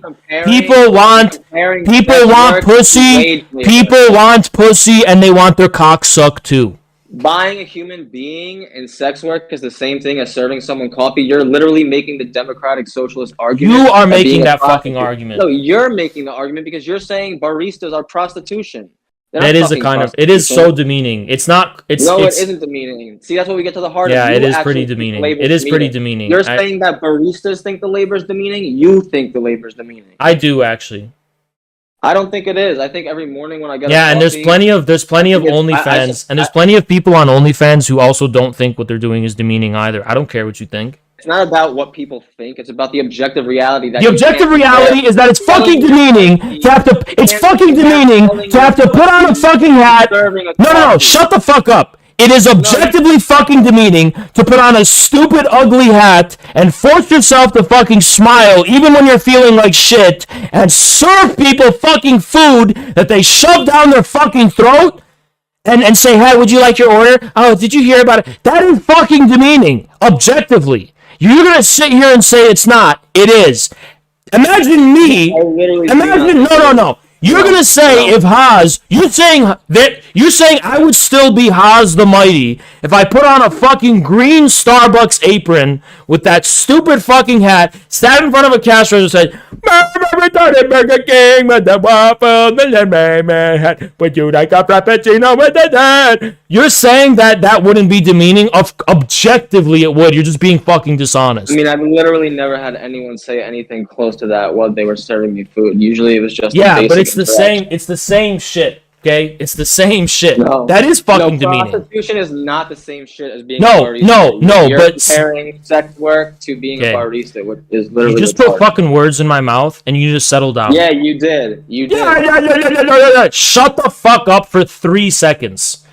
I said the retarded Burger King thing may as well be the same. I wasn't even referencing prostitution. Hold your fucking horses. Hold your fucking horses. I said I have consistently said it is on the same spectrum. That is what I have consistently said. Spectrum. Sex work is pretty unique. So we're not arguing about whether it's not the same thing. We're arguing about whether it's on the same spectrum. It isn't on the same spectrum. Women being raped and having... You think that's the same as a barista giving someone coffee? He's retarded. He's retarded. I said it's on the same spectrum, and you're accusing me of saying it's the same again. Similar. That means they're similar. Okay, not the same. They're similar. They're not similar. They're on the same spectrum, yes. No, they aren't. So being a waiter is on the same spectrum as being a prostitute. Yes. No, that's ridiculous. Yes. Yes, it is, because that is literally a spectrum. Because it goes from being a waiter. Hold on, it goes from being a waiter to working at Hooters, where you have to show your titties, and then it goes from working at Hooters, where you have to show your titties. No, it doesn't. Why not? That's like crazy. So every person who's a waiter is gonna end up in Hooters, selling their tits. You could be. Dude, are you the next Socrates? This is crazy logic, dude. You're like the next Socrates. That's what I'm asking if you believe that every waiter winds up selling their body at Hooters. Yeah, when you say something is on the same like categorical spectrum, that's the same thing as you're saying. No, because you're saying this is an actual inevitable pipeline. Like people must move through the spectrum. Like there's a bullet train on the spectrum, where like if you're on one end, you must move in that direction in your own personal life. Well, I'm not saying that, but I'm saying that there's no similarity between being a prostitute versus being a barista. And sure there is. Sure there is. Thank you, Jesse Miller. Bro, it's prostitution in every way that doesn't development include of capitalism. Hooters is not the same as Applebee's. Okay, a service serving people. Would you say that's an intimate thing? Yeah, I would say a service can be Okay, intimate. so what if I said, if I was like, Rivers, your girlfriend just performed a service on me, what would you think? Is that sexual at all in your mind? Like, does that conjure anything sexual in your head? I mean, if you're saying performing a service, the historical notion of saying... What if I just said, yo, Rivers, I said, okay, what if I said, yo, Rivers, your dad just served me the other day? Is that like, what is that? Is he a barista? No, I just said served. The word matters. Served. Yeah, I mean, I guess context would matter. I would be a little confused if you No, said, the hey, service is an inherently, Why? hold on. Service is an inherently interpersonal relationship. That's the difference. If I go hammer metal on a fucking block, if I'm going to a factory and I'm using a hammer to smash a fucking block, I'm not serving anyone. I'm fucking smashing a block. And yeah, I'm selling my labor to do this, but it's on the thing. That's what makes it dignified. It's on the thing. It's a thing there, right? That's what makes it dignified. If I have to work on people, that's humiliating. I have to work on people? What? Thank you, Vi. Don't Appreciate convert it. him, Moss. We need obedient You're not employees working like him in on this them. world. You're just serving Thank you them so much, coffee. Vi. A new study says that men are dropping out of the labor force for no explicable reason other than the social status that is conferred specifically to service sector jobs. Why is that? Is that patriarchy? What is that? Why are men not working service jobs? They're dropping out in mass numbers. I don't know. That sounds like a lot of the anti-work bullshit that like you rail against, right? No, it's actually that men don't want to fucking serve people for the rest of their life for a fucking wage. That's why. I mean, I think there's like plenty of men who don't mind being baristas. There's I know also lots of many, them. and that's great. There's also many men who suck dick. I have nothing against them. They're great too, but they're a So you think a minority. guy They're a who's a minority. barista- They're a minority, but they're a guy who sucks minority. dick. So somehow, like, being a Twitch streamer is dignified, but being a barista means you're the equivalent to a male who sucks dick. Even if I agreed with you that there's something undignified about being a fucking streamer, which I don't really, I'm not the one who's trying to turn this into a fucking industry that people's livelihoods depend on as a mass. If like saying Haas, like how could this be an industry? How could this be an industry? How could me sitting here arguing with you about the specificities of Marxist theory, how do you turn that into a fucking industry, you fucking retard? What a stupid thing to say. What? How do I say, okay, instead of you being a barista, I want you guys to be Haas from Infrared. You have to be as charming, talented, and unique as me. What a stupid thing to say. Of course that's not a fucking viable... Baristas infinitely have more, like, social utility than any of Okay, streamers do. then prove it. Why do I make more money than them now? Why do more people like me than the average barista? Why do more people... More money, I have more followers than the average barista. sector of the economy is, like, more important Okay, than the so Rivers. According to the actual economy, which is based in markets, I'm better than baristas. According to you, baristas are better. According to you, baristas are better. According to you, baristas are better. Not according to the actual economy. The economy says I'm better. I don't define my definition of how someone's worth is if they make more money than someone. I mean, by So that if it's logic, not about the economy, if it's not about the economy, you can't sit here and bitch that we want to abolish the service industry just because people go like to fucking spend their money at Starbucks. That's the difference. people want to make more money. People want higher wages in those industries. Too bad! You're working at a useless job. I don't give a fuck if they want higher wages. Suck my cock. I don't care. Why does that concern Marxists? Why should that concern communists? Why can't communists actually reach out to the fucking working class? Why are they playing these games? Oh, the graduate students are unionized. I don't care about these fucking people. It's not the working class. How often are infrared supporters reaching the working class? Why would that even? I mean, even if I were to entertain that, why would that even matter? Well, I mean, like we are better. We have limited numbers, but for our numbers that we actually have right now, I mean, we're doing a pretty good job. I mean, I think you've made some important contributions, honestly, but like, what are you materially doing, really? Like, do you think most infrared supporters are really talking to blue collar We have the workers? ear. We have learned how to get the ear of regular working class people to be interested in communism. That form of accumulation does not produce enough capital. Just profit does not produce enough capital. But if it turns out any profit whatsoever as a mom and pop shop, and you have a labor force, then it was that labor force that helped you achieve that profit. So somewhere along the lines of that, they still have a value extracted. from Yep, them. they That's helped. more. So did Mother Nature also helped, and the cat helped, and the ma helped, and the pa helped, and the grandma helped, and Mima helped, and the mayor helped, and the policeman helped, and look, and the worms on the ground helped, and it turns out everyone helps everyone. Great scientific terminology. Well, in a non-abstract way, the worker directly does it. No, the mayor no, is an the worker. abstract way. Okay, Yeah, the mayor worker helped. The worker In what way helped. did the mayor The worker help? helped. So does the customer. Everyone helps. Well, yeah, there needs to be a demand for the service. I mean, like coffee wouldn't be popular in the USA if nobody liked it. Turns out everyone helps. Yeah, I mean, you could say the crossing guard helps get you to the Dunkin' You know Donuts, what? but I just think everyone helps, and you know what?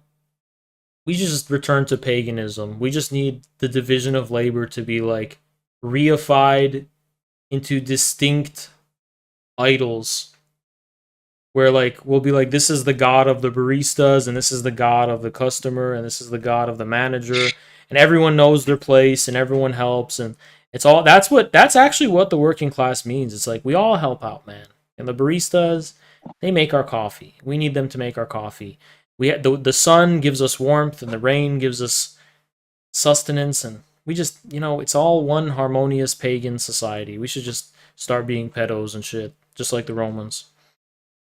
I mean, that's a bit of a stretch. Everyone helps, man. It's all Mother Nature and everyone helping, and it's one harmonious helping So society. the mayor and the teacher and the crossing guard, they all produce the commodity. You know what this actually is? It's a word. It's called Hitler socialism. Uncompensated value that the worker has robbed from them in the course of a workday of. Okay, where are you getting that idea of surplus value? Because it's not true. Okay, so why don't you explain to me what surplus value is? Well, I mean, because Marx makes it very clear that workers. If it's the value, if it's not the value, go ahead. Just talk. Just Well, talk, dude. Just talk. you're not compensated. Just for talk. Just talk. Keep talking more, dude. I'll just let you talk.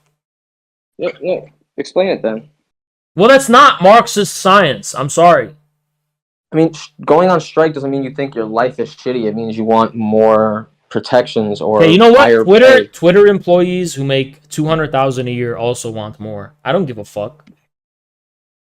Just because you want more means nothing. A spoiled brat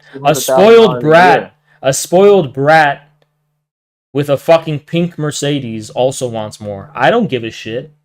Yeah, I don't give a shit about people who make $200,000 a year. A barista doesn't make $200,000 a So year. you have an ideology based on empathy and compassion and care. So I mean, not at necessarily. what point? So are you just gonna? What's your ideology? Just let people drink milk from your titties or something? Like, what is this? I don't get it. Like an upstanding citizen of society would much rather organize a union so they can get democratically what they're deserved in terms of compensation for the labor they provide versus putting so much on the line to what? Rob a bank? To go to prison? To not see your kids again? Does organizing a union have that same repercussion? No, not anymore. Are you retarded mentally? Yes. I actually hate Starbucks baristas. They're so rude in particular. They're so fucking rude and shit. It's like, wow. They always they're the only people who just like think they own their workplace already. They act like they're in charge, right? They act like they're in charge. You're not in charge, bitch. You're a fucking slave. Go make a fucking frappuccino again, dumb bitch. You're not in charge of anything. They always act like they're the boss. Oh yeah, I'm in charge. No, you're not. No, you're fucking not. This whole thing's a sham. You don't run this place. You're not the fucking shopkeeper. You're not the fucking shopkeeper. You're a fucking servant. Nothing else. They always act like they're the shopkeeper though, right? And they're not. They're just not. And I actually think they should all go to jail.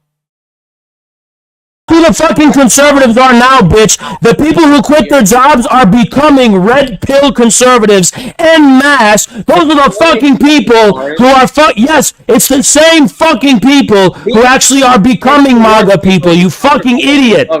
Those people are becoming MAGA. The people, dude, you're a fucking idiot. You don't know anything. Have you ever talked to anyone in your whole fucking life? If you interrupt me one more time, interrupt me again, retard. I'm gonna fucking mute you like a squealing bitch pig who can't shut their fucking mouth. Let me get this in. You talk to an ordinary fucking person. Yeah, I'm muting this. I'm gonna say slurs. I'm saying slurs. I fucking muted this fucking retard. This stupid squealing.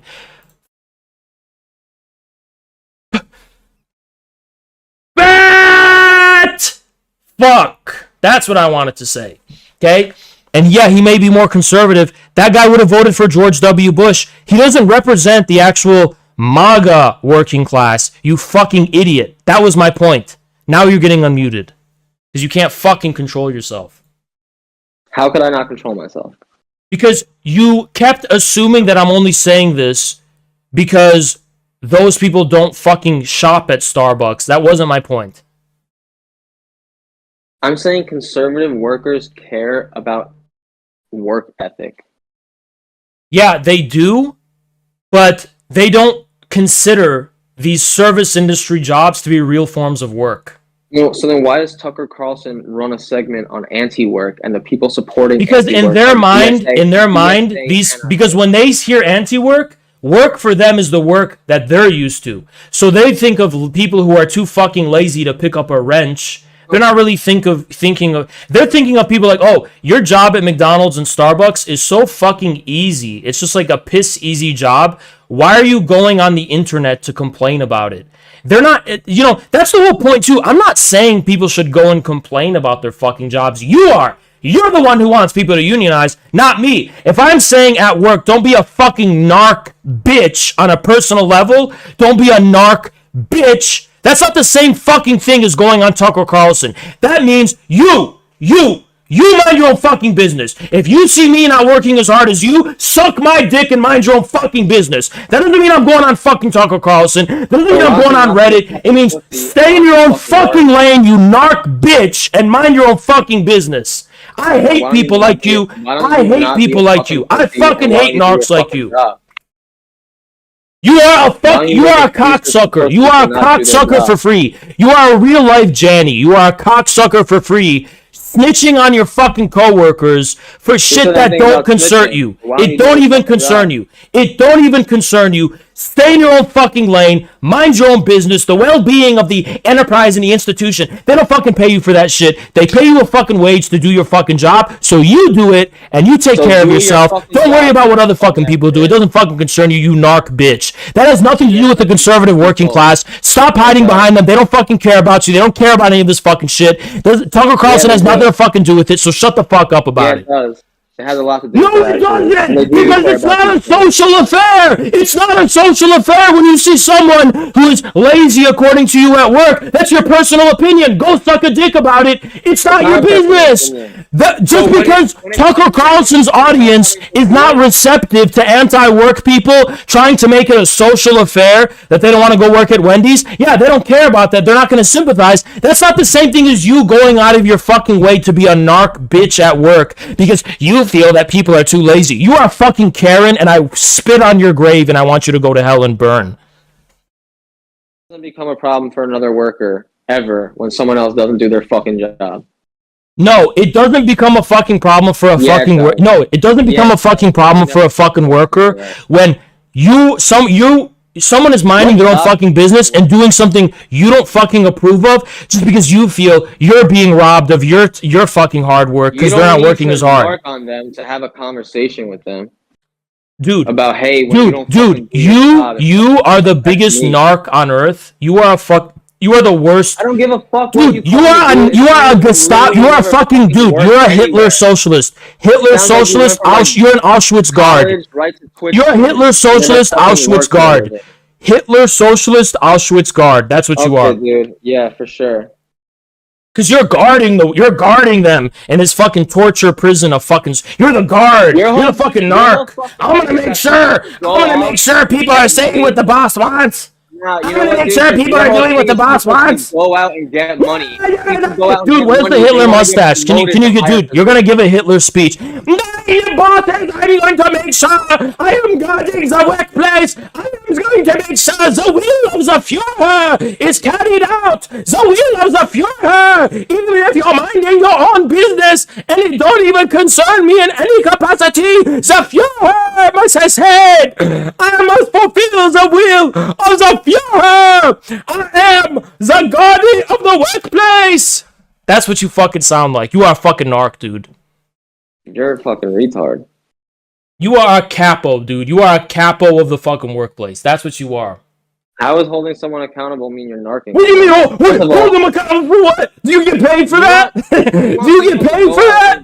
Do you get paid for that, bro? Do you get paid for that? Holding them accountable for what? Holding them accountable for what? Are you God? Are you God? What? I don't think it's a narc to ask someone to do the basic labor that they're contractually obligated to do when they come to a workplace. Dude, and you're like a Marxist socialist, and this is how you sound.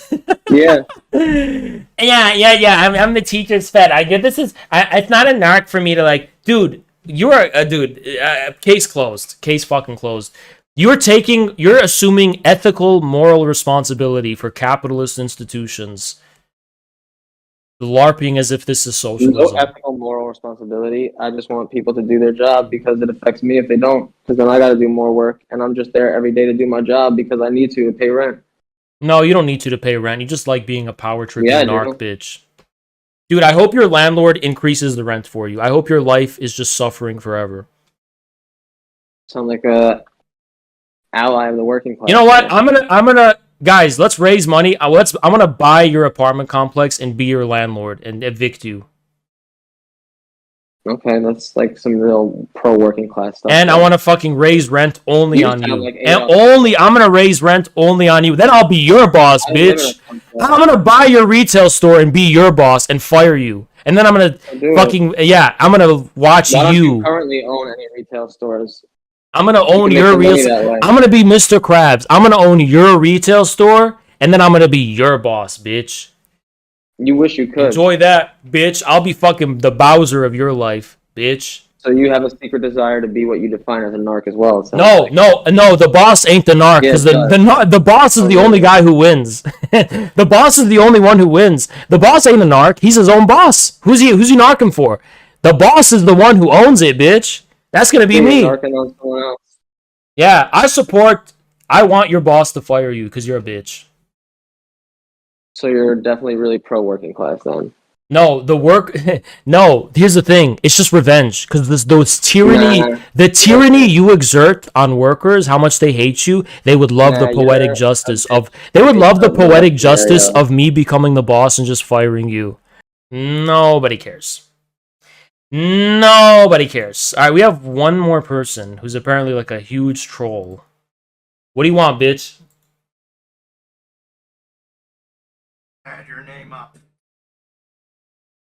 What?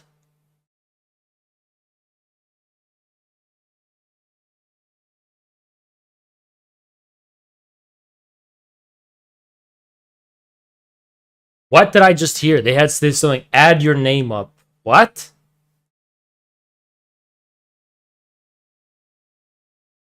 Add your name up? What the fuck was that? Alright. That guy was waiting for 5 hours, by the way, to speak. That guy was waiting for 5 hours to speak. Why? To say that? Does such a reality for the soul, if you want, so too is that also something characterized by the same tumultuous and I'm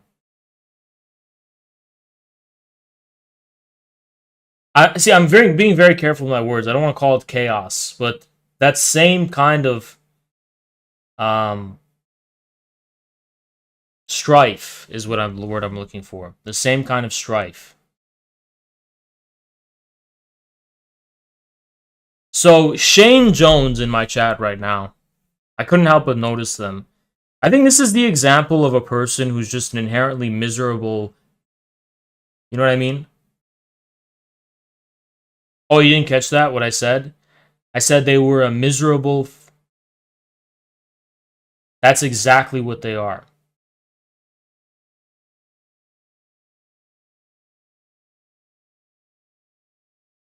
And what I actually said was fat ass, right? And you didn't get me saying fat ass, but what I said is fat ass. But they live their life in some kind of false skepticism and kind of false, yeah. I just finished my thesis today. Nobody cares, bitch. Nobody cares. Nobody cares. You know what? I'm sick of the dumb shit that's going on in the fucking chat. There is a retard in the chat who is like, they're not just dumbing down the entire fucking learning environment in this fucking stream. It's dumbing me down. Because the reason I'm pausing is because I'm thinking about the stupid, retarded shit they're doing in the chat. And I'm like, it is so stupid in comparison to the actual topic I'm trying to fucking flesh out here. It is so fucking stupid. Dude, get in my VC and let's talk about your retarded contention. Otherwise, shut the fuck up and stop debating in the fucking chat about it. Holy fuck. It's like, I don't even want to share this shit with you guys if you're not even gonna fucking pay attention and you're gonna get into a fucking retard argument with some dumb fuck. Oh, everything's just like the mechanical. No, that's called mechanical materialism, you retarded stupid fuck. Go back and fucking read Marx and Engels and stop harassing people in the fucking chat about it. Yeah, mechanical materialism. You're coping about mechanical materialism. It is a completely bankrupt view of the world. You can't lay claim to fucking the empirical sciences because they don't substantiate the mechanical materialist view. The mechanical materialist view is philosophically absurd and bankrupt. It is inherently contradictory. And I'm going to tell you why. Because if you're a mechanical materialist, you're basically saying everything is caused by some simpler base substance of some kind. So you're basically just fucking admitting that every single thing you're typing in the chat of my chat live right now is the exact causal reaction of some kind of fucking series of base chemicals. So you're basically saying, I'm not typing in the chat right now because I'm a responsible agent who is making an argument using reason and logic and shit. I'm just fucking doing this because I have some fucking puppet. I have some fucking ventriloquist sticking their fucking hand up my fucking ass, forcing me to fucking type all of this shit as a direct chemical reaction to the fucking environment around me. Okay? So, it's just an inherently... It's not even worth entertaining. Okay? It's not even fucking worth entertaining. Period. That's what mechanical materialism is. You're basically saying, I don't take responsibility for any of the fucking things I'm saying, because it's all the result of chemicals, so why even argue about anything? What's the fucking point? We're all just chemicals anyway, and it's not like anything has meaning. It's stupid. It's an infantile form of atheism, which is basically trying to make the point that we don't need to rely on some kind of supernatural explanation for the... We get it, okay? No one's saying that either. But your understanding of matter and the world and material being isn't exactly up to par with anything that could be considered worthy of the treasures of mankind in history, okay? What is the essence of the white identity even? The essence of it is basically like, you know, we represent the purity of the soul, and other people with their loud music and harsh ways and the way they just don't care about animals. And in China, during the Yulin festival, they even eat dogs, and they're just so cold and heartless, and we need to huddle up and get warm together in between these fucking walls here and masturbate to fucking anime and have anime waifus and be comfy and cozy while, you know, we take refuge from the brutality of the outside world because we're dwelling within the purity of the soul and in our fucking nostalgia for 1990s culture and fucking Blockbuster and shit. That's what it is! Right? Pestomime. I know Pestomime is in the show queue. Alright, you know what, Pestomime? If you annoy me, I'm kicking you out and immediately. Go ahead. Hello? Yes. Okay. I'm very upset with today's stream. I thought that I would look at today's stream before going to sleep, but instead it made me very angry and upset. Alright, why are you angry and upset? I'm so crazy upset and angry because you are slandering all of the people who don't deserve to be slandered. You're saying that Plato is a lazy person who has other people do his farming. True. Saying that Beethoven was mean and upset all the time. He was. But that's... both of those things are not true. And I forget even what other things you said that made me so Plato had slaves, and I'm pretty sure he didn't wipe his own ass. Pretty sure he had people do it for him. And No, you're making it up. no, Plato didn't have slaves? He did wipe his own ass. Okay, well, he did have slaves, He alright? did not. No, he was a very nice guy. Okay. Actually. So And remember, the Haas, ancient Greece was a slave society where the majority of people were slaves and only very few had the time to be philosophers, just like every other society. And then Aesop was a slave, Haas. Beethoven was angry all the time. He was upset all the time. Beethoven, you said, oh, you listen to Beethoven songs, it makes you, upset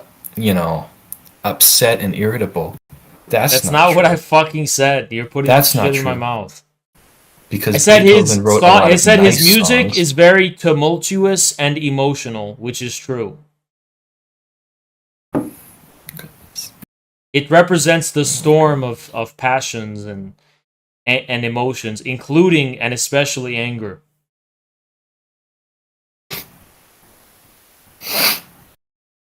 Are you crying over this? No, I just have a cold. Plato loved baristas. Thank you, Clive. Appreciate you. But you're being very unreasonable, I think. Because don't you understand that when Plato went to his friend's house and his friend was very wealthy and had slave children, and he said to his friend that the slave children, even though they were children and also had no education because they were slaves and you don't educate slaves, but then he had the slave come over and do math problems in the sand, remember? So what? Remember on the conference when So we what? did the math problem? That wasn't... It's not like slaves were just thought of as incapable of thinking. So a lot of slaves were actually forced to do mental labor. So I don't know what you're talking about. Yeah, like Aesop was a slave. But everybody listened to Aesop. So what is your point? But I'm very sick and tired of all this. And if I say leftist, people aren't going to get it. But Alright, Pesto. All these What- leftist people. So Pesto, you always hate... complaining about everything, saying, "Oh, it's just because of blah blah blah," but they don't even understand that people have like adherences to thought above anything else. And I would just want to understand, what the hell are you even talking about? You said, "Oh, this is compared to the nice stuff in the East." When did I say that? You said you compare all of this to the East. What is the East? So what's the Eastern culture? Because I'm going to tell you, there is such a thing as a universal in all of humanity participates in this one universal history. Okay. No, there's not just a different culture. There's a Melding completely minds in a different plan. logic. There's a completely different logic of how those civilizations reproduce themselves. Otherwise, the different cultures would not be reproduced over thousands of years. They aren't reproduced over thousands. They of are. years. The Persian They very much changed. Persian civilization has always been different from Chinese civilization. Period. Okay, but Thank you, Persian Chris. civilization The used to legacy of be a the East bunch is of, socialism that works and lies. terrifying fire worshippers, and now, except for some people I know, nobody thinks they're fire worshippers anymore. I do. I worship fire. What the hell? Yeah. You're But literally look, like besides Medusa. that, Why are you admitting to being a Medusa in front of your audience? You're gonna lose subscribers. I don't care, right? But what I'm basically trying to say is that I think that you're not. there's even still a Eastern, continuity. you just Look, larp. there's still a continuity. You don't think when the Iranians are giving fiery, passionate speeches, Magbar America, you don't think there's some fucking Zoroastrian mysticism there? Of course there is. You don't get that, you don't understand anything. Man, you're being very scandalous right now. No, how am I being scandalous? Oh my goodness. By recognizing the continuity of Persian civilization? They're Pesto, not being- you've turned reason into an idol. But Haz, reason is provable.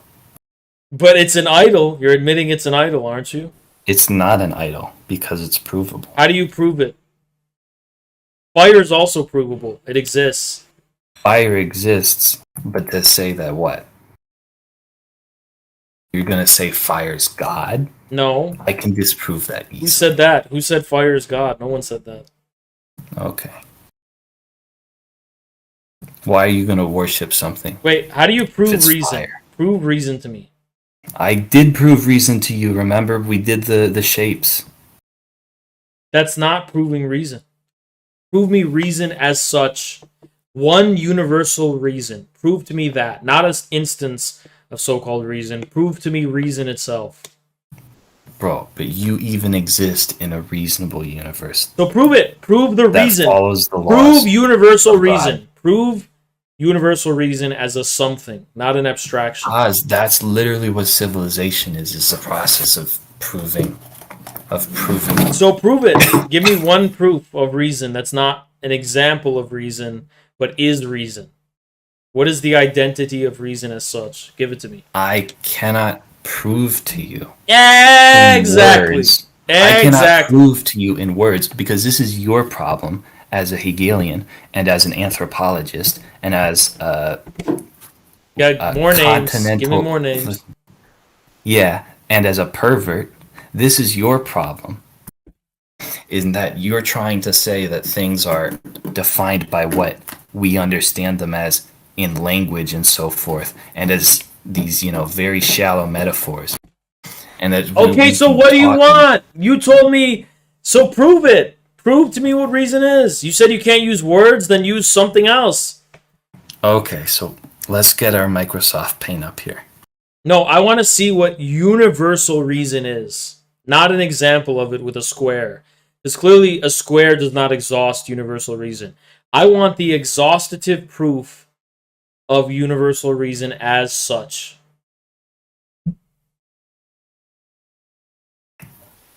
Give me its proof. Prove to me it exists.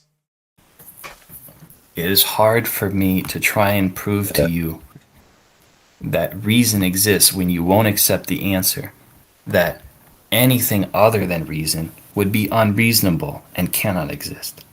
Just because, so how do you know that just because it's unreasonable means it can't exist? So like you get like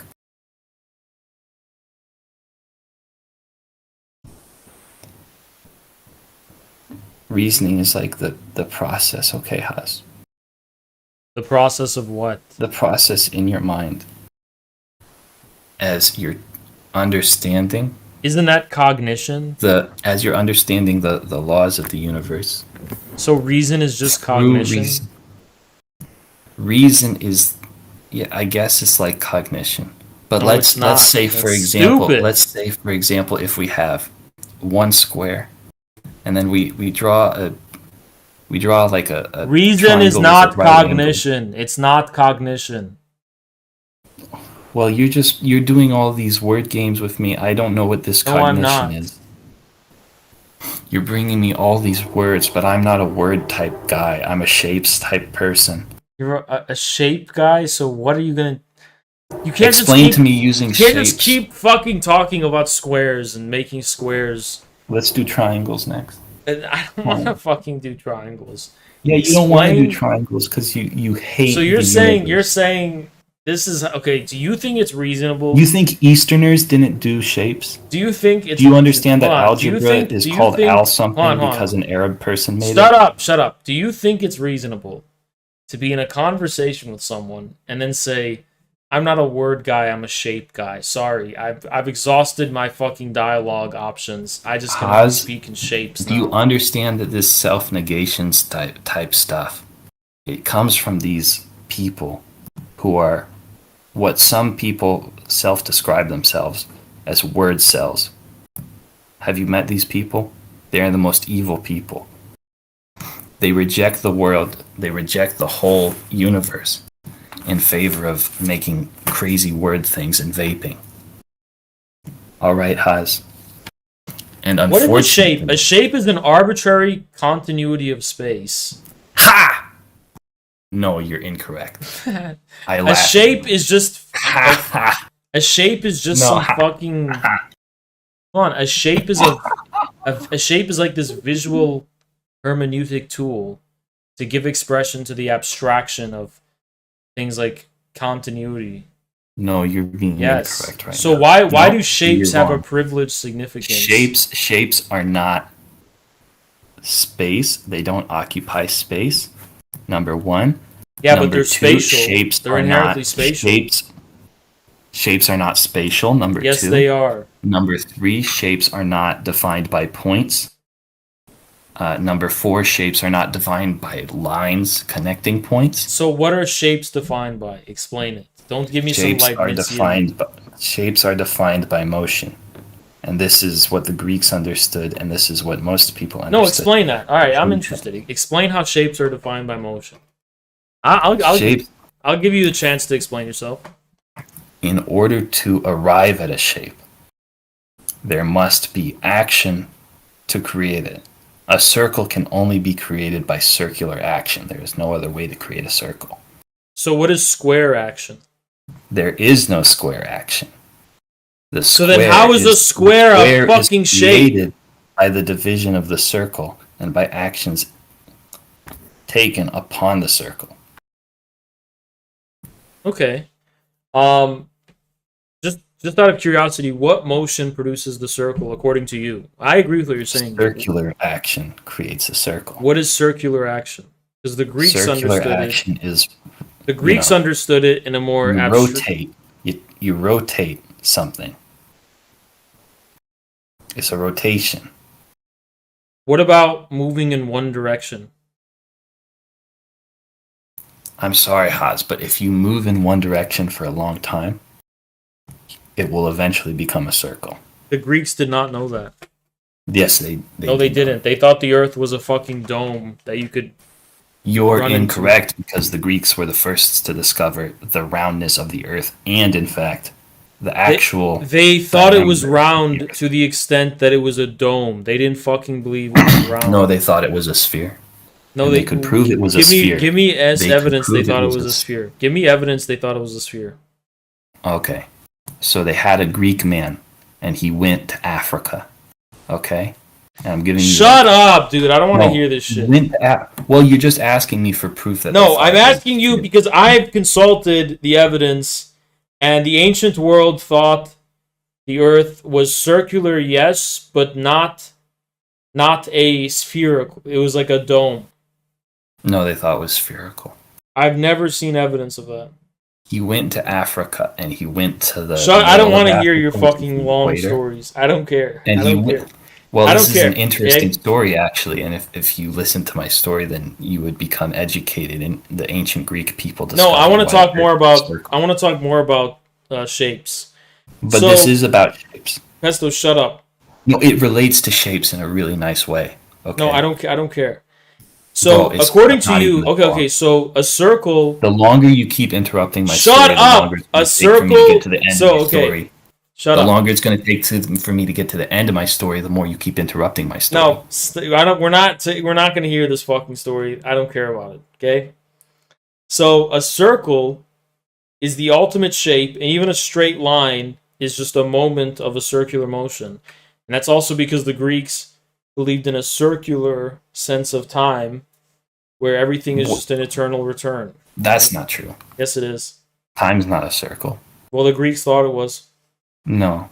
Yeah, they did. They didn't believe in linear time. They thought it was a circular. So it all I get that, right? Circular view, right? The sun wheel and all Time's that shit. not linear either, but it's not a Indo-European circle. culture with the sun wheel. I get it. So No. all shapes are derivatives. You're being terrible to me. All shapes are derivatives of the circle. I get that. But don't you think that a shape is still real if it's not a circle?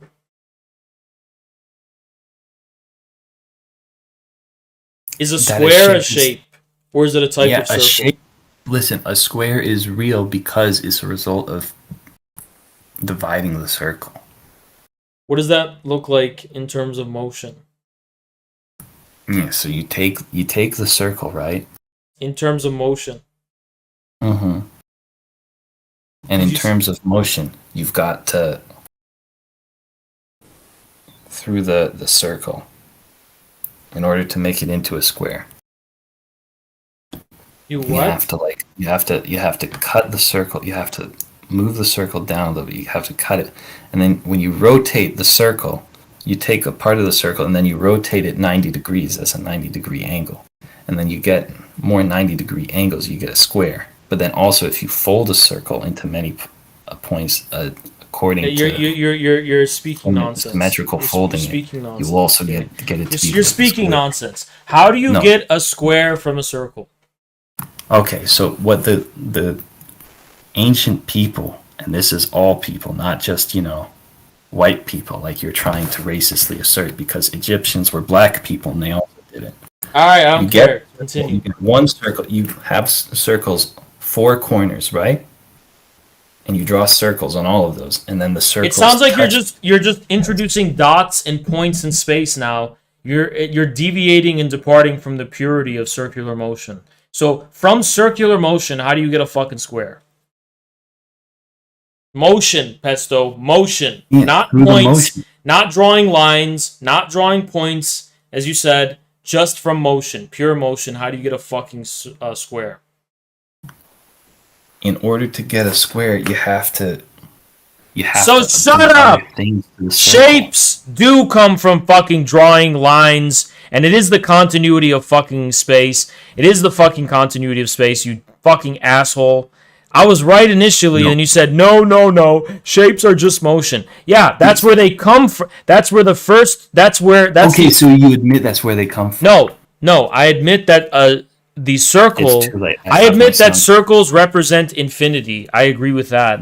Circles represent infinite space and infinity. I agree with that. No, what? And infinity is the ground of shapes. Without infinity, how do you have finite? You can't have finite points in space without the infinite. So I agree with that. But you just fucking said that shapes are not fucking continuities of in space. Yes, they fucking are, and they are defined by points. They are defined by points in space. Why don't you open up your MS Paint right now and you draw me a picture of a straight line? Well, does it have to be an infinite line? But Haas, how can you tell if it's an infinite straight line or a segment of a very large circle? I agree, it's probably a segment of a circle. It's always a segment of a circle. Okay, but just because it's a segment of a circle from the perspective of infinity doesn't mean that discrete shapes do not exist. They do exist. You don't even know if it's an infinite circle. You don't even know if it's just a very big circle. A circle is infinite by definition. A circle is infinite by definition, dumbass. It doesn't have any beginning or end. Infinite by definition. There's smaller circles and bigger circles. Doesn't matter. They don't have a beginning or an end. That doesn't mean it's infinite. Why not? Because if circles were really infinite, then I would never be able to draw a circle. So because how do you define the so what separates a big circle from a small one? Obviously the size of it. I think we should allow Kareem into the show because he's never been on the show before. Who is that the guy in the show queue? I think so. Who is Kareem?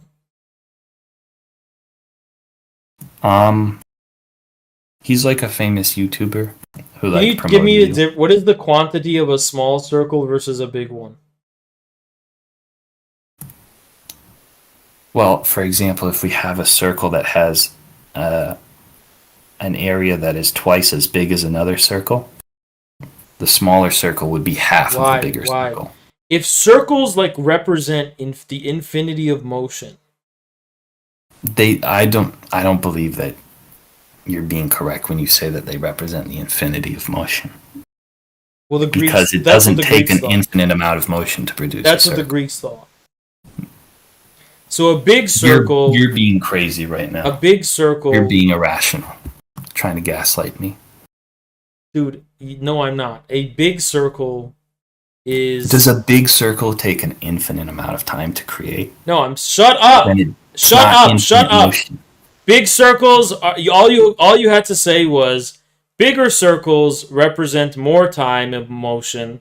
Smaller No. circles represent. No, they don't, because you could do them very fast and it would take the same time as doing a smaller Wouldn't circle. retard if a fucking So if you did it circle. slow. If a circle If you did a small if a circle slow, circle has the fucking diameter of the fucking solar system, and you put a fucking pen there, and then you have a circle that has the fucking diameter of a fucking car, and you put a pen there, the pen will rotate around the fucking ladder much faster than it will the former. So it is an index of time. No, because if you do the... Oh my god, Haz. Literally, if you had, for example, if you had a very long stick, right, which connected the one pen to the other pen, and they were both rotating to make a circle, it would make a small circle inside of a bigger circle, and it would take the same amount of time to make them. What then? What do you mean? There's a big circle and a small circle. Haz, this is big how circle takes longer. No, it doesn't. Because okay, so if a pen rotates one revolution around the sun, that's the same amount of time as if a pen rotated one revolution around a fucking water bottle. Don't you understand that things can rotate at different speeds? No, the same speed. So you're saying that if something is going the same speed, Pesto. traveling a If smaller you get a distance, fucking Beyblade and you just spin it on your countertop, it will rotate extremely fast. Let me try and understand what you're saying. That same motion. Let me try and understand what you're trying to tell me. You're trying to tell me that if there are two trains that go the same speed, and one of them is going a shorter distance, and one of them is going a longer distance, the one going the shorter distance will arrive at its destination first? Yes. That's what I'm saying. Okay.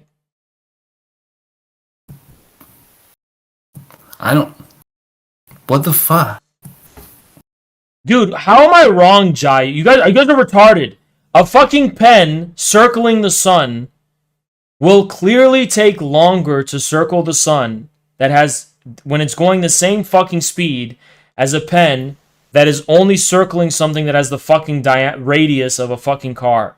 Why am I wrong about that, you fucking retard in the chat? I'm gonna ban that guy. If you can't give me a reason why I'm wrong and you just said I was wrong, I'm banning you forever. Go ahead. But Haz, you have to look at what I'm saying here. Because if you had a very long stick that was connecting the two pens, wouldn't they both, no matter what speed they were going at, they would have to get at the end at the same time of their circle? What is the end? You mean the beginning? You mean one revolution? Was always facing away from the dude, center you mean of the circle. one revolution? Yeah. So one revolution around the sun and one revolution. That would mean that even though the stick was always moving, that the smaller circle pen would be going a slower way around the circle than the outer circle pen, which was going fast. What? Right? But relative to each other, they would both be at the same, percentage of having completed their circle. They would both be at the same degree. So, no, let me get this straight. A circle moving around the sun 5 miles an hour will take the same amount of time to have one revolution around the sun as a circle moving around the radius of something that is only 30 feet at 5 miles an hour. That's what you're saying. No, I'm saying if you So they have the same speed is the axiom of what we're fucking talking about, chat. I'm banning all these retards in my fucking chat. If you I'm have not, I'm not dealing with. Shut up. You shut your mouth. Going slow You shut up. You shut up. I'm going on a fucking purge right now. I'm so sick of these stupid fucking retards saying, no, it would be the same. It would take the same amount of time. At the same speed? No, it wouldn't. So who said, no, Haz, the angle matters. You're banned forever.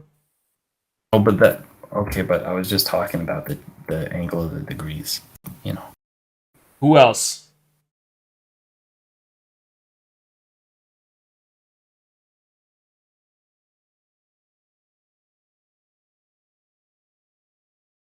If it was the same... Yeah, you're getting banned forever. You're banned. That's permanent, by the way. Fucking dumbasses. I'm doing Microsoft Paint to explain how retarded you and my chat is. And if you're gonna go, oh, it's not what I'm saying, Haas, then you should have fucking stopped interrupted me and you fucking should have listened to me. But Haas, I literally said to you because you said. Okay, so this is what you're saying. This is what the retards of my chat are saying. This is what the retards are saying, right? This is what they're saying. So let's just do. No, Haas, you have to put the circle inside the 500 other miles. circle. Shut up. Shut up. 500 miles. 5 feet. I actually muted you because you were being so fucking annoying and you wouldn't listen. I'm gonna blow your mind right now. Do you know that the speed in which the Earth travels around the sun every year is faster than even the fastest person can walk? And yet it takes longer for the Earth... Because it's a bigger distance. That's what I was saying! That's what I was saying! But if you were moving as fast as the sun... I mean, the Earth goes around the sun. Yeah, the difference is the size of the fucking circle, is what I was saying. The difference is the size of the circle. Holy fuck, it's because of the size of the circle. But Haas, if you were walking very slowly, that wouldn't be the case. Shut up. Shut up. Who cares if I was walking slowly? If the circle is bigger... It's not dependent on time, obviously. If you can do it slowly, time is dependent on the size of the circle. No, it isn't, because you can do it as slow as you want, and then it'll take more time. But where does the motion come from in the fucking place? All motion is circular. Snail draw circle dude, I'm gonna explain to you from the pre-Socratics. Shut up. All motion is circular. All motion falling in space takes the form of a circle, okay? That's from the basic pre-Socratic shit from the fucking Greeks, okay? So, when it comes to understanding time, differences in time are just the same thing as the size of circles. You're being really unfair to me right now. No, I'm not. Because how do you measure speed, Pestomime? How do you measure speed? How do you measure speed? How fast or how slow something. So how do you measure how fast something goes? How do you measure that? By how much distance it travels in an amount of time. Okay, how do you measure distance, according to you? Because all distance is a circle, right? And it's within a circle.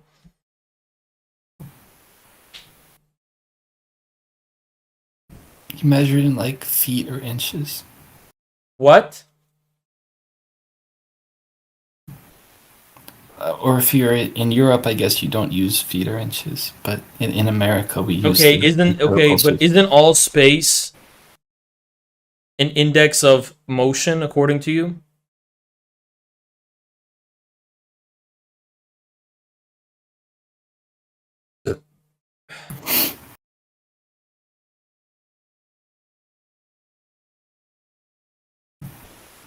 We measure it based on how fast it's going.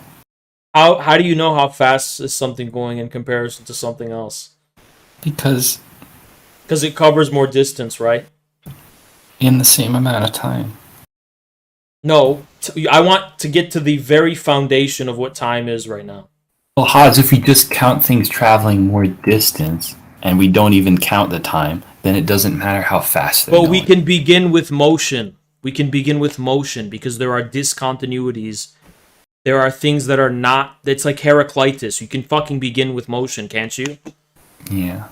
Okay, so if you can begin with motion, you can clearly see... So how do you measure the differences in motion? Different circles. A big circle is more time than a small circle, the same amount of motion. If something's going... Why is that hard to understand? But if one circle is going a different speed than the other circle, then you don't know if they would... But speed itself is just a fucking... Speed itself, okay, is circular, isn't it? What the hell? That doesn't even make any sense. How fast something goes means the rate at which it covers distance, is it not? Yeah. So, what determines the rate at which things cover distance? How fast they are. And what determines that? The speed they're going. And what determines that? Dude, it's like simple. Holy shit. You're being really unfair. Relative to how fast it's going. Because if everything is relative, right? If all speed has to be relational, right? Then for something to be fast means it is fast relative to like relative to it is slower. moving at a rate relative to something, right? Haas, if there was a snail that was going faster than another snail, then there was another animal like a dog that was going faster than the faster snail. What would you do then? What are you saying? What are you saying? Most of the times dogs are faster than even fast snails. And? What does that have to do with circles, I'm saying? Because a dog in motion, hold on, a dog in motion, okay? A dog in motion, first of all, there's different aspects of the motion. There's the biological motion internal to the fucking dog, which allows it to fucking move its limbs and its legs in a certain way. So it's not just... So when the dog is moving ultimately in a circle, like if the dog keeps moving, it's ultimately going to be moving in the shape of a circle, right? Then the dog... The processes that allow the dog to propel forward... Dog like zigzags. The processes that propel the dog... Okay.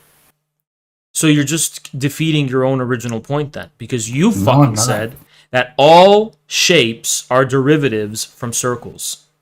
Okay, but zigzag's not a shape. If you had, for example, taken the first snail, which was slow, and put it inside of a snail enclosure. Yeah. And the snail could crawl back and forth through the snail enclosure. Still no circle. Haas. If the snail could crawl back and forth in the snail enclosure, and then you put the enclosure in the trunk of your car, and you drove your car faster than the dog, which animal would be fastest? There would be no circle. There would still be no circle. This is the problem with how you're talking about, like, oh, speed is how long it takes to make a circle. No, retard. Because you're trying to fucking bring this into the empirical world where circles don't even fucking exist. Circles do exist in... No, you're trying to use vulgar examples of putting a turtle in my fucking ass or some shit. You can't fucking do that, though, because circles don't even exist in reality. So you have to acknowledge the abstraction that my fucking argument is dwelling within. You can't just vulgar, well, I might just take a fucking snail and throw it. Like, you're fucking ignoring what I'm trying to fucking say, which is like ontological. You're just being fucking vulgar. Well, you want to be vulgar? I can be vulgar too. Circles don't even fucking exist. Listen, this is the difference between me and you. Yeah. Because you are a Marxist. And I am an idealist. And that means that you always try and relate things. No, being a materialist doesn't mean you're empirical. Hold on, being an empiricist, being an empiricist doesn't fucking mean that. Sorry, being a materialist doesn't make you a fucking empiricist. And by the way, Pestomine, I'm not saying you're a materialist. I'm saying you're the opposite. I'm saying that you are a person who believes in the magic of words and so on and dialectics. Yeah, that's materialism. That is materialism. That's not. It's not empiricism. No, it has nothing. You're an empiricist, and I'm a materialist. No, I'm an idealist. No, you're an empiricist. I'm like Plato. I'm an idealist. No, you're an empiricist. You're always trying to say Plato's an idealist, and I disagree. And I think you're incorrect. But I'm saying that because there is empiricist as the complex manifold in which the laws. You are an empiricist. I'm not an empiricist. Yes, you are, because you just can't even think You can't even think outside of your dumb fucking snails. But Haas, listen to me. An empiricist would say that there is, like you, no way of understanding. I'm trying to give a pretty intelligent. I'm trying to give a pretty intelligent abstraction of time. No, shut up. I'm giving an intelligent abstraction of time, and you are out here like vulgarly situating that in the empirical world, destroying the abstraction, well then fuck your circle, because it doesn't exist in the empirical world either. Abstraction doesn't apply to the actual thing it's trying to abstract. Yes, Then it's it does. Yes, abstraction it fucking terms of does, Pesto Mime. Okay, Pesto Mime. Different circles are different because of the time. They represent different magnitudes of time. And I'm saying that they represent different magnitudes of how big they are. And the size is an index of time. You fucking idiot. That's not true. So what is size then? Tell me what it means for something to be big. It means that it's more area than a thing. What does that mean? What does it mean for something to have more area? See, I'm a monotheist universalist, and you're a fucking pagan who like believes in a division of mental categories and labor. Like, you just axiomatically think that universal being is separate into different categories. I unite everything into one. That's the difference between us. I try to grind things down to one truth. You try to just be like, well, how fast is something? Well, the speed. What is speed? Oh, it's just how fast something is going. You have NPC dialogue loops. I try to always see the deeper reality behind everything that unites everything. But the thing is, Haas. What is size, Pesto Mime? What does it mean for something to be bigger than something else? What does that mean? It means that it's larger. What does being larger mean from the perspective of universal being? More mass. From the perspective of universal being, what is a larger quantity of mass? The universal being isn't concerned with these things about like, oh, something's bigger, that means it takes more time. That's not at all what the universal being is doing. So what does it mean for something to be bigger? That it's larger. No, don't give me a tautological definition that's metonymic. Give me an explanation that makes sense of what it means for something to be larger. Why are some things larger than other things? That it smells more, I guess. Why are some things larger than other things? Can you explain that? I guess it's because it No, don't be sarcastic. If you be sarcastic, I'm kicking you right now. Well, actually, Haas, did you know that like when you divide a string, it makes the different notes at the different intervals? Okay, why are there different sizes in the universe of things? You're not gonna like my answer. Go ahead, tell me.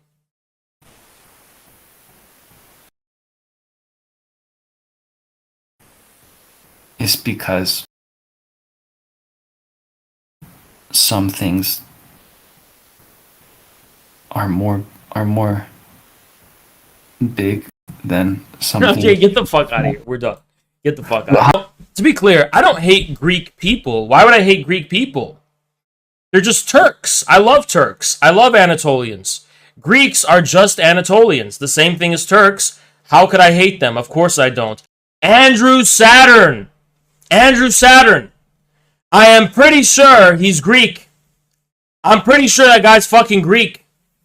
He is actually Greek. Right now he runs an alt called Haas the Manlet, where he says, oh, I just support Saddam. But wait a minute, bad space guy. We remember you, my people remember you from 2020, and thank you so much, Emirio, in Arab leftist Discord server, where you were a fucking admin and you were a Baathist Saddam supporter. We have all the screenshots and the fucking receipts.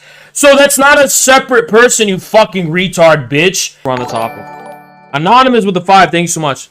Would you ever consider an open relationship? Hell Would no. you consider having someone fuck your wife? All the signs of chronic rent. Hell no, I wouldn't. I would just say some shit like, bitches be retarded, ugly, and they be hoes. What do they have? Said bitches be ugly, retarded, and hoes. Ugly, fat, retarded, and they be hoes. So what do they have to offer? This is what a real man looks like, unlike that guy has. This is them. You fucking bitch, you fucking cuck. You have no manhood in you at all. You have zero. It's not just about insecurity. It's not just about insecurity. It's not just about macho bullshit. Whatever the fuck you're saying. This is a real law of the jungle. And the law of the jungle says you are a cuck with no dick or any balls and nothing. You are a fucking zero manhood, cuckold, low testosterone. That's a biological fact. You have fucking low testosterone. No, it's not just a lack of no, it's not just fucking insecurity, all the shit you fucking cope with. You're actually a inferior male. Stop trying to rule the rest of us when you're not even a man. This is not insecurity, this is biology. This is a biological fact, Keith Oberman. This is my beard is a biological fact. It's not insecure. No, it's not. It's reality, bitch. You're a coping cuck. I hate Brian too, but my humor is when Quagmire and Brian Griffin are at dinner and Quagmire's like, you want to know why I hate you, Brian? It's a fucking dog. And then you remember it's a fucking dog. And it's still funny. My humor is when Brian Griffin is at dinner with Quagmire and he's trying to figure out why Quagmire hates him. And then Quagmire like goes on this huge speech about why he hates Brian Griffin. And then I like hear that and then I just look at it. I'm like, it's a dog. It's so funny. It's actually funny. It's actually funny. And there is no character in the history of television that is more funny than Peter Griffin. And I love Peter Griffin so much and I identify with Peter Griffin. And I may become fat just to be like Peter Griffin. And another thing too, nobody notices this dynamic, but it's my favorite dynamic in the entire show. And I remember this, right? My favorite dynamic in Family Guy is Homer Simpson sucks, and I hate the fucking Simpsons with all my fucking heart. I hate the Simpsons. The Simpsons just pisses me off thinking about it. Thank you so much, Nowhere. Appreciate you. Do you think you are on a Fed list, Us? And if so, what precautions do you use to prevent getting suicide from 2 bullets in the back of the head? I don't have any. I just fucking live life. Right? But anyway, look, Family Guy's a great show. Because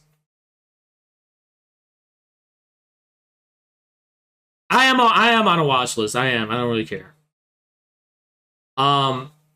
I love the dynamic between Stewie and Peter. Now, they never interact, right? Stewie, Griffin, and Peter never interact, but they do at the dinner table. I don't know. It's like every time Peter Griffin says anything, like Stewie sides with him, and Stewie's always back. Stewie always has Peter's back at dinner. I've always noticed that.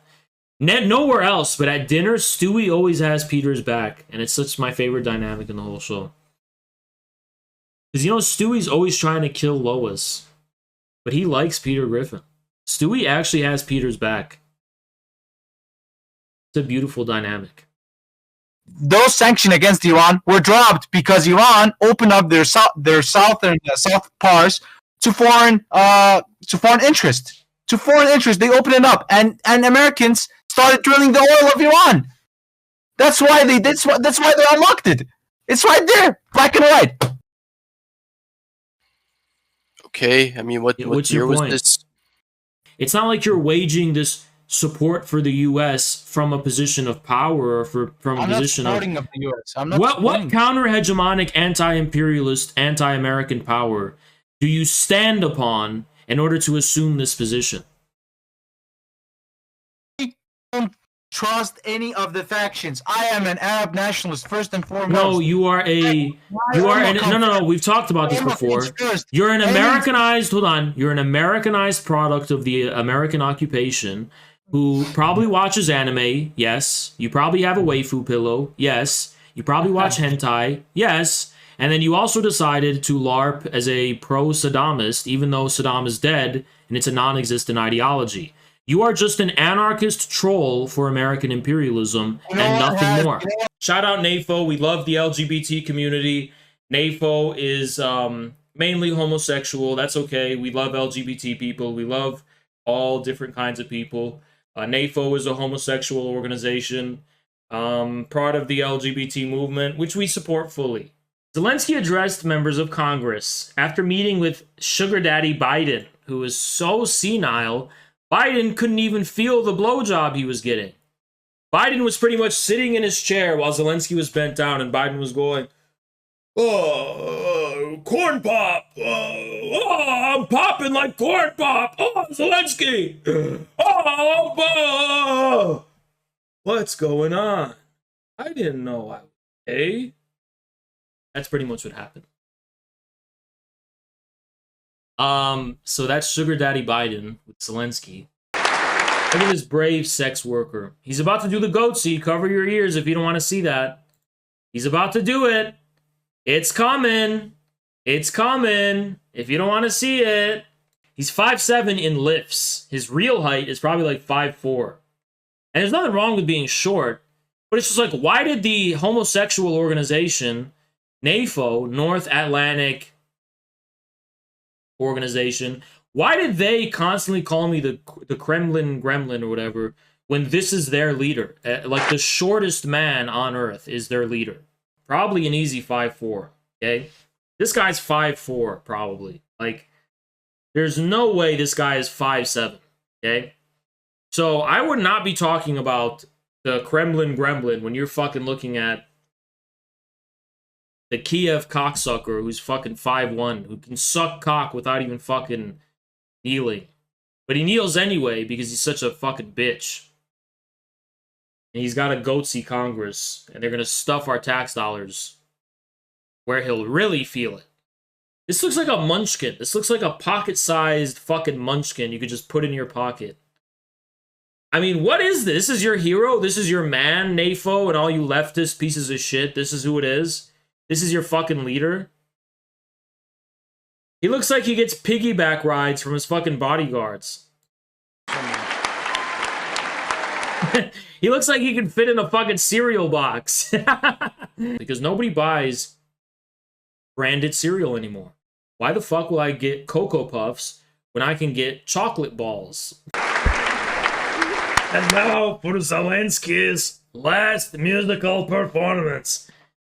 Hey,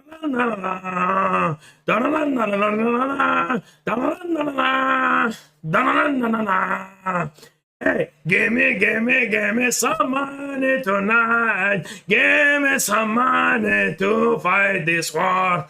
Give me your money, Ukraine. Cannot fight this war without your tax dollars. Give me your money, Madonna. I love to sing in your money tonight. I will Nancy Pelosi, her stanky pussy in my bed tonight. Santa Claus and Christmas, then give me Pelosi big titties. I want some milkies for Zelensky tonight.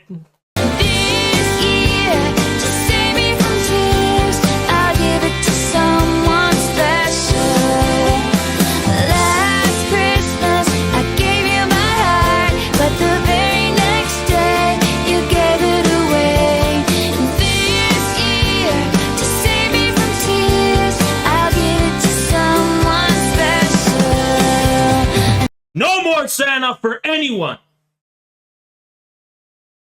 Oh, he gives you presents, and in return, he gives you curses. And he spreads corruption and shit. I'm beheading Santa Claus. No more Santa Claus for anyone. No one's getting presents this Christmas. I'm taking them all away. The Grinch, all he did was steal people's shit. I'm posting it on the internet when I behead him. It's going to be a slow-mo capture. He's going to be climbing down the chimney. He's going to be going to the presents, and I'm going to have a great big Arabian sword. Allahu Akbar! Right there. No more Santa Claus for anyone. Because he's a pagan.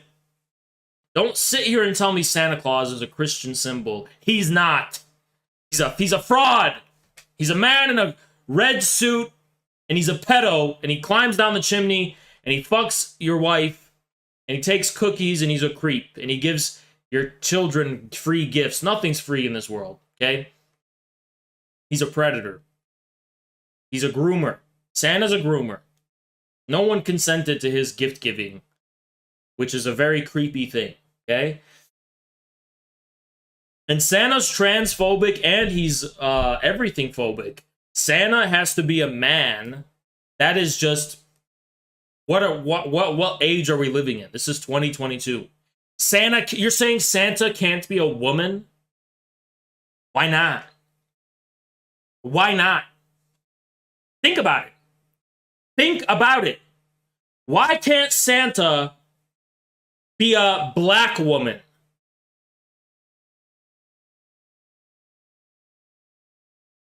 I'm not blinking my eyes.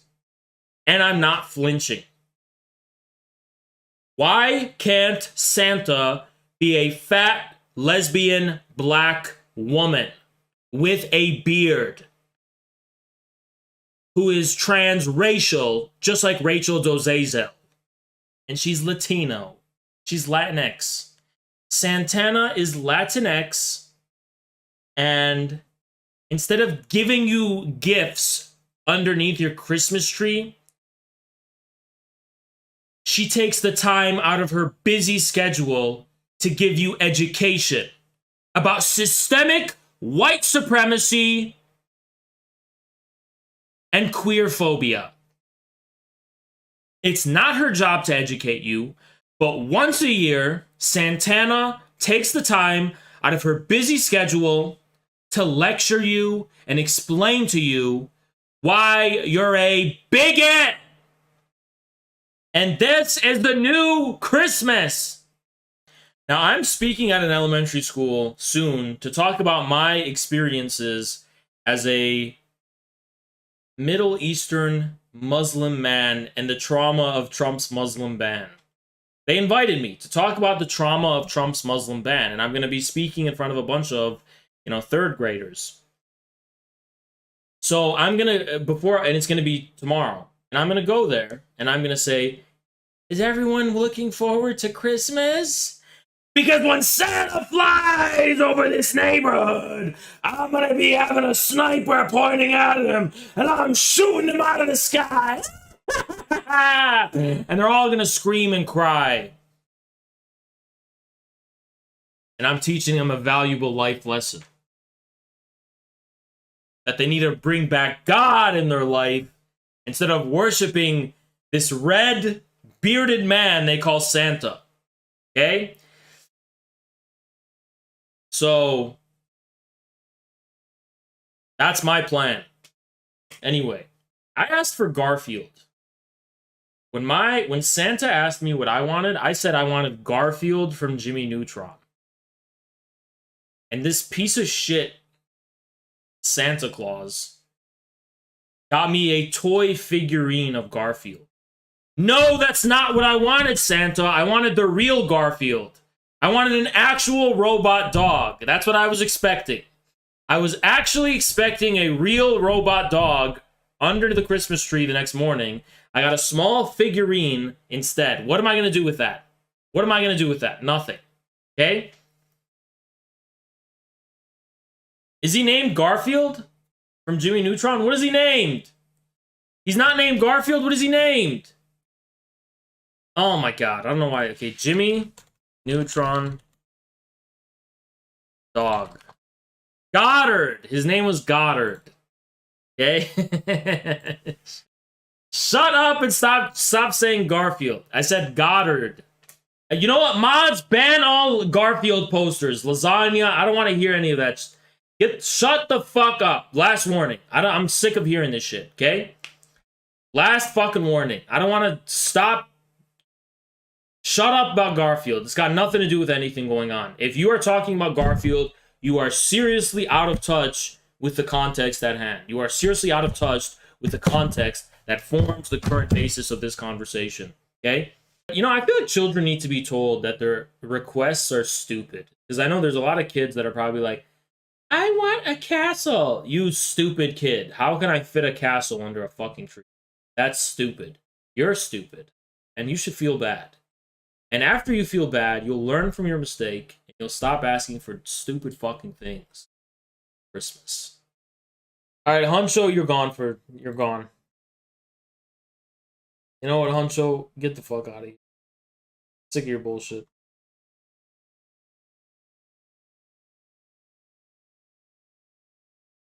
Huncho, I'll see you in Twitch chat if I ever get unbanned on Twitch. You're just gone. Done. You're done. Huncho, if you want to get unbanned, you gotta fucking dono to me, bitch. Give me $20 if you want me to bring you back in the chat. You're hidden from the channel forever. You want me to unhide you? Then you have to fucking pay up. You know what? Make it 50, Huncho. Make it 50. Make it 50. Huncho needs to pay me reparations for all the fucking bullshit he's ever said in my chat for over a year. Huncho has never paid me a fucking dollar. He has never paid me anything. He has never paid me a damn thing. Okay? Ever. He's never subscribed. When we were on Twitch, he never subscribed. Not once on YouTube has he ever sent me a dono. Not one. I think he did once. I think he sent donos maybe in Twitch. But I could be wrong. And now he's going to have to pay $50. His yearly subscription of talking bullshit in my chat. He needs to pay a yearly subscription because the amount of shit he says is just like, he took it too far. He took it too fucking far, okay? It's not about oil in particular. It's about thermodynamics and the heat death of the universe or whatever. This is bullshit, okay? I recommend you familiarize yourself and acquaint yourself with the contradictions within thermodynamics that have never been resolved, such as the contradiction between practical and statistical thermodynamics. This is not true. It's an assumption that people work with because for practical purposes it seems to work, but there are deep contradictions within. People have tried to kill themselves. I mean, people have killed themselves trying to solve the problem of thermodynamics. Yeah, this is just okay. I thought this was going to be more interesting. Is there anything else than this?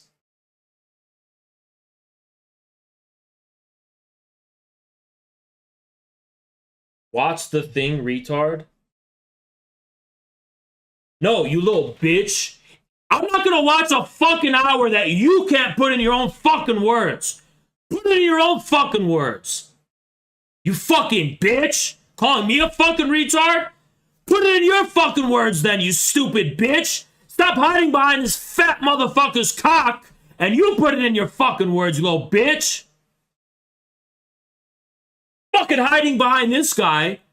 What credibility do you fucking have when you can't even put it in your own fucking words? You make the fucking argument. Don't talk shit in my fucking chat when you're not making the fucking argument.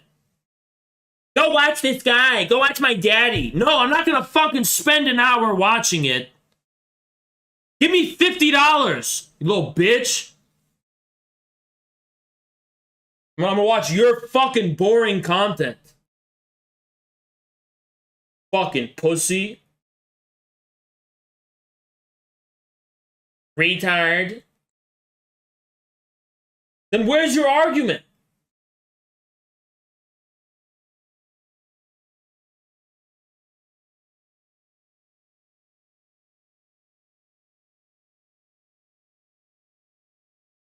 The quantity of fossil fuel remaining on Earth is dwindling. Prove it! Prove it's dwindling!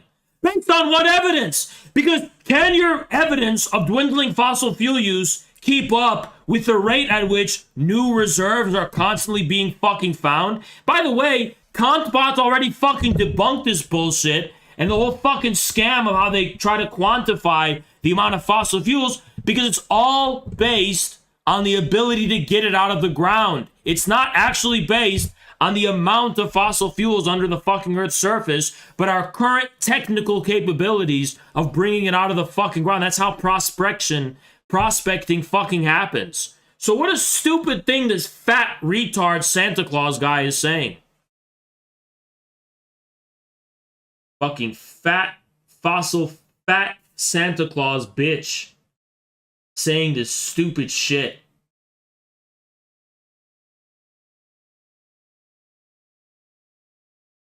There are no substitute energy sources. How do you know? Is this guy God? Does he know everything? You mean that you currently know of? Our non-energy resource base is also dwindling. Where is your evidence? I see a bunch of bullet points. I don't see actual evidence to support this claim.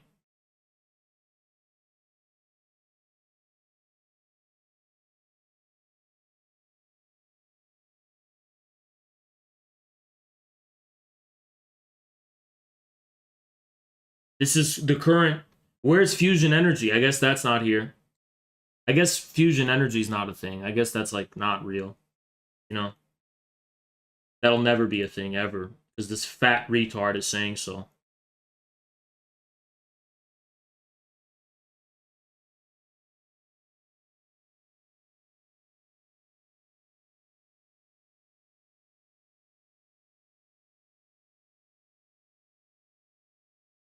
It can never increase by the value of the remaining oil. Are you sure? Because I'm pretty sure they're expanding, drilling, and refining at a rapid pace right now.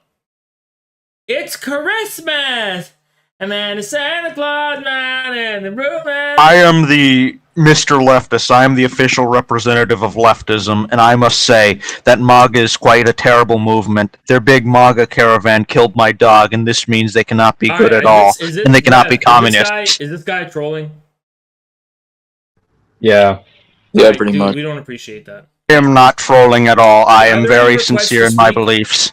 Okay, get him out of here. I don't want to... Yeah. Thank you so much, Farrakhan. Did you see Bronze Age pervert brag about spending lots of money on prostitutes yearly? No, I didn't. That guy's so weird. You know, I did see something by BAP where he was saying some shit. I couldn't believe it. He was like, yeah, the female form is inherently ugly, and there's no beauty in the female form because it's just so workmanlike, because it's all for child rearing, and something that's utilitarian could never be beautiful. Therefore, actually, men's bodies are what's beautiful, not women. Yeah, and listen, I'm Bronze Age pervert. The truth is, according to Schopenhauer, the most manly thing you can do is suck dick. Yeah, let's all just suck dick. Yeah, women's bodies are not beautiful. And yeah, a man, I mean, pussy is basically the woke agenda. A real man is sucking dick. That's the truth. That's what you want to be, a true trad warrior, male trad warrior. You're just kind of like slobbing the scepter of manhood. True men do. I'm Bronze Age pervert. That's real manhood. Alright, dude. You could just come out as gay, alright? You know what I mean? You don't gotta be all that. It don't gotta be all that. You could just come out as gay. I mean, that's fine. You can do that. And then you can do your homoerotic fan fiction, as long as it's for adults and you're not targeting elementary school students with it. That's your right. Go ahead and do that. I don't give a fuck. But why is this dude pretending like he's like this dissident? You're not a dissident, dude. You're not oppressed in any kind of fucking way at all.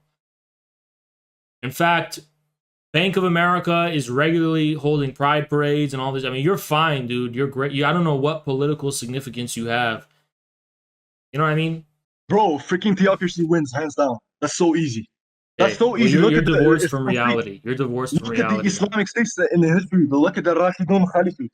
Okay. Look at them, bro. In a theocracy, there's a very strict, harsh separation between the scriptural, whatever the clerics are saying, and the actual feelings people have materially. There's a very harsh separation between those things. No. At least in a communist state, those two are put into some kind of relationship where it's not, you don't just fucking have the spirituality defined by someone wearing a hat. Cast out the No, sophists it's and defined by Pharisees. belief in God, bro. It's defined by belief in universal. No, it's meaning. defined by not- the actual fucking history of the people themselves unfolding in real time. Exactly. It's bro. good for it to be undefined. It's good for it to be undefined. If it's undefined, that means reality can take. Defined, for it to become defined, it needs to start. In communism, it doesn't exist, so there's a problem here. You're What always doesn't gonna have, exist? Dude, you're communism is an incomplete. Look, my point is, communism is an incomplete ideology because its spiritual side is undefined. Okay, when you belief. get the spiritual side Okay, to if be the you- if highest you- defined thing possible, which is God, you're gonna have a successful ideology. Shut up. If you believe in a complete ideology, Yes, you are a that's Islam. pagan. No, Shut that's up! Islam. Shut the fuck Yo, up! Okay, not ideology, but I'm yo, muting look, this my retard. words, I'm muting the I need retard. better I'm words, but muting I'm the not a retard. dictionary. Muting the Okay, retard. but you get what Muting the retard. If you believe in a complete ideology, you are a fucking pagan who worships ideas instead of God. Communism is an incomplete ideology. It's not supposed to be. It's not something that's going to predict the future and tell you how it's going to fucking be.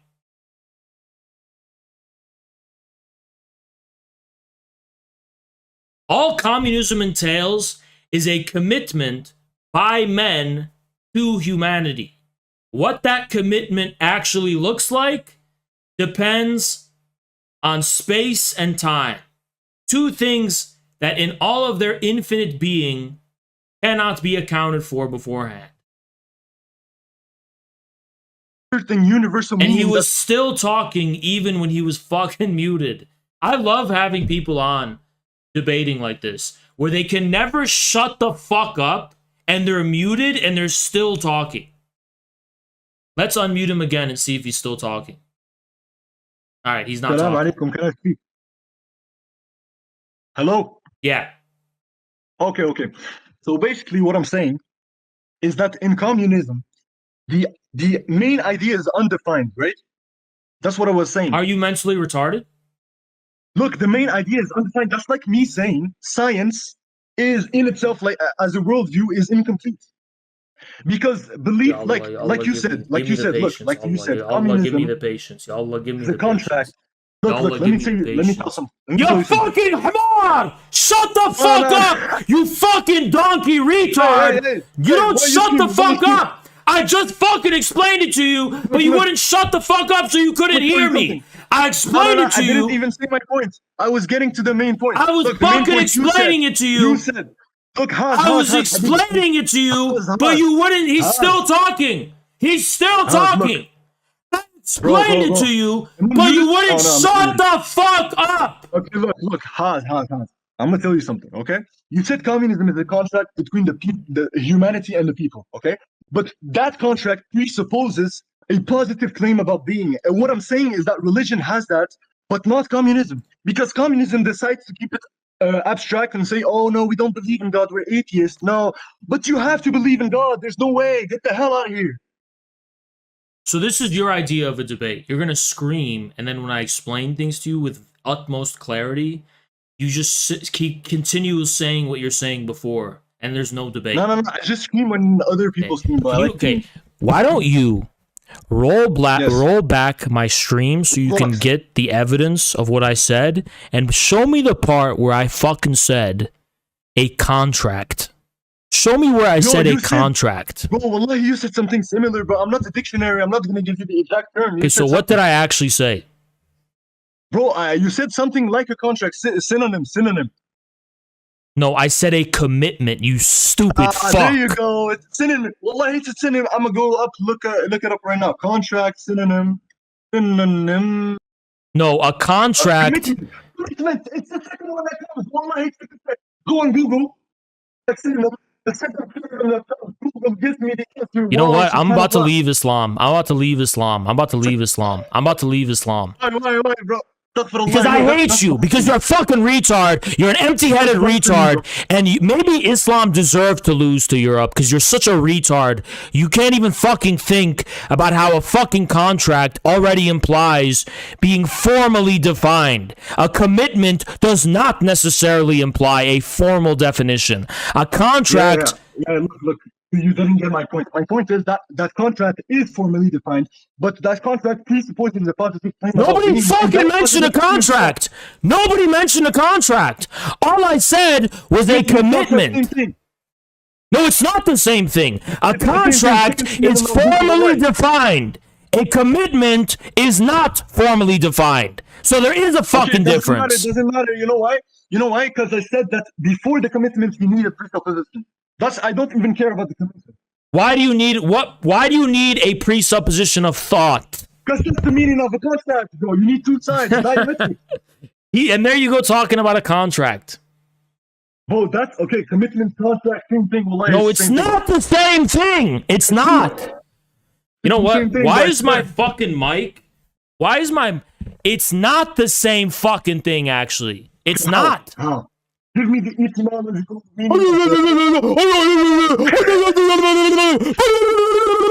Shut up! It's not the same because a contract implies it being formally defined, written somewhere, formally established.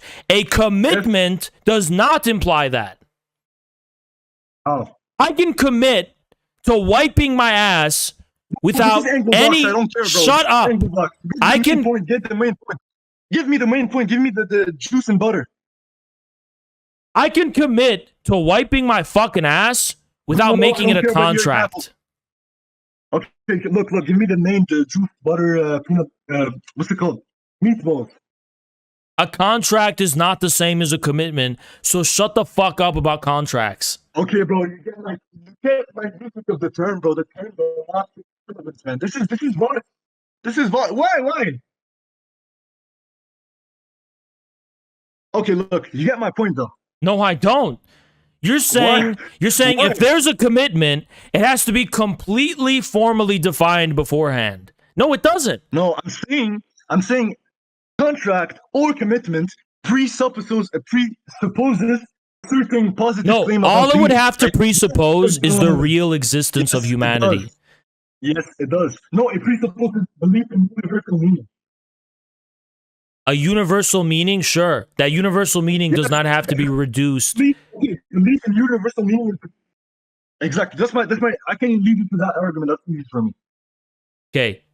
Universal so meaning. Communism basically is denying God, but it needs God to exist.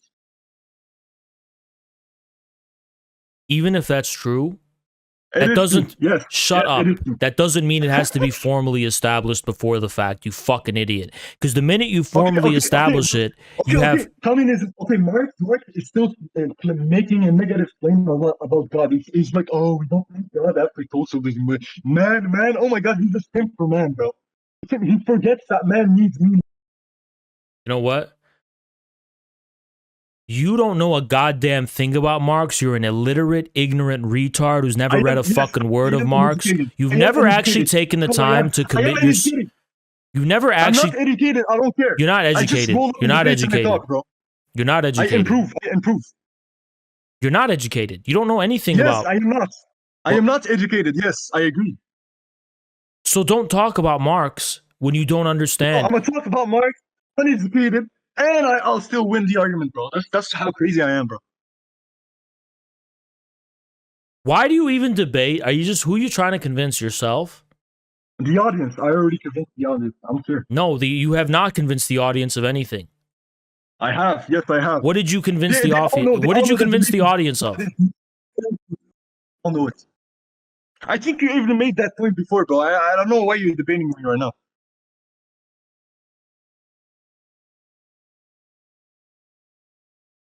You claim the problem with communism is that it's undefined. I claim you're full of shit because that lack of definition is part of the commitment to the openness of what humanity is and not having the arrogance, like Iblis had the arrogance, of thinking you know it before the fact. You don't know what humanity is going to Belief in be God is not knowing before the fact of belief in God. actively and practically Belief committing to in humanity. God is negatively defined based on your ignorance. Do you know what belief in God is? Yeah, keep posturing to the world how you believe in God. Keep posturing. I'm not posturing, but I'm making Belief in God is not going on Discord and talking fucking nonsense.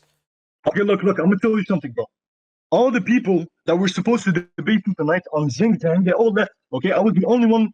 I was the only one staying to give you a debate. I was like, all right, I'll do the devil's advocate. I don't care, even though I'm not that dogmatic. I'll do the debate. I don't care.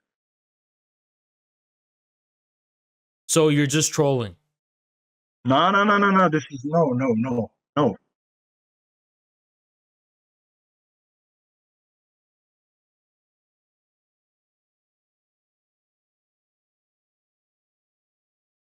You should be grateful to me, bro. I gave you like a debate, you know? Like everyone left, imagine. Why did everyone leave? I don't know, bro. They left. They got scared or something, bro. I stood up, I stayed. Okay, who is I gave a Chensu? debate. What do you believe? Oh, I want to debate the retard deaf guy on Xinjiang. Okay, Yo, why you insulting me, bro? All right, so basically in Xinjiang, there's like a terrorist problem, you know? Yes. And you know how in society there's like poor class people, middle class people, like high class, wealthy people. Yeah, so in Uyghurs, there's also like wealthy Uyghurs, middle class Uyghurs, poor Uyghurs. The poor Uyghurs, they're the main victors. They're the main victims of being affiliated with like ISIS, because Xinjiang it borders Afghanistan, and you know. Okay. Yeah, there's like accusations that ISIS is funded by like the West. You know that, bro. I know all that, bro. Yeah. I know all that. What's your response to the Xinjiang incident? What? And all the things that China did anti-religion in the constitution. That's my main argument, and you have to like give me something against. Well, I really don't know any of that. I only know. You don't know any of it. Why are you debating? No, I only know Why from are you the. debating? I only know from the 1990s. Do you know the Cultural No, I Revolution? only know from the 1990s and ahead. Okay, don't debate me. Bye. Oh shit. I won. Alhamdulillah. By the glory of God, I won. Alhamdulillah. Yeah, I never said that. I said because you're not defining content. I said materialism is, and here I am formalizing it. Materialism is the proposition that all that exists is matter. And abstract, and it basically rejects the notion of That's abstract metaphysical concepts and ideas. materialism. That's just metaphysical materialism. That's literally a fucking dumbass term because metaphysics refers to things beyond physics, which materialism rejects. But that's metaphysical materialism, which is basically just trying to say, yeah, there's only matter. Yeah, which Engels was, if you want to call it metaphysical materialism, Engels was that dumbass because he said only things that exist are matter. Do you want me to quote you on that, dumb bitch? You want me to get you the quote?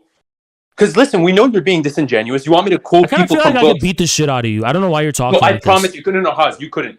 I promise you couldn't. How much? What do you bench? What do you bench? Because I can send a video of me benching 285 in here right now. What do you bench? 285 is like piss. That's like a jar Yeah. of piss. Do you know how much I weigh? 170. So shut the fuck up, bitch. It's not impressive at all. I weigh 180. Okay, what do you bench? You fucking midget. What do you bench?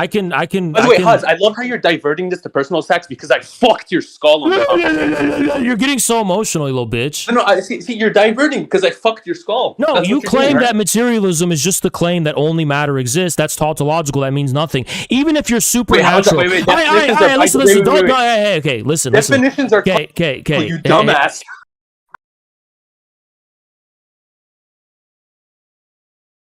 Then Dude, it's literally in the name. Materialism, material things exist. Idealism, ideas exist. Khalas. Okay, so in idealism, no, we're continuing. So in idealism, ideas exist, right? Yeah, and by ideas I mean abstract. Didn't you just claim that you reject propositional realism?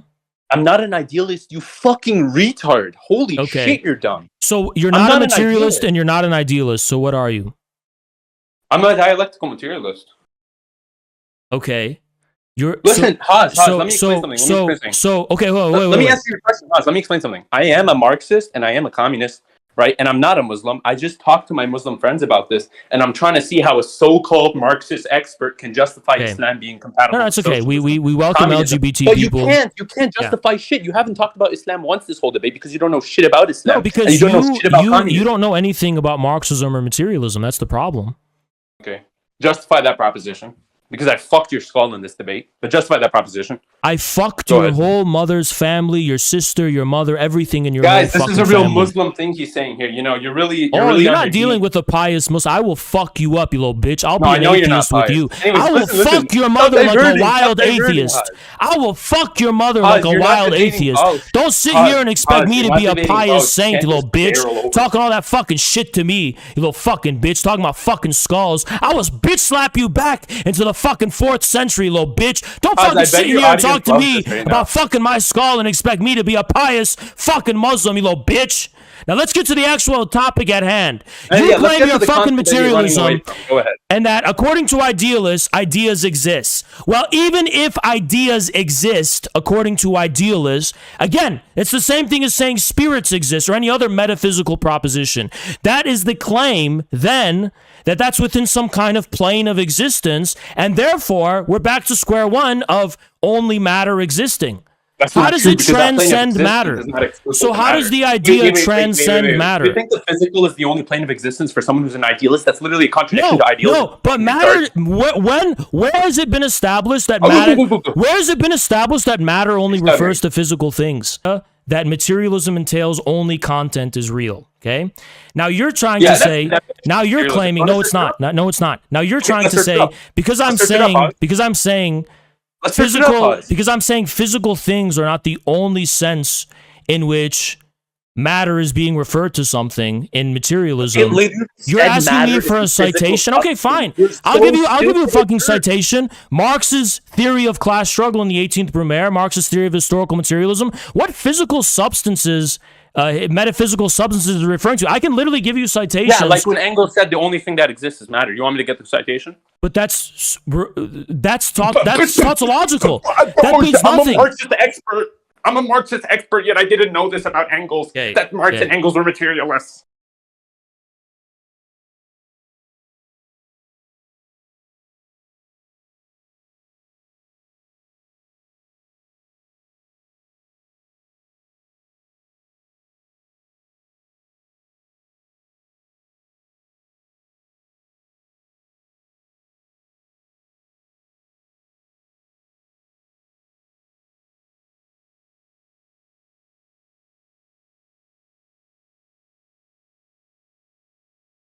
You haven't answered the my debate. question. Now let's get to the substance of the debate. Okay, every time you run away, let's just get back. No, we're not. We're not running. We're not running away from anything. Every time I say anything, you mock my voice. By the way, Haz, I would beat the fucking shit out of you. Okay, listen to me. Listen to me. Every time I say something, you won't shut the. You keep making mocking sounds and mocking my voice. If you want to focus on the substance, then shut the fuck up and focus on the substance. If you don't want this other ugliness, then you're not. Then don't fucking make your noises and with your insults. Now, first of all, let's. Okay, that's agreeable. Formally stick to the topic at hand. Okay. Okay, perfect. When one says that only matter exists, one is not referring to a metaphysical substance. That's fucking obvious. You're so stupid. No, it is. But here's the problem. When you claim that materialism is a form of physical reductionism, you are implying a supreme physical substance. But that's metaphysical, and that's something rejected by Engels. Why isn't it true? So what is the substance being? Okay, then what substance is? Okay, so if materialism means only matter exists, what is the positive content of matter? What is matter then? Like we went over and we literally saw the You claim physical things. What's a physical thing? What is a physical thing then? Something that's composed of mass and atoms. And what are atoms? That has mass, something that has what is mass and what are atoms? Something that has electron orbitals. I don't know, you fucking idiot. Do you not know what you're getting into metaphysics. All of that is contingent. No, that's literally physics. That's literally physics. No, that is contingent. That is hey, retard. That's calm down. When you start defining it in terms of this is the thing, your audience probably thinks you're winning this. That's the sad part. Yeah. Here's the problem. You just said electrons. All of that is contingent upon an inherently, according to Lenin, incomplete knowledge of reality. So when you claim the electron, for example, is the supreme metaphysical... Because science is not a deductive field. That's true, dumbass. That's trivial. Science is inductive. Okay, I'm gonna... The theories in science are not You know what? absolutely true. You know what? See, we both seem to have made the commitment that we're just going to focus on the substance at hand, but you keep veering off and jeering and making these sounds. Sounds like you're getting fucked, little boy. Sounds like you're getting fucked in this debate. Sounds like you're getting fucked up right now to me. Sounds like you're getting fucked up. When you claim that the electron, is somehow the supreme physical substance. Okay, quote me. Okay, if you claim the electron is the supreme physical substance of matter, that's metaphysical. Okay, so what is matter? What is matter? What is matter? Yeah, something that's physical and composed of What atoms. is physical? Something that has mass. What is mass? Weight. What is weight? Weight measured with Newton. What is that? It's a measurement. So the form of measurement is the supreme reality. That's idealism. That's not true. That's Yes, not true, it because is. it keeps That going back means and back. form. Hey, That means dumbass, form is dumbass. supreme. The actual thing measurement does not have a Yes, physical existence. if it's the just a form, of that us means the looking at a form is physical supreme. existence and analyzing That means the form is supreme. You fucking idiot. definitions do That not have means the existence form under is supreme. materialism, dumbass. You're actually That so means stupid. the It's form shocking. is supreme. You That's not fucking form. idiot. No, but You the form is not stupid fuck. actual. You dumb Form is fuck. not actual. You can't even see how you just fucked yourself. actual, You Haas. It said the doesn't exist. measurement Haas, is the when I ultimate say- reality. okay, Haas, let me explain. That means it's Haas, the let me- form. Stop screaming. Let me explain. Come on. Okay, listen, Haas. I know you want your audience to think you win because you scream, but No, let me get to actually the explain. point. Get to the point. Let me explain. Then Why you're explain. fucking wrong, idiot. Let me explain why Do you're it. wrong. Explain. Idiot. Okay, let's go. When I define something, that definition is not something actual. Like I said, that's propositional realism, which materialists reject. So your entire point here is fucking retarded, because when I define weight and I say weight is X, it doesn't mean that X actually exists in reality or is this supreme So what is materialistic. matter? Tell me what matter is. Yeah, I already defined it. No, you didn't. You said it's I already weight. defined So it. to Okay, you, okay. hon, weight is matter. That's what you're saying. No, that's not what I said. But weight is only one of the ways we can interact with Matter reality. is just physical substance, like as distinct, as opposed to something that's spiritual. Can you write to me where Marx writes that matter is physical substances? Because I can write to you where Marx... Oh, okay. So when Engels said nothing exists except matter, what was he referring to when he said matter? You fucking disingenuous prick. If you don't interrupt me, little bitch. If you I actually didn't want me to interrupt answer you. You that, screamed for 30 yeah, seconds. I'll Go actually ahead. answer Okay, that. I will actually answer that if you don't interrupt me. Let's not interrupt each other. Okay, Okay. go ahead. When Engels says that only matter exists, he's simply referring to the fact that a metaphysical object, which can in no way be tested in the real world or have any practical bearing or real significance in any either intelligible or practical or material way, you cannot have an idle belief in any kind of metaphysical thing that doesn't prove itself or reveal itself in any kind of way in the world.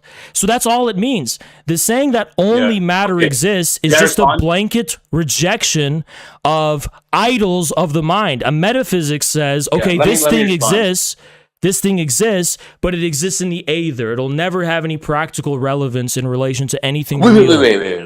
Okay, so when Engels makes a positive affirmation of materialism, that's not just a positive affirmation of materialism, it's also a rejection of idealism, which is all that you've summarized here. It's not only a rejection of idealism as you described it, by the way, it's also an affirmation of materialism, which is the belief that only material objects The only exist. affirmation of materialism... Don't fucking interrupt me, dumbass. Didn't you say we're not interrupting each other? Shut the Finish fuck your up. point. Finish your point. Okay, then shut up and let me No, finish. you don't tell me to shut up. You're here, my good graces. So finish your point.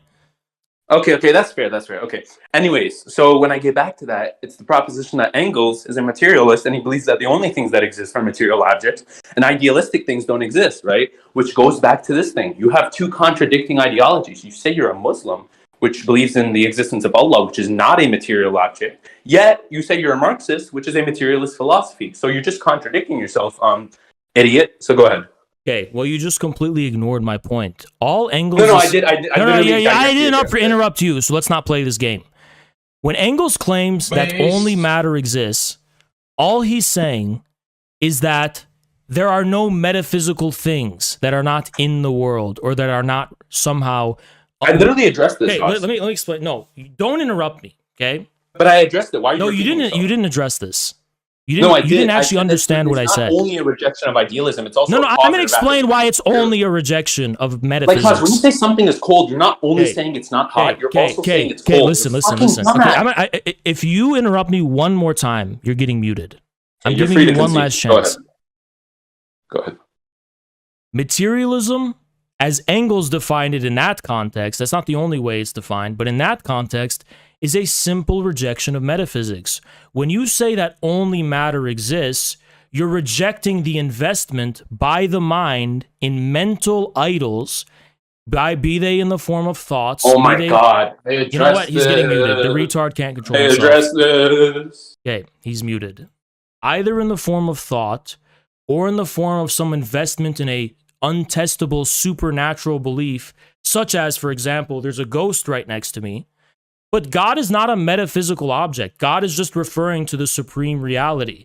So if I say there's an invisible ghost right next to me, I'm investing some mental capacity in the belief of something that, I mean, whether it exists or not, has no practical significance or relevance, right? That's what makes it metaphysical. In no way does it interact with the world in any kind of way. In no way is it necessary for living in the world or participating in the development of the world. It's a metaphysical belief. That's an example of supernatural metaphysical beliefs. When it comes to idealism, the Platonic primacy of form is also metaphysical. Why? Because what is form, right? Where does form prove itself? Where does it reveal itself? Where does it have any bearing or significance anywhere? Now, to claim that this means... Now, you're saying that Engels is not saying this, right? You're claiming that Engels is saying, no, I'm affirming positive, I'm making a positive claim that there are only physical substances.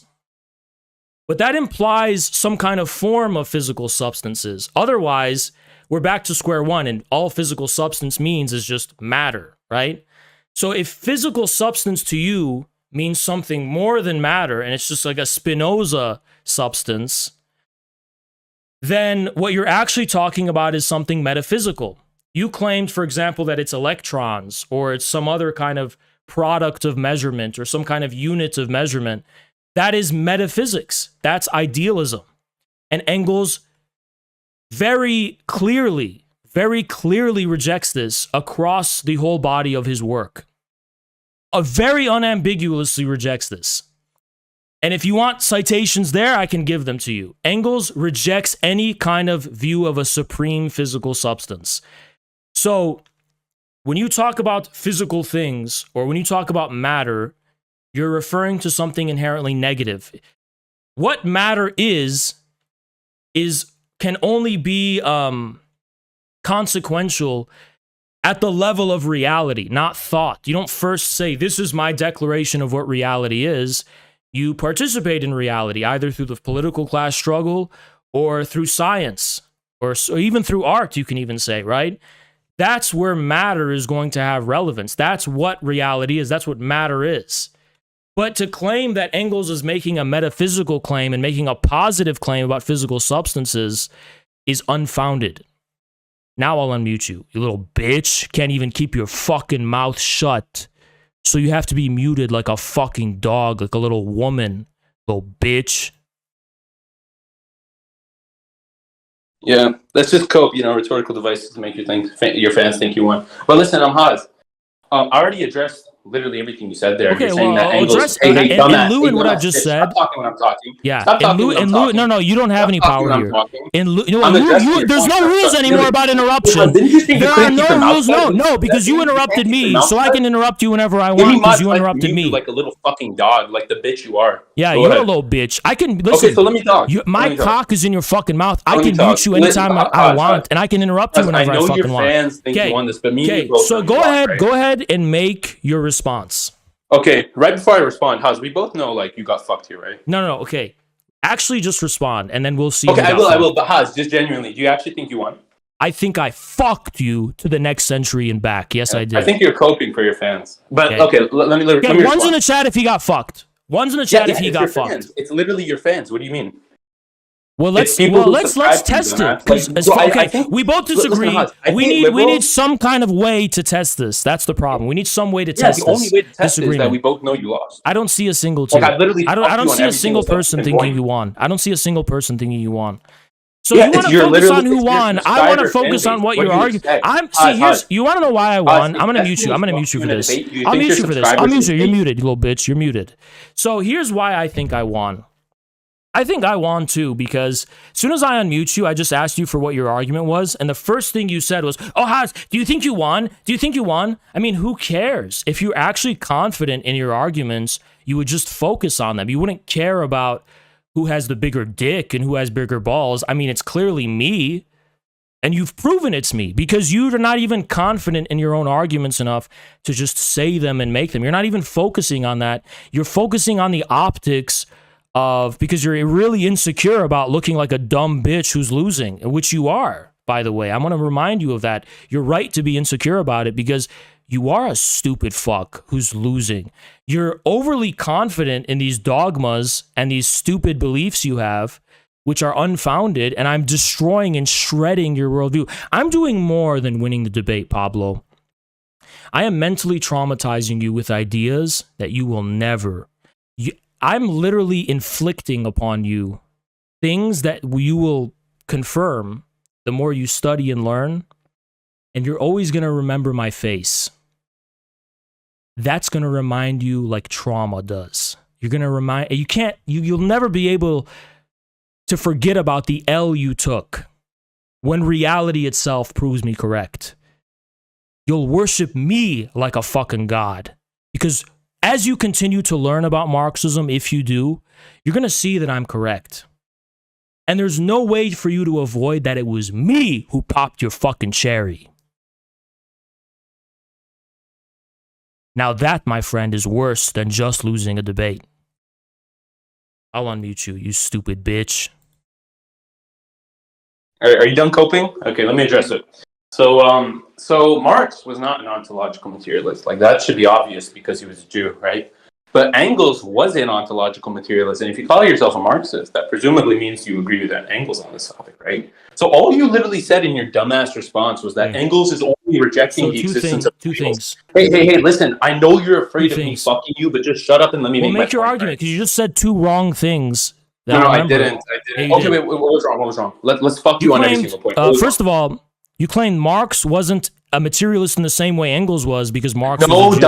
No, dumbass. I said Marx wasn't an ontological materialist. Go ahead. I said the same kind that Engels was, which to you is ontological. That's the second prong that's going to get... That's the second prong. We're focusing on the first prong. The first prong is the claim that Marx was a theological Jew. There's no evidence for that. The second prong is the claim that... Wait, so do you think he's an atheist? He was not a theological Jew. He converted... No, wait, do you think he was an atheist? No, I wouldn't call him that either. So what do you think he was? I would call Marx a materialist. Okay, hey, dumbass, that's not a theological stance, dumb fuck. You are the one who claimed he was a theological Jew. You said he's not a Jew, and you said he's not an atheist, so what is he? He's a materialist. Yeah, I said theologically, you fucking idiot. Theologically, he was religiously Christian, if anything. Okay, so he's Christian, right? So I'm right. He's not an ontological. No, but Engels is also Christian then. Marx and Engels are of one mind on this philosophical but it doesn't matter stuff. anyways, because I'm saying he's an ontological materialist. I never asserted anything about No, you theology. said Marx was not an ontological materialist because he's a Jew. Marx and Engels co-authored... No, if you're Christian and you're a Jew, you both believe in God, so you're obviously not an ontological materialist. How do you not understand this? How is your Marx intellect and this low? Engels co-authored the foundational texts defining their philosophy, the German ideology, the Holy Family. They were both written by two people. Like, how can you claim that Engels... That's not, dumbass. That's not the text in which Engels asserts his ontological materialism. You're talking about the dialectics of nature. I think so. I don't know exactly. You don't even know the fucking text, retard? Then in Engels' case, he is not reducing it to a physical substance at all. Okay, can you prove that? No, because it's a negative. No, you can't, you fucking idiot. No, you can't. Wait, it's a negative. If I say Engels is not talking about pink unicorns... Yeah, you can prove negative. Can you prove it? Can you prove he's not talking about something? Can you prove he's not doing something? Okay, can you prove you don't have a dildo in your ass right now? Yeah. You can prove it? Yeah. Okay. Can you prove that Engels... Can you prove that you never ever Oh, so Haas, you couldn't like get your little gotcha. Right? Can you prove that you never had a dildo in your ass ever? Yeah. How? By showing empirical data that suggests otherwise. You have empirical data for every like I mean, living moment there of your could be life. empirical data You have that empirical shows that data for every living moment of your nothing's life. been inserted into my ass like that. By the way, nice Muslim. You have I don't care about are the only manner by which reality is accessible to thought, and they reject this view, and they reject the most advanced form of idealism, which is the analytical retardation. It literally has zero to do with materialism at all. Yes, it does. Because what? In fact, empiricists are the materialists. That's what Marx tried to do. He took Hegel's bullshit method of dialectics, and then he took British things of this like capitalism. I've never read Marx. I've never read Marx. Explicitly rejects that view. Explicitly rejects that view. Soy science. Like we're gonna take this Anglo like science and mix it with like Hegel's like method of dialectics. Hey, I have some farmland that needs I have some farmland that needs like fertilizer, because I know you're just digging in your ass and getting random shit you're pulling out of your ass. Can you at least get some shit to fertilize my land, please? Because my crops need some more shit from your ass to pull out. I mean, you've never read a fucking word of Marx. Marx explicitly rejects one-sided materialism and the he literally calls empiricism a collection of dead facts. He rejects this view. He even rejects the so-called materialism of Spinoza, which is far more sophisticated than the English kind. He thoroughly and unambiguously rejects all hitherto forms of materialism. And he writes this in something as simple as the thesis on Feuerbach, where he claims, thus far, materialism has never afforded consideration to the active side of humanity. It has always dealt with reality in a one-sided, mechanical, or metaphysical way. So calling it soy science, betrays such a retarded ignorance, a basic ignorance of the thing you are so passionately trying to talk about and exude knowledge of.